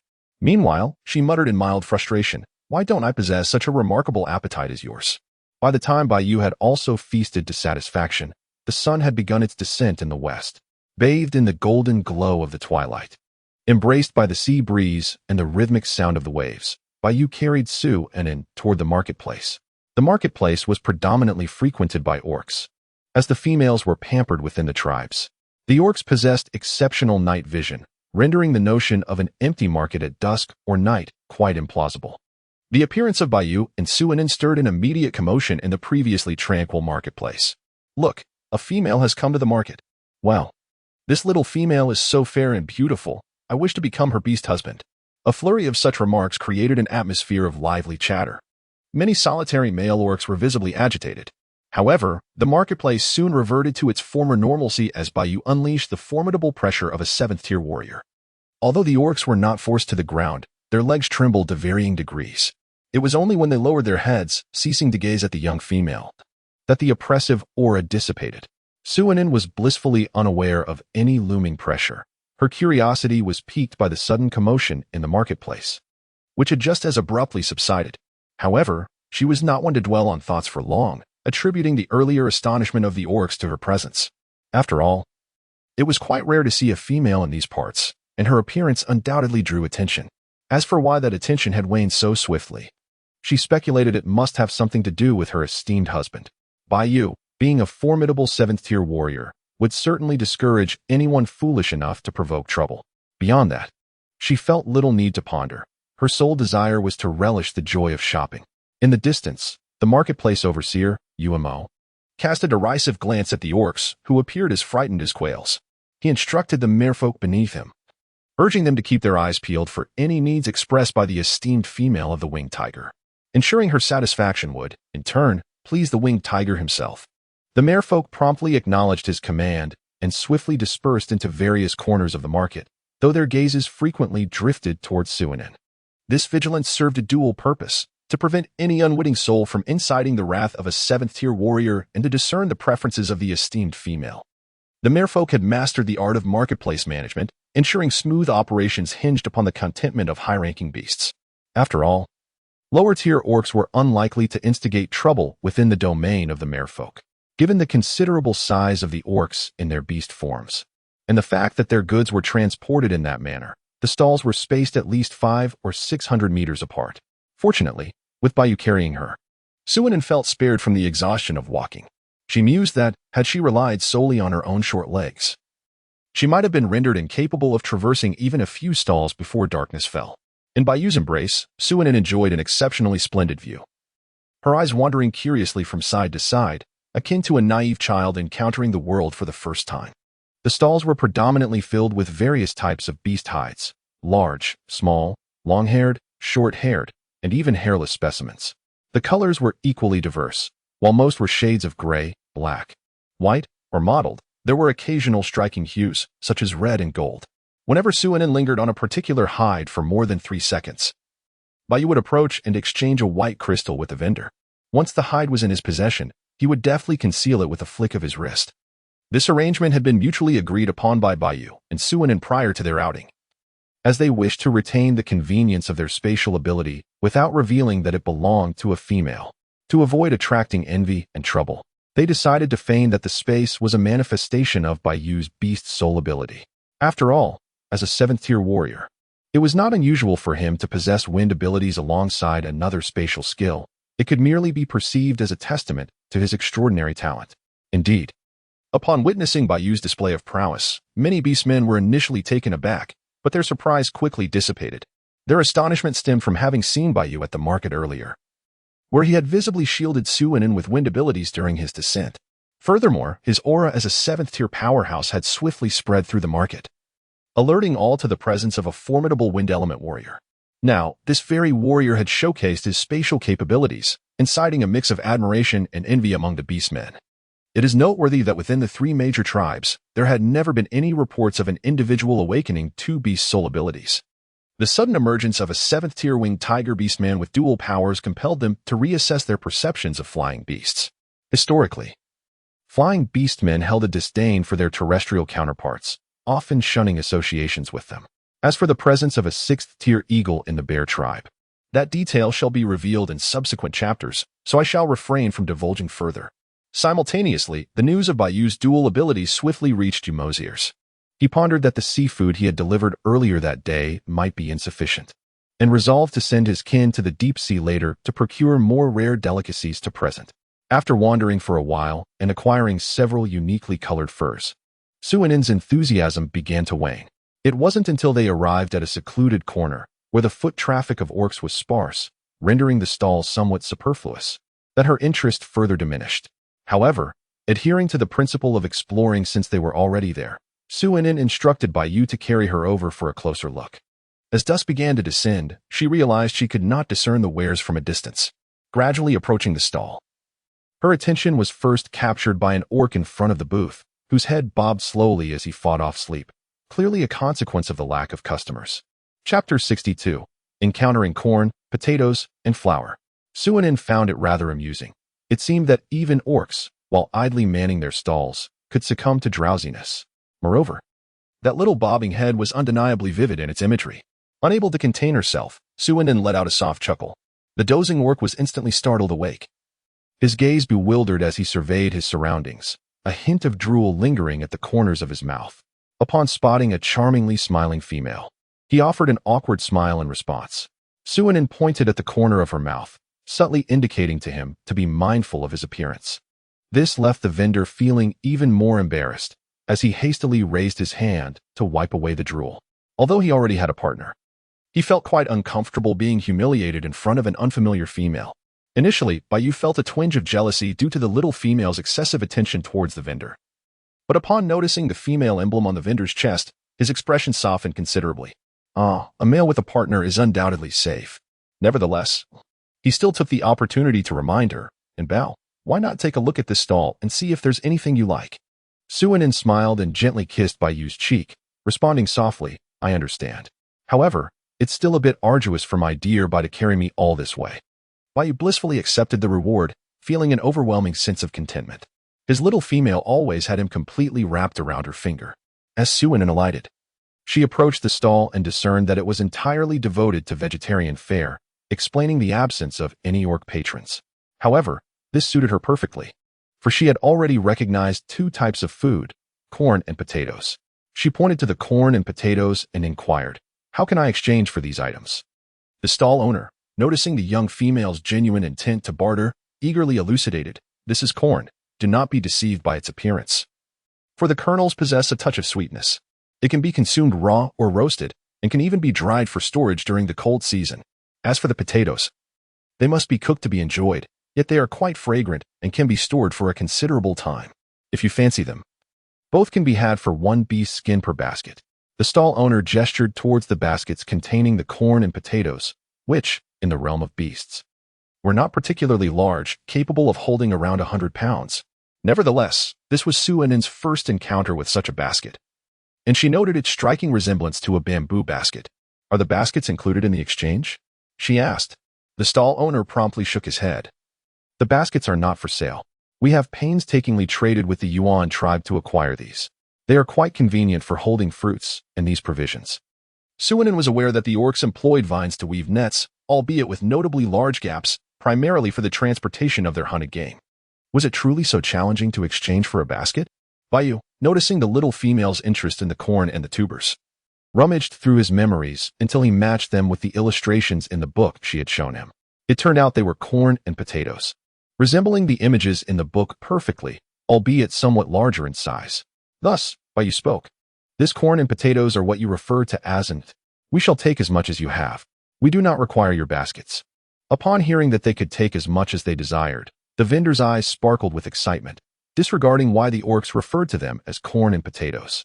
He even joined in calling them by those names, as these items lacked a specific designation, and they had merely named them based on their appearance. Now that an orc had named them, he felt confident in adopting the term. Excellent. Please hold on a moment. I will ask my kin to tally how much we have. The vendor, brimming with enthusiasm, called out loudly to several nearby stalls that also appeared rather desolate. Brothers of the Antelope clan, we have business. Come over and count how much corn and potatoes we have. The customers are interested. The other stall owners, unfamiliar with the names corn and potatoes that rolled off Wanwan's tongue, were nonetheless encouraged to hear that their clan's goods were in demand by orcs. Consequently, they closed their stalls and gathered around, eager to learn that corn and potatoes were indeed the same as and. The names they had just heard sounded far more appealing and sophisticated, prompting them to adopt the new terminology as well. After some murmuring among themselves, it was ultimately Wan, the first to attend to Suinin and her companions, who spoke up. Currently, we have a total of 15 baskets at our stall, 7 baskets of corn and 8 baskets of potatoes. However, we also have around 30 baskets stored in our cave. Do you truly wish to take them all? Bayu, with an air of aloofness, replied, that amounts to 46 baskets, which equals 23 white crystals. We shall take the goods here, and you may deliver the remainder to my cave at your earliest convenience. Wan accepted the white crystals, joyfully counting them once more. Meanwhile, Bayu feigned touching the corn and potatoes, while in reality, Suinin was indirectly utilizing the space to collect the items by grasping his arm. Each time Bayu touched a basket, the corn or potatoes within would vanish, revealing to the Antelope clan orcs that he was a formidable individual with spatial abilities. Wan finally comprehended why they had outright declined the baskets without displaying any uncertainty about how to transport the goods. It must be said, while spatial abilities may lack lethality, they indeed offer remarkable convenience. With the corn and potatoes now sold out, Wan quickly turned to introduce the other items at his stall. Little female, do you fancy this pink fruit? He picked up a basketball-sized grapefruit, deftly slicing it open with his nail for Suinin to see. Look, it is like this. Inside, there is white powder that is edible, but the taste leaves much to be desired. Moreover, as long as the fruit's exterior remains intact, it can be stored throughout the entire winter season without issue. Wan was fervently promoting this, for it is well known that food capable of enduring the cold season, even if lacking in flavor, is still highly sought after as long as it is edible. Suinin leaned in to take a whiff, then pinched a small amount and tasted it. Instantly, her eyes sparkled with delight. Is this not flour? Flour growing within a fruit, requiring no additional processing? How remarkably user-friendly. How much does this flowery fruit cost? Suanen inquired. Wan, feeling a bit shy, replied, its price is comparable to that of corn and potatoes. Ahem. Although the flavor of the flowery fruit may not be particularly exquisite, it boasts excellent shelf life, remaining unspoiled throughout an entire winter. Hee. If only its taste were a tad better, it could command a significantly higher price. Suanen did not find the price exorbitant. Rather, the poor taste of the flower stemmed from the orc's unfamiliarity with its preparation. However, Suanen was not benevolent enough to offer free lessons on how to consume these foods. Once they returned to the cave and crafted exquisite dishes, the orcs would inevitably come seeking knowledge. That would be the moment to maximize their profits. Suanen nodded and spoke with exuberance, inquiring about the total quantity, expressing her desire to acquire all of it. Ah, yes, certainly. Please hold on for a moment, my lady. Wan instructed her kin to tally the items while he continued to introduce Suanen to other merchandise. Chapter 63, The Allure of the Bun. Before long, Suanen made yet another discovery. She stumbled upon peanuts, identical to those from Blue Star. Additionally, there were walnuts, however. Wan mentioned that they had gathered these along the way to the market, having sampled them for safety before bringing some along. The taste was slightly astringent. Hence Wan only charged 1 hide for 2 baskets of walnuts. In contrast, the peanuts, having a pleasant flavor and good storability, were priced at 2 hides per basket. Suanen could never divulge that it was the yellow membrane of the fresh walnuts that imparted a slight bitterness to their flavor. She cheerfully accepted all that they had brought. Seeing her delight in their offerings, Wan speculated that this charming female might also be a herbivorous beastman. Thus, he earnestly recommended, "Dear and lovely female, our antelope tribe possesses an abundance of edible plants and fruits. Due to the inconvenience of transport, we could only bring a few items today, but should you be interested, I invite you to visit our tribe." As he spoke, he provided a rough description of his tribe's location. Suanen's eyes sparkled with enthusiasm as she responded affirmatively, assuring that she would certainly visit. "I have a particular fondness for edible plants and fruits, and I shall make it a point to visit your tribe on my return journey." In an effort to entice the young female to venture to the tribe for an exchange, Wan passionately narrated the various plants and fruits they typically consume. Suanen had already distinguished a considerable variety of vegetables, though she surmised that she would need to see the fruits in person to make a proper assessment. Nevertheless, this harvest was undeniably abundant. In the end, Suanen left, her smile so radiant that her eyes were nearly obscured, nestled comfortably in Bayou's embrace. The members of the Antelope clan were equally elated, as they had successfully exchanged all the items they had brought.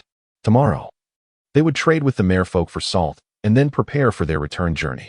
Suanen returned to the cave, filled with a sense of exhilaration.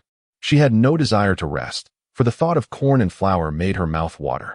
With a resigned sigh, Bayou could only start a fire within the cave to prepare her meal. He first boiled a pot of corn, but after Suanen nibbled on just 1 ear, she urged Bayou to make noodles instead. As for how to knead the dough or stretch it into noodles, Suanen was merely skilled in talk. Fortunately, Bayou possessed remarkable learning abilities. Under her guidance, he managed to craft the noodles quite adeptly. After preparing 2 bowls of noodles, the remaining dough was set aside to rise, as Suanen desired to indulge in various flavors of buns. Although Bayou was not particularly fond of vegetarian dishes, he still accompanied in Bao in enjoying a bowl of noodles and gnawed on an ear of corn. Suanen, feeling content and satisfied, spoke of her plans for the morrow, requesting Bayou to rise early to meet her. Bayou, initially intent on engaging in some evening exercise, observed as Bao swiftly succumbed to slumber, her small mouth occasionally smacking as if savoring some delectable earthly delight. A smile lingered at the corners of her lips. With a glance at the little Bayou, filled with a mix of helplessness and affection, tenderly kissed the young female's forehead and embraced her as they drifted into sleep. In her dreams, Bayou seemed to traverse the vast expanse of the beast realm alongside the little female, indulging in a myriad of culinary delights crafted from diverse ingredients.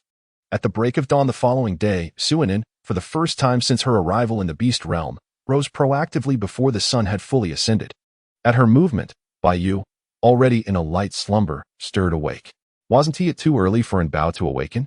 Suanen deftly dressed and freshened up, her mind incessantly dwelling on the thought of the tantalizing meat buns and seafood dumplings, making it impossible for her to remain in slumber. Bayou observed the lively and spirited young lady, his heart softening with affection. He too rose to his feet, eager to lend a helping hand. Suinin examined the fermented dough and found it reminiscent of the bread her grandmother used to make in her childhood. She began to verbally instruct Baiyu on how to roll the dough for the dumpling wrappers. Then, she retrieved some meat from her space, specifically a blend of lean and fatty cuts. Her grandmother had always said that meat filling with a bit of fat is what makes dumplings truly delectable. As for the seafood dumplings, she had a desire to use shrimp, but lacking the ingredients at hand. She would have to wait until later to either go to the sea or trade with the merfolk before proceeding with the preparation. The term going to the sea was something she had picked up from videos she had watched, which suggested that with a bit of luck, one could find an abundance of treasures. Considering that no one in the beast world ventured to the sea, she was certain that her afternoon excursion would yield fruitful results, allowing her to enjoy some leisure time on the beach as well. Baiyu watched as the petite female prepared to chop the meat for the filling and quickly set aside his rolling pin to assist her. Initially, Suinin had intended to chop the meat herself, but upon witnessing Baiyu's swift, fluid motions, she quietly stepped aside. Oh, being a delicate and graceful princess suited her far better. Her orc husband was truly handsome, and his efficiency was remarkable. Before long, Baiyu had finally minced the meat, which Suinin then seasoned. With a few deft movements, Baiyu mixed it thoroughly. He then resumed rolling out the dumpling wrappers while Suinin began to fill the dumplings, with familiarity breeding speed. Baiyu rolled the wrappers with such ease that he hardly needed to look. As he worked, he kept an eye on Embao's technique of filling the dumplings. Once the wrappers were completed, he joined her in the assembly. Although the first dumpling he made was slightly misshapen, he quickly mastered the craft, producing dumplings that looked identical to Suinin's. Once all the dumplings were placed in the steamer, Suinin watched the fire while keeping her gaze fixed on the steamer, as if this would hasten the moment she could indulge in the dumplings. Baiyu observed her eager demeanor with affectionate indulgence, contemplating whether he should visit the antelope tribe sooner. The more delicacies they acquired, the more principles Bao could adhere to, preventing her from becoming so enamored with a single dumpling. When the enticing aroma wafted through the air, Baiyu understood why the petite female had been so captivated. The scent was irresistible, a delightful fusion of the savory meat and the fragrant dough, making one inadvertently swallow in anticipation. When the dumplings were finally ready, Baiyu could hardly concern himself with their temperature. He devoured them in large bites, relishing the exquisite flavors. The richness of the meat, combined with its delicate texture and satisfying chew, blossomed in the air, leaving a lingering aftertaste. The juices that melded with the filling encapsulated the essence of the meat, spices, and flour, forming the pinnacle of the meat bun experience. Suinin, unable to resist, indulged in 3 large meat buns, only pausing when her stomach felt pleasantly full. At that moment, she lamented more than once about her seemingly small appetite. Unbeknownst to Baiyu and Suinin, as the steaming meat buns were extracted from the steamer, a tantalizing aroma wafted through the air, drawing a multitude of beastmen to the cave's entrance. It is worth noting that the keen sense of smell possessed by the beastmen heightened their attraction to the rich, delectable scent of the meat, leading the early risers to follow the olfactory trail to this very spot. Yet, the formidable aura of a 6th-tier powerhouse lingering outside the cave kept them at bay, hesitant to advance any further. Upon sensing the presence of the beastmen, Baiyu deduced the reason for their cautiousness. However, he remained unperturbed, opting to wait until the little female had finished her meal before addressing the situation. Furthermore, allowing them to linger would ultimately maximize the little female's advantages. Chapter 64. The priceless buns are in high demand. Once Baiyu had thoroughly satisfied his appetite, he instructed Bao to stow away the large iron pot and the steamer. As for the freshly steamed buns, he meticulously wrapped each one in clean, large leaves before placing them into a sizable wooden barrel. While he continued to pack them, he explained to Suinin, "Our buns have attracted quite a crowd of beastmen gathered outside the cave. How does Bao propose we exchange them? Perhaps 1 white crystal for each bun?" Suinin widened her eyes, wondering if this might be a tad too expensive. Suinin believed that selling a piece of beast skin for 2 to 5 buns was already quite exorbitant. Yet she was taken aback when Baiyu's words proved to be even more audacious. Baiyu raised an eyebrow, and Bao once taught me that rarity enhances value. Our buns are unparalleled, their price is thus justified. Even if a single red crystal is exchanged for 1 bun, it would not be considered a trivial matter for those capable and eager orcs. Suinin, I still lack the aptitude for unscrupulous business. Then I shall leave it to you, little Bai. I will remain in the cave, experimenting with new culinary creations from corn. Suinin feels she is not cut out for commerce, so it is best entrusted to her husband, who possesses a natural talent for such endeavors. After all, we are one family. Hee. As Bayou exited with a large wooden barrel, the surrounding orcs sprang to life. Having been as quiet as chickens moments before, they now erupted with inquiries, their curiosity unleashed. Great winged tiger, what did you have for breakfast? It smells divine. Could we perhaps trade for a taste? Indeed. Yes. Great winged tiger, we too wish to savor it. The orcs chattered excitedly, yet their words dripped with reverence. This was a respect for strength. None dared to act recklessly before a seventh-tier powerhouse. With a mere gesture, Bayou silenced the crowd. He retrieved a bun wrapped in leaves from the barrel and unveiled it, releasing an even more potent aroma that assaulted the orcs' senses. Several of them audibly swallowed, their bodies clamoring for just 2 words, "Want to eat." Observing the green-eyed orcs, Bayou cleared his throat. This delicacy, crafted by my mate, is called a bun. I trust you can all smell its allure. Those wishing to partake may now form a line. I shall exchange 1 bun for a white crystal. If you find it too expensive, feel free to leave, as we do not have many left, only this barrel remains. 1 bun for a white crystal struck the orcs as somewhat pricey, yet none chose to depart. After some internal conflict, they obediently queued, reasoning that tasting one would be worth it. Before long, a lengthy line formed at the cave's entrance, with Bayou standing at the threshold, exchanging a white crystal for a bun. The scene was harmonious and delightful.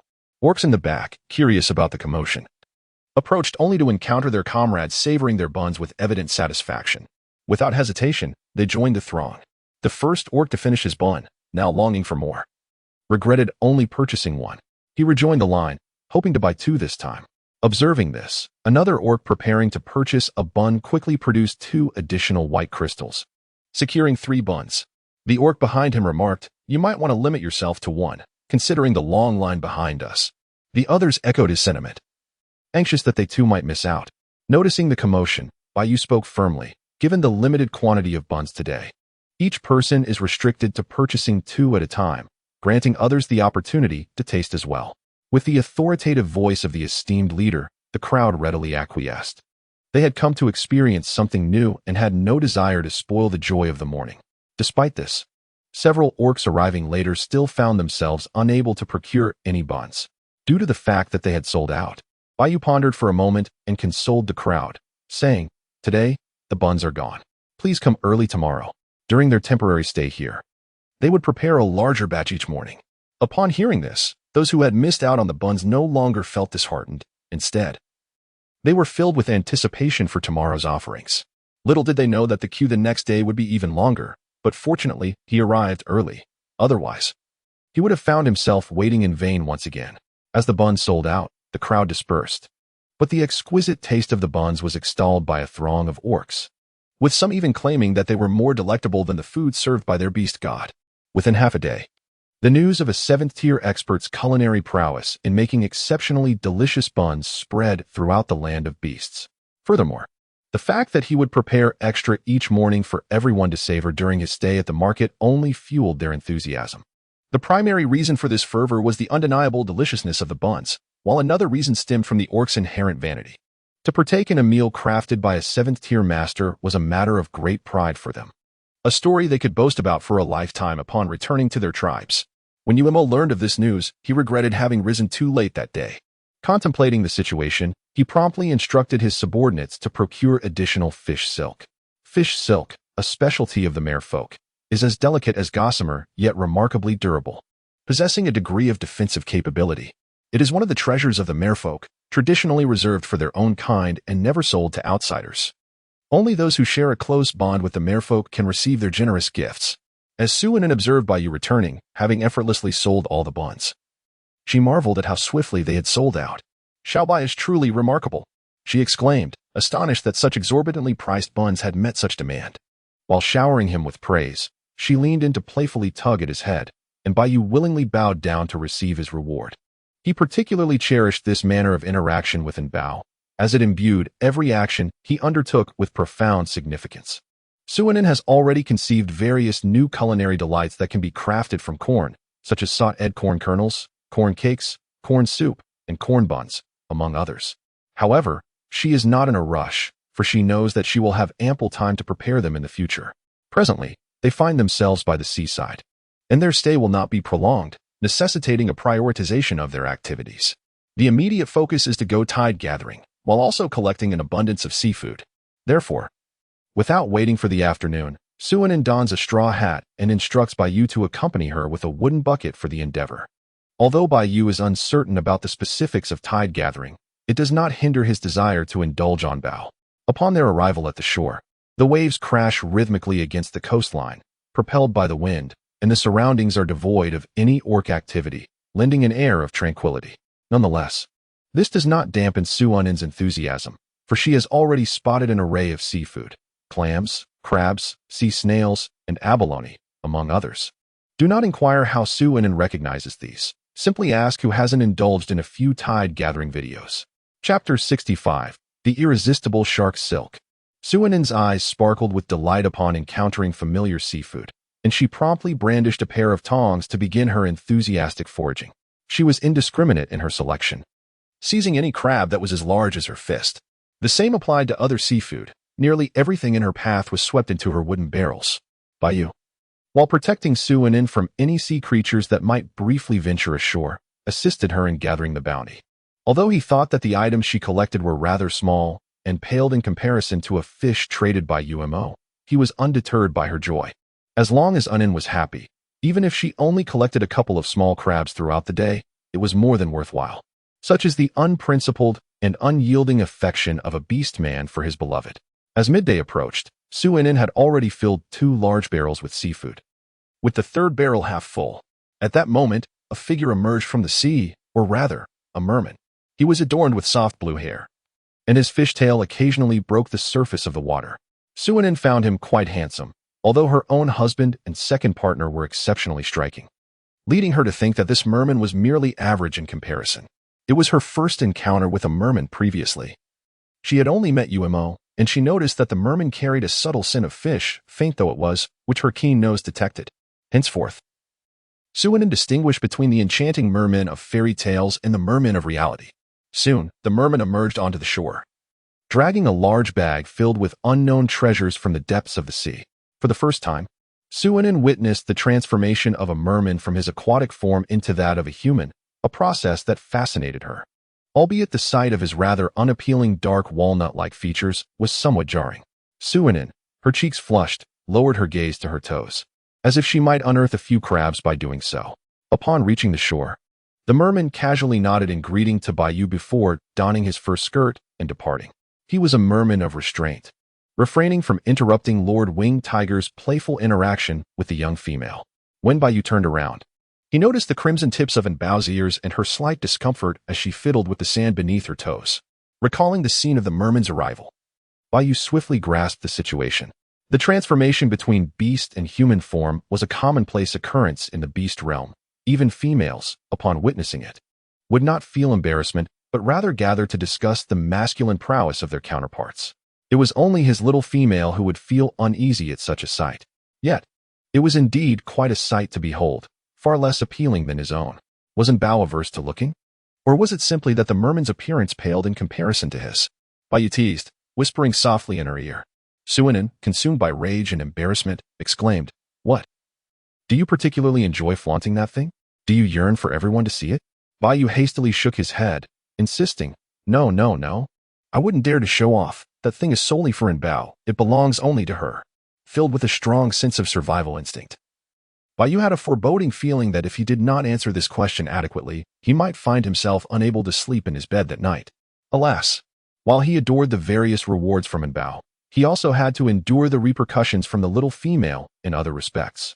Fortunately, as long as he did not tread on any landmines, the penalties would not find him. With a soft hum, Suinin decided to let the matter rest. Little did Baiyu know that upon his return to the cave, he would be compelled to adjust to a life of wearing oversized shorts. Not only him. Upon her return from her outdoor training, Zime would face the same fate. Zime remarked, "It has been ages since I last made an appearance. As one of the male leads, I am now reduced to merely having my name mentioned to assert my presence." As Suinin's lunchtime approached, Baiyu, with one hand grasping a large wooden bucket and the other cradling the petite female, made his way back to the cave. Accustomed to such modes of transport, Suinin easily wrapped her arms around Baiyu's neck, her gaze drifting towards the horizon of the sea. Still not satisfied, Shall we continue our adventures this afternoon? Or perhaps explore the market? Baiyu inquired, seeking her opinion. Suinin tilted her head in contemplation, her apricot eyes returning to Baiyu. Let us wander the market, she suggested. It seems we have yet to visit the stalls of the merfolk and beastmen. She pondered for a moment. However, the stalls of the merfolk differ from those of the other beast tribes. Suinin was filled with enthusiasm. In what manner was it different? Baiyu replied, this beach can be regarded as the fringe territory of the merfolk. Here, they have constructed expansive stone houses using rocks and sand. The items they offer for sale are all housed within the grand stone dwelling. Suinin, the organizers possess their own exclusive venue, while other small vendors are relegated to setting up stalls in their own locations. It evokes a striking semblance of a grand marketplace intermingled with humble street stalls. Suinin shook her head with a smile, realizing that since her arrival in the beast realm, her thoughts and expressions had multiplied. She was increasingly embodying the demeanor befitting her age. Upon returning to the cave, Baiyu was preparing lunch for the young female, a rather haphazard seafood stew. Just outside the cave, a familiar beast appeared, Umo. Following Umo were several mermen, one of whom Baiyu had encountered earlier, the merman who had been seen by the young female with a walnut. Even the large package he carried was identical to the one from before. Baiyu and Suinin exchanged puzzled glances, uncertain why the market manager had come to seek them out. Was he simply idle? Umo hurried forward, speaking with a somewhat obsequious tone, Lord Winged Tiger. As hosts in the merman territory, we must present the finest meats to you. With a flourish of his hand, the merman bearing various deep-sea fish stepped forward to lay down the offerings. These are our gifts to you, Lord Winged Tiger. Yesterday, due to time constraints, we could only procure the seafood for our exchange with you. Today, I instructed the mermen to venture further into the deep sea early this morning, ensuring these delicacies possess an even more exquisite flavor. Baiyu neither accepted nor declined the offerings. Umo continued to smile. Our merman clan merely wishes to cultivate a favorable relationship with a formidable 7th-tier expert such as yourself. Baiyu responded with a nonchalant hum, signifying his acceptance of the gifts, embodying a cool demeanor reminiscent of the domineering figure he had projected the previous day. Suinin was not particularly skilled in social interactions. Her role was merely to sit there as an ornamental figure. Subsequently, Umo instructed the merman carrying the large parcel to unveil its contents. At this moment, Suinin, who had been playing the part of a mirror vase, suddenly lost her composure, her gaze fixated upon the items within the package. If she wasn't mistaken, it was the fish silk that Zime had mentioned to her previously. The silks, in an array of colors, were as delicate as the wings of a cicada, shimmering brilliantly under the sunlight, an exquisite sight to behold. Particularly captivating was the purple fish silk, which exuded an air of nobility and mystery. It was said that the purple fish silk possessed the strongest defensive capabilities, able to withstand the full force of a typical ferocious beast attack. Of course, whether the wearer of the fish silk could endure the ensuing shockwave was another matter entirely. At the very least, the purple fish silk could remain intact even after such an onslaught. Suinin stepped forward to caress the exquisite shark silk, her delight evident as she fondled the delicate fabric. It was clear to any discerning eye that she was utterly captivated by it. Chapter 66, Exchanging Dumpling Recipes for Shark Silk. Who could have imagined that such gossamer silk, impervious to water, possessed remarkable defensive capabilities? On Blue Star, even an ordinary person would struggle to cut through shark silk. Baiyu raised an eyebrow at Umo. This mermaid had come prepared, though his true intentions remained shrouded in mystery. However, with his 7th-tier prowess, it was unlikely they would dare to deceive him. Since Bao had such an affection for shark silk, it would be beneficial to acquire some to take home. Although he was not particularly skilled at sewing and would have to wait for that troublesome fox to return and craft the garments. He often felt inadequate in the domestic sphere compared to that pesky fox. Despite his diligent efforts to improve, whether in craftsmanship or culinary arts, he still fell slightly short. Fortunately, Bao was not one to hold such shortcomings against him. Orcs preferred a straightforward approach, so Baiyu was direct. Umo, is it? Upon hearing the esteemed figure recall her name, Umo beamed with joy, nodding fervently and reiterating, Yes, that's me, Umo. Your memory is remarkable, my lord. I shall take all of this shark silk, Baiyu declared, his tone commanding as though he were a powerful summoning an order. What do your kind desire in exchange? Umo quickly offered a nervous smile. Oh, no, my lord, these are truly gifts for you and your esteemed female companion. Not for trade. As you know, our merfolk never sell shark silk. We only bestow it upon those we deem fated. And I believe you and your female companion are indeed such individuals. Whether Yumo's words were sincere or merely flattering, they were undeniably pleasing to the ear.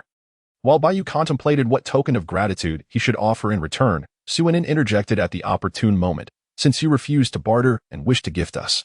My companion Bai and I graciously accept this generous offering. However, I am not one to take advantage of others. In the spirit of reciprocity, I shall also present a gift. As she spoke, Suinin gestured for Bayu to collect the shark silk. With a feigned touch, Bayu made it seem as if he were handling the silk, and it vanished into Suinin's spatial realm. To preserve the freshness of the seafood, they executed the same maneuver to secure a collection of sea fish. Only then did Suinin leisurely inquire, "Umo, I wonder if you have heard of dumplings today." Upon hearing this, Umo realized that the esteemed one's female companion was indeed astute. Currently, the method of preparing dumplings was the only thing that could rival the value of the precious shark silk. Of course, in the grand scheme, the art of crafting dumplings held even greater significance. After all, no matter how precious shark silk might be, it was still a consumable, far inferior to the legacy of a craft. Upon witnessing the sparkle in Yumo's eyes, Suinin realized she had struck a chord with him. She believed that exchanging the method for making buns for such precious shark silk was indeed worthwhile. Moreover, since she had no intention of opening a shop to sell buns, this skill, confined to her alone, held little intrinsic value. However, in trading it for shark silk, she not only fostered goodwill with the merfolk, but also reaped substantial benefits in practical terms. The merfolk, during both the rainy and windy seasons, were eager to sell salt at the market, and adding a highly sought-after bun to their offerings would be most welcome. This was a mutually beneficial arrangement. Bayu held no objections to the young female sharing the bun-making technique, as it was rightfully hers. Furthermore, it did not hinder their own enjoyment of the buns. In a sense, they had effectively obtained a generous supply of shark silk without cost. Subsequently, Bayu began instructing Umo in the art of bun-making. Fortunately, there remained a dozen bun skins from the morning's preparation, which had a greater quantity than the meat filling. Bayu demonstrated the raw ingredients to Umo and guided him in preparing the meat filling. He also taught him the intricacies of kneading the dough and explained how to roll out the bun skins from the rested dough. Finally, he elaborated that the flour originated from the antelope tribe, while various land animals could be considered for the meat filling, ideally selecting fatty cuts. And seafood could be complemented with edible seaweed. Umo nodded enthusiastically. Upon hearing about the edible seaweed, he recalled that the adult females were quite interested in consumable plants, presumably those from the sea as well. Thus, he proactively suggested sending some edible kelp and seaweed as a token of gratitude for the young female's generosity. In the end, Suinin and Bayu each savored 2 of the 12 buns, while Umo took the remainder to share with the merfolk leader, hoping to gain further recognition and perhaps procure additional benefits for the adult females. He had a strong conviction that by pleasing the female of Lord Ihu, the rewards for him would only multiply. For instance, the bun-making technique represented a treasured craft, invaluable in their beastly world, capable of blessing the tribe for generations to come. Although the merfolk resided in the ocean, they had a demand for terrestrial meat, furs, and fruits. Particularly, after giving birth, the merfolk females could not consume seafood and thus relied on land-based meat and fruits for sustenance. Unfortunately, the merfolk lacked combat prowess on land, which led them to engage in the salt trade along the coast. With the addition of buns, it was believed they could secure more meat and fruits, enabling the females to reproduce without concerns for the tribe's survival. After Umo departed, Bayu inquired whether Suinin regretted sharing the bun-making method, as buns were quite lucrative in terms of white crystals. Suinin nonchalantly shook her head, displaying indifference. Besides, I have no intention of truly opening a dumpling shop here. Moreover, I am well versed in an array of culinary delights. A mere dumpling holds little significance. Bayu chuckled, acknowledging that our household would never lack for gourmet fare. Exchanging the methods we held in our grasp for a substantial bundle of precious fish silk was indeed a profitable endeavor, especially considering that such a large quantity of fish silk must nearly rival the annual production of the merfolk. It would be enough for an bao, sufficient to last a lifetime. Bayu's statement reflected the understanding that garments fashioned from fish silk would endure beyond a lifetime, never succumbing to wear. Instead, with the passage of time, the luster of the fish silk would merely diminish. Suinin rolled her eyes at Bayu, exclaiming how it was impossible not to exhaust the possibilities.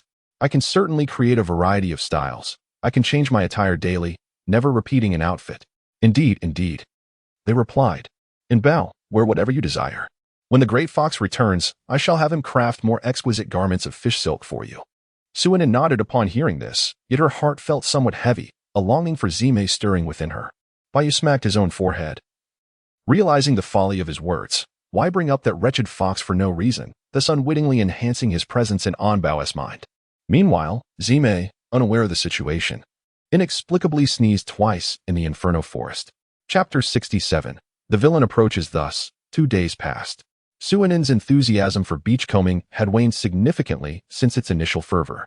During this time, she and Bayu visited the merfolk's marketplace, though they purchased nothing, as they lacked for salt, and the merfolk had generously bestowed upon them an abundance of seafood.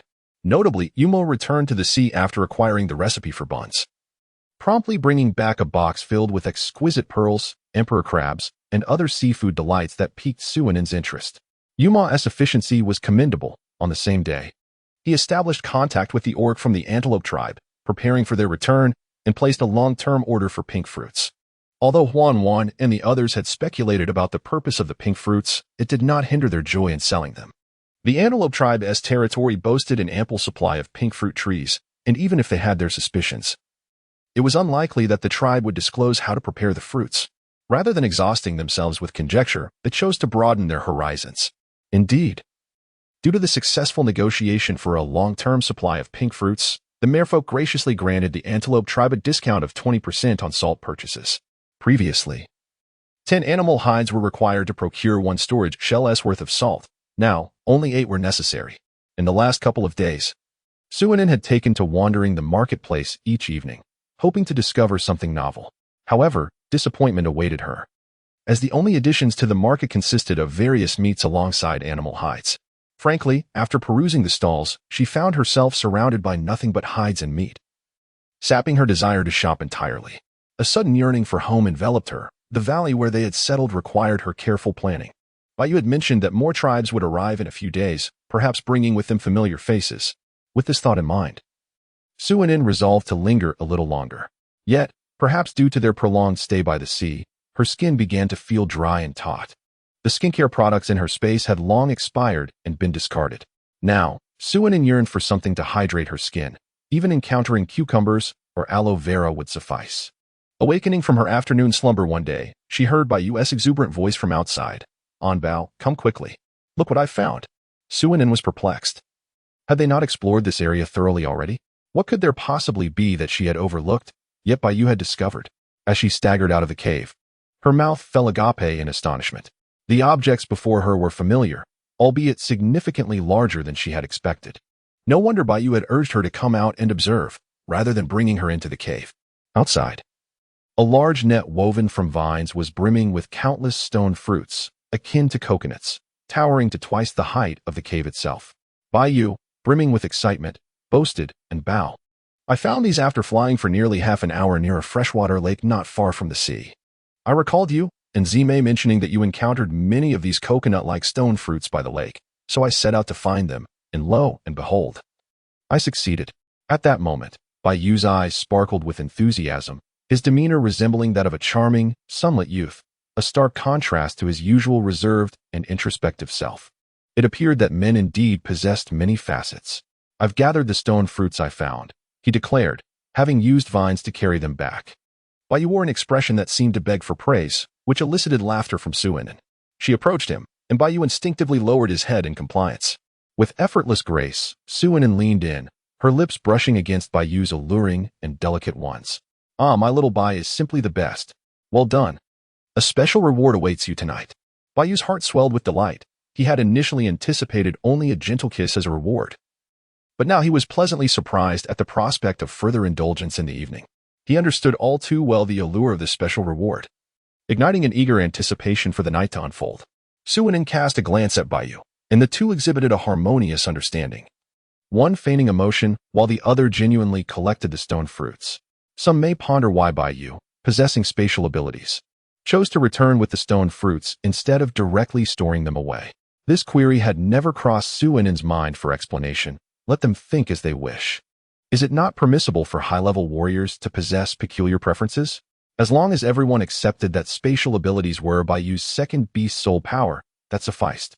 As for Bayu's penchant for presenting items to his female counterpart before storing them away, it was of no concern to others.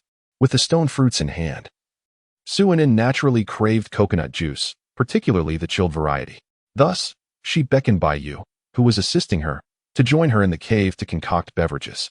Meanwhile, in a shallow sea, a striking figure emerged, a man with golden hair and a black scorpion mark on his forehead. Had Suinin been present, she would have recognized the fleeting distortion in space that had just occurred. Indeed, this man was the product of that very distortion. He seemed to have been unceremoniously thrust forward, as if propelled by a forceful kick, causing him to tumble into the water, coughing and sputtering. He cursed the old wretch responsible for his exile, lamenting the indignity of being kicked when cast away. He mused that if given the chance to return, he would have shared further thoughts, but the discomfort from inhaling seawater remained. Fortunately, although he was a terrestrial beastman, he had learned to swim from a young age. Raising his head, droplets cascaded from his disheveled hair, yet his enchanting peach blossom eyes sparkled with a captivating light, as if a mere glance could draw one into the depths of despair. After orienting himself, he swiftly swam towards the shore. Upon reaching land, his expression darkened considerably. The reason was simple. His robe clung uncomfortably to his skin, and he had taken nothing with him upon his exile save for this single garment. Thankfully, the robe was crafted by a spider beastman, making it both stain-resistant and easy to clean. Furrowing his brow, he focused intently and soon arrived at the edge of a freshwater lake. He shed his robe and rinsed himself before attending to the garment. Had Bayu been present, he would have recognized this as the very freshwater lake where he had recently harvested the stone fruits. After cleansing the robe, the man flicked it in the wind, expelling a substantial amount of water before donning it once more. He preferred not to run about unclothed, and while the winds of the season were not as warm as those of summer, they facilitated a swift drying process. Indeed, it had not been long, and the robe was already nearly dry. Dear readers, are you certain it wasn't you who twisted the garment into a semi-dry state after washing it? The man coughed lightly, dismissing the trivial details. Although he spoke of exile, there was no hint of despair on his face. Rather, he exuded an exhilarating sense of impending achievement. After casually hunting a few creatures, he set his course towards the gathering place of the orcs, uncertain of whose territory this gathering belonged to. He reasoned that bringing his spoils would prevent any hostility, conveniently allowing him to gather information as well.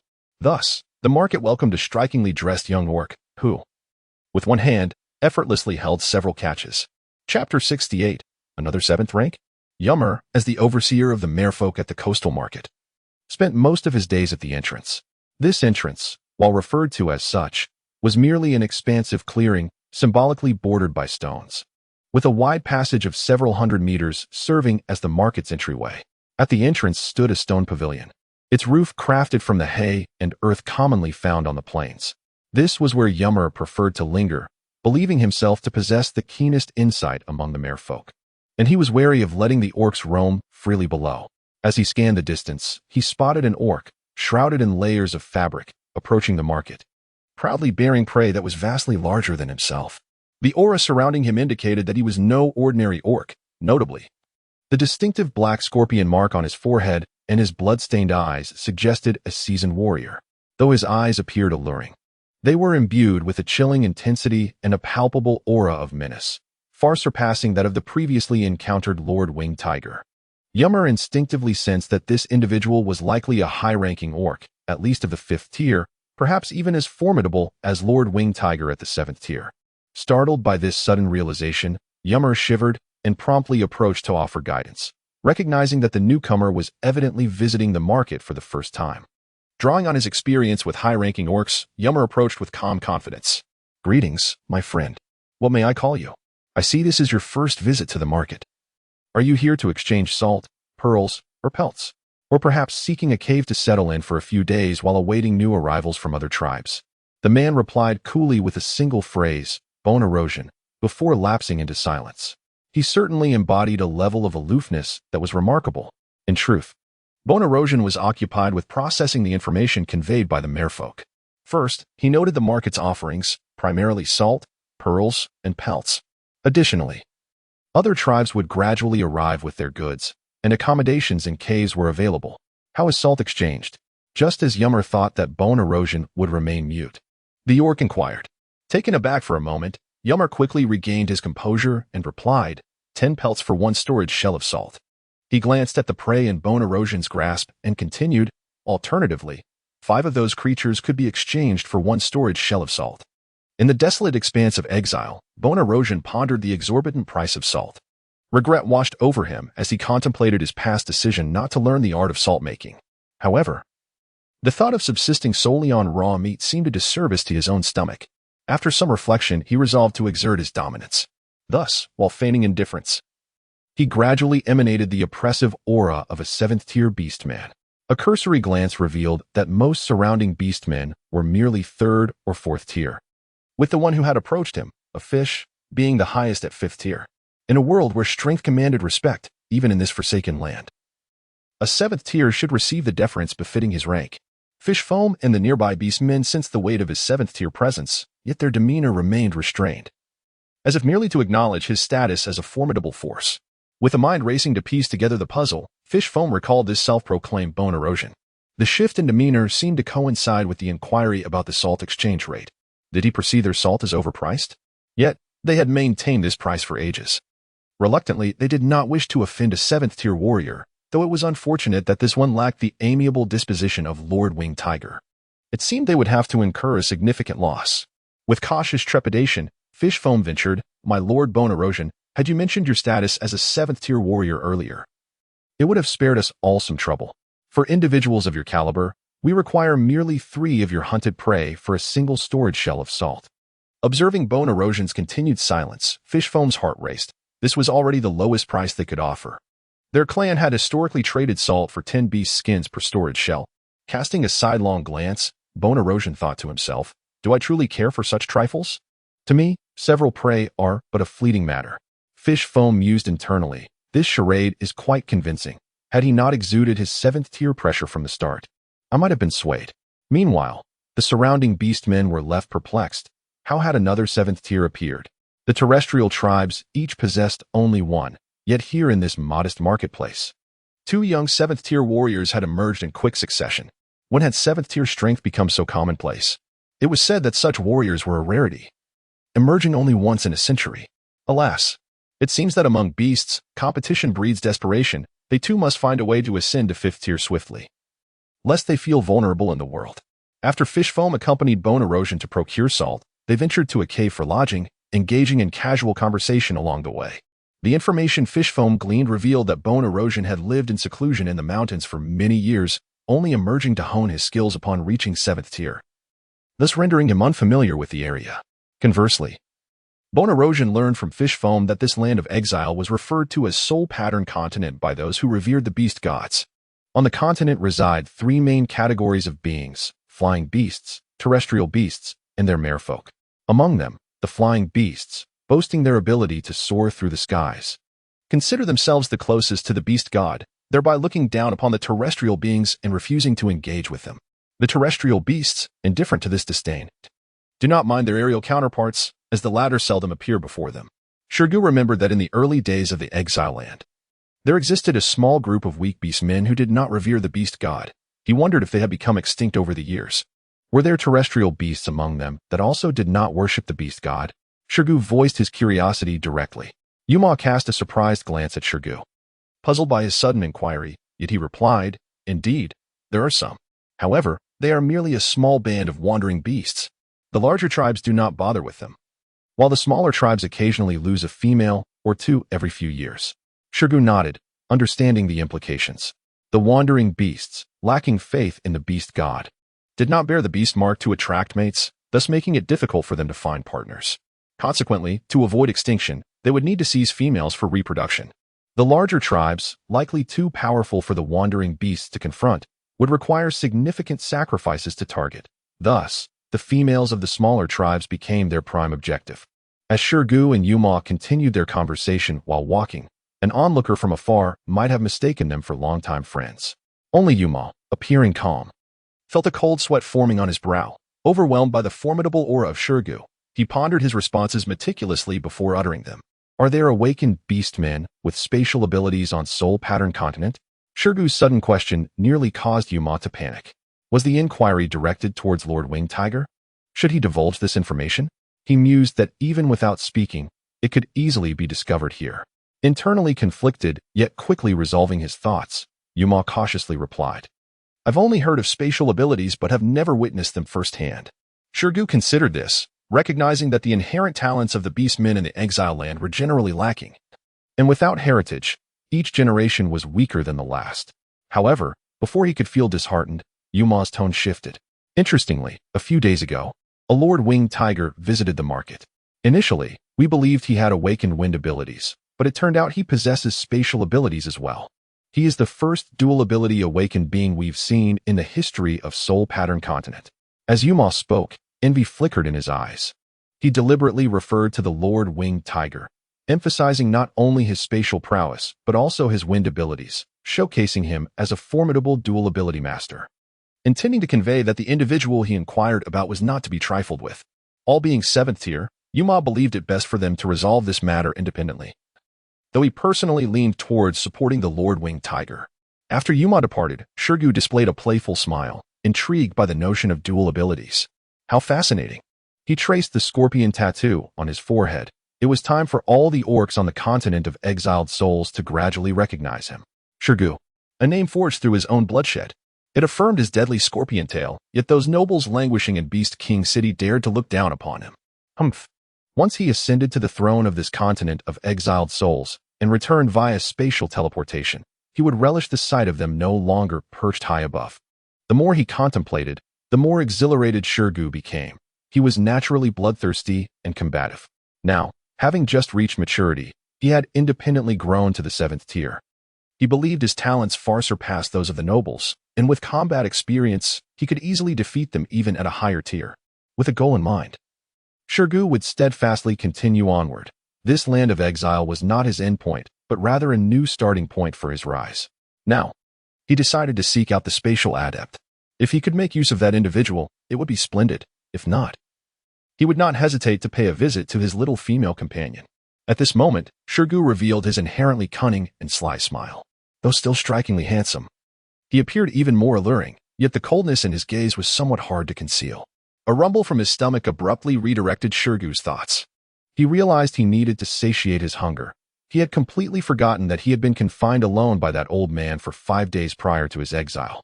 This was the first time he felt such intense hunger. What a misfortune. Quickly, Shirgu exited the marketplace to hunt.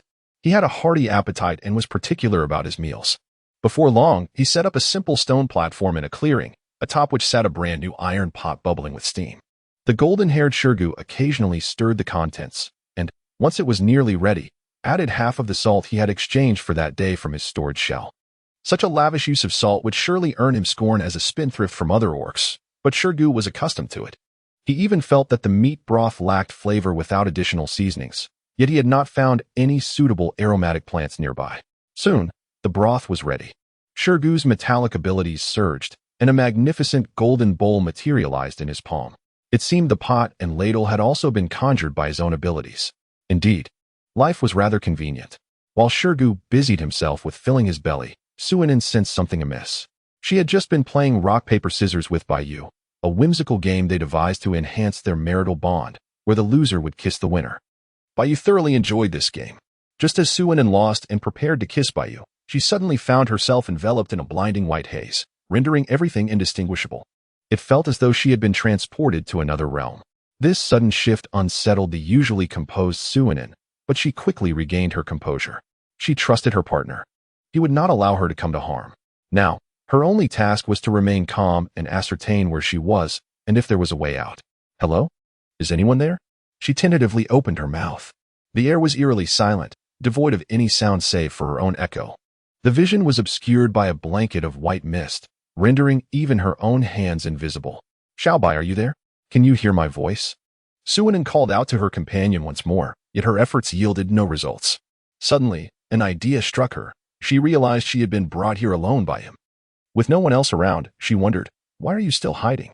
Are you so ashamed that you can only scurry away? The silence was deafening at that moment. After a considerable time had passed in quietude, just as Suinin began to doubt her own assumptions, a deep, resonant voice of a middle-aged man echoed, "Indeed. The little female is quite astute, as expected from someone hailing from a civilized world. A single sentence caused a crack to form on Suinen's composed facade, sending a jolt of alarm through her. She felt as though she could no longer maintain her facade. Anxious, she longed for Xiao Bai's comforting presence. The fact that she originated from another world was a secret known only to her beast husband. How could this unseen figure know such a thing? Did he possess the ability to read minds? Or who exactly was he? Clearly, regardless of the reason, she was in a position of vulnerability. Uncertain whether he was friend or foe, she resolved to engage in conversation, for after being brought here, he had not yet made any hostile moves against her, which suggested that there was room for negotiation. Moreover, the ability to bring her here, seemingly without her awareness, indicated a power far beyond her own.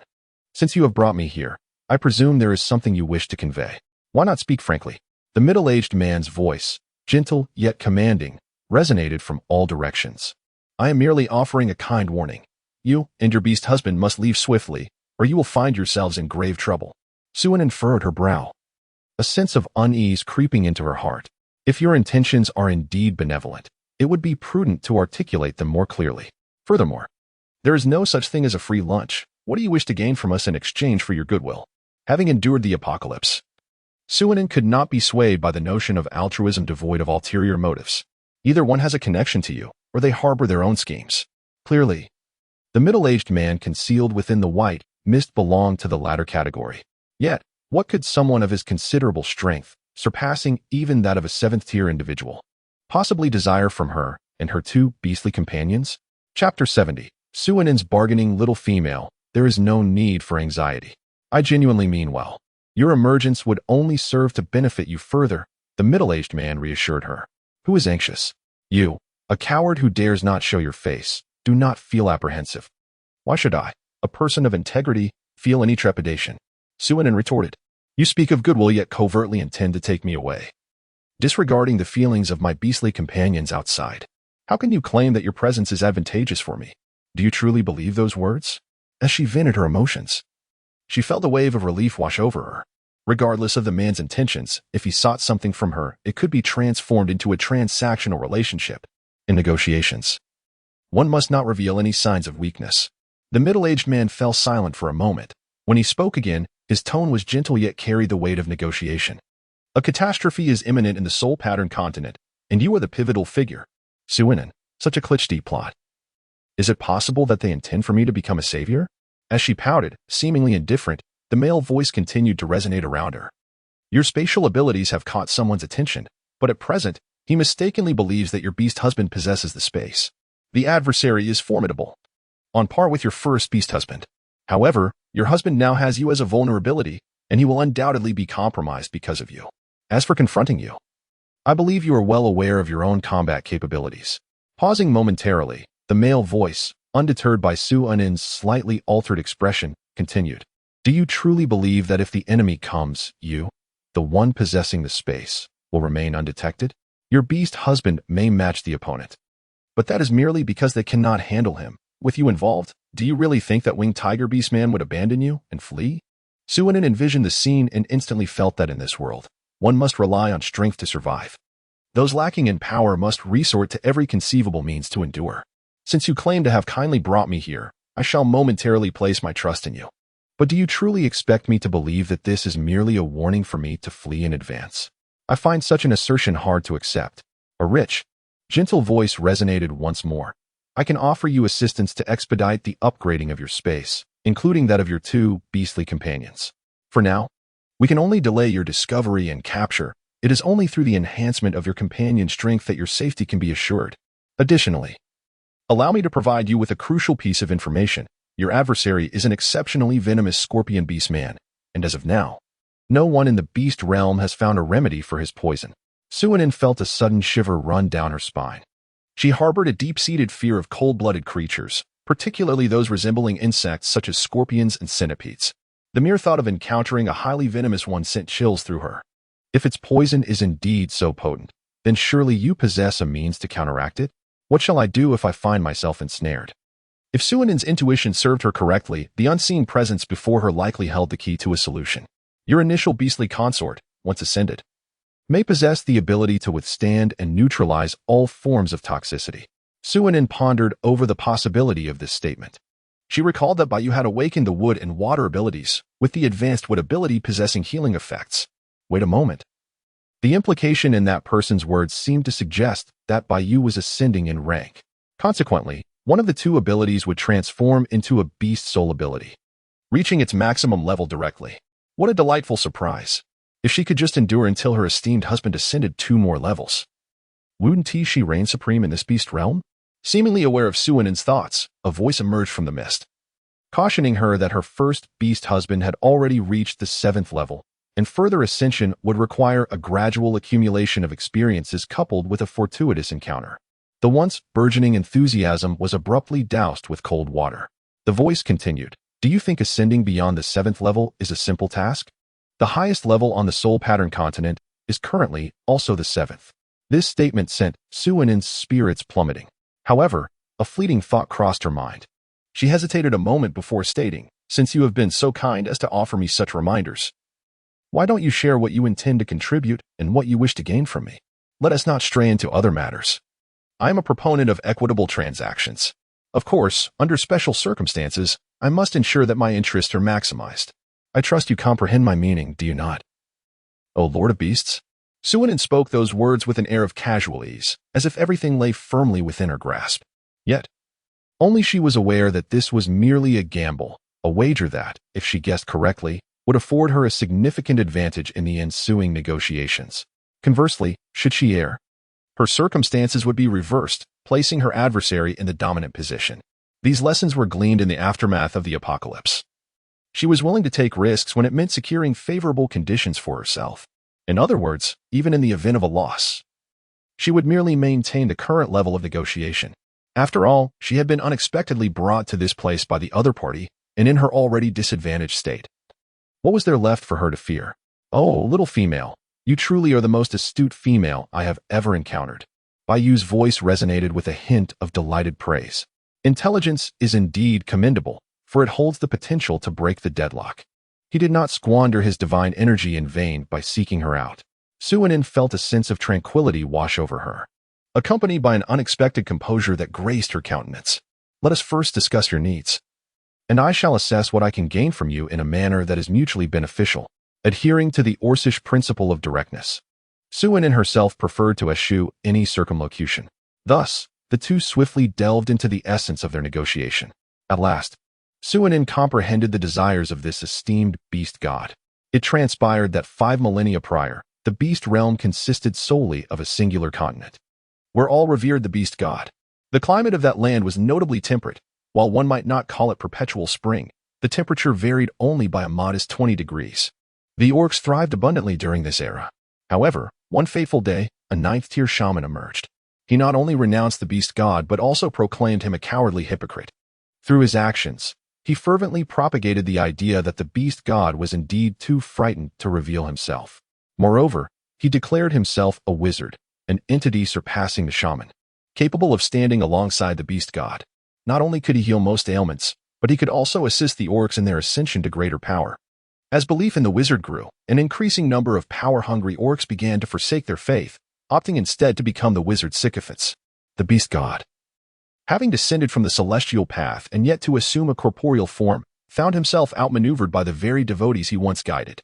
In a further twist, this wizard later supported a 9th-tier orc in establishing the city of 10,000 beasts, exiling those who remained faithful to the beast god, along with some ineffectual low-tier orcs, to a desolate expanse. Dozens of 9th-tier spatial manipulators severed this land and cast it to the farthest reaches of the world. This forsaken land is now known as the Soul Pattern Continent, which explains the stark climatic contrast it experiences.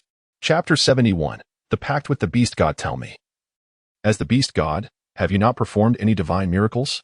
Or orchestrated a ritual for your followers, perhaps establishing an altar with a priest and some totems? Let the priest guide the orcs in monthly tributes. Would that not fill your faith to the brim? Suinen mused. Considering that the beast god seemed incapable of such endeavors, perhaps even less adept than she, an atheist, assuming the role of a faux deity. Suddenly, the voice of the mist grew a tad more animated. How about this, little female? You could serve as my beast goddess emissary. You appear quite experienced. I am certain you would excel in this role. Suinen, I possess no substantial experience, Such commonplace actions have been thoroughly depicted in novels and scrutinized in television shows. Nevertheless, despite her thoughts, she neither contested nor acquiesced, effectively augmenting her own leverage in the situation. Suinin fell into a brief silence, feigning deep contemplation, before calmly stating, "So, you are the beast god. Allow me to analyze the situation for you. Firstly, while you possess the ability to enhance yourself through the power of faith, you, a novice, squandered a significant portion of your energy to establish the rule of pairing beast companions for the protection of females upon your awakening. Although your intention was to ensure the continuation of the beastmen and prevent the premature extinction of females, this has led you into a state of weakness, allowing a sorcerer to exploit the situation. Consequently, the number of beastmen who worship you is pitifully small. Secondly, despite being the beast god, you find yourself powerless against those who do not revere you, which renders your divine status somewhat ineffective." Suinin uttered this last remark with a hint of caution, wary of provoking anger. Fortunately, the white mist remained silent, presumably listening intently to her analysis. Thirdly, you wish to alter the current predicament, yet lack sufficient faith value to connect with your followers. The only wise being you can presently reach is me, for I am an outsider, unbound by the constraints of this realm. Am I correct? The voice from the white mist sighed, affirming her insight. You are indeed correct. Now that you are aware, please elucidate how you intend to assist me. Understand that aiding me also serves your own interests. Otherwise, given the current trajectory, your days of tranquility may soon come to an end. The final statement from the beast god served as both a warning and a reminder to Suinin not to make excessive demands.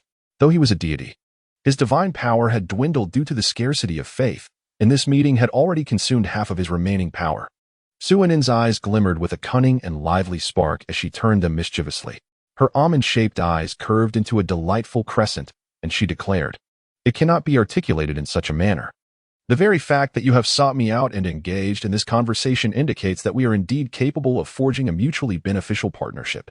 As for myself, I am aware that my spatial anomaly lies in the realm of mutated space, requiring a substantial amount of energy for its advancement. Fortunately, I possess a semblance of knowledge regarding the solution. The heart of the three calamities of the soul pattern continent remains untapped by the orc tribes for enhancing their strength. However, I can utilize it to elevate my own abilities. Yet, as a seemingly fragile female, accompanying the beastman deep into the forest poses significant peril." Suinin paused for a moment before continuing. "However, I possess a method that allows the beastmaster to hunt the three pests and return to me with their hearts intact. This involves allocating a portion of my stationary space for the beastmaster's safekeeping, or alternatively, I could create a compact stationary space. Do you see?" The beast god replied, "Should your space ascend to the next level, it will be capable of unleashing 3 spatial blades within a single day. If it advances 2 more levels, you will be able to create a stationary space of 100 cubic units each month, although this space must be anchored to a completely enclosed circular object, preferably of high-quality jade. Furthermore, with each subsequent elevation and level, the frequency of the spatial blades released daily will gradually increase, and the capacity of the stationary space you can create each month will correspondingly expand." Suinin has discovered the direction of her spatial upgrade for the first time. Yet she remains somewhat dissatisfied with the answer. "However, I am not yet capable of accompanying the beast husband to hunt the 3 pests. Might it be possible for you, beast god, to grant me the ability to create a small space? Consider it a head start for me to familiarize myself with it. This way, the likelihood of my space being discovered would be nearly non-existent." The beast god fell silent, aware that the little female spoke the truth. If she could create a space and provide her beast husband with a small realm, she would remain entirely undetected. Furthermore, it would grant her a means to acquire a substantial number of the 3 pests' hearts, providing her with a measure of self-defense once her abilities were enhanced. Moreover, should her mutated spatial powers reach the 9th or 10th tier, she would possess the capability to traverse the barriers of various worlds. Contemplating this, the beast god eventually spoke. "Very well. However, this will consume nearly 1% of my divine power. You must also endeavor to earn me additional faith points." Accumulating abundant faith points had always been the beast god's objective, and he believed that Suinin had prepared for this negotiation from the very beginning. Suinin smiled with an air of innocence, exuding an impression of being utterly harmless. "Of course, collaboration breeds mutual benefit, and I am certainly obliged to assist you in gathering the essence of faith. However, since I have aided you in resolving such a significant dilemma, Might it be fair for you to extend a little more care in my direction? The beast god's tone lightened considerably, responding naturally. Am I not already looking after you now? Suinin raised her index finger and shook it gently, although she could not see the gesture herself. Her intuition indicated that the beast god could perceive it. No, this simply would not suffice. Consider this. If I were to assist you in resolving the issue of faith value, your power would grow exponentially, ultimately elevating you to the status of the true deity presiding over this minor realm. In light of this, your visit today to deliver a message, alongside a modest expenditure of divine energy to grant me the ability to create a small space, seems rather inadequate, does it not? Would you not agree? My esteemed beast god? The beast god felt a sudden jolt within, realizing that although this seemingly innocent young female appeared simple-minded, she possessed a multitude of schemes and a considerable degree of self-interest. It appeared that without a significant sacrifice, this collaboration would prove difficult to negotiate. Alas, it was a lamentable truth, born of my insufficient experience and life lessons, that I had allowed myself to be led by this young girl. What more do you desire? The beast god inquired, a hint of resignation in his voice. Let us agree, my divine power is currently limited. Any excess I provide may compel me to enter a state of slumber. Suinin reassured him, rest assured, I am well aware of your condition. As a quality partner, how could I ever allow you to find yourself in a precarious situation? The beast god exhaled a slight breath of relief, but just as quickly as the tension eased, he nearly choked. Fortunately, lacking a corporeal form spared him from actual distress. There is no need to expend your divine energy any further. However, in return for my assistance in gathering faith, I shall require a 5% share of the offerings. Listen here, does that sound like a reasonable request? This is nothing short of an audacious theft of divine power. Observing the resolute expression on Suinin's face, the beast god could only grit his teeth and acquiesce. Chapter 72. By you had already departed with the little female.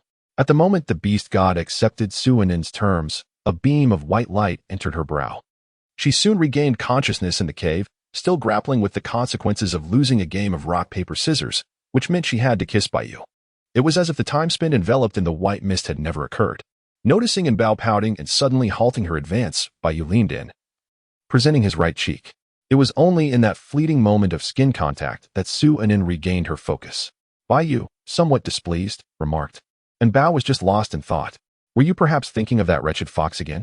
Recently, Suinin had found herself frequently reminiscing about that insufferable fox, her eyes brimming with concern, often lost in reverie.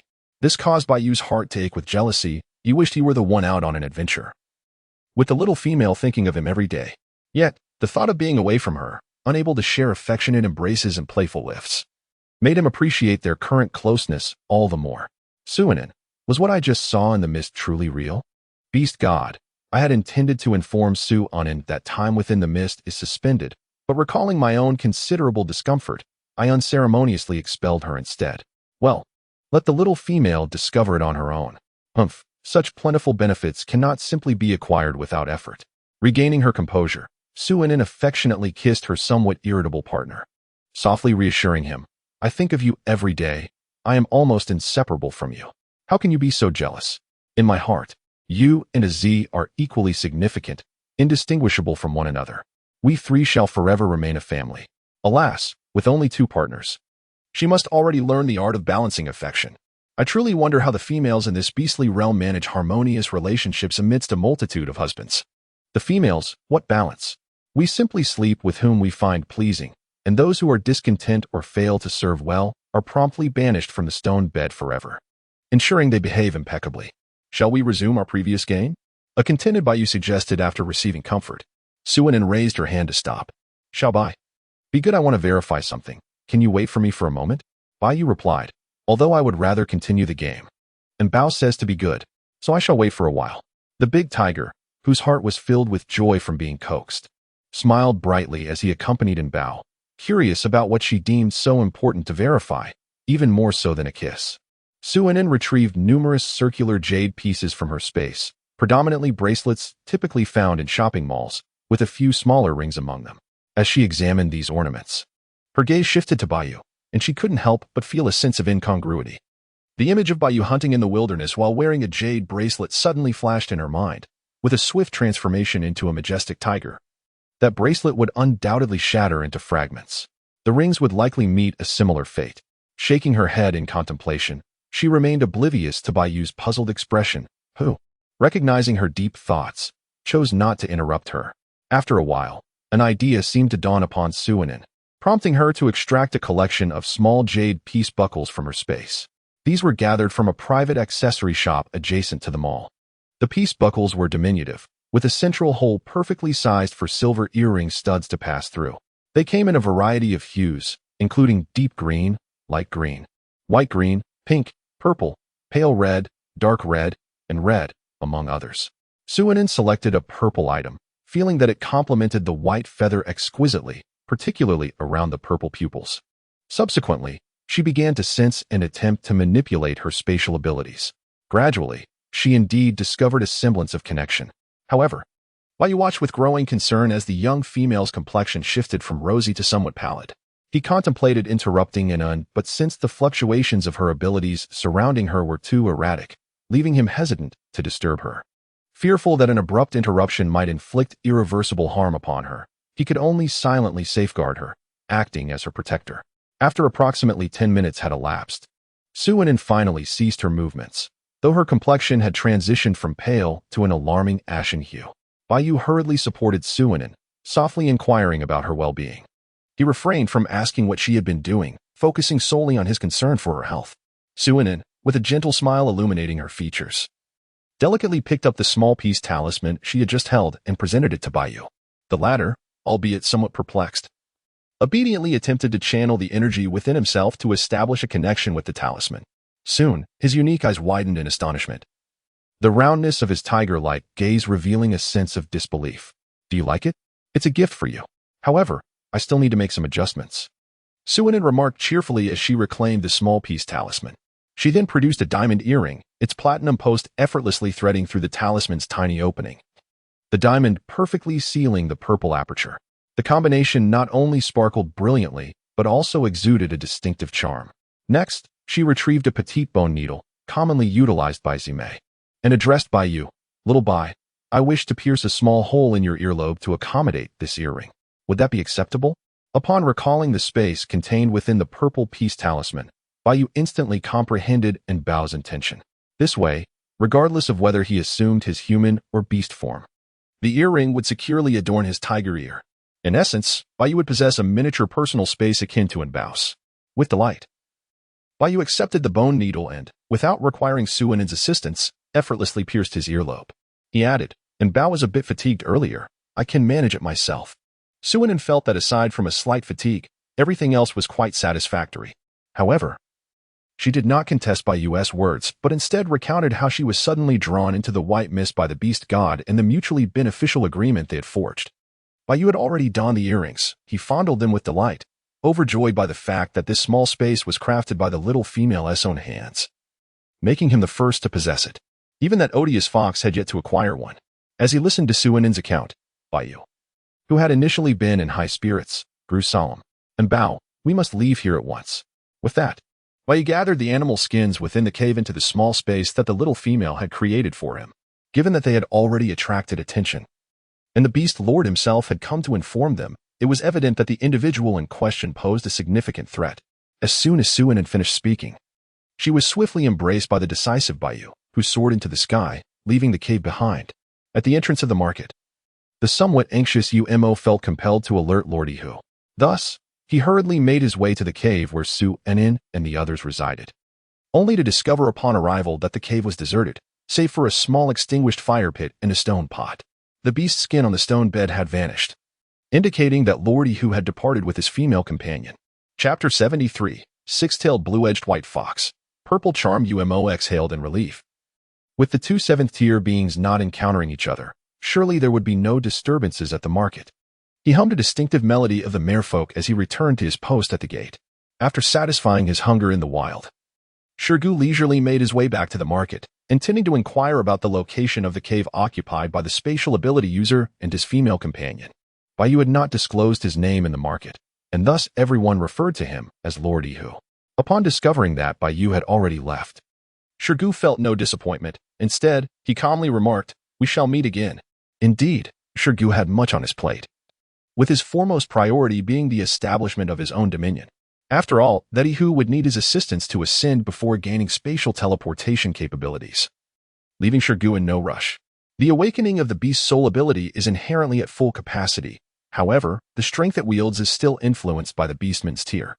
The energy required for spatial teleportation is immense, and a beastman below the 9th tier cannot sustain such energy consumption. Furthermore, to command a high-tier spatial ability user, one must possess extraordinary means. Thus, Shirgu quietly vanished from the market, his whereabouts unknown to all. In fact, most beastmen in the market were unaware of such a figure. When they overheard discussions of him, they dismissed it as mere boasting, not believing in the existence of another 7th-tier terrestrial beastman. After all, Lord Ihu, the earlier mentioned figure, belonged to the avian beasts and had undeniably been present for several days, even selling buns in the morning. The terrestrial beastmen, unfamiliar with flying beasts, likened Lord Ihu to the leaders of the 3 major tribes. It was evident that his presence in the market was primarily to accompany his female companion.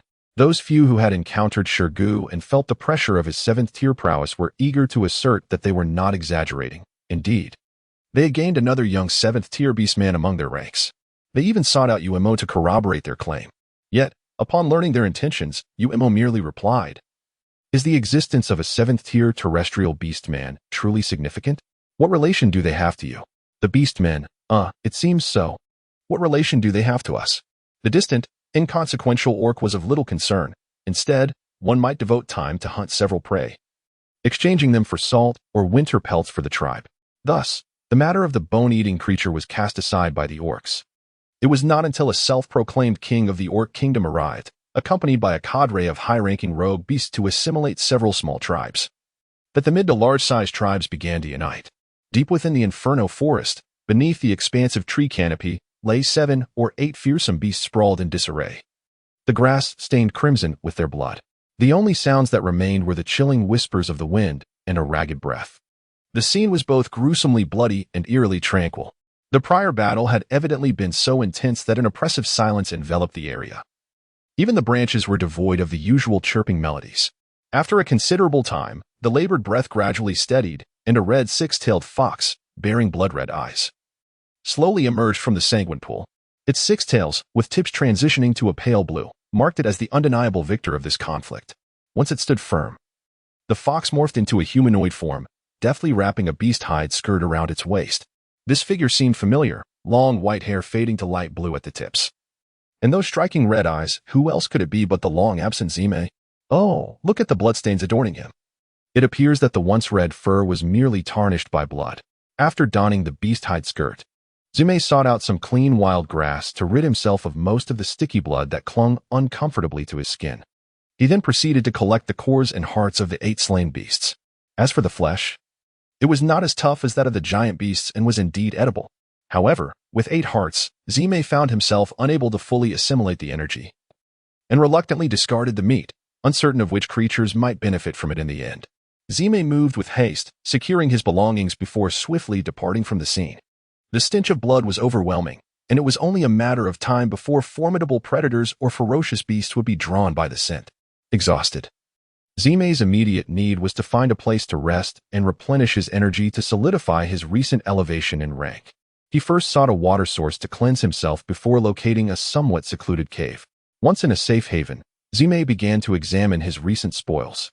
The haul was quite satisfactory, 6 red crystals and 2 white ones. If only there were green crystals, his mate's constitution would become even more robust. Thoughts of his female companion filled Zime's eyes with tenderness, a poignant reminder of his solitary journey since leaving her to pursue his own path. He has encountered numerous dangers along the way, including orcs who recognized his identity and sought his life for a bounty. However, he vanquished them with the demeanor of a formidable warrior, turning away without the need to harm lives over mere misunderstandings. Naturally, his actions prompted many orcs to reflect, with most concluding that Zime was not a member of the punishment orcs. Yet, what exactly did the message from the Snow Fox chieftain signify? A minority of orcs, however, were not so contemplative. They were solely motivated by the pursuit of red and green crystals, indifferent to whether Zime was a benevolent or malevolent beast. Having not yet faced him in combat, they could only concede defeat, but should an opportunity arise in the future, they would certainly challenge him again. Eventually, Zime grew weary of the frequent encounters with orcs and the ensuing skirmishes. He resolved to traverse less traveled paths, delving deep into the depths of the Inferno Forest. Initially, he often stumbled upon solitary ferocious beasts, but soon he found himself confronted by pairs or even groups of 3 or 4. Each time, he emerged victorious without sustaining serious harm, yet his rank remained at its peak, perpetually on the verge of a breakthrough but unable to ascend. Until today, when he unexpectedly faced 8 ferocious beasts. He initially intended to escape before being discovered, but a slip of his foot betrayed his presence. With the beasts now fixated on him, he realized that only a desperate fight could afford him a slim chance of survival. Zime, thrust into a dire situation, had no choice but to muster all his strength for the battle. After slaying 5 of the beasts, he found himself grievously wounded and acutely aware of his limits. As he teetered on the brink of being devoured by the ferocious beasts, Zime felt a surge of defiance.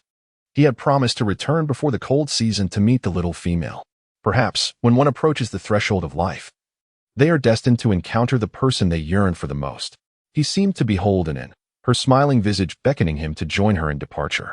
Just as he prepared to follow Anin into the ethereal mist, a fearsome beast suddenly engulfed her. The violet allure of his crimson eyes turned a deep scarlet in an instant. This abrupt surge unleashed a latent power within him, causing his peak 5th-tier strength to waver.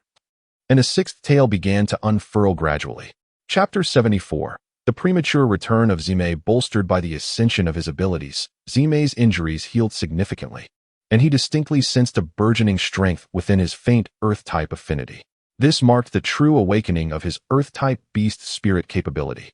Now endowed with defensive Earth attributes alongside offensive lightning prowess, allowing him to confront the remaining ferocious beasts with newfound ease. However, once all the beasts were vanquished, Zime collapsed in exhaustion, taking considerable time to recuperate. Within the cavern, Zime raised his hand, conjuring a formidable earthen wall as hard as rock to seal the entrance, leaving only a small aperture at the top for ventilation. Observing the crimson crystal in the heart of the beast in his grasp, Zime understood that the red crystal could swiftly stabilize his tier. Yet, he yearned to experiment further. He recalled how Anin had entirely absorbed the energy of a colossal beast's heart upon her first consumption, fueling her spatial abilities. What about the beastman? Consuming the heart in beast form merely replenished energy for a few days. The only distinction from the flesh of wild beasts was the reduced quantity required. Zime extracted 3 hearts from the 8 he possessed. The first he consumed raw in human form. The second and third he cooked, consuming one in human form and the other in beast form.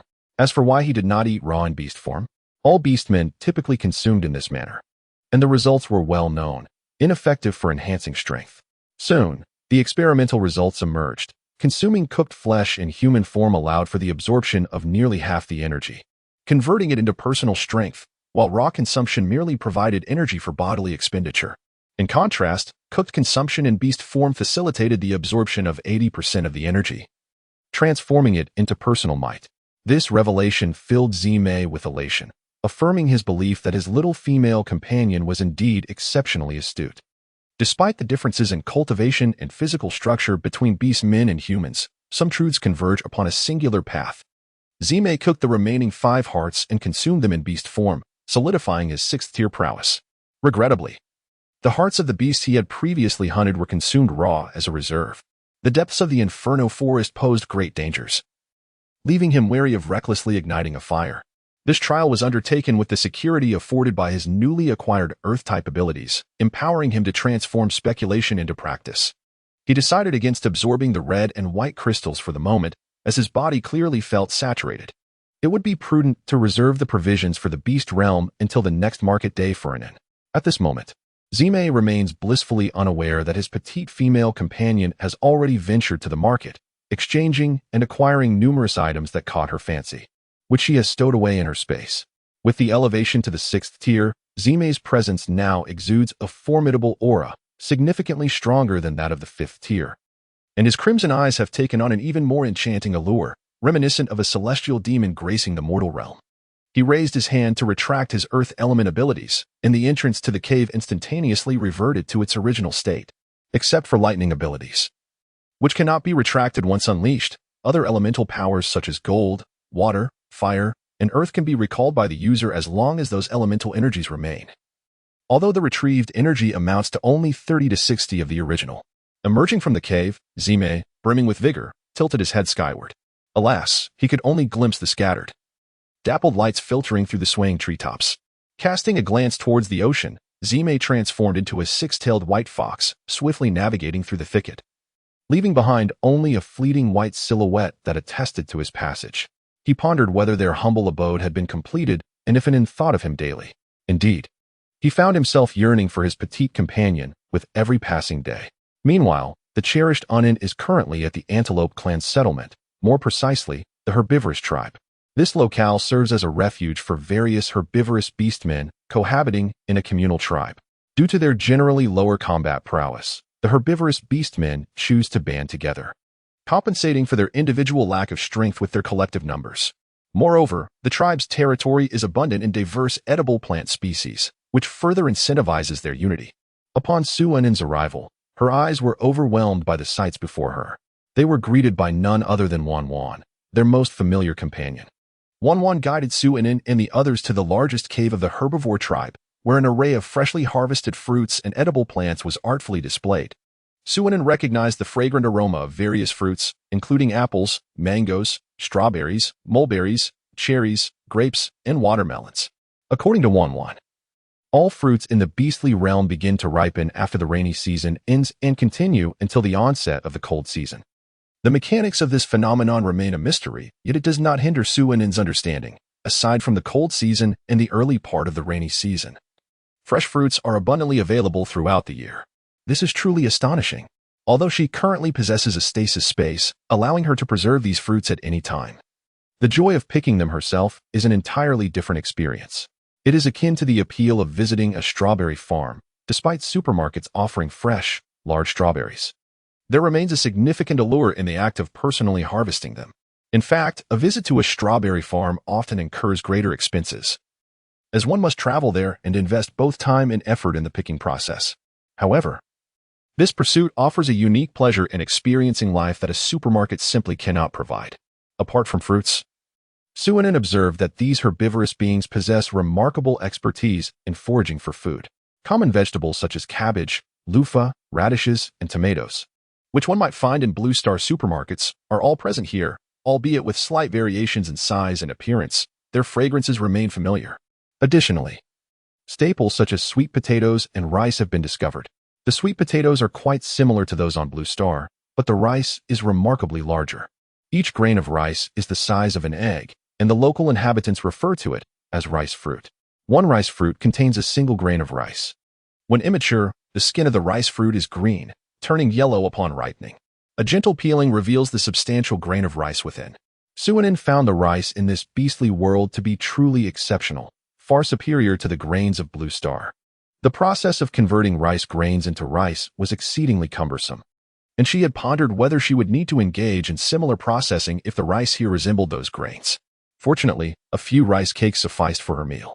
The beastly world indeed felt like a paradise of happiness. Suanin collected every recognizable morsel of food this time. Naturally, her expenditure was substantial, as the game hunted by Bayou during the warm season had nearly been depleted. Fortunately, her recent visit to the market allowed her to exchange for enough seafood from the merfolk to sustain her for 2 to 3 years. However, with the addition of 2 beast husbands, it seemed unlikely that this would suffice through the cold season. Yet, with over a month remaining for stockpiling, her husband's prowess rendered the gathering of meat a trivial task. The transaction with the herbivorous orcs was completed to the satisfaction of both parties. Although the herbivorous orcs primarily consumed plant-based diets, they were also capable of dining on meat. The abundance of meat was essential for enhancing the strength of the orcs. Thus, the tribal chief, Dars, organized a bonfire feast to warmly welcome Suanin, honoring her presence with a celebratory gathering. Chapter 75. A bonfire feast with an exotic flair. Although Suanin experienced a slight social anxiety, it did not hinder her occasional enjoyment of bustling environments. Primarily, with Bayou by her side, she could quietly embrace her role as a little princess, allowing her whims to dictate her experience. Moreover, the number of orcs in the herbivore tribe was indeed substantial, comprising at least 1,000 or 2,000 individuals. She recalled that the Snow Fox tribe, one of the 3 major tribes, boasted fewer than 1,000 members. After a brief commencement of the bonfire party, Bayu finally arrived, carrying Suinin in his arms. Chief Dars enthusiastically invited them to join his neighboring table, passionately introducing them to the gathered tribesmen. He emphasized that Suinin, the charming young female, had a particular fondness for the tribe's diverse vegetarian dishes. Furthermore, Lord Bayu indulged her by purchasing the entirety of their current stock in the cave. In conclusion, he announced that due to Suinin's presence, every female in the herbivore tribe would receive 100 pounds of beast meat today, while each young male would receive 20 pounds. The cubs and elderly orcs would each be allotted 5 pounds. The remaining meat would be dried and stored for the cold season. Upon hearing this proclamation, the orcs erupted in cheers, particularly the females. It is noteworthy that each female would receive 100 pounds of beast meat, and with most possessing no fewer than 5 young husbands. A family of females could expect a minimum share of 200 pounds, with some fortunate enough to receive 400 or 500 pounds. This was an exhilarating prospect for the females who could only occasionally partake in small game. Had it not been for Bayu's perpetually stern demeanor, many females would likely have approached Suinin in a bid for friendship. Nonetheless, a few bold females bravely approached to express their gratitude to Suinin. Suinin maintained a professional smile, offering a simple and perfunctory response. Unfortunately, she was not particularly adept at socializing, especially in front of a large audience. In more intimate settings with just 1 or 2 individuals, she would relax considerably and interact with a natural ease, her intellect shining through. Much like during negotiations with the beast god. However, in the presence of a crowd, she became somewhat reserved, instinctively adopting a posture that made her seem less approachable. The bonfire festivities of the herbivore tribe starkly contrasted with those of the snow fox tribe. In the center of their gathering was a large bonfire, around which orcs and females danced in a primal display of movement. The raw energy of their dance was heightened by their attire of leather skirts, showcasing a striking beauty of wildness that evoked an exotic charm. Although Suinin did not join in the dancing, she could not resist watching, savoring the roasted meats and fruits offered by Bayu while engrossed in the spectacle. Along the edges of the area, small bonfires flickered, each surrounded by families of females or groups of single males. The males in committed relationships tended to their partners, preparing roasted meats, sweet potatoes, and potatoes, while others assisted in washing fruits. The scene was imbued with warmth and harmony, as the rich aromas of food wafted through the air, enhancing the ambience of the bonfire celebration. At this moment, Suinin couldn't help but exclaim that a bonfire gathering devoid of roasted delicacies truly lacks the essence of such an occasion. Take the Snow Fox tribe, for instance. With its members consuming primarily raw meat and few vegetarian options, a bonfire celebration holds little appeal. Aside from the males engaging in displays of prowess, there is hardly any entertainment to behold. In stark contrast stands the herbivore tribe, where not only do they sing and dance, but they also indulge in delectable cuisine. Now, that is what one calls a life well lived. Suinin gazed intently, her eyes sparkling with mischief, revealing that she was concocting some playful scheme. Bayu, who had been observing her closely, discerned her intentions with clarity. He leaned closer to Suinin and whispered softly, "What are you thinking? It seems like your thoughts are about to burst forth like beads from an abacus." This phrase was something Bayu had learned from a young female companion, and he felt it perfectly encapsulated Suinin's current demeanor. Suinin did not take offense at Bayu's teasing. Her laughter arched her brows and eyes, resembling a child who had just indulged in honey. I found the herbivorous tribe's orcs to be innocent and endearing, with their numbers being particularly ample. They were exceptionally suited to become the inaugural tribe to offer faith value to the beast god, of course, including myself. Bayu, aware of the cooperative relationship between the little female and the beast god, understood the immense advantages this endeavor would bring to his own female. Have any thoughts? How do you plan to execute it? He casually inquired, feeding her a piece of sliced apple. Upon arriving in the beastly realm, Suinin has never lacked sustenance. Now, with an abundance of fruits and vegetables and handsome attendants at her service, it feels as though she has stepped into paradise. She leisurely savors an apple, shaking her head. There is nothing she needs to do, and the offerings come willingly. If I were to suddenly proclaim myself as the messenger of the beast god, who would believe me?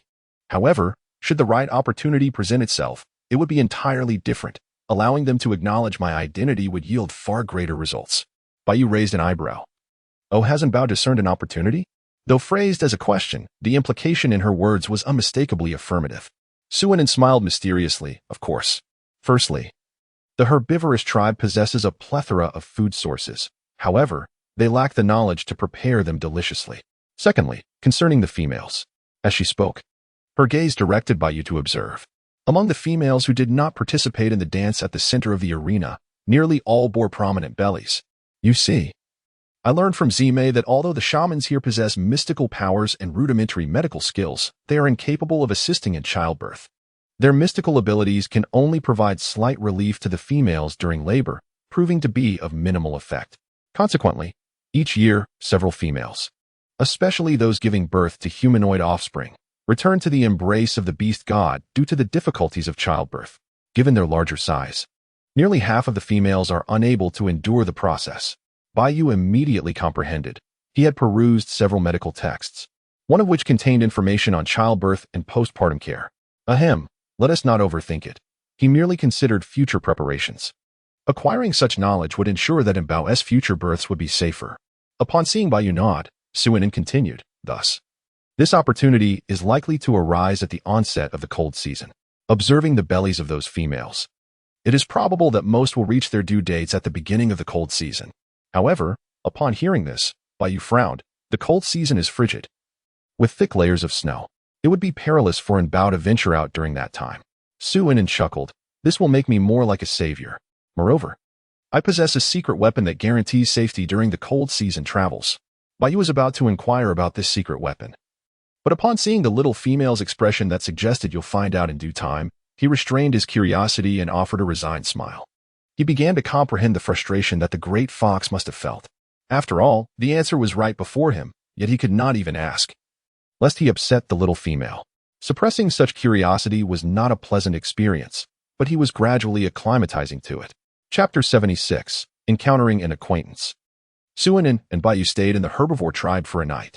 At the break of dawn the following day, the two departed early, not heading directly home, but rather towards the direction of the Purgatory Forest. Having confirmed from the beast god that awakened orcs must inevitably awaken one of their inherent abilities upon ascending, and with her own need to enhance her strength for self-protection, it became evident that rendezvousing with Zime was the most prudent choice. This way, one beastman could focus on safeguarding her, while the other concentrated on combat. Otherwise, with the 10 cubic meters of space allotted to Bayou, it would take at least 10 days for a round trip, yielding only a handful of beast hearts. Moreover, Bayou would certainly never leave her alone at home. Upon exiting the herbivore tribe, Suinin suggested that they keep an eye on the surrounding flora and fauna while on their journey. She believed that with such an abundance of edible plants, there must also be flavorful plants to discover. The orcs, lacking knowledge, had not harvested any of these resources. Additionally, areas rich in edible plants would likely be teeming with herbivorous creatures, most of which possess delightful flavors. Bayou, with a tender demeanor, accompanied the young female, suppressing his own presence. Whenever prey appeared, regardless of size, provided it was not a juvenile, he hunted it down without hesitation. Suinin beamed with delight as she gazed upon the bountiful harvest of wild chickens, wild ducks, and long-eared rabbits. At her suggestion, Bayou also discovered numerous wild chicken and duck eggs in the vicinity of their feathery finds. Suinin couldn't help but exclaim, "Isn't the abundance of resources here quite astonishing? Why then, do the herbivorous orcs still find themselves lacking in mate?" Bayou chuckled and shook his head. Indeed, the herbivorous orcs are capable of hunting small creatures, such as wild chickens and ducks. However, these charming little beings tend to flee at the sight of orcs, and they are remarkably swift. Wild chickens can even manage a brief low-altitude flight. Unfortunately, the agility of most herbivorous orcs pales in comparison to these nimble creatures. How can they capture them? After a brief pause, Bayou continued, conversely, the formidable carnivorous orcs disdain hunting such insignificant prey, believing it does not adequately showcase their prowess. Hence, these small animals abound in every corner. Suinin approached Bayou with a cheerful smile, inquiring, "Why does my little Bai, now at the 7th tier, still delight in hunting these adorable creatures?" Bayou playfully flicked her forehead, his tone a blend of affection and exasperation. "What can I say? Bao simply has a fondness for these tiny delights. Regardless of their size, I am more than willing to hunt them down for you, as long as you cherish them." Suinin was elated to receive a satisfactory answer. She playfully looped her arm around Bayou's and cooed, "You are the best, my little Bai," bestowing a kiss gesture. She added, "Imue, here is a token of my affection." Although it was Bayou's first encounter with such a reward, he understood Inin's playful antics and reciprocated with a kiss of his own. While it did appear somewhat incongruous for a nearly 2-meter-tall muscular man to perform such a gesture, The sight brought immense joy to Suinin. With her imagination tinted by a rosy filter, she perceived her husband as the most handsome and perfect being imaginable. As the duo journeyed through the wilderness, hunting and observing the surrounding flora, Suinin made a delightful discovery of numerous edible plants.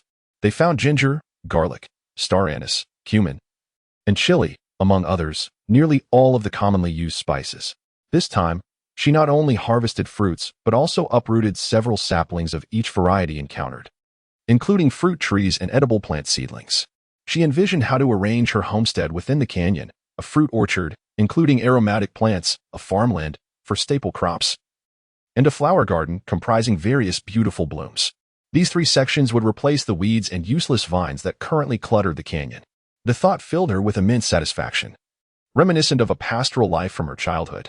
Within Suinin, the spirit of farming had quietly awakened unbeknownst to her. In this beastly realm, cultivation proved to be a far less arduous task. The flora required minimal care, needing only the occasional weeding, as the herbivorous tribe was already en route to the Inferno Forest. It took merely 2 days after leaving the tribe for Suinin and her companions to catch sight of the forest's outskirts. However, the adage "seeing the mountain does not mean one is near" held true, despite their visual proximity. They still had at least 3 to 5 days of travel ahead of them. Along the way, whenever Suinin stumbled upon something of interest, she would halt to gather and tend to the plants. In contrast, Bayou effortlessly hunted, rarely wasting time on such pursuits. Nevertheless, Bayou had also discovered some common herbs along their journey, which he collected for further examination upon their return home. Suddenly, Bayou raised his gaze ahead and embraced Suinin, who was busily searching for something nearby. "What is it?" Suinin inquired, noticing Bayou's composed demeanor, but sensing he did not want her to venture alone. "There seems to be a commotion up ahead. It appears to be a skirmish. Would you care to observe?" Bayou stated, followed by a casual inquiry. Although his mate was not particularly fond of crowded situations, her curiosity was undeniable. The prospect of watching a spectacle from a concealed vantage point undoubtedly piqued her interest. Indeed, her eyes sparkled with excitement as she nodded eagerly, wrapping her arms around his neck and silently urging him to proceed. What could Bayou do? He was simply inclined to indulge his mate. Before long, Suinin too could hear the sounds of conflict, which seemed quite intense, interspersed with the howls of wolves, though the wind somewhat muffled the clarity of the sounds. As they drew closer, Bayou concealed her within the branches of a massive tree. Suinin finally discerned that a horde of beastmen had encountered a pack of wolves.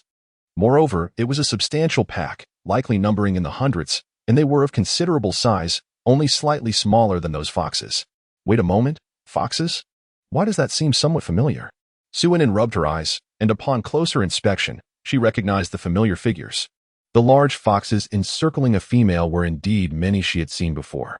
Oh, they were the hunting team she encountered on the way back to the Snow Fox tribe with Zimei. Their leader, if memory served her right, was named Lei, a close companion who had grown up alongside Zimei. Remembering Lei, Suinin scrutinized the somewhat anxious female in the center. Wasn't that Chow Chow? The lively and cheerful little female who wanted to be friends with her. The large foxes seemed to hold no advantage against the pack of wolves. Many of the beastmen on the periphery had already begun to sustain injuries. Suinin felt little concern upon encountering acquaintances. Her impression of the Snow Fox tribe was unfavorable, particularly concerning the chieftain's family. The orcs she encountered were predominantly familiar faces associated with Zimei, and she hesitated to inquire if Bayou could assist. Suddenly, she noticed a breach in the encircling wolf pack, through which emerged a figure she knew all too well. Chapter 77. Zimei aids the Snow Fox tribe. The magnificent white fox, with its crimson eyes and 6 tails transitioning to a gradient blue, could only be Zimei. Wait. 6 tails? Suinin counted again, uncertain. Indeed, there were 6 tails, each plush appendage standing erect and swaying, nimbly striking out at the attacking wolves. However, Suinin's focus was not on the mesmerizing tails, but rather on a furrowed brow, deep in contemplation, seemingly embarrassed. Upon seeing Zimei and confirming its ascension, Bayou's attention returned entirely to the little female. Noticing her initial joy transform into a perplexed expression, he curiously asked, "Anbao, what troubles you? Have you not been yearning for that grand fox daily? Now that you see it, why the discontent? Is it because it came to rescue those Snow Fox orcs?" Naively, Bayou categorized the entire Snow Fox tribe as adversaries, unaware that Suinin's next remark would leave him utterly astonished. "I wonder if Zimei's rear will display like a peacock's tail." Bai Yu had heard of the peacock's display, and Anbao once shared a photograph of a peacock's tail she had captured during a wildlife excursion. However, the image was not to be gazed upon, as it starkly contrasted with the beauty of the front view. Bai Yu was momentarily led astray by Su Ainen's comment, instinctively glancing toward Zimei's rear. Yet their line of sight only allowed them to see the fox's front. A twinge of regret lingered in his heart for not allowing that grand fox to leave an indelible negative impression on Anbao. Yet, the duo in the tree overlooked a fundamental truth. Zimei was a fox, not a peacock. Though the tail was raised, it did not resemble a peacock's display, leaving only a bare backside. Furthermore, the fur of Zimei was both thick and exquisite, ensuring that its rear was well protected, dispelling the imagery they had conjured. Unbeknownst to Zimei, who was presently aiding the snow fox beastman in battle, the little female he had longed for was nearby, lost in her own fantasies. Had he been aware, he likely would have preferred to reveal his earth-based abilities rather than engage in combat in his beast form. With Zimei's arrival, a surge of purple lightning illuminated the battlefield, revitalizing the faltering defenses of the snow fox beastman. Lei, witnessing his former comrade, felt immense joy, especially upon noticing that he now possessed 6 tails. Yet, this was not the time for reminiscing. He bellowed to his kin, urging them to rally their strength, proclaiming that today's feast of roasted wolf meat would be bountiful.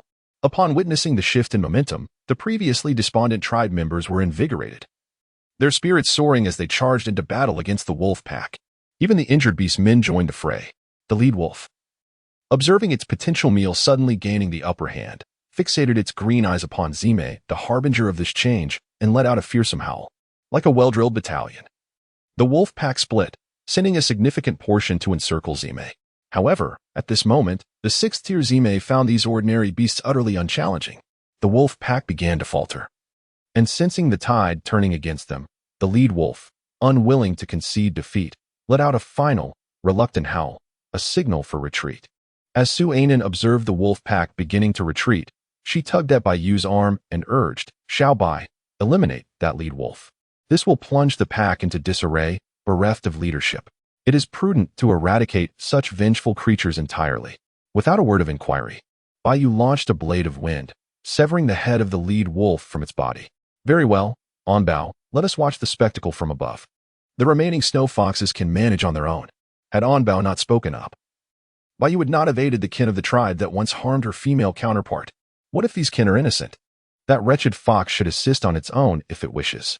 Su Ainen was aware that Bai Yu was experiencing a slight emotional turmoil, and she too felt that it was quite enough. As for Zimei, his assistance, whether stemming from kinship or brotherly bonds, was entirely his affair. She chose not to concern herself with Aziz's social engagements, provided those individuals bore no animosity towards her. She could maintain a tranquil demeanor in return. However, it was imperative to soothe the little prince's minor distress, so she gently kissed Bai Yu's flawless profile, echoing Xiao Bai's sentiment that they should simply enjoy the spectacle. Xiao Bai understood her heart better than anyone else. Although Bai Yu recognized that her words contained an element of coaxing, he was irresistibly easy to placate. As long as Bao was willing to indulge him, he felt indifferent to whatever she might require of him, be it aiding enemies in hunting or even befriending them. It was of little consequence. The sudden demise of the alpha wolf threw the pack into disarray, with a new leader yet to emerge. The wolves began to engage in fratricidal conflict. The snow fox beastmen first observed the wolves preparing to retreat, only to witness the chaos that ensued. As the once orderly pack descended into disorder, seizing the opportunity, they systematically dispatched the wolves. Before long, the battlefield was stained with the blood of the fallen. Lei, acting as the leader, approached Zimei to express his gratitude with an embrace, yet he refrained from uttering any superfluous words. Other snow fox beastmen either tended to the battlefield or gathered around Zimei, offering their thanks as if they were still kin. Zimei nodded, choosing not to elaborate further. As long as the current chief of the snow fox tribe remained, there would always be a certain distance between him and these brothers. For as members of the snow fox clan, they were obliged to heed the chief's commands. This was also why Lei had a multitude of thoughts, yet spoke none. What could he possibly say? To declare that they were still brothers? Yet if the chief commanded them to hunt Zimei, they could not falter. To label him an enemy? They had always viewed Zimei as a brother, and now he had also saved their lives. It was inconceivable to consider him an adversary. At that moment, a boisterous voice approached, filled with excitement. "Zimei, it's really you. You've actually ascended to the 6th tier. How impressive." Lei and the others mentioned that Anin might still be alive. Is that true? Why aren't you with Anin? A barrage of questions left Zimei momentarily speechless, particularly given that the inquirer was a female. As a male with a partner, he felt the urge to maintain a distance from Cao Cao. Yet, seeing Lei and several former companions gazing at him with eager anticipation, he resolved to address their inquiries before taking his leave. Just then, a familiar voice rang out. Z. The call seemed to unlock the floodgates of longing. And as Zimei turned, her eyes sparkled with joy as she dashed towards Suanen. Along the way, a colossal tree obstructed her path, prompting Zimei to shrink her form and glide effortlessly through. Chapter 78. Captured the adorable little Zimei. Just as Zimei emerged from the thicket and resumed her original size, she found herself captivated by a pair of shimmering apricot-colored eyes that were fixed intently upon her. Those eyes seemed to be brimming with the vastness of the stars and the ocean, causing Zimei to instinctively forget to revert back. In an instant, she was lifted by a pair of soft little hands. As she prepared to express her feelings of longing, Zimei was suddenly enveloped in the embrace of the small female, who playfully squeezed and cuddled her. Dazed, she gazed upon Ainan's enlarged face. Her fox visage was showered with affectionate kisses, each accompanied by delightful sounds. Zimei's face flushed crimson, though it was mostly concealed by her fluffy fur. The predicament. Here she was, in the form of a young fox, being lovingly embraced and doted upon by her female companion, overwhelmed with excitement and shyness. The presence of so many onlookers made it all the more complicated and private. The little female could shower her with affection without a care. Caught in this turmoil, Zimei heard Suanen's joyful and exuberant voice beside her. I never realized my little fox was this adorable. I'm utterly enamored. With each exclamation, her hands continued their tender ministrations. The sheer delight of petting a fluffy little creature was utterly healing. She simply couldn't stop. No need for a dramatic turn of events. Suanen's heart screamed in exhilaration. I've captured the diminutive purple allure. While other females in such a situation would typically focus on the enhancement of their beastly partner's prowess, offering him encouragement and praise, she found herself captivated by the moment. Suanen's focus was on the revelation that the beastmen could possess such adorably charming forms. What had she missed in the past? The regret weighed heavily in her heart. From now on, she would make a concerted effort to engage in such delightful interactions. The sensation of petting the smaller ones was vastly different from that of the larger ones. The smaller creatures were truly the pinnacle of plushy affection. Originally intending to interrupt the little female's actions, Zimei suddenly abandoned that thought. After all, the little female had expressed her fondness, declaring her love for him. It was truly heartwarming for the beast. Henceforth, Anin could indulge in her desires to her heart's content. Meanwhile, Baiyu, who was sulking with crossed arms as if he had just consumed an entire bucket of vinegar, felt increasingly bitter. The little female had never professed such affection for him. It was undeniably frustrating, stirring discomfort within him. Observing the blissful Zimei nestled in Anin's embrace, Baiyu let out a disgruntled huff. Shortly after, Baiyu vanished from Suanen's side, only for a cute little tiger to appear at her feet, its plump body irresistibly endearing. Humph. As if I couldn't transform into something smaller, Baiyu grumbled. The little tiger nudged Suanen, urging her to take notice. Indeed, upon seeing the little tiger, Suanen immediately scooped it up into her arms, bestowing upon it the same affection she had shown Zimei, petting and kissing it endlessly. She exclaimed, I never knew Baiyu's adorable form felt so delightful, so soft and plushy, and those little paws are just heavenly. She truly adored them. Come, let me reward each of you with a kiss. At this, Baiyu's heart found some semblance of balance, and he nestled into the embrace of the female, displaying his little belly for Anin to pet. His appearance was simply too adorable. The snow fox beastmen stood in stunned silence, witnessing this extraordinary scene unfold. Was this truly the formidable Zimei, who had attained the 6th tier? And alongside him, the winged tiger, likely that elusive 7th tier wind element master? How could they abandon their dignified forms for such juvenile appearances, seeking affection in such a manner?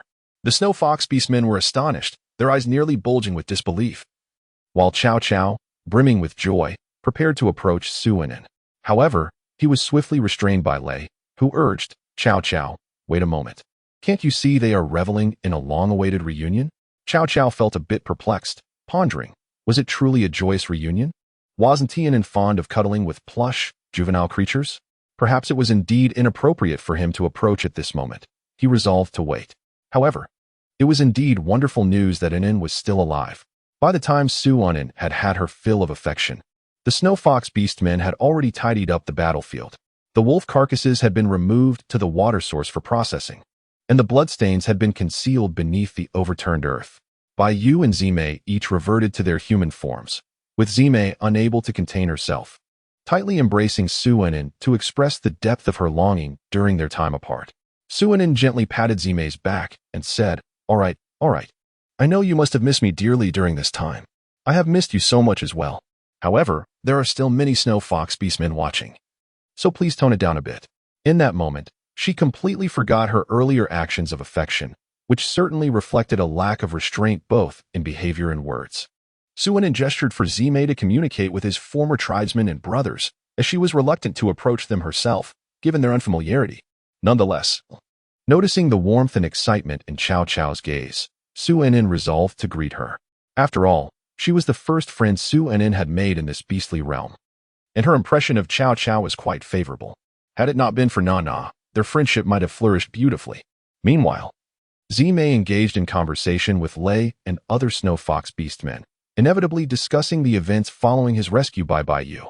Lei and the others listened with rapt attention, revealing that the gossiping instincts within the beastmen were no less pronounced than those of the females. Naturally, Lei recounted the peculiar maneuvers of the tribe's chieftain, asserting that they would always remain brothers, regardless of Zime's departure from the tribe. It was not his fault. Ultimately, Zime took Lei aside for a private conversation. The details of their discussion remained a mystery to others, but this exchange would herald a distinct future for the snow fox tribe. On this side, Cao Cao scrutinized Suonin from head to toe, laughing and crying as she exclaimed, "I knew it. I knew you would be all right, Anin. You have no idea how I wept in secret for several days when they all claimed you were dead." Suonin felt a warm sensation in her heart. She never anticipated that the vivacious and cheerful Cao Cao would be saddened by a friend she had known for less than a day. Gently patting Cao Cao's back, Suonin consoled her. "All right, if you continue to cry, you won't look beautiful anymore. Besides, you are soon to become a beast mother. You mustn't let your emotions fluctuate so dramatically." With a meaningful glance towards Cao Cao's belly, which had begun to show a noticeable bulge, Suonin inferred that Cao Cao was expecting a child rather than merely gaining weight, especially since Cao Cao occasionally caressed her abdomen. In an instant, Cao Cao's expression transformed, and she placed her hand on her belly, smiling tenderly. "Suonin, is the change of face really necessary so soon?" Chapter 79. The seven-colored fruit. Cao Cao radiated a luminous femininity, and the transformation was so pronounced that Suonin found it difficult to adjust at first. Yu stood behind and Bao, rendering himself almost invisible, yet his attention remained steadfastly on Suonin. When the young female mentioned the prospect of becoming a beast mother, his gaze inadvertently drifted toward her abdomen. There was no rush. His medical skills were still a work in progress, and the young female was still too innocent and delicate. Both he and Zime were reluctant to see her bear offspring prematurely. Noticing that the young female was merely comforting the one named Cao Cao, without any trace of disappointment over her own delayed pregnancy, Yu felt a wave of relief wash over him. This situation had been premeditated with Zime, for the sake of the young female's health. They had both agreed to postpone having offspring. Thus, during their intimate moments, they exercised great restraint, never allowing anything to occur internally. Because this matter was kept secret from the young female, he feared that when Bao discovered Cao Cao's pregnancy, she might feel disheartened or doubt herself. And he was even more apprehensive about her questioning their capabilities. Speaking of which, Cao Cao, you are already with child. Why are you not resting in the tribe to nurture your pregnancy, but instead accompanying the beastmen to trade for salt? Suonin had just learned that Cao Cao accompanied her beast husband to the market to trade salt for the tribe. Of course, these beastmen could privately exchange their possessions or prey for salt, as long as it did not affect the tribe's trade. Cao Cao pouted, realizing that it was the chieftain who had assigned her 3 available beast husbands to other tasks. Reluctant to select another beast husband so soon, she had no choice but to follow along. Upon hearing this, Suonin realized that Lei and Cao Cao's other 2 beastmen had a remarkably close relationship with Zime. It was evident that the chieftain was conspiring against them, with a clear intention to have the females select new mates in the absence of their current partners. Furthermore, the newly chosen beastmen could cultivate feelings with Cao Cao while Lei and the others were away, potentially usurping their positions. As Suonin looked down upon the chieftain's scheming, Cao Cao leaned closer and whispered, "In truth, there is another crucial reason for my outing with Lei. Intrigued, Suinin listened intently. After I was confirmed pregnant at the end of the scorching season, the shaman visited my cave to speak with us privately. He expressed concern that his health might not endure until the cold season, which would prevent him from assisting with my delivery. His apprentice, having recently awakened his shamanic powers, is also unable to provide aid due to instability in his abilities. Thus, the shaman suggested that I accompany them to the marketplace in hopes of fortune. The mention of the shaman cast a shadow over Cao Cao's mood. Suinin felt somewhat perplexed. Was there truly something at the market that could assist in the process of childbirth? She had spent several days at the market and had not encountered anything that piqued her interest. Shaking her head dismissively, she admitted her uncertainty, merely hoping to tempt fate. The shaman had mentioned a vibrant fruit found in the poisonous forest. It was said that if a pregnant female consumed it, not only would her offspring emerge more robust, but she herself would also become healthier, ensuring a smooth delivery without suffering. Suinin was astonished to discover such a wondrous fruit in the beast realm. Having never heard of it before, she glanced back at Baiyu, who resembled a bodyguard. Baiyu shook his head, indicating he too was unaware. Cao Cao chuckled lightly and said, "Enin, you truly are amusing. The shaman came to reveal this information to me precisely because it is a secret not known to many. This is knowledge that only the old shaman would pass on to the next heir. The fact that I have been informed is due to the unusual circumstances.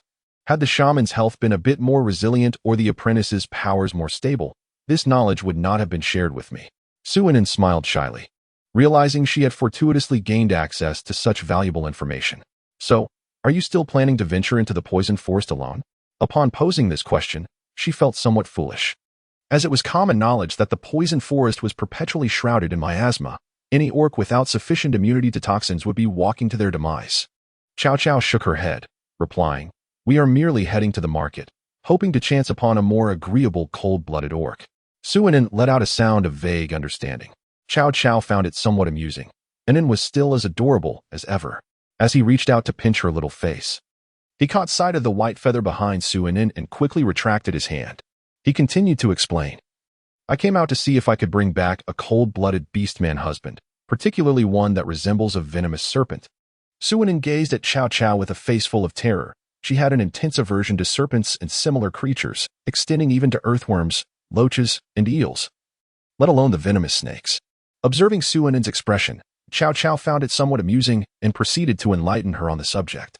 She explained that serpent beastmen are particularly favored by females, especially during the sweltering season when they provide a refreshing embrace. Moreover, the combat prowess of serpent beastmen is notably formidable, with venomous snakes possessing an inherent resistance to toxins. Suinin had initially thought that Cao Cao had adequately clarified her preference for a serpent beastman as a mate. However, she was taken aback by the subsequent revelation, which was utterly astonishing. In a hushed tone, Cao Cao remarked, "I have heard that serpent beastmen possess two appendages, which can leave females in a state of ecstasy." Unbeknownst to the oblivious Cao Cao, her words had been overheard by Baiyu, who stood behind them, his expression darkening in dismay. Cao Cao continued to extol the virtues of the dual appendages, discussing various positions that could enhance the experience, completely unaware of Baiyu's mounting irritation. Meanwhile, Suinin's face had flushed a deep crimson, so charmingly innocent that it made one feel an overwhelming urge to protect her. Suinin felt utterly unequipped to engage in this conversation. Why were the females in the beast world so unabashed? Was such a topic truly suitable for casual discussion? Just as she was on the verge of retreating into her own embarrassment, salvation arrived in the form of a familiar voice. The sound of Lei drew near, a melody to her ears, as he called out, "Cao Cao, the tribe has finished preparing the wolf meat. I'm here to invite you all to join in roasting it." With a cheerful reply, Cao Cao turned to lead Suinin along, but to her surprise, Enin had already flushed crimson and retreated into Baiyu's embrace. Cao Cao couldn't help but chuckle softly, finding Enin's shyness endearingly delicate. After hearing just a hint of risky conversation, her face was as red as a ripe fruit. It was worth noting that even the young females of the tribe, yet to reach maturity, boldly participated in discussions and often stole glances at the single beast men, preparing themselves for the selection of a mate once they came of age. Zimei and Lei arrived in quick succession, and upon seeing the rosy complexion of his little female, he surmised the situation, casting a resigned glare at Lei. With no recourse to scold the female, he redirected his frustration toward her beast husband. Baiyu, with a gentle demeanor, held the little female close but firmly declined, "No need." Anin is rather particular about her food. We will manage on our own. Besides, we have our own matters to attend to. Chow Chow felt a twinge of disappointment at Anin's first beast husband stepping in to refuse the invitation. Yet, she quickly regained her spirits. Recognizing that females often had their own errands to run, it was partly her fault for getting so engrossed in conversation with Anin that she had forgotten about the gathering. She refrained from inquiring about Anin's outing, deeming it impolite. However, given the strength of Anin's two beast husbands, she presumed they would not have to worry about safety wherever they ventured. Su Anin waved her hand dismissively at Chow Chow, saying, "We shall take our leave now. May fate bring us together again." Chow Chow mimicked Anin's gesture, bidding her farewell. Suddenly, Su Anin turned back, her tone earnest as she remarked, "Chow Chow, should you encounter any troubles, do not hesitate to seek me out." With that, she provided her address and, with a knowing glance towards Chow Chow's abdomen, playfully winked. Anin's intentions were not born out of mere altruism. Rather, Chow Chow was her first and only friend in this beastly realm, and she wished for no mishap during her friend's impending childbirth. Though her ability to assist was limited, Baiyu had acquired foundational medical skills and could be deemed far more reliable than a traditional healer, despite lacking mystical powers. Furthermore, Anin harbored a peculiar premonition that during their upcoming venture into the abyssal forest, Baiyu might not only surpass his limits but also awaken his wood-based beast soul abilities. This intuition felt almost mystical, as if the beast god were subtly orchestrating events for her partner.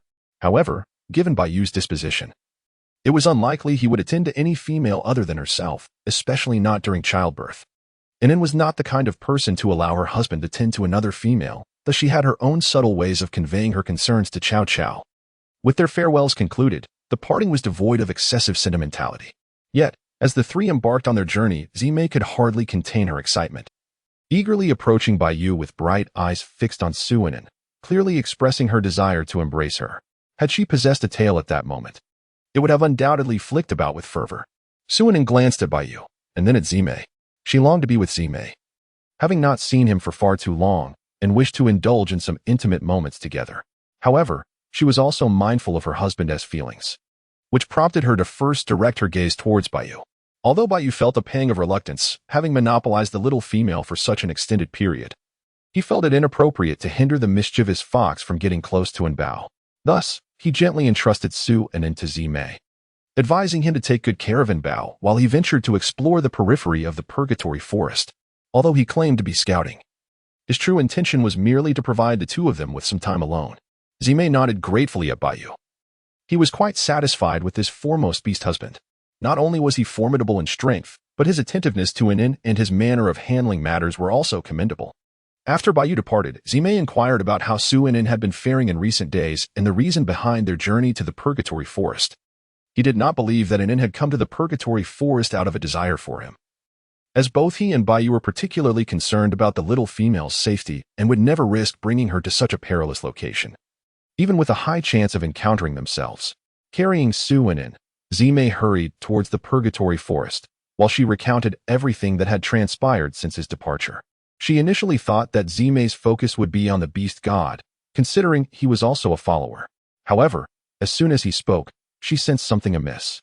"How I envy Bai for being able to share with you the exhilaration and velocity of the skies. Unlike me, lacking wings, I am unable to provide Anin with such an extraordinary experience."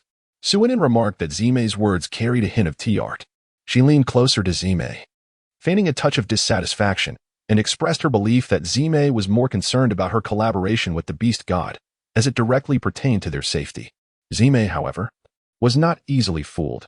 The little female was attempting to divert the conversation, which was unacceptable, for he had yet to secure his benefits.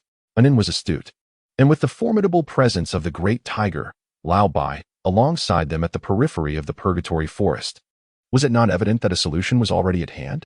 Noticing the little female's silence, Zimei leaned in to tenderly kiss the face he had long yearned for. Since a solution was at hand, he resolved to cooperate fully with Anin. It had been nearly a month since they last met, and the little AZ must surely miss Anin. Did Anin not yearn for little AZ? His voice, though soft, was laden with intimacy. As he shifted his position to embrace her more closely, he cradled her against his chest, allowing her legs to encircle his strong waist while her arms could gracefully wrap around his neck. Meanwhile, Zimei's hands firmly supported the little female's supple form. Su Anin was startled by the sudden change in posture, and before she could utter a sound, she was interrupted by Zime's low chuckle. With a huff, she shot him a glare, mischievously lowering her right hand to explore the contours of a certain green tea fox's abdominal muscles. This prompted a series of muffled groans from Zime, who, having not indulged in such pleasures for quite some time, found himself unable to resist such teasing. Realizing that she had yet to request her due rewards, she thought it better to proceed. Before long, Suinin began to understand the sensation of being the one teased, as she now experienced the cool breeze brushing against her rear. The windy season had its drawbacks, with relentless gusts sweeping through daily. Fortunately, most of the wind was mitigated by the trees, rendering the land-dwelling beasts quite content with the season. However, she wondered what it felt like for the flying beasts. For Baiyu had never soared above the towering trees during this windy time, likely disliking the struggle against the winds at such heights. Zime carried the petite female forward step by step, accompanied by the rhythmic patter of raindrops behind them and the crunch of dry leaves beneath their feet, all while the wind whistled past their ears. Occasionally, a muffled groan would vanish into the howling wind, as if it had never existed. The branches swayed, producing a crackling sound as they were buffeted by the breeze. When Baiyu returned, he held the corpses of two ferocious beasts in his hands. The potent scent of lingering hormones in the air made him frown in discomfort. He then discarded his catch and coldly instructed the satiated fox to clean up, reserving the hearts for Anbao. Swiftly, he took Suinin from Zime's arms, and upon seeing Anbao's flushed face, he couldn't resist leaning down to kiss that soft hue. At that moment, Zime, under Baiyu's guidance, felt no displeasure. Instead, he provocatively shot a glance at Baiyu, obediently complying with the task at hand. Baiyu, who had been slightly jealous, found that glance igniting his competitive spirit. Seizing the opportunity while the petite female had yet to tidy herself, he took over the task from Zime. I must say, this is indeed a different experience. To please Anbao, Baiyu even deliberately transformed his ears into tiger-like features, their fluffiness enhanced by certain circumstances, resembling airplane ears. Su Ainin naturally felt elated, as Baiyu had contributed to more beautiful memories. Chapter 81. The nemesis of the venomous beasts arrives in the poison fog forest. The once fearless venomous beasts now cower in hiding, having transformed from their former invincible selves to creatures that skulk in the shadows. This drastic change is due to the arrival of their nemesis. Within the poison fog forest, a plethora of toxic flora and fauna flourish. The venomous beasts are acknowledged as the most toxic of all creatures, boasting combat prowess that surpasses all other toxic entities. Thus, they have long held dominion over the poison fog forest. Even cold-blooded beastmen with a certain degree of toxin resistance are only able to enter the depths of the forest if they possess extraordinary combat strength, all the while being cautious to avoid the adult venomous beasts. Adult venomous beasts often gather in groups of 3 to 5 or even dozens during their breeding season, at which time their territorial instincts are heightened and their toxicity reaches its peak. Even high-level cold-blooded beastmen with toxin resistance may ultimately succumb to their venom. Indeed, it is death by poison, not in battle. This serves as a testament to the formidable nature of venomous beasts during their breeding period. Now, the most powerful sovereign of the poison fog forest is forced to hide, his golden long hair cascading down, and his alluring peach blossom eyes marked with a black scorpion pattern. Clad in a brown and black flowing robe, he nonchalantly strolls through the back garden. If he were to wield a scythe, one might sense the arrival of death itself. But even without a scythe, he embodies the harbinger of doom.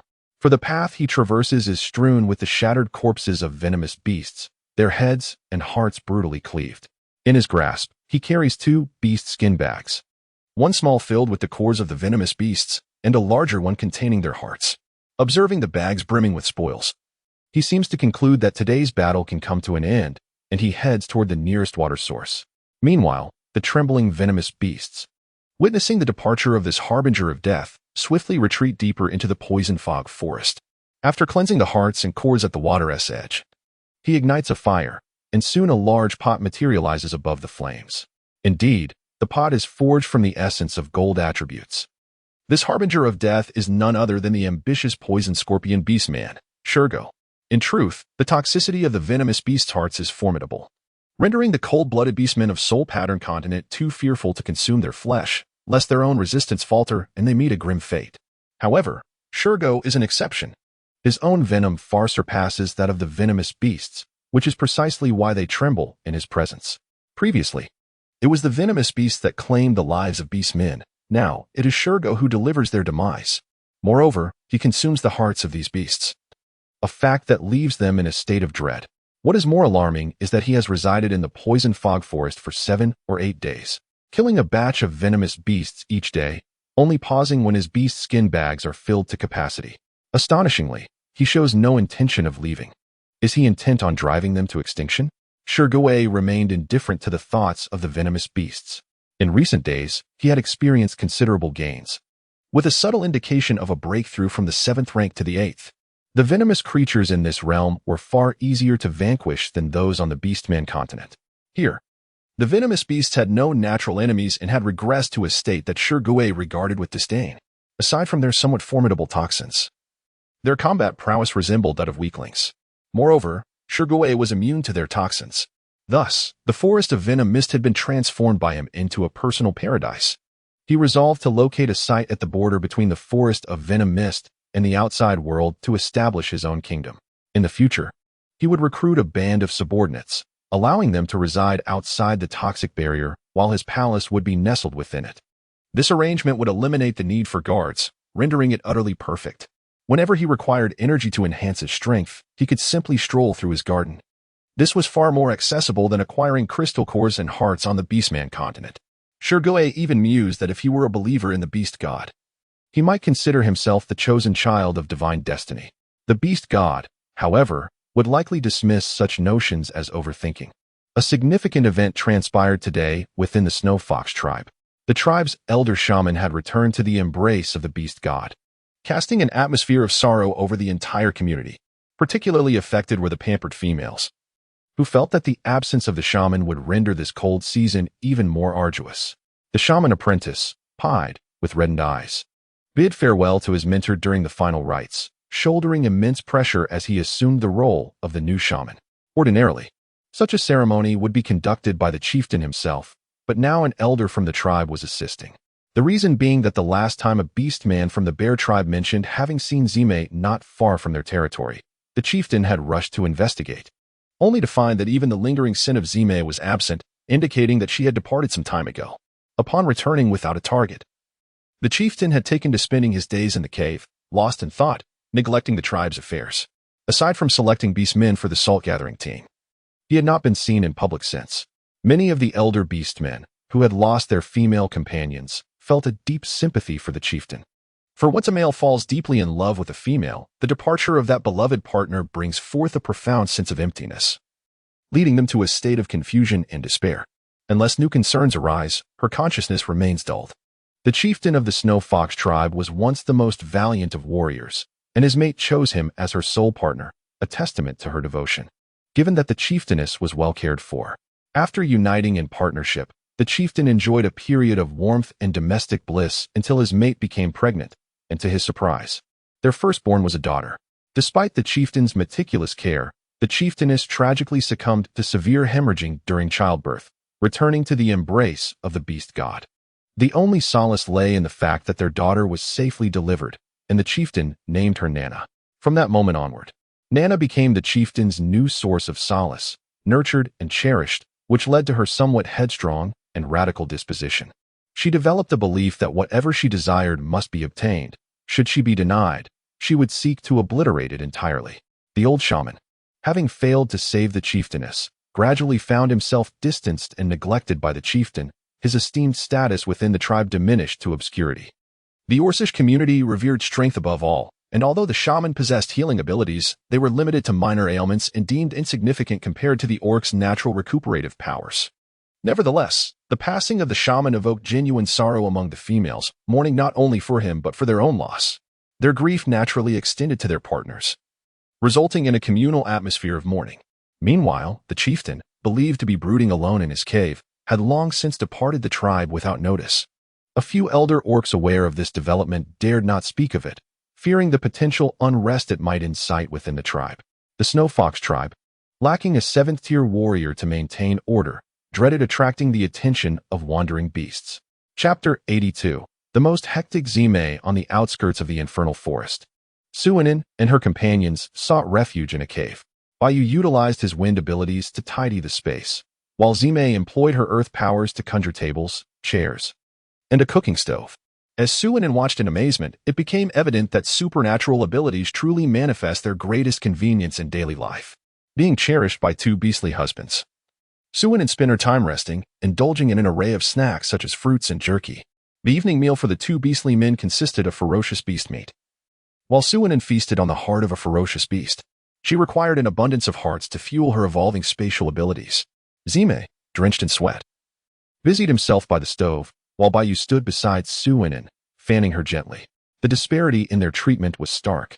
Under normal circumstances, cooking outside in the open cavern would not have been so sweltering, as the winds of the season rarely ceased. Yet, Zime, in a display of his newfound powers, had encircled himself with a wall of earth to shield against the breeze, justifying his actions by claiming he feared the wind would extinguish the flames. Bayou and Suinin merely exchanged smiles, knowing that with the stove as protection, the wind could hardly snuff out the fire within. As night fell, Zime found himself busier than ever. Suinin had long-desired garments crafted from the delicate fabric of fish skin, yet her lack of sewing skills, coupled with Bayou's mediocre craftsmanship, left her at a loss. Zime, having mastered various domestic skills such as cooking, sewing, and woodworking, was now laboriously crafting an assortment of fish skin outfits for the petite female.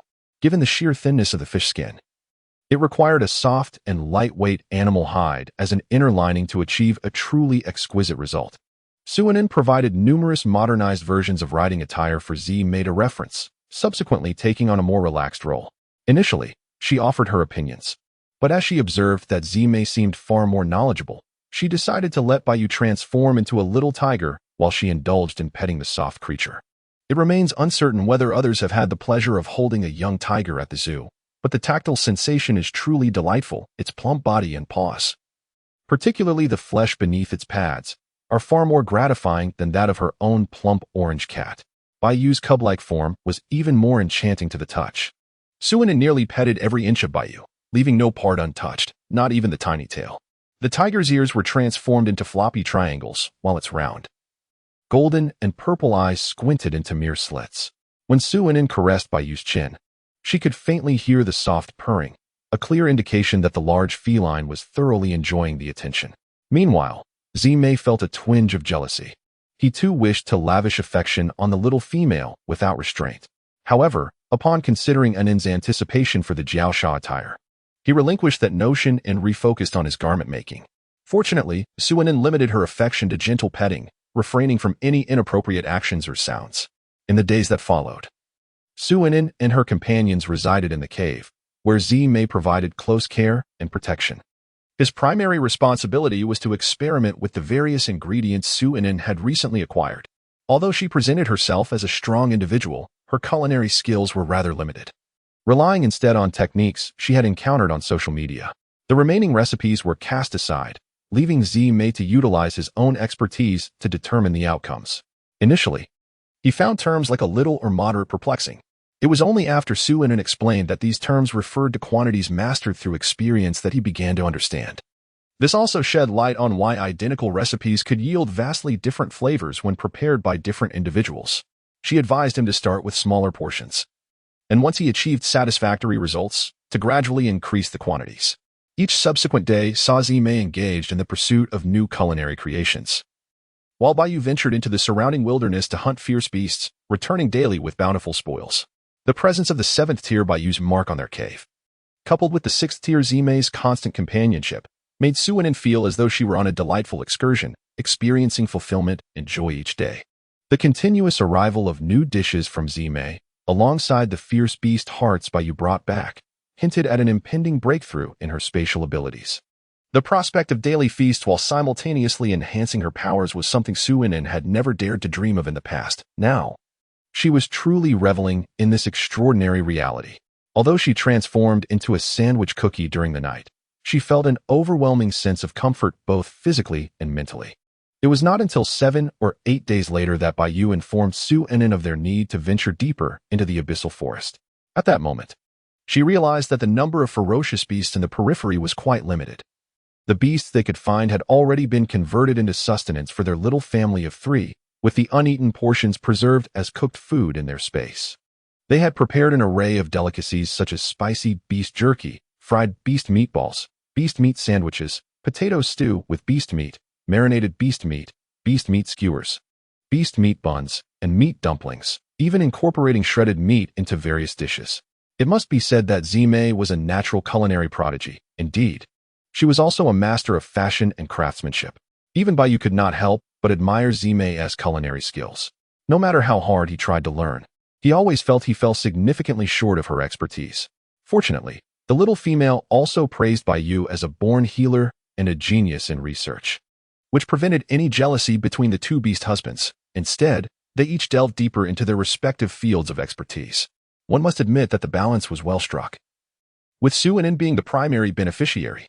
This was the unique path of survival she discovered in the beast world, as long as she allowed her two beast husbands to pamper her and occasionally provided them with rewards or motivation.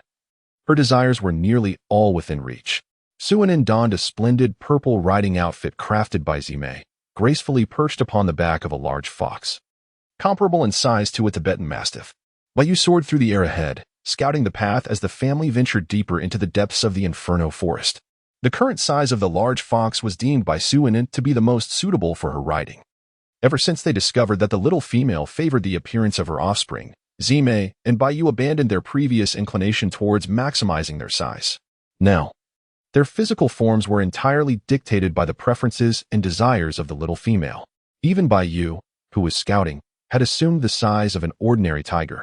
At times, for the sake of convenience and exploration, he would even diminish further. As their sizes decreased, so too did their daily energy consumption, resulting in a significant reduction in their food intake. Upon realizing this, Suinin did not hesitate to chastise the two beastmen for their lack of energy conservation, deeming their behavior excessively wasteful. Furthermore, she observed that during their days in the cave, Zime had not undergone any transformations, as he was preoccupied with culinary pursuits. Consequently, his appetite was merely 4 to 5 times greater than that of an average human. This indicated that the three of them could subsequently enjoy their meals together in a harmonious manner. Chapter 83. Ascending together in the poisonous mist forest. The entity known as Shurgo was enveloped by an immense surge of energy, with invisible forces converging in the atmosphere. The surrounding winds were rendered incapable of penetrating this space. This was an omen of the transition from the 7th to the 8th tier. Should the advancement succeed, the energy would be absorbed entirely into the aspirant's being, transforming into their inherent strength. Conversely, failure would lead to an instantaneous collapse of the energy field, resulting in a backlash against the aspirant. A similar phenomenon unfolded in a secluded corner of the infernal forest, with Bayu as the central figure. Nearby, Suinin and Zime stood vigilantly by, with Zime acting as both protector for the petite female and guardian for the formidable Bayu. For safety reasons, Zime had cleared a radius of over 100 miles and fortified their position with earthen walls. He was acutely aware of any approaching beasts or beastmen.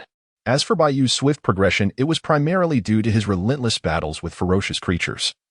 While the petite female's appetite was limited to digesting 2 colossal beast hearts each day, leaving the remainder for Bayu.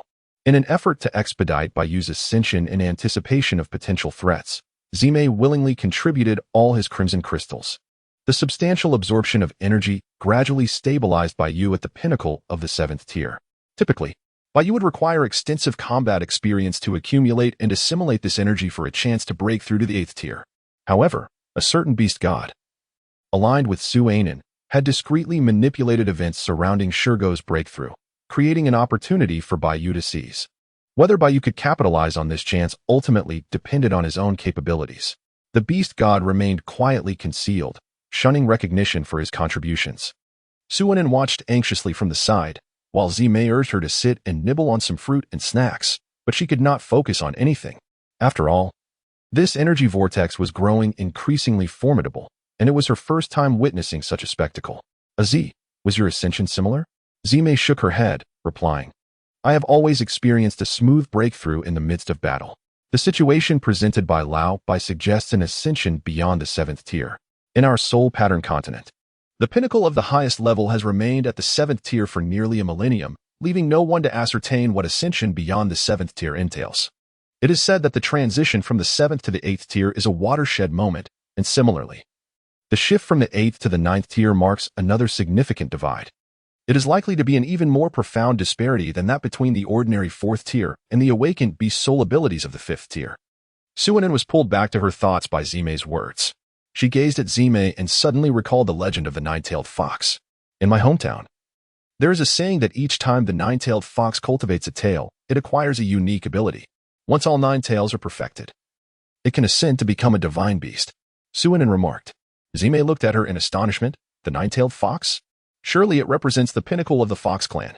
He silently adopted the nine-tailed fox as his aspiration, pondering that the little female must have a fondness for the nine-tailed fox to remember such a tale.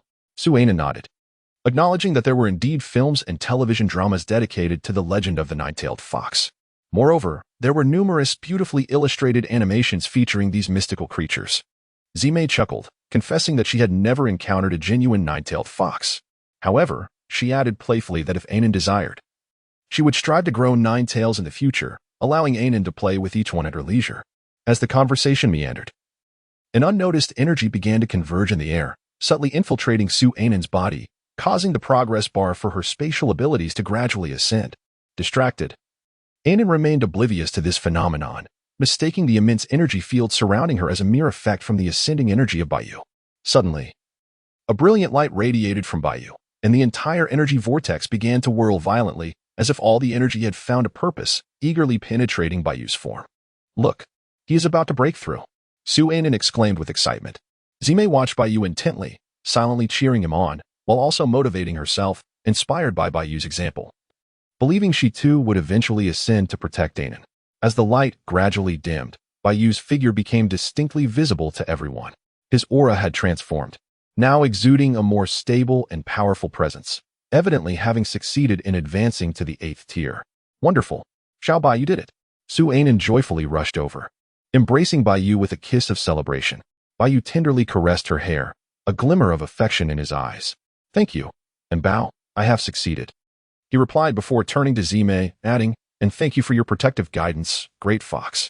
Typically referred to as a stinky fox, Zimei found the sudden title of Great Fox somewhat disconcerting. He chuckled, patting Bayou's shoulder. Congratulations, old Bai. From now on, you remain our primary force. Yet, I shall not falter. One day, I will stand at your side, forging a beautiful future for Anan. Bayou playfully thumped Zimei's chest, declaring, that's the spirit. Such ambition is worthy of mine Bao.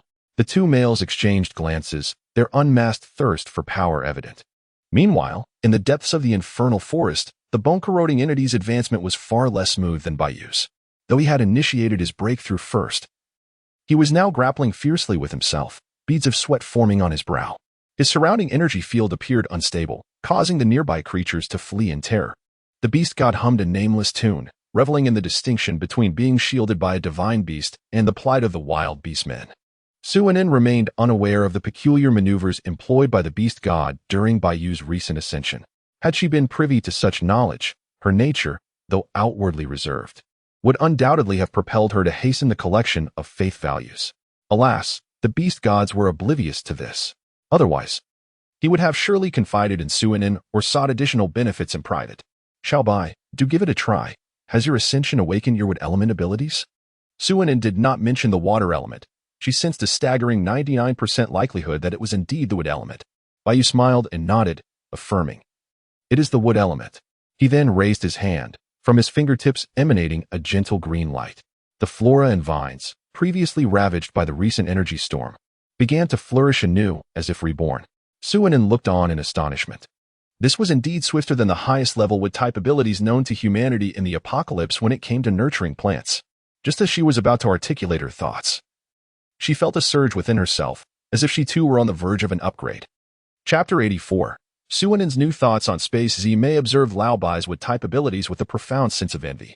It was not merely his capacity to foster plant life that she coveted, but also the healing energy he possessed. This energy was indispensable to their family. Although they resided outside the tribe, thereby avoiding many inconveniences, their only shortcoming was the absence of a shaman. While Lao Bai had acquired some rudimentary medical skills, it still fell short of instilling confidence. As an orc raised in the tribe, he placed greater trust in the shaman's mystical powers for the healing of females. Though Zimei felt a twinge of bitterness over not awakening wood-type abilities herself, her predominant emotion was one of joy. Suddenly, The trio noticed a surge of energy radiating from Suinen's body. Bayu and Zime simultaneously composed themselves, casting anxious glances towards Suinen. Suinen awkwardly began to explain, "It seems that my spatial powers are about to undergo an upgrade. Every ability user is typically aware of their impending upgrade, as one can ascend once sufficient energy for enhancement is amassed." Her powers had only been sensed to be upgrading because she was already in the process. One could only say she had been rather oblivious. Bayu and Zime were both engulfed in concern, fearing that Anin and Bao might be experiencing some physical ailment. Bayu had even prepared to utilize his wood-based abilities to examine her health. They had previously heard the little female mention that upgrading one's powers was generally safe, provided that one could store enough energy for the upgrade, akin to achieving maximum experience points in a game.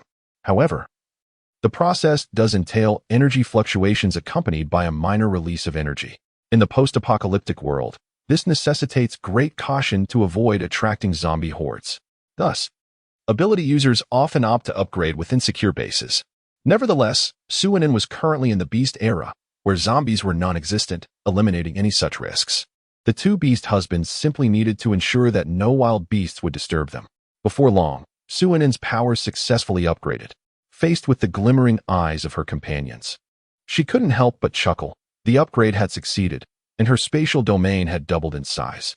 However, she lacked other abilities, likely due to her premature enjoyment of creating a stationary small space. The two beast husbands were not disappointed. As long as the little female's spatial powers had successfully ascended, that was sufficient. As for a self-defensive spatial blade, it would eventually manifest, with one at the 8th tier and the other at the 6th. They were more than capable of protecting their female. In the Purgatory Forest, Shirgu finally achieved his elevation amid a burst of white light.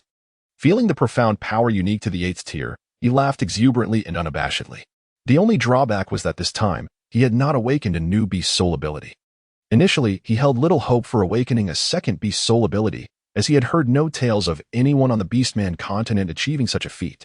The only mention of this seemed to be a legend about 5,000 years ago, when someone reportedly awakened a second or even third beast soul ability.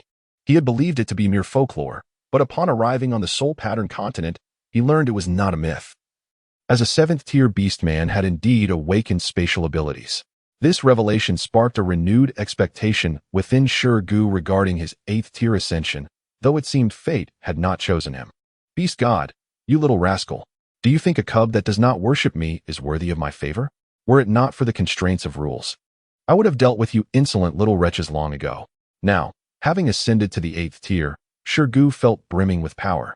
How could he not take action to justify the efforts he had invested daily during this period? The Soul Pattern continent, is it? From now on, this place shall be ruled by me, Shirgu.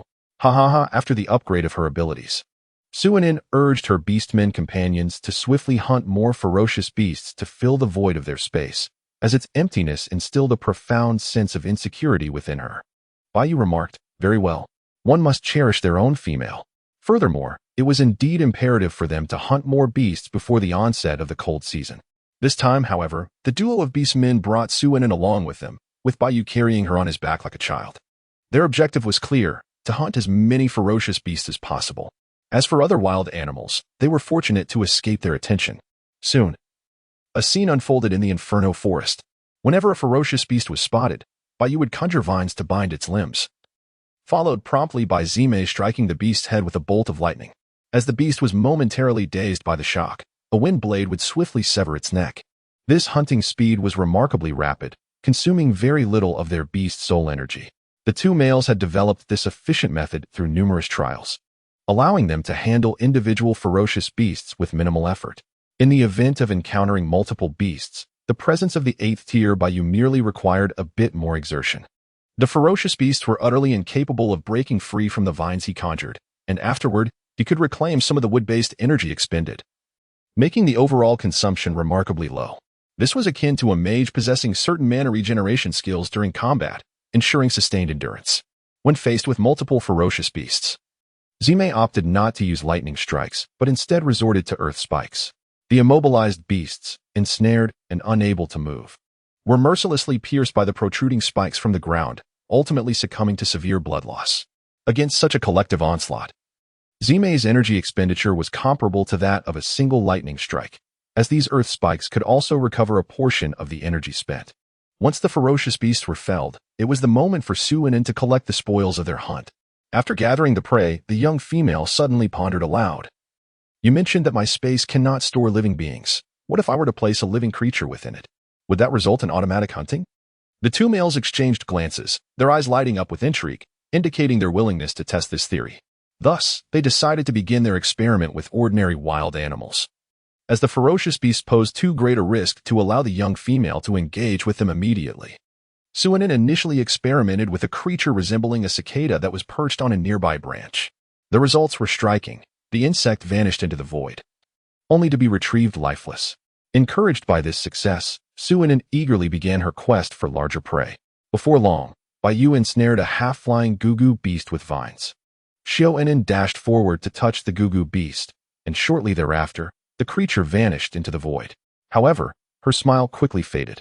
A sheen of fine sweat beaded on her forehead, and her complexion turned pale. Initially elated that the little female had successfully claimed 2 beast husbands, she noted with some perplexity that Xiaoinen was no longer exuberantly exclaiming as before. Yet, it soon became evident that something was amiss. The little female appeared unsteady, as if on the brink of collapse. Baiyu, swift as the wind, rushed to her side, and upon observing An Bao's pallid visage, he refrained from further inquiries and immediately channeled his wood-based abilities to commence her treatment. Chapter 85. The hot spring. Are you feeling any better? Baiyu inquired. Noticing that the little female's complexion was gradually improving, though his concern remained palpable, Suinin felt somewhat embarrassed, yet considerably improved. However, her abilities were still insufficient to capture a sentient being of notable intelligence into her space. Just moments ago, her attempt to forcibly draw in the gugu beast had resulted in a backlash. Baiyu, feeling a sense of helplessness, affectionately patted her little head. Expressing disapproval in his tone, you must not act so recklessly in the future, do you understand? Zime chimed in, indeed. Inan. You have no idea how terrified both Bai and I were just now. With a dramatic flair, he patted his own muscular chest. All right, I understand. You both know that my foremost concern is my own safety, so I would never truly engage in perilous endeavors. Suinin's explanation evidently did not satisfy her 2 beastly companions. Yet, what could they do? They could only keep a closer watch over her. Upon witnessing this, Suinin promptly diverted the conversation. She retrieved the recently acquired cuckoo creature and exclaimed, Look, it is as lifeless as that insect. This confirms my earlier conjecture. The space can indeed be utilized for hunting, proving both convenient and practical. Baiyu expressed his dissent, stating, Inan, it is premature to assert such claims. We must first ensure that you can effortlessly capture a sentient being without facing repercussions. Zime nodded in agreement, his thoughts sparking to life. What do you think? As Inan's space continues to evolve, is there a possibility that she could eventually bring us all within it? Baiyu and Suinin exchanged alarmed glances in response. He quickly clarified, I meant to say, bringing us in while we are still alive, not merely entering an environment where we can still function. Suinin, having immersed herself in numerous television shows and novels, swiftly grasped the essence of what Zime was attempting to convey. Are you suggesting a self-contained little world? In such a realm, would I not exist as a deity? She pondered, softly echoing the notion of a self-contained little world. Zime's eyes sparkled with enthusiasm. Indeed, that is precisely my intention. In such a scenario, we would no longer have to endure life in the outside world during the cold and warm seasons. If possible, our entire family could reside within that little world. The mere thought of it, surrounded solely by ourselves and our future offspring, fills me with profound happiness. Without waiting for Baiyu to share in her dreams of happiness, Suinin doused the aspirations with a bucket of cold water. You are overthinking it. To create a self-contained world is an arduous endeavor. Moreover, during her previous conversation with the beast god, she had been informed of the evolutionary direction for spatial upgrades. In the future, I will be able to deploy spatial blades, crafting a larger, still pocket of space. Judging by the ability to create small spaces, the pinnacle of achievement may very well lie in the tearing of space itself. Additionally, regarding today's experimental results, once my psychic powers reach a higher level, anyone who dares to bully me shall find themselves ensnared within my realm, cast into the cycle of reincarnation. Baiyu nodded in agreement. The concept was indeed appealing. Yet to attain such heights would undoubtedly require more than merely ascending a couple of levels in psychic ability. This journey remains long and arduous. Suinin, to my surprise, It was Bayu who was the most adept at dousing enthusiasm. The trio continued their daily pursuit of ferocious beasts. By night, they sought refuge in caves if available. If not, they would set up residence in the treehouse from Suinen's spatial realm.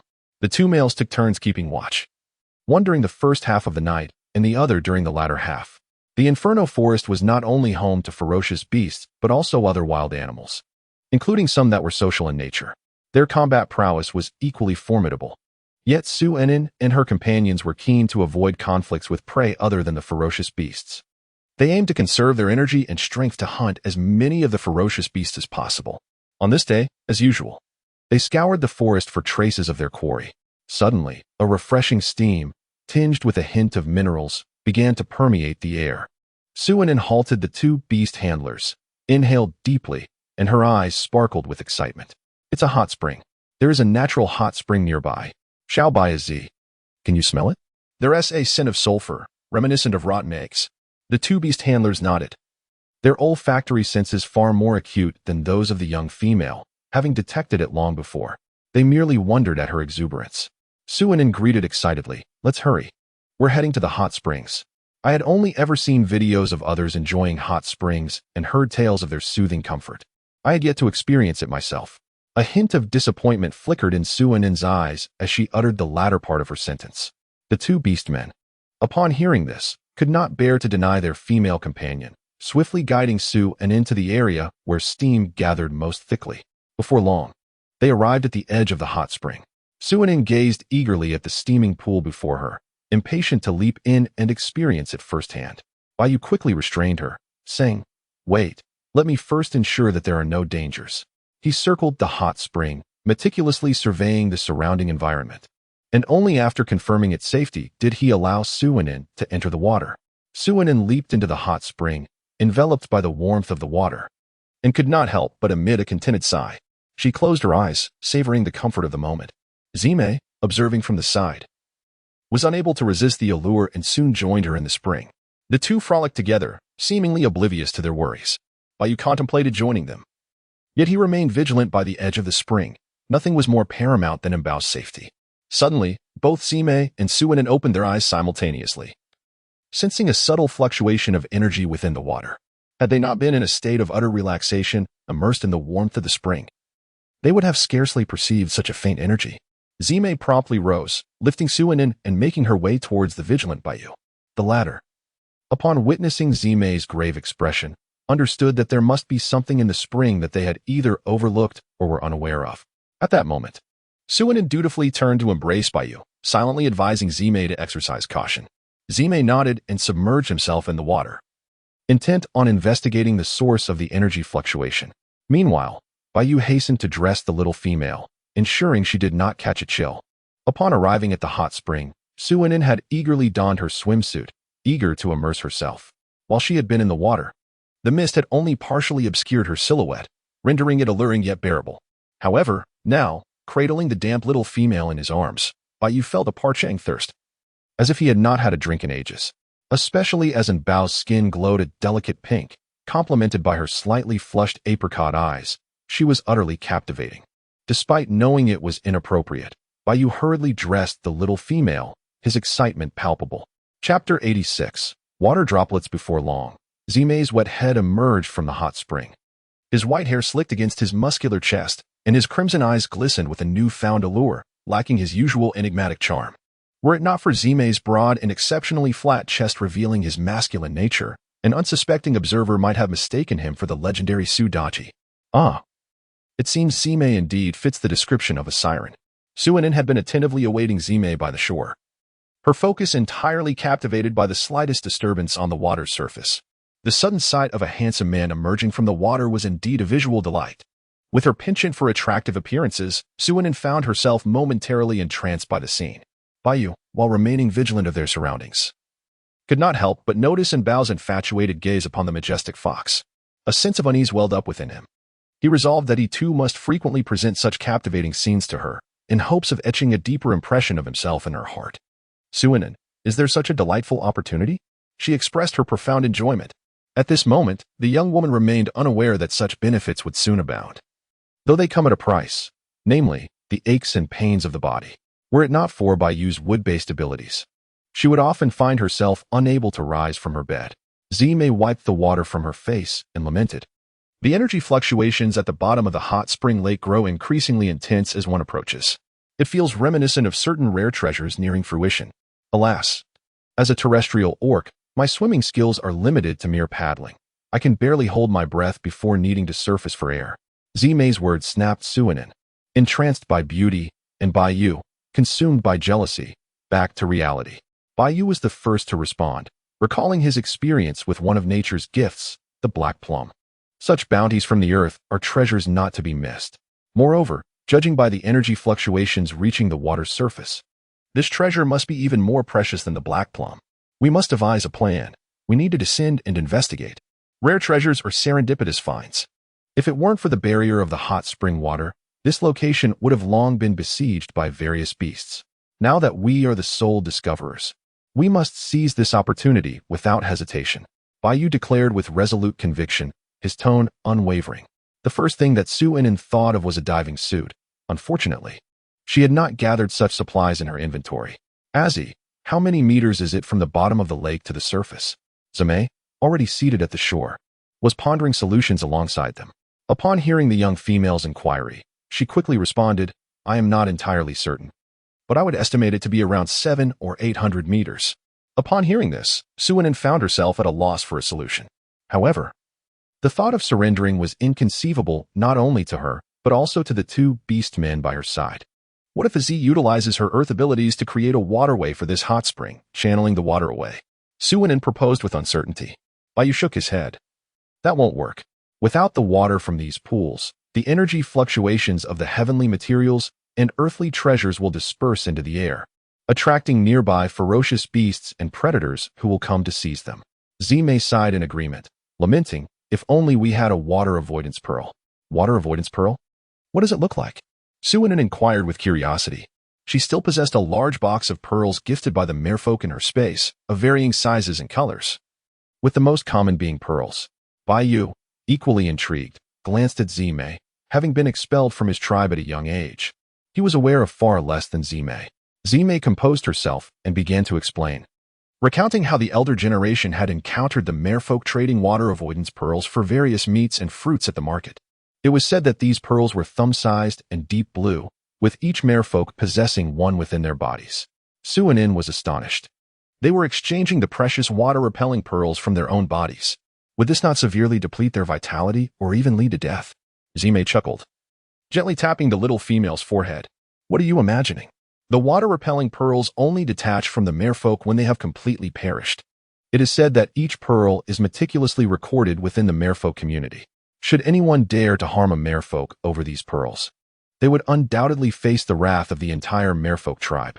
As you know, salt is a commodity exclusive to the merfolk. To offend them is to invite relentless pursuit by the beastmen, no matter how far they may flee. Of course, the merfolk themselves do not venture far from the shore, usually remaining at the outskirts of the market. Given their proximity to the sea, beastmen rarely entertain thoughts of attacking the merfolk. Are the water-repelling pearls valuable to the merfolk?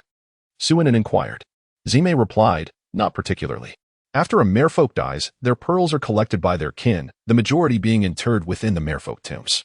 A small portion may be entrusted to the chieftain before a merfolk's demise for the purpose of acquiring resources. Suddenly, Suinin retrieved a large chest from her space, which landed with a thud upon a rock at the water's edge. Bayu recalled vividly that this was the very chest sent by the merfolk the day after they received the recipe for buns. Yuma had mentioned that their chieftain had sent it as a token of gratitude towards Onbao, hoping for future collaborations with their tribe.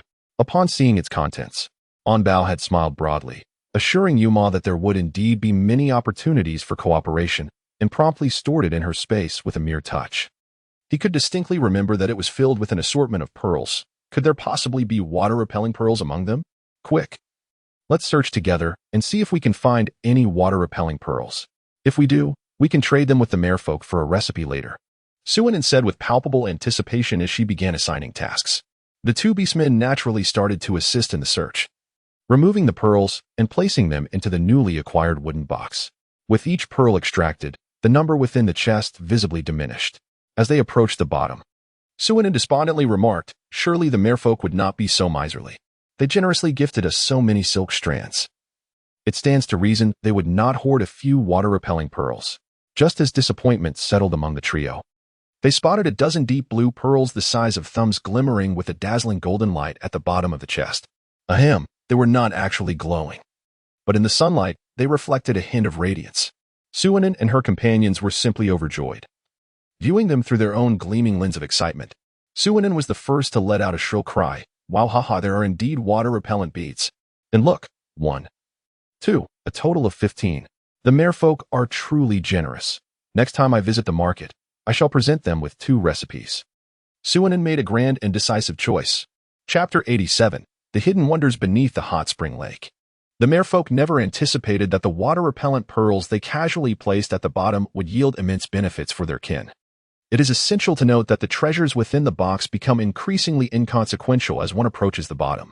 Conversely, the most exquisite and largest pearls, resting atop, are the most valuable, representing items not even obtainable in the bustling marketplace.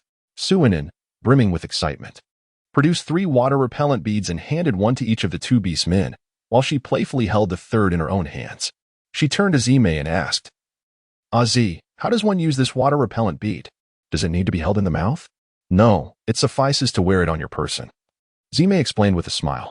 Once submerged, you shall not fear the pressure of the water, and you will be able to breathe freely beneath the surface.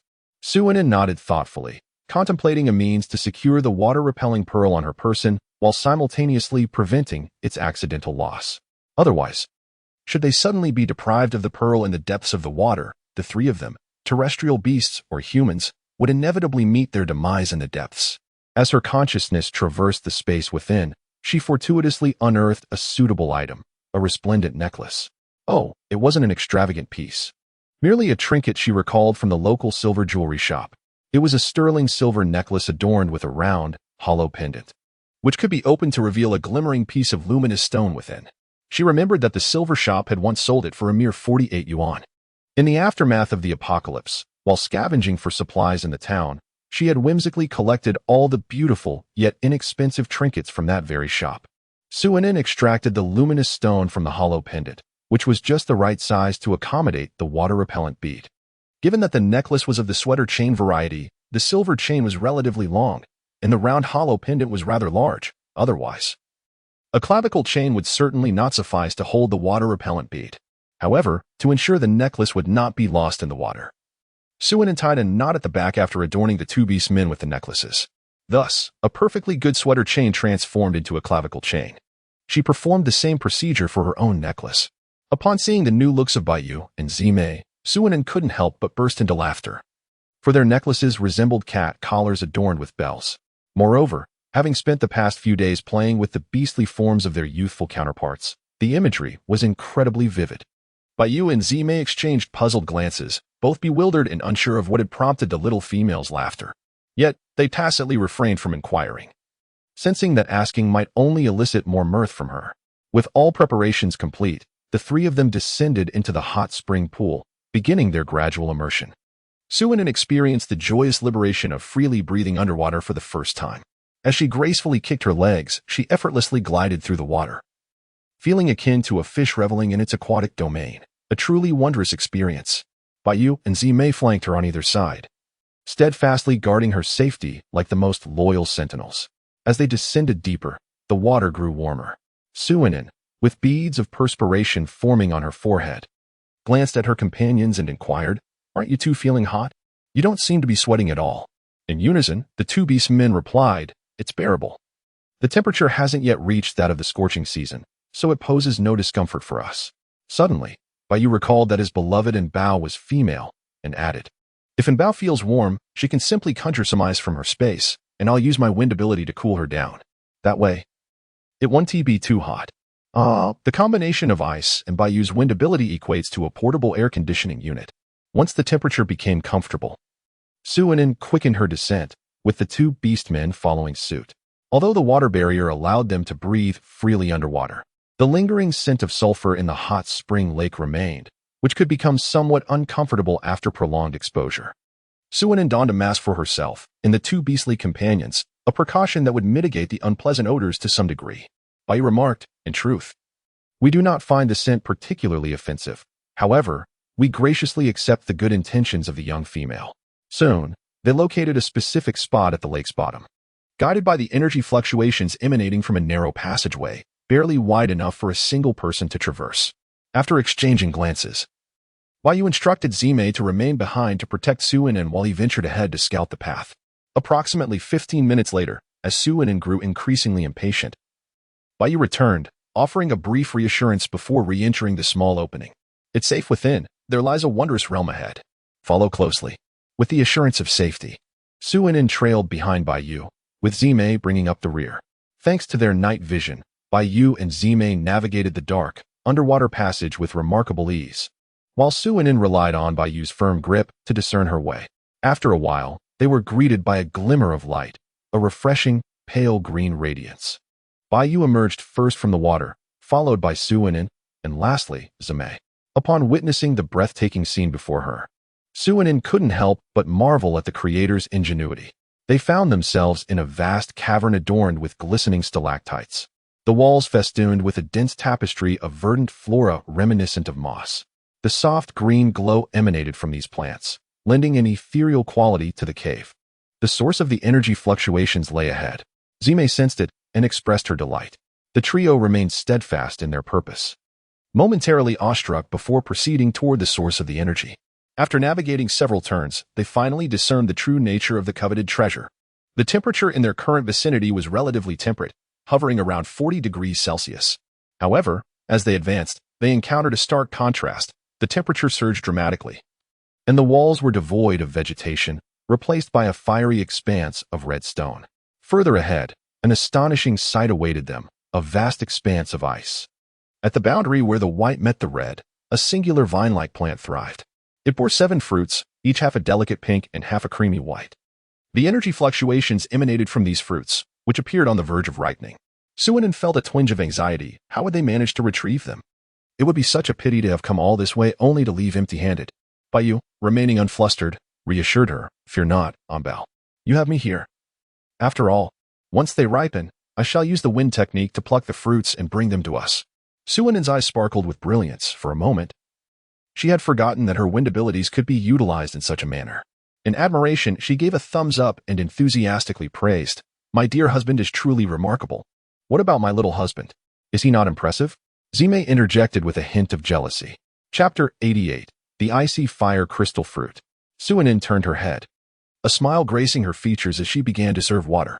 "My dear AZ is quite impressive too. Both you and Xiaobai hold the utmost place in my heart, equally unmatched." Although aware that the little female was merely flattering herself, Zime could not help but succumb to such charm. Alas, he was simply that easy to coax. The trio engaged in light-hearted banter for a while. As the energy fluctuations of the 7 fruits on the vine intensified, a delicate fragrance beginning to waft through the air. Had it not been for the identical appearance and color of the 7 fruits, Suinin might have almost believed that a beastly version of the Calabash brothers was on the verge of emerging. A phrase involuntarily replayed in her mind. On a vine. 7 fruits grow. Suinin gazed nervously as the 7 fruits gradually transformed into a crystalline form, a harmonious blend of red and white reminiscent of the Tai Chi symbol. Bayu stood ready to harvest the fruits the moment they ripened, uncertain of how long their vitality would endure once mature. Zime, aware of Bai's role, vigilantly surveyed their surroundings. Although no life signs other than their own were present, caution is never unwarranted. One could never predict the existence of entities capable of concealing their presence, potentially catching them off guard. Fortunately, everything proceeded smoothly, the area remaining eerily tranquil. It seemed that, thus far, no animals or beast folk had discovered this secluded spot. Bayu adeptly retrieved the 7 fruits, presenting them all to Suinin. "Let us each take 1 fruit first, while the rest can be stored safely in the spatial pouch." Suinin's eyes sparkled with delight. These fruits, born at the boundary of ice and fire, were as exquisite as crystals. "Let us name them the Ice-Fire Crystal Fruits." The 2 beastmen chimed in. "Whatever Inen wishes to call it shall be its name." Experiencing such rare treasures for the first time, Zime hesitated before inquiring of Bayu, "Old Bai." The energy fluctuations from the fruit were quite intense just now, yet they seemed to have completely subsided upon ripening. "Should we consume them directly? Or is there a need for assistance?" Bayu, equally uncertain, responded, "Though Inen and I have consumed rare treasures before, the black plum lacked any significant energy fluctuations. Unlike this one, I cannot be sure if it is safe to eat directly. After a moment of contemplation, he suggested, as I possess the greatest strength here. Perhaps I should sample it first? If anything goes awry, you can still consume it afterward. Just as Bayou prepared to experiment on himself, Zime intervened, saying, I will do it. Should any unforeseen events occur, you still have wood-based abilities for healing. Without waiting for Bayou and Suinin to consent, Zime placed the fruit into his mouth, and before he could fully close his jaws, the ice-fire crystal fruit melted instantly, releasing a gentle yet potent energy that coursed through his body. He quickly seated himself, beginning to guide and absorb this newfound energy. Bayou and Suinin watched with bated breath, their tension easing only when they observed no immediate adverse reactions from Zime. As time ticked by, Zime remained in a meditative state, and had it not been for his steady breathing and untroubled demeanor, Bayou and Suinin would have likely succumbed to impatience. At last, when Suinin and Bayou were growing anxious, Zime slowly opened his eyes. The moment his blood-red irises met the light, they radiated warmth akin to the blossoming of spring, filled with gentleness and mirth as he gazed at Suinin. Bayou, eager to break the silence, remarked, Great Fox. Cease your theatrics. Share what you've experienced. How could such a small fruit take so long to absorb? Upon hearing this, Suinin lightly coughed to mask her embarrassment. She had just been entranced by the moment when Zime opened her eyes. Alas, it must have been this grand fox spirit who bewitched her with her gaze. How could an ordinary mortal like her resist the allure of a fox spirit's charm? Yes, that must be it. She resolutely refused to acknowledge the intensification of her infatuation with beauty, though it did carry a hint of infatuation. The ice-fire crystal fruit truly lived up to its reputation as a rare treasure that thrives in specific environments. Its energy likely surpassed that of 10 red crystals. Yet it was far gentler, allowing for absorption without burdening the body, merely dependent on the individual's capacity for absorption. Zime leisurely expressed her feelings about the ice-fire crystal fruit, then paused to add, additionally, I sense that this fruit possesses certain health-enhancing properties. However, as an orc, my perception of this effect may not be particularly pronounced. Upon hearing this, Bayou was delighted and handed the ice-fire crystal fruit to Suinin, saying, If it can bolster health, then it should be given to Bao. Zime and I already enjoy commendable physical constitution and do not require further enhancement. Moreover, the sooner Bao's space is upgraded, the more at ease we shall be. Zime nodded in agreement, for in the eyes of male orcs, nothing was more vital than the health of their female companions. The two robust males could readily enhance their strength through hunting. While such a remarkable health-boosting treasure was indeed a rarity, seeing this, Suinin felt that it would be disingenuous not to be moved. The emotions of the beastmen were so pure that she sensed her own reciprocation paled in comparison. Upon introspection, she realized she could not offer the same level of devotion as her two beast husbands. Thus, she often encouraged and rewarded them in daily life, striving to fulfill their needs in every aspect. Observing the little female's reddened eyes, a sign of impending tears, Zime quickly shifted the topic. Ainin, did something get into your eyes? Would you like your little husband to blow it away for you? The tone was exceedingly suggestive, and the warm breeze brushing against Suinin startled her, prompting her to shoot a reproachful glance at Zime. Handing the ice-fire crystal fruit back to Bayou, she remarked, I know both Xiao Bai and Z care for me deeply, wishing to provide me with the very best. However, it is truly unnecessary.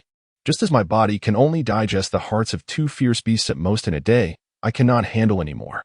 Even if the energy of this ice-fire crystal fruit is gentle, I can only absorb 1 in a short time.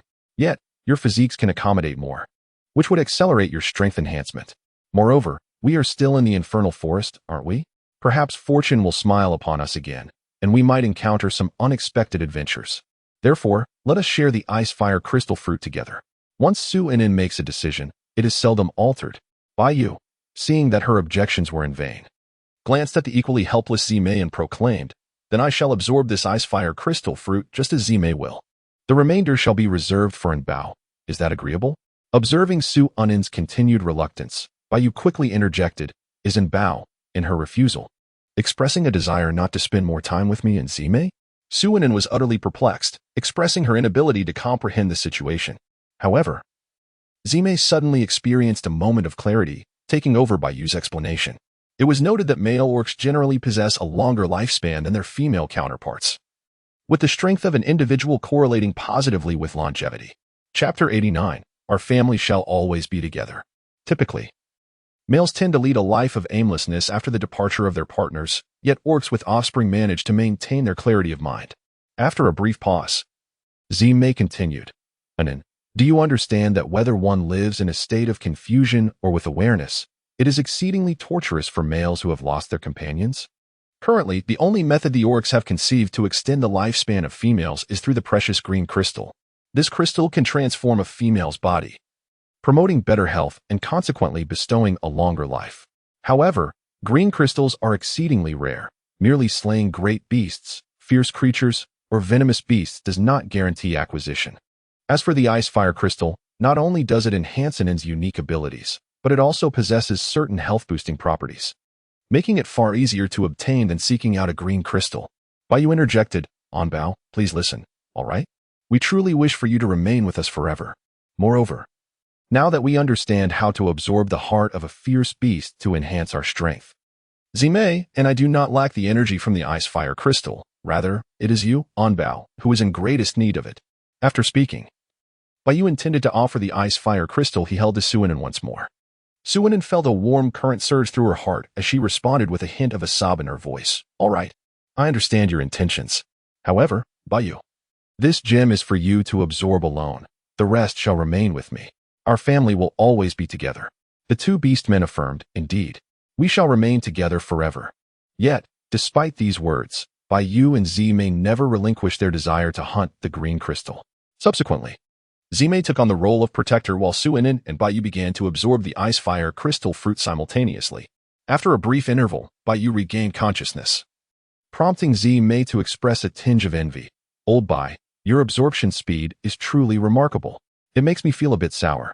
Huh, once you reach level 8, you'll be just like me, Bayu replied with a reassuring glance. Zime possessed exceptional talent. The only distinction from Bayu was the lesser experience in combat. Given the right time and conditions for growth, he too would flourish, as evidenced by his rapid ascension to the 6th tier. With a self-satisfied arch of his brow, Zime remarked, of course, if I were lacking, could it impossibly take notice of me? One must recognize that her standards are exceedingly high. This statement not only affirmed his own worth, but also implicitly validated Bayu's abilities. Noticing that Suinin would take some time to finish her absorption, Zime stood, stretched his legs, and said, I'll take a stroll nearby. Old Bai, you guard in for now. I'll relieve you later. With that, he sauntered away, muttering to himself. It feels much better to be active. Bayu chuckled and shook his head, realizing that the big fox often portrayed a facade of composure and reliability, which was, in truth, merely a veneer. At his core, he embodied a carefree and radiant spirit. Perhaps his pretense of seriousness stemmed from a desire to maintain his image in the eyes of the female, or was a trait cultivated during his time in the tribe. Now, as he formed a bond, his true nature began to resurface. Bayu retrieved a medical book from his tranquil space and began to peruse its contents. Indeed, I am not like Zime, foolishly guarding two individuals while staring blankly. In the absence of my little female companion, I can immerse myself in literature and expand my knowledge, thereby drawing closer to Enbao. Meanwhile, Zime, who had wandered off, mused. Is this a display of your newfound spatial ear stud? Humph. Before long, I too shall possess a spatial ear stud crafted by Anin herself. I'll allow you a few days of boasting. Yet, he couldn't shake the twinge of jealousy.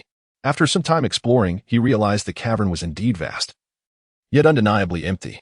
Aside from the green moss adorning the rock walls, there seemed to be little else. However, this moss glowed. Considering that his little female had poor night vision, he thought it might be quite nice to have a couple of pots of such moss at home. Not long after, Bayu was greeted by the sight of May returning with a large patch of green moss, grinning foolishly. This scene inexplicably reminded him of the husky that Enbao had once mentioned. Old Bai, how could you be so inconsiderate? Why do you have medical texts in your spatial ear stud? Do you have a general encyclopedia of life? Lend me a copy. Zime cast aside the moss and eagerly approached Bayu. The ear stud space only measures 10 cubic meters. Do you truly believe I would store items that do not pique my interest within? Bayu responded with a dramatic eye roll. Zime pursed his lips, feeling a twinge of disappointment and jealousy. He still had to wait a few more days before he could access the ear stud space. And each time he witnessed Lao by retrieving items from his own, envy washed over him. Just as Zime resigned himself to a tedious vigil, Bayu tossed a book his way, then returned to his own pursuits. Zime caught the book, glancing at the title, healthy home cooking, which turned out to be a cookbook. He looked quizzically at Lao Bai, wondering when he had developed an interest in culinary literature. In your absence, I must attend to Onbao's dietary needs, Bai Yu replied slowly. Turning a page, the two settled into a comfortable silence, engrossed in their respective tomes. The scene was quite striking. Imagine two nearly 2-meter tall, muscular gentlemen seated cross-legged on the ground. Their torsos bare save for a pair of loose shorts, deeply absorbed in their readings. One had long white hair, the tips fading to blue, with a tall, lean physique. His sculpted 8-pack abs subtly visible beneath his flowing locks. The other sported short white hair with golden tips, his build well proportioned, exhibiting a powerful chest and equally impressive abdominal muscles. These two contrasting yet equally stunningly wild men, one with a cookbook and the other with a medical text, read with utmost concentration, turning the pages with great care as if the delicate paper might crumble at the slightest touch. Before they realized it, both orcs had finished their books. However, Suanen, who was meditating with closed eyes, showed no signs of awakening. Bai Yu, with his inherently composed demeanor, remained patiently seated. In contrast, Zime fidgeted restlessly, shifting from side to side. Is there an insect under you? Bai Yu teased, unable to suppress his amusement. Ahem. Well, I've been feeling a bit overheated lately, Zime stammered, searching for an excuse. Bai Yu chuckled. In that case, you might be developing hemorrhoids, haha. Zime cursed inwardly, recalling the flaws in his earlier excuse. Before Zime could defend himself, Bai Yu continued, why not get up and move around a bit? Otherwise, you won't be able to relieve yourself, and the resulting odor will plague both me and Onbao. Irritated, Zime shot up, exclaiming, enough already, Lao Bai. I merely find it difficult to sit still. Who on earth has hemorrhoids? This was a sentiment he hoped Anan would not overhear. Chapter 90, The Frostfire Bloodsucking Vine. King Bai Yu waved his hand dismissively. Understood. Go ahead and wander. I shall keep watch over Onbao. With a bit of playful banter. The oppressive atmosphere lifted significantly. Zime swayed and resumed his exploration of the cavern, while he referred to it as wandering. It was more akin to stretching his limbs after prolonged sitting. Once Zime departed, Bai Yu observed the tendrils that bore the frostfire crystal fruit. The vines appeared unremarkable, yet they possessed the remarkable ability to withstand both extreme heat and bitter cold. The terrain here was particularly peculiar, while the high temperatures were somewhat comprehensible. The rest remained a mystery. After all, the temperature at the bottom of the hot spring lake is continuously rising, yet paradoxically, the hottest area connects with the coldest one. It is astonishing how these two extremes can coexist in perfect harmony. The ice layer opposite remains shrouded in mystery, obscured by the rocky cavern walls. But an instinct whispers to Bai Yu that ice still resides beyond those barriers. Perhaps only the beast god could have crafted such a cavern. Bai Yu silently marvels within. The beast god retorts, the wonders of nature are countless. Do not attribute everything to me. Bai Yu skillfully slices a small vine of the ice-fire crystal fruit with a wind blade and curiously inspects it upon grasping it. The vine appears rather ordinary. A vibrant green, teeming with life. However, to his surprise, beneath the verdant leaves lie numerous barbs. As he touches it, he is pricked. Blood emerging only to be swiftly absorbed by the vine, as if the previous moment had never transpired. A blood-sucking vine? Bai Yu exclaims in astonishment. He has traversed much of the Soul Pattern continent, encountering carnivorous plants like the man-eating flower, yet he never expected a mere snippet of vine could also draw blood, effortlessly breaching his 8th-tier beastman defenses. Intrigued, Bai Yu employs his wood-based abilities to nurture the vine. It begins to elongate, mirroring its parent plant, and even exhibits a certain liveliness. It seems to revel in the wood energy, playfully seeking Bai Yu's approval. Bai Yu muses. How is it that a brief nurturing can yield such transformation? Perhaps the vine's earlier consumption of his blood allows him to truly sense its emotions.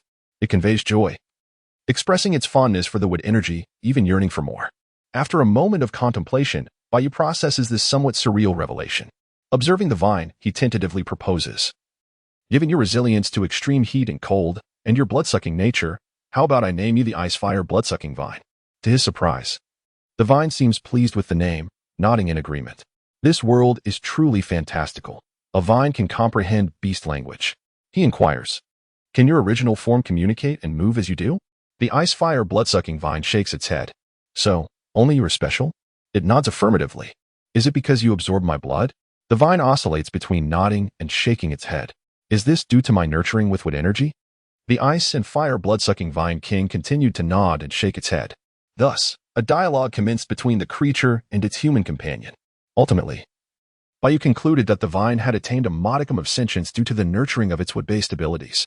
Moreover, having absorbed a drop of Bayu's blood, it established a connection with him, perceiving him as a maternal figure. Since the ice and fire blood-sucking vine king was nurtured by Bayu and had not undergone the prolonged trials of extreme temperatures, it could bloom but was unable to bear the ice and fire crystal fruit. Bayu felt no disappointment, on the contrary. He was quite pleased to have acquired such a remarkable vine, especially since it could engage in basic communication with him. Why did Bayu consider himself the vine's rightful owner? It was because, when he mentioned his intention to depart once his female companion awakened, the ice and fire blood-sucking vine king exhibited signs of anxiety and reluctance.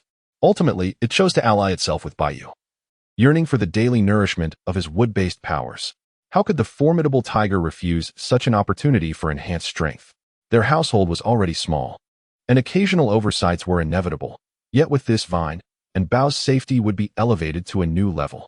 While Bayu reveled in his acquisition of the ice and fire blood-sucking vine king, he remained oblivious to the minor predicament unfolding with Zimei. The cunning fox explored the cavern but found no immediate threats. Bored, it redirected its attention to the luminous green moss.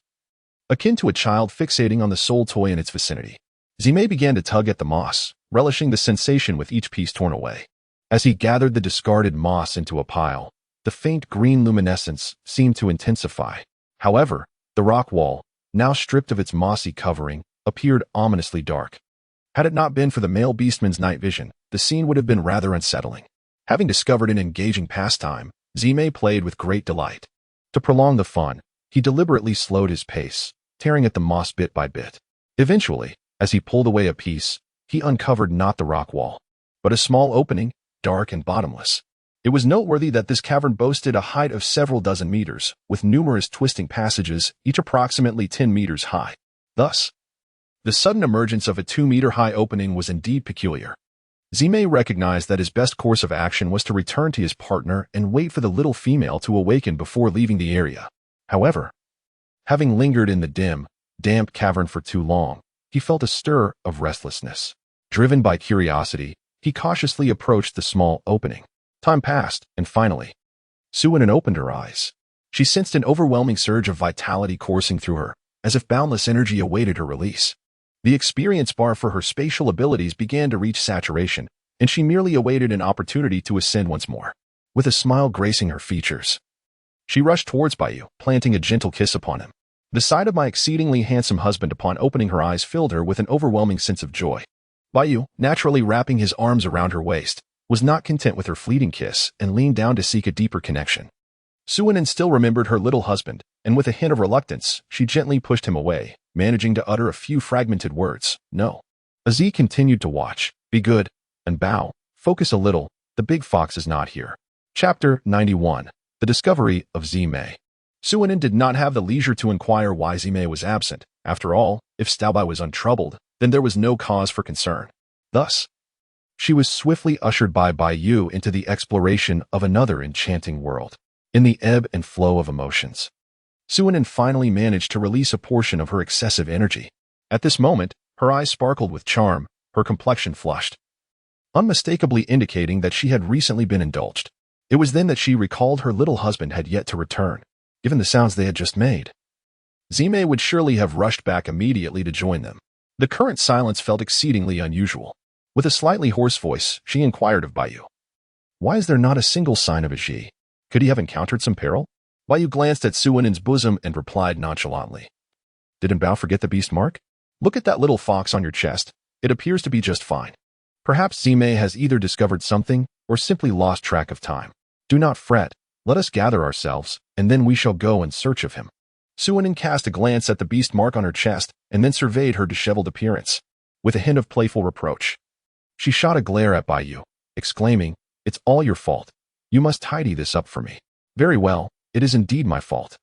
Attending to Bao is my responsibility, Bayu replied indulgently, yet his hands continued their task without pause. Before long, Suinen was restored to her pristine state, adorned in a new flowing white dress made of fish silk. To complete her ensemble, a delicate green grass-woven circlet was placed atop her head. The moment Suinen laid her eyes upon the headband, she was struck with a sense of wonder. She picked it up, examining it closely, feeling an uncanny familiarity about it. Yet, it was intricately crafted, appearing as natural as a vine that had grown in such a manner. Did you weave this, Subai? I had no idea you possessed such a talent. Baiyu took the headband, and in an instant, the grass-woven band transformed into a vine several meters long, intensifying her sense of recognition. With a smile, Baiyu recounted the origins of the ice-fire blood-sucking vine king and how it had now become his ally. Now, may I adorn Onbao with this grass ring? As he spoke, the vine vanished, replaced once more by the exquisitely natural headband.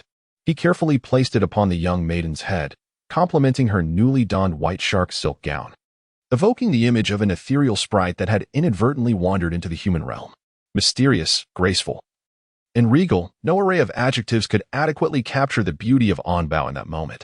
Observing Baiyu's entranced gaze, Suanen mused, how many layers of filter has my dear husband applied? Nevertheless, she was thoroughly enamored with her attire, particularly the headband. What young girl hasn't he fantasized about donning a floral crown? Suanen recalled her childhood days of weaving her own, though none had ever matched the elegance of this grass ring. Not to mention, this headband could autonomously protect her in times of peril, providing an immense sense of security. Ah, how considerate her dear husband is. Unable to resist, she bestowed a gentle kiss upon Baiyu, a reward accompanied by a sweet sound. After playfully bantering for a while, they remembered their quest to find Zime. Zime, why do I often feel as if I am forgotten? Baiyu, holding Suanen's delicate hand, soon arrived at the small entrance where Zime had vanished. Suanen cast a surprised glance at her surroundings, discovering a concealed small entrance beneath the moss. Baiyu furrowed his brow and exchanged a glance with Suanen. Had Bao not been present, he would have undoubtedly ventured inside in search of Zime. However, with the young female by his side and the uncertain circumstances within the small opening, he hesitated to recklessly lead Bao into the unknown. Suanen, however, did not ponder deeply on such matters. She firmly believed that danger and opportunity coexist. Moreover, she was no longer the mobile warehouse Suanen of the apocalypse. Ever since she forged a partnership with the beast deity of this world, she felt as though she had acquired a radiant aura, as if she were under divine protection, and even her fortune seemed to be on the rise. Thus, without a moment's hesitation, she said to Baiyu, let us venture inside to discover what challenges Zime has encountered. Noticing Baiyu's hesitation, Suanen continued, little Bai, you must trust your instincts as an 8th-rank beastman. The absence of danger suggests that the likelihood of peril within is quite low, much like our descent into this cavern. Had we initially allowed fear to deter us from coming down, how could we have ever encountered the ice-fire crystal fruit? Suanen's words eased Baiyu's tension considerably. He truly sensed no imminent danger. His heightened awareness stemmed solely from the instinctive need to protect Bao, who was by his side. With hesitation cast aside, Baiyu took Suanen's hand and leisurely approached the small cave entrance. Before entering, he made sure to pluck a handful of luminous moss that Zime had previously torn away, holding it in his hand. This was not due to any peculiar preference of the fierce tiger, but rather a simple consideration. The moss emitted a gentle glow, and the cave's interior was shrouded in darkness, which might unsettle Bao if she could not see. Baiyu's attentiveness towards Suanen had grown increasingly meticulous, as he recognized that in many aspects of daily life, he fell short compared to Zime. Thus he placed heightened importance on even the smallest details and nuances. Suanen and Baiyu embarked on a new exploratory journey in pursuit of Zime, unaware that the outer perimeter of the poisonous fog forest had undergone a significant transformation. At the boundary where the poisonous fog forest meets the land, a magnificent palace, resplendent in golden hues, rose majestically, extending deep into the heart of the forest for nearly 100 miles. The grandeur of its structure and the vastness of its expanse were nothing short of breathtaking. Surrounding the palace, various patrols composed of beastmen roamed vigilantly.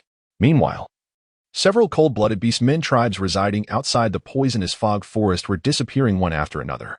Among the vanished tribes, only a few scattered corpses of beastmen remained, while the whereabouts of the others, including the females, remained a mystery. The returning hunters, desperate to locate their kin, found themselves at a loss, as the air bore no trace of any lingering scents. Those with mates attempted to utilize their mate bonds to track down their females, only to discover that the bonds had seemingly lost their efficacy, rendering them utterly oblivious to their partners' fates. This predicament instilled a profound sense of fear and anxiety among the beastmen. Yet, one certainty lingered in their minds. The females were likely still alive, for their bonded males appeared unscathed and showed no signs of backlash. However, the inability to sense or locate their loved ones left them in a state of helplessness. Consequently, they resolved to venture to neighboring tribes to ascertain the situation. Regrettably, they encountered a similar plight. Only the males who had just returned from hunting remained. After deliberation, these males decided to seek assistance from the larger tribes. As this group of cold-blooded beastmen faded from view, a weary middle-aged beastman emerged from the shadows of the forest. Having overheard their conversation, suddenly he let out a cryptic and sardonic laugh. Were Zime present, she would undoubtedly recognize his identity immediately. Chapter 92. The self-proclaimed Beast King indeed. He was the current leader of the Snow Fox tribe. As for why he appeared so disheveled at the edge of the poisonous fog forest, it traces back to the moment when Lay and his salt exchange team set out. The leader of the Snow Fox tribe had intended to teach a lesson to those beastmen closely associated with Zime, particularly those involved in the recent Nana incident. He aimed to assign them additional tasks that would leave the bonded males with little time to attend to their partners, thereby diminishing their favor, while the unattached males would be deprived of opportunities to engage with females. However, a little female named Chow Chow had stealthily accompanied the salt exchange team. By the time the leader of the Snow Fox tribe realized this, it had already been 2 days since their departure.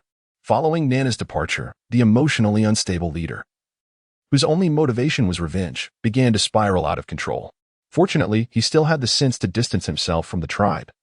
But a myriad of negative emotions silently festered within him. With no direction or purpose, he hunted any beast he encountered, relying on his status as a 7th-tier powerhouse. Otherwise, he might have perished in the wilderness without ever knowing why. Though the agitated leader of the Snow Fox tribe could not think clearly, he was still guided by instinctual reactions. Even in such circumstances, he remained resolute in seeking vengeance against Zime.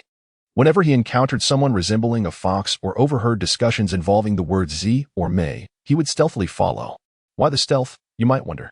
Subconsciously, he feared that any disturbance would alert Zime, allowing her to escape.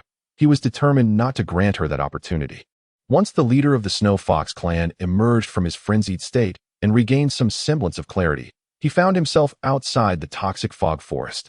Initially intending to gather information from a nearby tribe, he unexpectedly stumbled upon a group of young cold-blooded beastmen discussing the abrupt disappearances of various tribal beastmen and females. After the cold-blooded beastmen departed, the leader of the Snow Fox clan emerged slowly.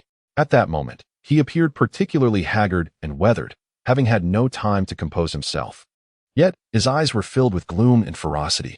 He suddenly realized that he might not discover Zime's whereabouts. But the mysterious force that could cause several cold-blooded beast tribes to vanish certainly had the means to do so.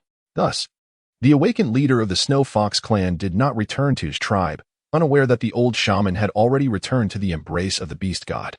He commenced his quest for traces of this enigmatic power or individual. Meanwhile, in a resplendent palace, a golden-robed figure, resembling a long-standing sovereign, sat upon the only golden throne above in the grand hall. Below, 2 rows stood, each comprising around 10 5th-tier beastmen. The beastmen on the left exhibited a somewhat unsteady posture, yet their demeanor was proud and self-satisfied. In contrast, those on the right stood in orderly fashion, though they all kept their heads bowed, displaying expressions of discontent or even despair. From this day forth, I shall lead you in the establishment of the Beastman Kingdom, and I shall be the sole ruler of this realm. The voice from the throne abruptly shattered the peculiar atmosphere below. Beast King, Beast King, Beast King. The beastmen on the left, resembling a disorganized mob, shouted in unison, their spirit still formidable. The beastmen on the right exchanged glances, uncertain of how to respond. What say you, esteemed tribal leaders? The cold voice from above interrupted the left side's uproar, targeting the beastmen on the right, who were referred to as tribal leaders. Indeed, they were the leaders of the various cold-blooded beast tribes that had vanished. The leader of the serpent tribe, noticing the narrowing gaze of the figure above, seemed to sense that their silence would render any further responses unnecessary. He cautiously stepped forward. My Lord Beast King, we have no objections. The other leaders quickly followed suit, trembling as they expressed their agreement. Did they dare voice any dissent? Almost all the beastmen of the tribe had been brought to this so-called Beast King city, except for a few out hunting. Now that the toxic king sought to proclaim himself Beast King, what objections could they possibly raise?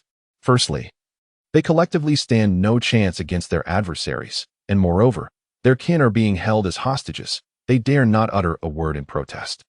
As the figure seated upon the throne expressed satisfaction, an orc hurriedly entered, muttering anxiously, "This is bad, Lord Shigu." The females erupted into a cacophony, clamoring to return to their own tribes.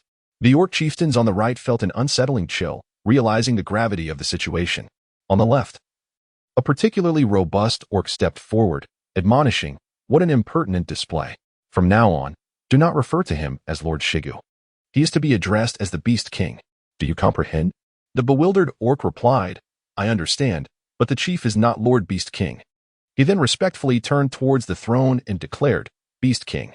After all, he was merely a lowly creature. He would heed the one with the mightiest fist. As for titles, whatever the lords prefer shall suffice." At that moment, the Beast King, also known as Shigu, inquired nonchalantly, "What is the matter? Have you not provided sustenance for the females?" The lowly orc hastily gestured dismissively, his tone tinged with exasperation. "We have prepared the finest beast meat as per your directive, my Lord Beast King, and it has all been processed. Yet, the females refuse to eat and berate us, insisting on returning to their tribes to be attended to by their mates. I shall investigate." Shigu thought the situation ought not to be as dire as portrayed. The lowly orc bowed and led the way, with Shigu followed by a cadre of orcs on either side. Were it not for the lackluster presence of the orcs behind, the procession might have evoked the grandeur of a king surveying his domain. Approaching the scene, the raucous voices of the females became audible. "You wretched strays shall meet your demise. Return my mate. I want my mate. I wish to go back to the tribe. Woe is me." The atmosphere grew increasingly chaotic, and had it not been for the steadfast guards at the hall's entrance, the females might have surged forth. The guards, disheveled and bearing wounds from scratches, stood resolutely in their posts. Upon Shigu's arrival, an immediate silence enveloped the crowd. The females ceased their clamor, including those who had been weeping silently. The guards exhaled in relief and promptly returned to their stations. After all, as long as they maintained their posts, they not only received free meat daily, but also a monthly stipend of a red crystal, which was far more comfortable than their previous existence as strays.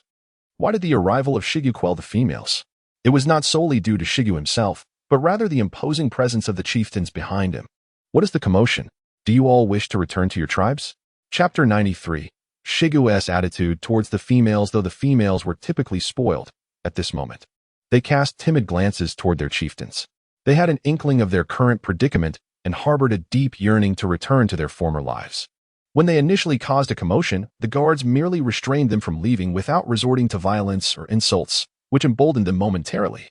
However, upon witnessing the chieftain's humility as he trailed behind others, it became evident that the situation was not as favorable as they had imagined, leaving them somewhat dispirited. Shigu led his companions into the chamber where the females resided. This grand hall, approximately 500 square meters, featured a large, elliptical metallic table surrounded by matching metal stools, clearly a manifestation of Shigu's prowess in metal manipulation. Upon the table lay an array of sumptuous dishes, including roasted and stewed meats, soups, and various fruits, presenting a veritable feast reminiscent of a buffet. The tantalizing aroma of the food, particularly the roasted meats, wafted through the air. Shigu furrowed his brow, questioning whether the fare was to their liking. Noticing that the leading orc remained calm, a brave young female with green hair and a slender physique ventured to respond. "We are cold-blooded orcs. Even without our beast forms, we relish the taste of raw meat and have little fondness for cooked dishes or fruits." Shigu, also a cold-blooded orc, was well aware of the superiority of raw meat's flavor. Perhaps this place was too primitive, as the pampered females still indulged in raw flesh. Observing the Beast King deep in contemplation, the chieftains felt increasingly anxious. Their keen senses had already detected the presence of salt in the meat. They understood the rarity of salt and noted that the tribe's females had grown accustomed to raw meat, making it unthinkable for them to have exchanged salt for food. Such precious dishes, seasoned with salt and accompanied by fruits, were a rarity among the three great tribes. Yet these females not only found them unsatisfactory but also stirred up trouble. They genuinely feared the wrath of the Beast King, concerned he might resort to a display of power to quell their unrest. "Bring him here," Shigu called, and immediately, the most astute guard stepped forward, bowing in readiness. "Remove this food. Since you prefer raw meat, henceforth, we shall provide only fresh raw meat for your meals." Once Shigu issued his command, he paid little heed to the flurry of activity that ensued, finding solace in the fact that serving raw meat would spare him the expense of trading for salt. Simultaneously, both the females and the chieftains breathed a sigh of relief. Once you have satisfied your hunger, individuals will escort you to your allocated quarters. If you all behave, your beast husbands will naturally return to your sides. However, just as Shurgu met the dietary needs of the females, he began to offer sweet jujubes, though the implications of his subsequent words were clear to all present orcs. At that moment, a sobbing female erupted into tears, lamenting, "My beast husband has been slain by your band of vagabond beasts. How can he ever return?" With a furrowed brow, Shurgu did not genuinely contemplate the demise of the Orcish beings. Their formidable resistance and robust toxin immunity had led to the unfortunate consequences at the hands of the orcs below. Yet, he felt no inclination to elaborate. His aspirations lay in the establishment of a kingdom, which necessitated the presence of females. This was the rationale behind his preferential treatment of them. However, should any female fail to recognize her position, he would not hesitate to impart some lessons. "What do you wish to do? Shall I reassign you? Or would you prefer to select a few Orcish mates yourself?" Shurgu inquired calmly of the female. Upon hearing this, the strays who had pledged allegiance to Shurgu brightened, as if they could rightfully claim females in the next moment. Their bodies, stirred by anticipation, yearned to step forward and present themselves. Yet, in the presence of their king, the males merely gazed intently at the female, as though imploring, choose me, please." Unexpectedly, the tearful female lifted her gaze, her eyes reflecting disdain and hatred towards them. A mere pack of strays, devoid of beast marks, daring to seek a female? The once fervent enthusiasm of the strays was swiftly doused, their expressions darkening. Indeed, they were strays, the unworthy orcs that no female would desire. Their only means of propagation lay in seizing what they could. The chieftains exchanged anxious glances with King Shurgu, eager to discern his sentiments. The atmosphere grew palpably tense. Silence enveloping the hall, where even the sound of breathing seemed to pierce the air. Only the female, who had just spoken, stared defiantly at them. Her eyes reddened but unyielding. Her name was Chi-Yuan, a striking young female of the Serpent clan, boasting fiery red hair, a statuesque figure, and a visage reminiscent of a fierce matriarch. Thus, her mate was the youngest and most valiant warrior of the Serpent clan. When the strays, bearing the poison bestowed by Shurgu, arrived at their tribe, all but Chi-Yuan's mate and the chieftain fell unconscious. Among the strays, 2 were 5th-tier orcs, while the rest were 4th-tier. Realizing the odds were against them, the chieftain resolved to surrender to preserve their strength. However, Chi-Yuan's mates were unwilling to see their female fall into the hands of the strays. They fought valiantly, and the outcome was known to all. When Chi-Yuan regained consciousness, she found herself within this grand hall, surrounded by females from her tribe and neighboring clans. Uncertain of her location, she attempted to summon her mates through their beast marks, only to discover they had dimmed and were gradually fading. This signified that her mates had returned to the embrace of the beast god. Chi-Yuan could scarcely grasp the reality of it all. Her mates, each immensely powerful and at the pinnacle of 4th tier, could have traversed the periphery of the poison fog forest unscathed. Yet now, her mates had treated her with utmost kindness, and she had promised to bear their young after the upcoming mating season. Thus, she found herself consumed by sorrow, retreating to a corner to weep. Later, the guards brought food, and upon seeing it was not raw meat, the other females began to stir in discontent, yet she remained detached, consumed by her sorrow. It was only when she overheard the guards admonishing them to calm down, reminding them that the strays would not indulge the females, that she realized the strays had attacked their tribe, slaying their mates. Naturally, the females were terrified upon hearing of the strays, but their agitation had already begun, and the guards merely offered empty reassurances before falling silent. Their courage began to swell. "Do you look down upon those without beast marks?" A voice as cold as bone pierced the air, starkly contrasting the calmness of before, evoking unsettling memories. "Then you shall spend your life amongst the strays. I await your decision." With that, the cold figure turned and departed. Chapter 94, Discovery of large beast bones as the tension eased following the departure of the ominous presence. They noticed Chi-Yuan standing pale and shaken. The leader of the Serpent tribe approached to console her, yet she remained unresponsive. At that moment, an unsettling chill coursed through her, a creeping poison that, while not fatal, rendered her exceedingly uncomfortable. Was this what the earlier figure meant by waiting for her to make a choice? Fear gripped her heart, yet she was resolute in not yielding easily, for that would render her mate's sacrifices meaningless. After the cold figure left, he instructed the sturdy beastman, Lai, to escort the females to their respective dwellings. Should any of them come to terms with the idea of bonding with a beastman lacking a mark, he was to return their mates to them.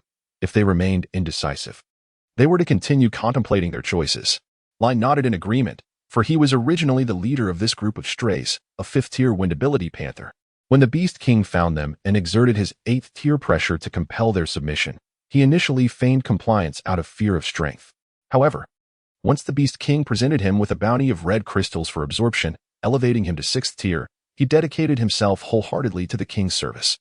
As for why the cold figure did not allow the strays to consume the cooked hearts of poisonous beasts to advance, it was simply because the toxins were typically unbearable for beastmen.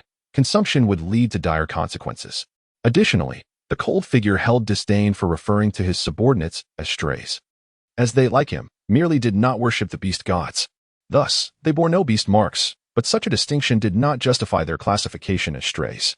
It is crucial to acknowledge that throughout the entire beastman continent, there were no remaining adherents to any beast god. They represented the true mainstream of the world, not the marginalized. The cold figure firmly believed that males should not be bound by beast marks, losing their freedom while revolving obsessively around a female, who may not even reciprocate their affections. Therefore, upon learning of the beast god's existence, he felt no reverence whatsoever. This sentiment was a shared belief among all beast men on the continent. However, in the days to come, the cold figure would deeply regret such convictions. As a villain, the cold figure stands in opposition to the beast gods, but inherently he is not as malevolent as he appears. If one were to assign him a title, he would undoubtedly be regarded as a formidable hero of the beast realm. The beast god's animosity towards Shurgo stems primarily from his arrival in the Soul Pattern continent, where his actions threaten to dismantle the scant source of faith that the beast god possesses. Meanwhile, the Beast King city on Shurgo's side continues to expand outward from the resplendent palace towards the toxic mist forest. The laborers are the cold-blooded beastmen, who have suffered from the poison, while the overseers are the former rogue beast leaders. The chieftains of various cold-blooded tribes are being guided by Lai to tour the palace and discuss their future plans. Although the notion may seem absurd, after all, a rogue beast leader aspires to establish a Beast King city and reign as the king of beasts, it surprisingly appears feasible, especially considering his formidable 8th-tier strength, suggesting that the Soul Pattern continent may soon be unified. The chieftains exchange bitter glances, pondering their options. What choice do they have? They are unable to act outside of what is dictated to them. After all, the females are entirely in his control, and even the males are ensnared by a toxin they cannot comprehend. Should they disobey, they face the prospect of not receiving the antidote each month, with only the embrace of the beast god awaiting them. It seems that the deity they have long revered has turned a blind eye to their plight. The beast god reassures, "Do not speak so foolishly. Have I not sought out the beast god's emissary? Salvation will come in due time." At that moment, the emissary, Suanen, is wide-eyed with astonishment, gazing at the scene before her. Sharing her expression of disbelief is Bayu, who has been holding her hand. This situation unfolds from a few minutes prior, as Bayu leads Suanen, using glowing moss for illumination. They cautiously traverse for about half an hour until they arrive at a vast and luminous cavern. Their eyes are met with a dazzling array of sparkling gems and gold. Upon glancing upward, they are rendered speechless, frozen in shock. Before them stands an enormous skeletal structure, with Suanen scarcely reaching the height of its toes. Even if she were to look up, the sheer scale would render her unable to discern much. It is Bayu's first encounter with such a colossal beast bone, and he is uncertain of its species, likely an extinct variety. As they stand in awe, a jubilant voice breaks their reverie. "Anan, Anan, look at all these glowing orbs. I've pried out the largest ones. Do you like them?" The speaker is none other than Zime, the very figure they had set out to find, who is currently perched atop the cavern's ceiling, proudly displaying several egg-sized luminous orbs with a beaming smile. Although Suanen was captivated by Zime's voice, her gaze instinctively shifted to the ceiling of the cave. The cave's ceiling was adorned with a multitude of luminous pearls, varying in size, resembling the twinkling stars in the night sky. Bayu was equally mesmerized by the breathtaking sight before him. At first glance, he truly believed it to be the real starry sky. Soon, the most magnificent and splendid luminous pearls came into Suanen's view, revealing that Zime had descended. However, before Suanen could joyfully accept them, Zime retracted her hand, holding the pearls, and with a hint of displeasure, she exclaimed, "Anan, you are biased. How could you sneak a treat with old Bai while I was busy finding these glowing pearls for you?" As she spoke, Zime pouted, her crimson eyes seemingly glistening with unshed tears. Was she truly on the verge of crying? Surely not. When did Aziz become so fragile? And when had she sneaked off to indulge without him? Suanen stared at Zime in bewilderment, utterly perplexed. Meanwhile, Bayu stood by, utterly speechless. Sensing that the great fox was becoming increasingly juvenile, was this a new ploy of the male fox spirit to win her affection? This fellow had more tricks up his sleeve than he could keep up with. What was he to do? Noticing that the little female had failed to grasp his earlier words, Zime articulated her thoughts more plainly, saying, "Inin, you reek of the scent from your union with old Bai. So strong that I can smell it, even when holding my breath. Suinin, damn it, after finishing matters with my big husband. My little husband can sense it and come to question me. How should she handle this? Waiting online, quite urgent." Suinin's lips twitched slightly as she hesitated to inquire, "What if tonight, you are the only one to accompany me to sleep?" Before Zime could express her delight, Bayu swiftly interjected, "No way." His voice rang out so loudly that it startled the two of them. Feeling somewhat embarrassed, Bayu rubbed his nose and cleared his throat. "I was just a bit anxious, and my voice got a little raised. But Onbao, how can you sleep alone without your companion?" In the very moment Onbao awakened, she had sought you out. It was you who chose to be absent, thus missing the opportunity. Bayu's gaze remained fixed on Zime, and the three of them shared an unspoken understanding of what had been missed. Bayu would not allow the cunning fox to deprive him of his rightful benefits so easily. However, the cunning fox was equally unwilling to forfeit this chance without reason. During the period he was reluctantly separated from Inin, the fierce tiger had already taken ample advantage. Now, he was unwilling to relinquish even a single night. "Inin," Zime said with a sense of grievance. His eyes reddened as he cautiously extended the luminous pearl he held. The combination of his slightly reddened eyes, his vividly colored irises, and the plaintive tone in his voice made it exceedingly difficult for Suinin to refuse him. Glancing at Bayu, she shyly touched her waist and leaned closer to Zime, suggesting, "How about, on the way back later, this path is yours to take?" She reflected on how much she had felt during the last time she was carried along this route and suddenly found the path they had taken to be rather lengthy, surrounded by sheer rock walls, which would surely offer a different experience. Suinin leaned in to whisper to Zime. Bayu, of course, heard it but chose to feign ignorance to spare Bao from discomfort. Yet, he couldn't help but regret not having thought to carry Bao in his arms throughout their journey. Zime's eyes sparkled momentarily, clearly satisfied with this outcome. Moreover, it was evident that Inin relished being held by him as they traveled. It seems that he occupies a uniquely irreplaceable place in her heart. Suinin, don't let your imagination run wild. What is there that is so unique and irreplaceable? Bayu, exactly, as if anyone cannot do that. What I provide for Onbao is an unparalleled experience of passion and speed in the air, humph. Zime, I don't care. I am truly one of a kind, irreplaceable. Suinin, wonderful, wonderful. You are truly unique and irreplaceable. Bayu, immature. Inin, do you like it? This bead can emit light. From now on, Inin will no longer fear the darkness at night. Zime smiled, somewhat triumphantly. Suinin took the luminous pearl, unable to part with it as she caressed its surface. This is the luminous pearl. In my former world, such a gem was considered priceless. I had no idea there would be so many here. I shall gather them all for Inin. Zime, filled with excitement, prepared to collect the luminous pearls from the cavernous ceiling. Suinin quickly intervened, asserting that this was sufficient. Having more is of no use. Zime disagreed, suggesting that excess could indeed serve a purpose. Having additional resources could be beneficial for trading at the market, allowing Inin to acquire the ingredients she requires or the animal hide she favors. Suinin mused that there were indeed few items to be exchanged at the market. However, considering her brief stay there, she speculated that perhaps the forthcoming tribe might possess some truly remarkable treasures. Thus, she refrained from stopping Zime from continuing to pry at the luminous pearl. After all, there were plenty of them adorning the cave's ceiling, and the small amount Zime managed to extract was hardly significant. After Zime's departure, Suinin finally had the opportunity to continue her observation of the beast's bones. Do not inquire why she was not captivated by the dazzling array of gemstones within the cave. Primarily, this was the beast world, where even the most resplendent gems held little value.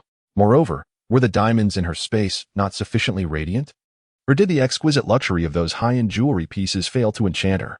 Indeed, some uncut and unpolished stones merely caught Suinin's eye for a fleeting moment. Suinin gazed intently at the beast skeleton, and the more she looked, the more it seemed familiar. The skeletal remains lay sprawled within the cavern, its elongated and robust form exuding a palpable sense of power. The massive head, imposing in its presence, bore hollow eyes that, despite their emptiness, emanated an air of authority. Its maw gaped open, revealing sharp teeth, as if poised to devour anything in its path. The creature's spine arched dramatically, forming a magnificent ridge, with the distinct bones visible, imparting a sense of indomitability.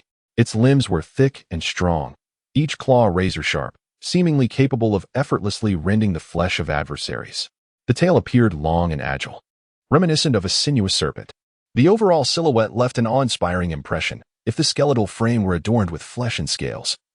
How strikingly akin it would be to the legendary dragon. Suinin, filled with excitement, dashed forward, prompting Baiyu to hastily follow, cautioning her to slow down and be careful. Beneath the location of the beast's bones lay a multitude of glimmering objects, making it impossible for Suinin to approach. However, she had no intention of getting closer. She merely wanted to observe from a distance. Indeed, among the bright treasures, there were numerous scales. It was a dragon. This was the skeletal frame of a dragon, Suinin animatedly explained to Baiyu, recounting the legends of dragons from her homeland in the belief that they were descendants of dragons themselves. Look at all those glimmering scales.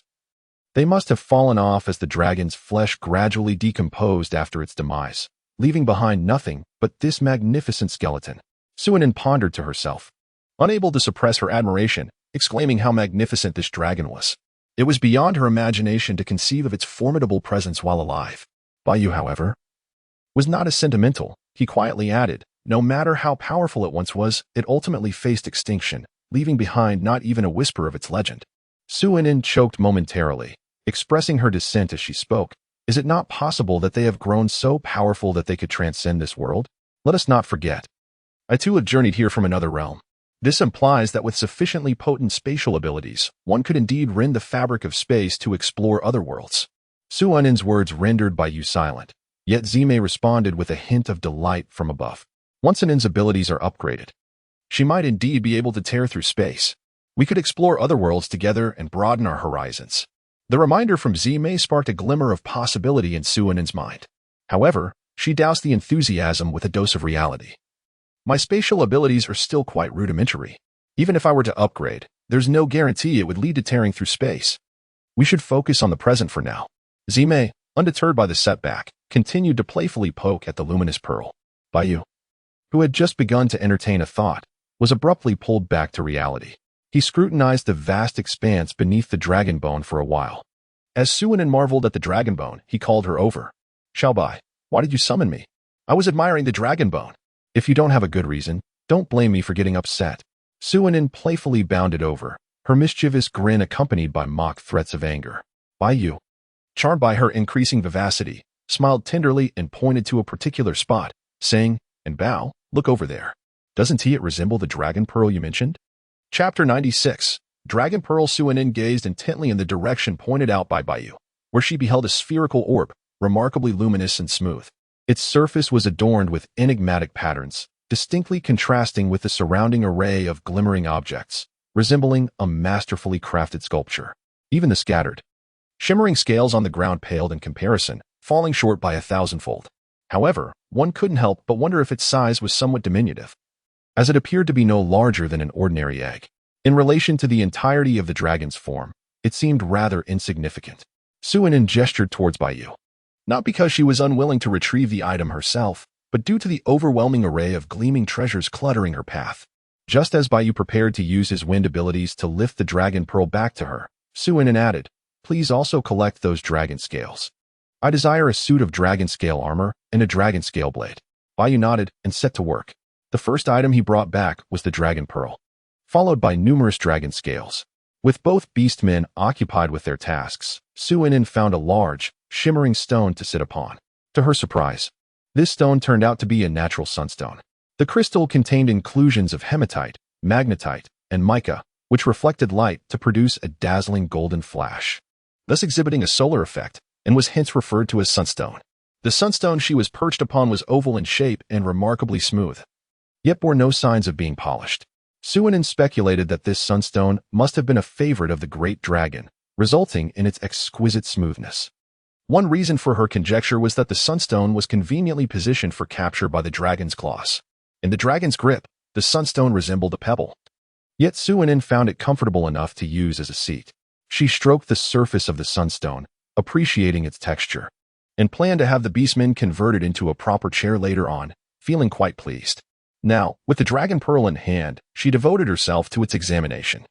After a considerable time of studying the mysterious patterns on the pearl, she admitted her inability to decipher them. Lifting her gaze, she noticed both beastmen were preoccupied with their tasks and not observing her. Seizing the moment, she swiftly pricked her fingertip with a needle, allowing a drop of blood to fall onto the dragon pearl. After a brief wait, the droplet remained intact, showing no signs of absorption. Suinin felt a tinge of disappointment. It seemed that the notion of blood recognition was merely a fanciful myth. Indeed, novels often weave tales that mislead the unsuspecting. With a huff, she endeavored to absorb the dragon orb as she had done with the crystal core, only to return with her hopes dashed. Unable to unravel the mysteries that eluded her, Suinin decided to cast the dragon orb into her spatial realm, preferring to shield her heart from vexation. Instead, she opted to admire the sight of two extraordinary gentlemen at work, within the confines of her unseen space. The blood bead she had shed lingered at the spot it had fallen, delicately tracing the enigmatic patterns of the dragon orb. Was it not said that a man dedicated to his work is the most handsome? Indeed, Bayu's every movement exuded an air of nobility and grace. The mature, intoxicating aura he radiated caused Suinin to blush uncontrollably, much to her surprise. Beastmen, particularly those of higher rank, possess an acute sensitivity. As Suinin gazed at Bayu, he instinctively sensed her admiration. Knowing that Bao enjoyed the spectacle, he felt compelled to showcase his finest self. Catching a glimpse of the little female's rosy cheeks, Bayu's heart swelled with delight, though his expression remained that of a diligent and serious leader. Suinin gazed for a moment before turning her attention to her diminutive partner. Oh, could that creature, resembling a monkey as it clung to the cave ceiling while extracting the luminous pearl, truly be her Zime? She vividly recalled their first encounter, when he exuded an air of enigma, nobility, and an almost unattainable grandeur. Yet now, there seemed to be an increasing sense of the once magnificent demon lord being drawn down from his celestial pedestal, becoming ever more ordinary. Zime, noticing the little female's gaze upon him, responded with a delighted smile, his six tails unfurling and swaying in a rhythmic dance. Those fluffy tails, combined with his handsome features, still retained the image of the aloof demon lord when his smile faded. Suinin bestowed upon him a playful kiss, encouraging him to work diligently. Zime, in a state of ecstatic delight, reciprocated with a kiss of her own, not forgetting to cast a provocative glance at the formidable tiger. Bayu, maintaining an air of composure, rolled her eyes in response, mouthing two words, immature. Unfazed by the exchange, Zime, adopting the demeanor of a victor, continued to excavate the luminous pearl, her pace evidently quickening. In a moment concealed from Zime's view, Bayu cast a wounded glance towards Suinin, seemingly conveying her feelings of unfairness. And Bao, you are biased. I feel so wronged. Suinin felt a prickling sensation at the back of her neck as she noticed her husband's longing gaze. Hastily, she formed a heart gesture with her hands to convey that she had not forgotten him. Indeed, her affectionate gesture instantly brightened his demeanor, and he returned her heart with a smile before resuming his work. Suinin, while it is essential to be mindful of balancing affections, it is fortunate that both of my husbands are particularly easy to please and easily satisfied. Inside the cavern, the atmosphere is exceedingly warm. However, the marketplace by the sea has become quite lively. The reason is simple. A young and healthy female has arrived at the market. Previously, Suinin had visited the marketplace. Yet her beast husband was of the 7th rank, making it crucial for other beastmen to be cautious lest they lose their eyes by merely glancing. Today, however, the situation is different. The beast husbands accompanying this young female do not even reach the 5th rank. How could the onlookers not become restless? Consequently, shortly after the young female entered the market, she was surrounded by circles of beastmen. Lei and his companions hurriedly shielded her in the center, unable to move even a step forward. Indeed, the female at the market today is none other than Chow Chow. At this moment, she found herself somewhat flustered, seeking refuge in Lei's embrace. Although accustomed to witnessing males professing their affections for females within the tribe, this was her first experience being the center of attention outside the tribe, enveloped by layers of onlookers. Among them were many bold males loudly declaring their willingness to become her beast husbands, merely asking for her to spare them a glance. Some even went so far as to remove their beast skin skirts, proclaiming their robust male strength and urging her to consider them. In summary, the scene was a cacophony of various voices, a veritable spectacle that showed no signs of abating. were it not for Lei and his companions, most of whom were at least 4th rank, with only a few at 3rd rank, in their considerable numbers. Cao Cao would have been at risk of being snatched away by that pack of hungry wolves. Lei furrowed his brow, momentarily at a loss for a solution. Their primary objective was to leave this tumultuous place, yet that proved nearly impossible. Ultimately, it was Cao Cao who could no longer endure the stalemate. Summoning her courage, she boldly declared, "Silence. Let me speak first." Upon hearing the female's response, the beastmen fell silent in an instant, particularly those who had just called out, their eyes now fixed on her with eager anticipation. As a native female, Cao Cao was adept at handling such situations. The moment she articulated her conditions, it ignited fervent discussions among the beastmen. Chapter 97, Eagle 6. Everyone lamented why they could not be snake or cold-blooded beastmen. At this juncture, one beastman voiced his confusion, stating that cold-blooded beastmen typically arrived late in previous years, yet they should have begun to appear by now. Why had not a single cold-blooded beastman been sighted this year? Upon this remark, the crowd began discussing the absence of cold-blooded beastmen, most concluding that it was fortuitous, as it afforded them the opportunity to enhance their presence before the cold-blooded ones arrived. Although the female had mentioned that her purpose for visiting the market was to seek a cold-blooded beastman as a husband, she had not categorically ruled out the possibility of considering other beastmen. In an instant, everyone realized that making appearances before the females would increase their chances. Just as they were preparing to seek out the females again, the market order enforcers finally squeezed through the crowd. Fish Foam, holding a large conch shell, bellowed loudly for all orcs to return to their original stalls, warning that failure to do so would result in the revocation of their tribe's salt purchasing rights. His voice, amplified by the conch, resonated far and wide, likely reaching the ears of all present in the market. If Suanin were here, she would surely exclaim, "So this conch serves as a megaphone." At that moment, after Cao Cao declared her preference for cold-blooded orc partners, the atmosphere grew chaotic. Thunder and his companions seized the opportunity to push their way out, just as they were about to escape. The orcs suddenly remembered their pursuit of Cao Cao and resumed their approach. In their moment of helplessness, Fish Foam's voice, like a celestial melody, came to their aid. As everyone gradually returned to their stalls, those without stalls stood to the side, allowing Thunder and his group to swiftly traverse the market towards their reserved cave. They were genuinely concerned about being obstructed again if they delayed. Meanwhile, Fish Foam continued, stating that while they, the merfolk, remain indifferent to the orcs' pursuit of females, they must never cause congestion or chaos within the market. Otherwise, not only would the instigator face consequences, but their entire tribe would also be implicated. This is the first warning, and due to the ignorance of the crowd, it will not be pursued further, but I hope it will be the last. Fish Foam repeated his admonition thrice before finally putting down the conch and leisurely returning to the market entrance. Under this stern guidance, the orcs behaved more respectfully, though privately. Their actions remained dictated by their own capabilities. Thunder and his group exhaled a sigh of relief only upon reaching the cave. This was their first time bringing a female to the market. While they anticipated some interest from the orcs, they had not expected such a multitude. In previous years, it was typically middle-aged males, accompanied by their female partners, leading the groups, with only a few single orcs present.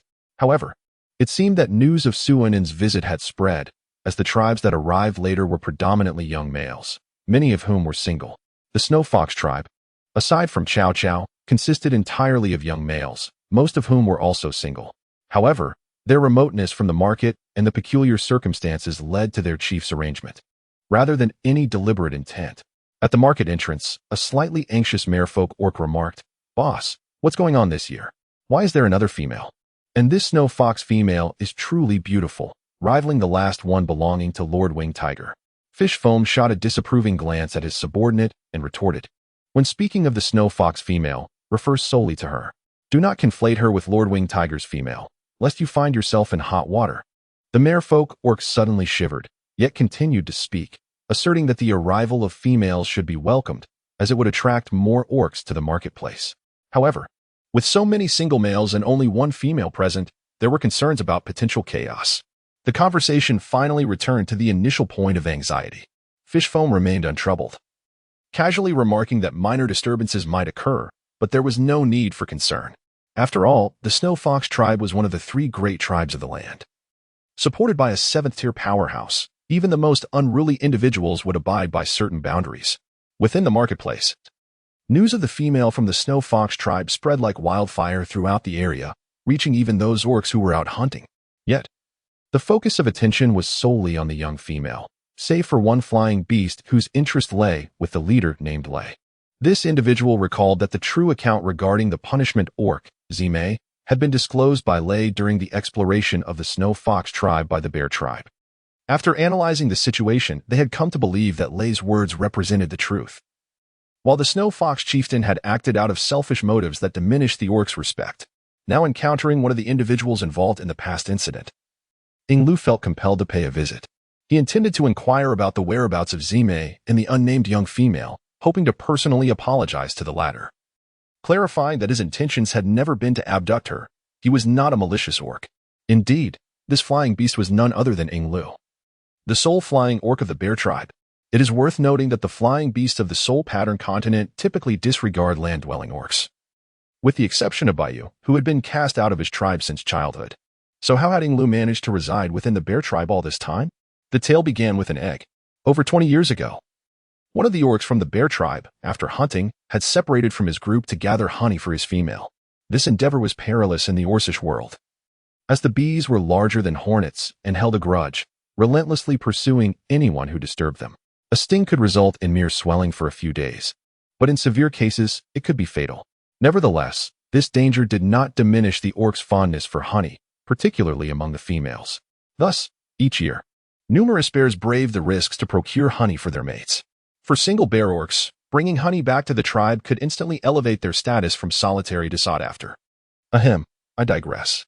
Once upon a time, the bear orc was quite an adept honey collector, having likely relied on this skill to escape the shackles of singlehood. Cloaked in animal skins, he seized the opportunity when most of the bees had ventured out for nectar, dashing towards the hive and tearing off a substantial chunk before sprinting away. A throng of buzzing bees pursued him. But just as they were about to catch the nefarious thief, they lost his scent. The bees lingered over the water for a considerable time, eventually retreating in exasperation. Meanwhile, the honey-thieving bear orc had just surfaced with a portion of the hive wrapped in his hide when a vulture soared overhead, dropping a sizable excrement that struck him squarely on the head. Chapter 98. The arrival of Eagle 6 intending to vent his frustration with a torrent of curses. The bear orc was taken aback to discover that the substance plummeting onto him was not merely waste, it was, in fact, an egg.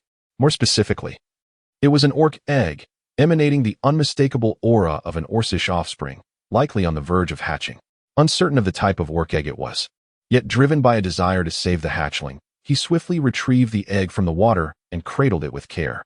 Upon returning to the bear tribe, the sight that greeted his fellow orcs was that of a large, swollen bear orc, with various bruises adorning his body, one hand grasping the honeycomb wrapped in animal skin, and the other tenderly holding the sizable egg.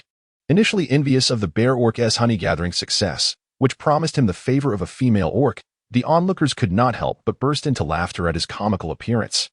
It was the tribe leader who first noticed the peculiar egg cradled in the bear orc's arms. He beckoned the other orcs to clear a path, declaring that the egg was on the verge of hatching, and led the bear orc to the shaman. Once they had departed, the other orcs gradually recovered from their astonishment at the impending hatching. When the egg finally cracked open, out emerged a creature resembling a featherless chick, Eagle 6. Only after the hatching did the bear orc, the tribe leader, and the shaman realize that it was an eagle egg. However, with the little eagle already hatched, returning it was not an option, especially since it was said that the eagle clan would not rear offspring not hatched by themselves. Given that the egg had been brought back by the bear orc, the tribe leader suggested that he name it. With a sheepish grin, the bear orc chuckled.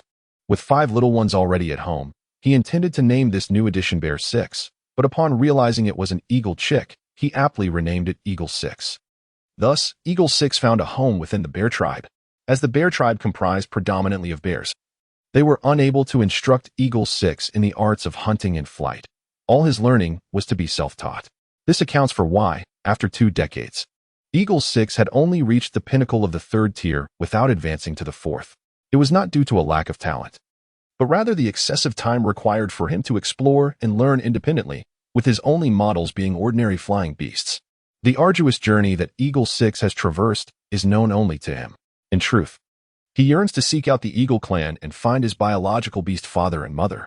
However, He feels a deep sense of obligation to the beastmen who raised him and to the bear tribe. Additionally, the flying beasts are predominantly haughty, looking down upon their terrestrial counterparts, and he does not wish to sever ties with the bear tribe upon returning to the eagle clan. Moreover, as a wild eagle, whether the eagle clan would accept him remains uncertain, leading him to abandon the thought of searching for his kin. Once they settled in their cave, they noticed beastmen occasionally wandering near the cave's entrance, their intentions clear, to present themselves favorably before the females. Unfortunately, after days of travel, Chow Chow was utterly exhausted, and with the burden of her pregnancy, she quickly fell asleep in Lei's company as soon as they arrived at their resting place. Among the beastmen who accompanied Lei, there were indeed some single ones who began to court Chow Chow during the journey. However, upon her assertion that she was only interested in cold-blooded beastmen, their advances transformed into a silent guardianship, one that purely aimed to protect their tribe's female. Although beastmen pledge lifelong loyalty upon recognizing a female, such recognition typically arises after the male has courted her and the female has shown some degree of response. If the female firmly rejects the advances from the outset, the male will redirect his attention elsewhere. Otherwise, if a single act of courting were deemed sufficient for lifelong commitment, it would likely result in a significant number of beastmen remaining single. Of course, a few particularly stubborn beastmen may fixate upon a female at first glance, but they represent a mere fraction of the whole. In the evening, as Chow Chow woke from her slumber, she heard a commotion outside the cave, with words like Zime and apology echoing in the air. Confused, she looked towards her first beast husband, Lei, who offered her a reassuring glance before rising to investigate, instructing Wahuxi and Lanwei to assist her with washing up and dining. The term dining was somewhat perplexing to them, as they did not understand its connection to consuming food. It was merely that after the first bonfire welcoming meeting with Chow Chow and Zime, she had requested that their daily meals be referred to as dining. Outside, members of the Snow Fox tribe were blocking a somewhat slender beastman from proceeding further. The beastman earnestly explained, "I truly am not here to seek a female. I am looking for her male partner." Skepticism arose among the others, with some voicing doubts about his intentions.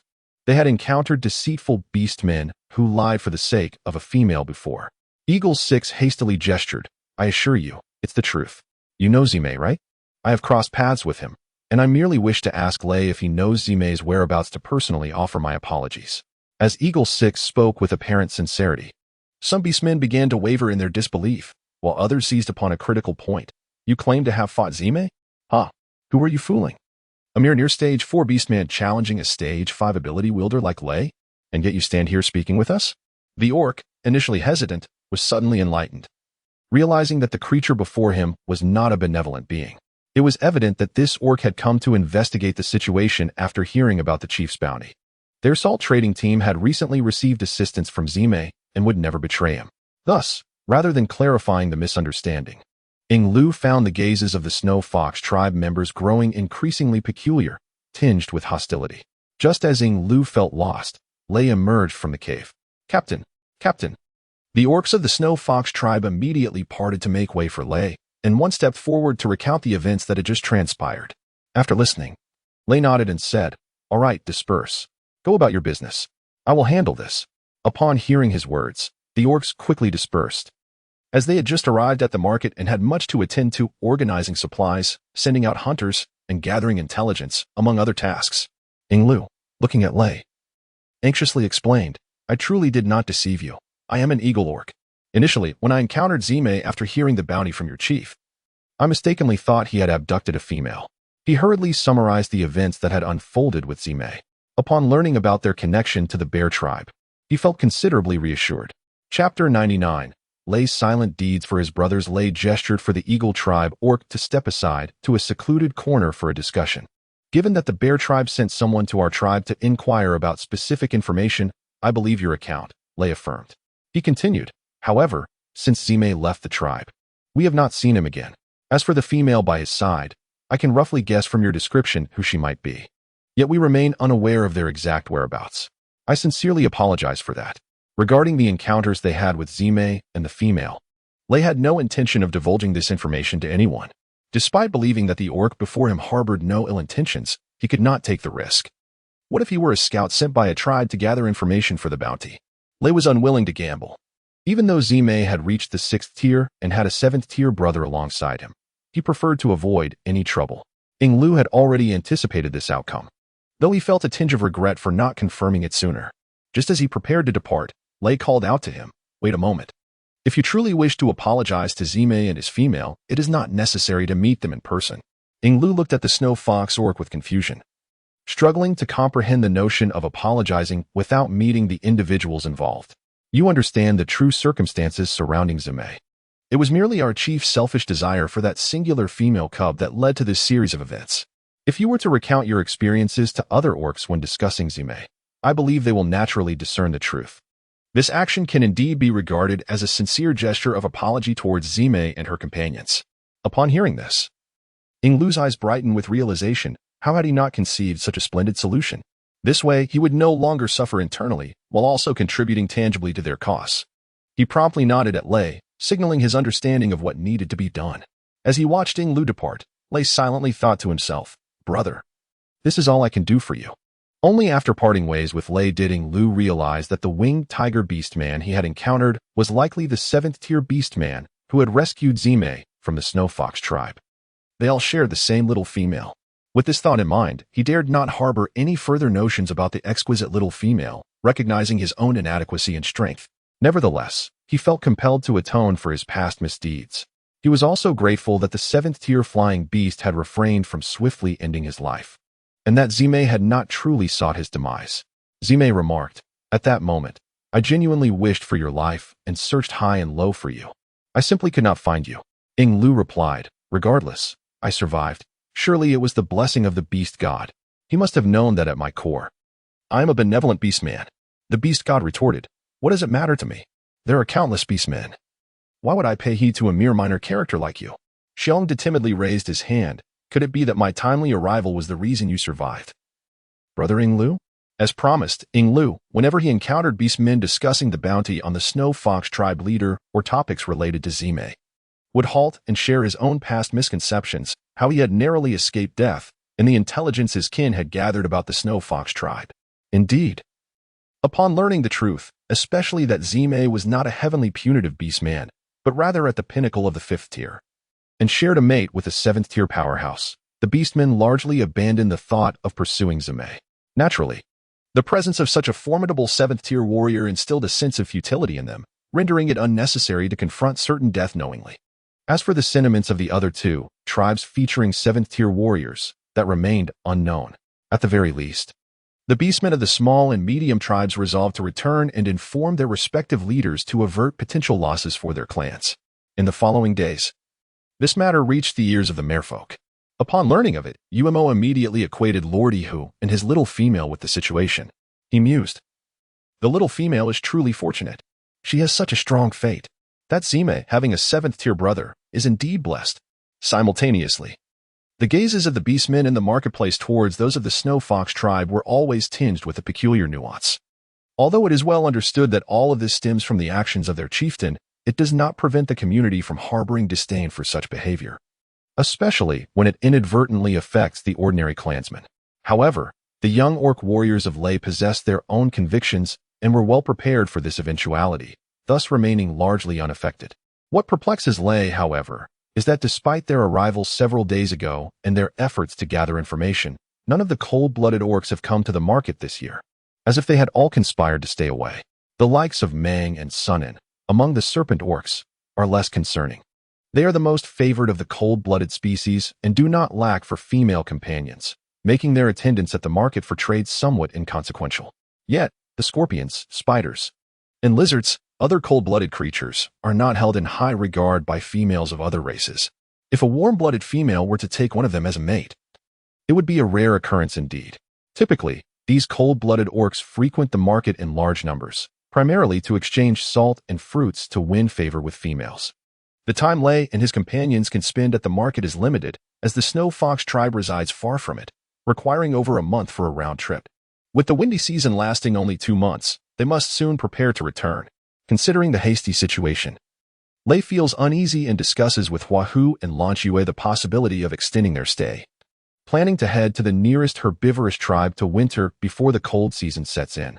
Even if they encounter no cold-blooded orcs, the presence of a shaman within the tribe offers a layer of assurance.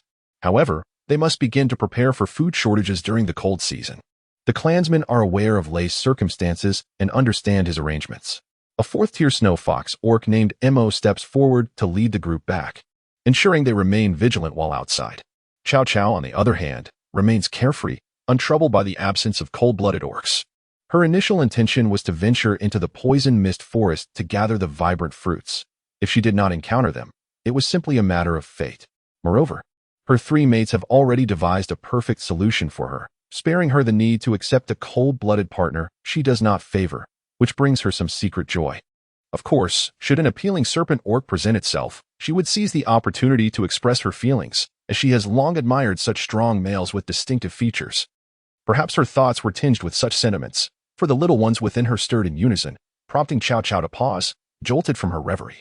Wahoo, concerned, inquires if she is feeling unwell or if the little ones are merely being mischievous. Chapter 100. The Fox Tribe's Relocation. Chow Chow offers an awkward smile, assuring him that everything is well and that the little ones are simply playing, expressing that they must also miss their beast fathers. As she speaks, she laughs and places Huahu's hand on her abdomen, inviting him to feel the movements of the unborn. When Lei and Lan Yue return from their hunt, they are met with this tender scene, and the two orcs naturally join the warmth of the moment. While Lei enjoys this comforting atmosphere, the other orcs in the Salt Exchange team begin their journey home. Yet, unbeknownst to all, the Snow Fox tribe is facing a dire calamity. The source of calamity lay with their chieftain. At that moment, the chieftain of the Snow Fox clan stood in the square, accompanied by over a dozen 5th-tier and 3 6th-tier rogue beasts. Amidst the bewildered and even furious gazes of the Snow Fox clansmen, he audaciously declared that, for the sake of their kinship, if they surrendered, he would lead them to a more prosperous existence. Among the orcs below, some hesitated, some were perplexed, and others seethed with rage. The females, however, were huddled together in the center, trembling with fear. They understood the chieftain's formidable power. Resistance would undoubtedly lead to their demise. Yet, to submit men of fate under the dominion of rogue beasts, could they endure such a future? The older females were somewhat at ease, having lived long enough to care little for what lay ahead, as they were no longer capable of bearing offspring and believed the rogue beasts would not covet them. The younger females wept together, while their male counterparts, enraged, yearned to confront the chieftain and those rogue beasts in a desperate battle. However, they were pulled back by the females. No female, fully aware of the inevitable death awaiting them, would allow their mate to charge into danger. While they may have been indulgent, it did not imply ignorance of the reality that their current existence was granted by someone else. In a time like this, should their beloved mates perish, they would surely face humiliation at the hands of the rogue beasts. The males, who had females to protect, were restrained. Yet a few impetuous young orcs stepped forward in defiance. The outcome, as one might predict, was grim. Their former chieftain showed no mercy due to their shared lineage, and the young orc who stood forth was reduced to ashes by a fireball, scattered by the winds as if he had never existed. The rogue beasts observed with interest the actions of the 7th-tier Snow Fox chieftain, though a flicker of complexity crossed Lai's eyes. As a former leader of rogue beasts who had seized many females from small clans, he believed he had never truly harmed a female, and felt they resembled the orcs of the tribe far more than the Snow Fox chieftain did. Were it not for the necessity of procreation, the rogue beast would not have clashed with the tribal orcs, and they were united, never turning against their own. From this perspective, Lai considered them the rightful side. Observing this so-called tribal chieftain, who relied on the attachment to offspring for mental clarity after the demise of his female, and whose sanity had frayed after her death, losing even a basic sense of right and wrong, he questioned the faith in the beast god. Was it merely to grant females a beast mark, a semblance of reassurance? Would that truly condemn the orcs to a life devoid of sustenance herself? In light of this, Lai grew increasingly supportive of the Lord Beast King in establishing a new order and a new kingdom. The chief of the Snow Fox tribe was utterly indifferent to the thoughts of the wandering beasts, for he was solely focused on swiftly completing the task assigned by the Beast King, which would allow him to avenge Nana sooner. Indeed, the chief eventually located the Beast King's city and discovered that the missing orc warriors from the cold-blooded tribes were all residing there. Moreover, the Beast King was a formidable 8th-tier powerhouse, possessing extraordinary abilities. After recounting his circumstances, the Beast King assured him that should he bring forth the Snow Fox tribe, he would dispatch orcs to gather information regarding Zime and personally assist him in avenging his female offspring. Thus, the chief hurried back to his tribe to address the matter. As they were all 5th tier or higher orcs, their journey was remarkably swift. Within 5 days of relentless travel, they reached the Snow Fox tribe. Were there still orcs contemplating rebellion? I understand your reluctance to leave the tribe, but as your chief, would I truly harm you? I am leading you to the Beast King's city, where lofty walls stand and food is plentiful. Furthermore, the 8th tier powerhouse, the Beast King, presides there. I am guiding you toward a better life.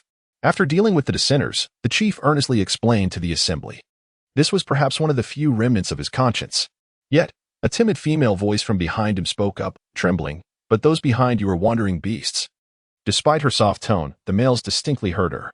At that moment, Lai, representing the wandering beasts, interjected, "What of the wandering beasts? Is it not true that we simply do not worship the beast god and lack the beast mark? How are we any different? We sustain ourselves through our own hunting. Neither stealing nor robbing. Why should we be looked down upon? But you have abducted females." A male orc retorted loudly. Lai remained unfazed, asserting, "We have only taken a couple of females from small tribes, causing no irreparable harm to them. Furthermore, we need to reproduce, which naturally requires females. Our actions stem from their disbelief in us, their unwillingness to choose us as mates. Even when we did take females, they were treated well, with no harshness shown toward them." These words alleviated the concerns of some females, yet a portion still felt apprehensive. The absence of a beast mark represented a lack of security for the females and an inability to sense the loyalty of the males. They were foolish to choose wandering beasts without beast marks as mates. As both sides remained at an impasse, an elder female stepped forward. She bowed to the chief before speaking slowly. "Chief, it is not that we do not trust you, but after the departure of the young female Nana, your actions have indeed left us uneasy, since you claim to lead us to a better life. Would you be willing to swear by the beast god that once we reach the Beast King's city, no orc will coerce our females into forming bonds, and that all females in the tribe will be treated with care?" This concern encapsulated the primary apprehension of all orcs. As long as the females could settle comfortably and adapt to a new environment, they would be amenable to the change. Of course, this is only in the event that one cannot prevail. Who would willingly stay under another's roof if they could triumph? The chieftain of the Snow Fox clan had always intended to surrender his people intact to the Beast King without shedding blood. Now, with the opportunity presented, he immediately gazed skyward and pledged an oath to the beast god. As soon as he concluded his vow, an enigmatic energy, unnoticed by all, entered the chieftain's brow. The Snow Fox chieftain merely furrowed his brow slightly and, as if nothing had occurred, began to organize the relocation of his clan members. Chapter 101. The Beast Tide. Suanin collected various glittering treasures that piqued her interest, such as sunstones, rubies, and sapphires, into her own space. Additionally, she gathered a small pile of luminous pearls and dragon scales retrieved by Bayou. Naturally, these treasures were stored in a non-static space, as the static space was reserved for stashing food. Sensing no imminent danger and experiencing a bountiful harvest, Suanin clapped her hands and joyfully announced her intention to return. Zime promptly stepped forward to embrace the petite female, not forgetting his own interests. Bayou, feeling somewhat disheartened,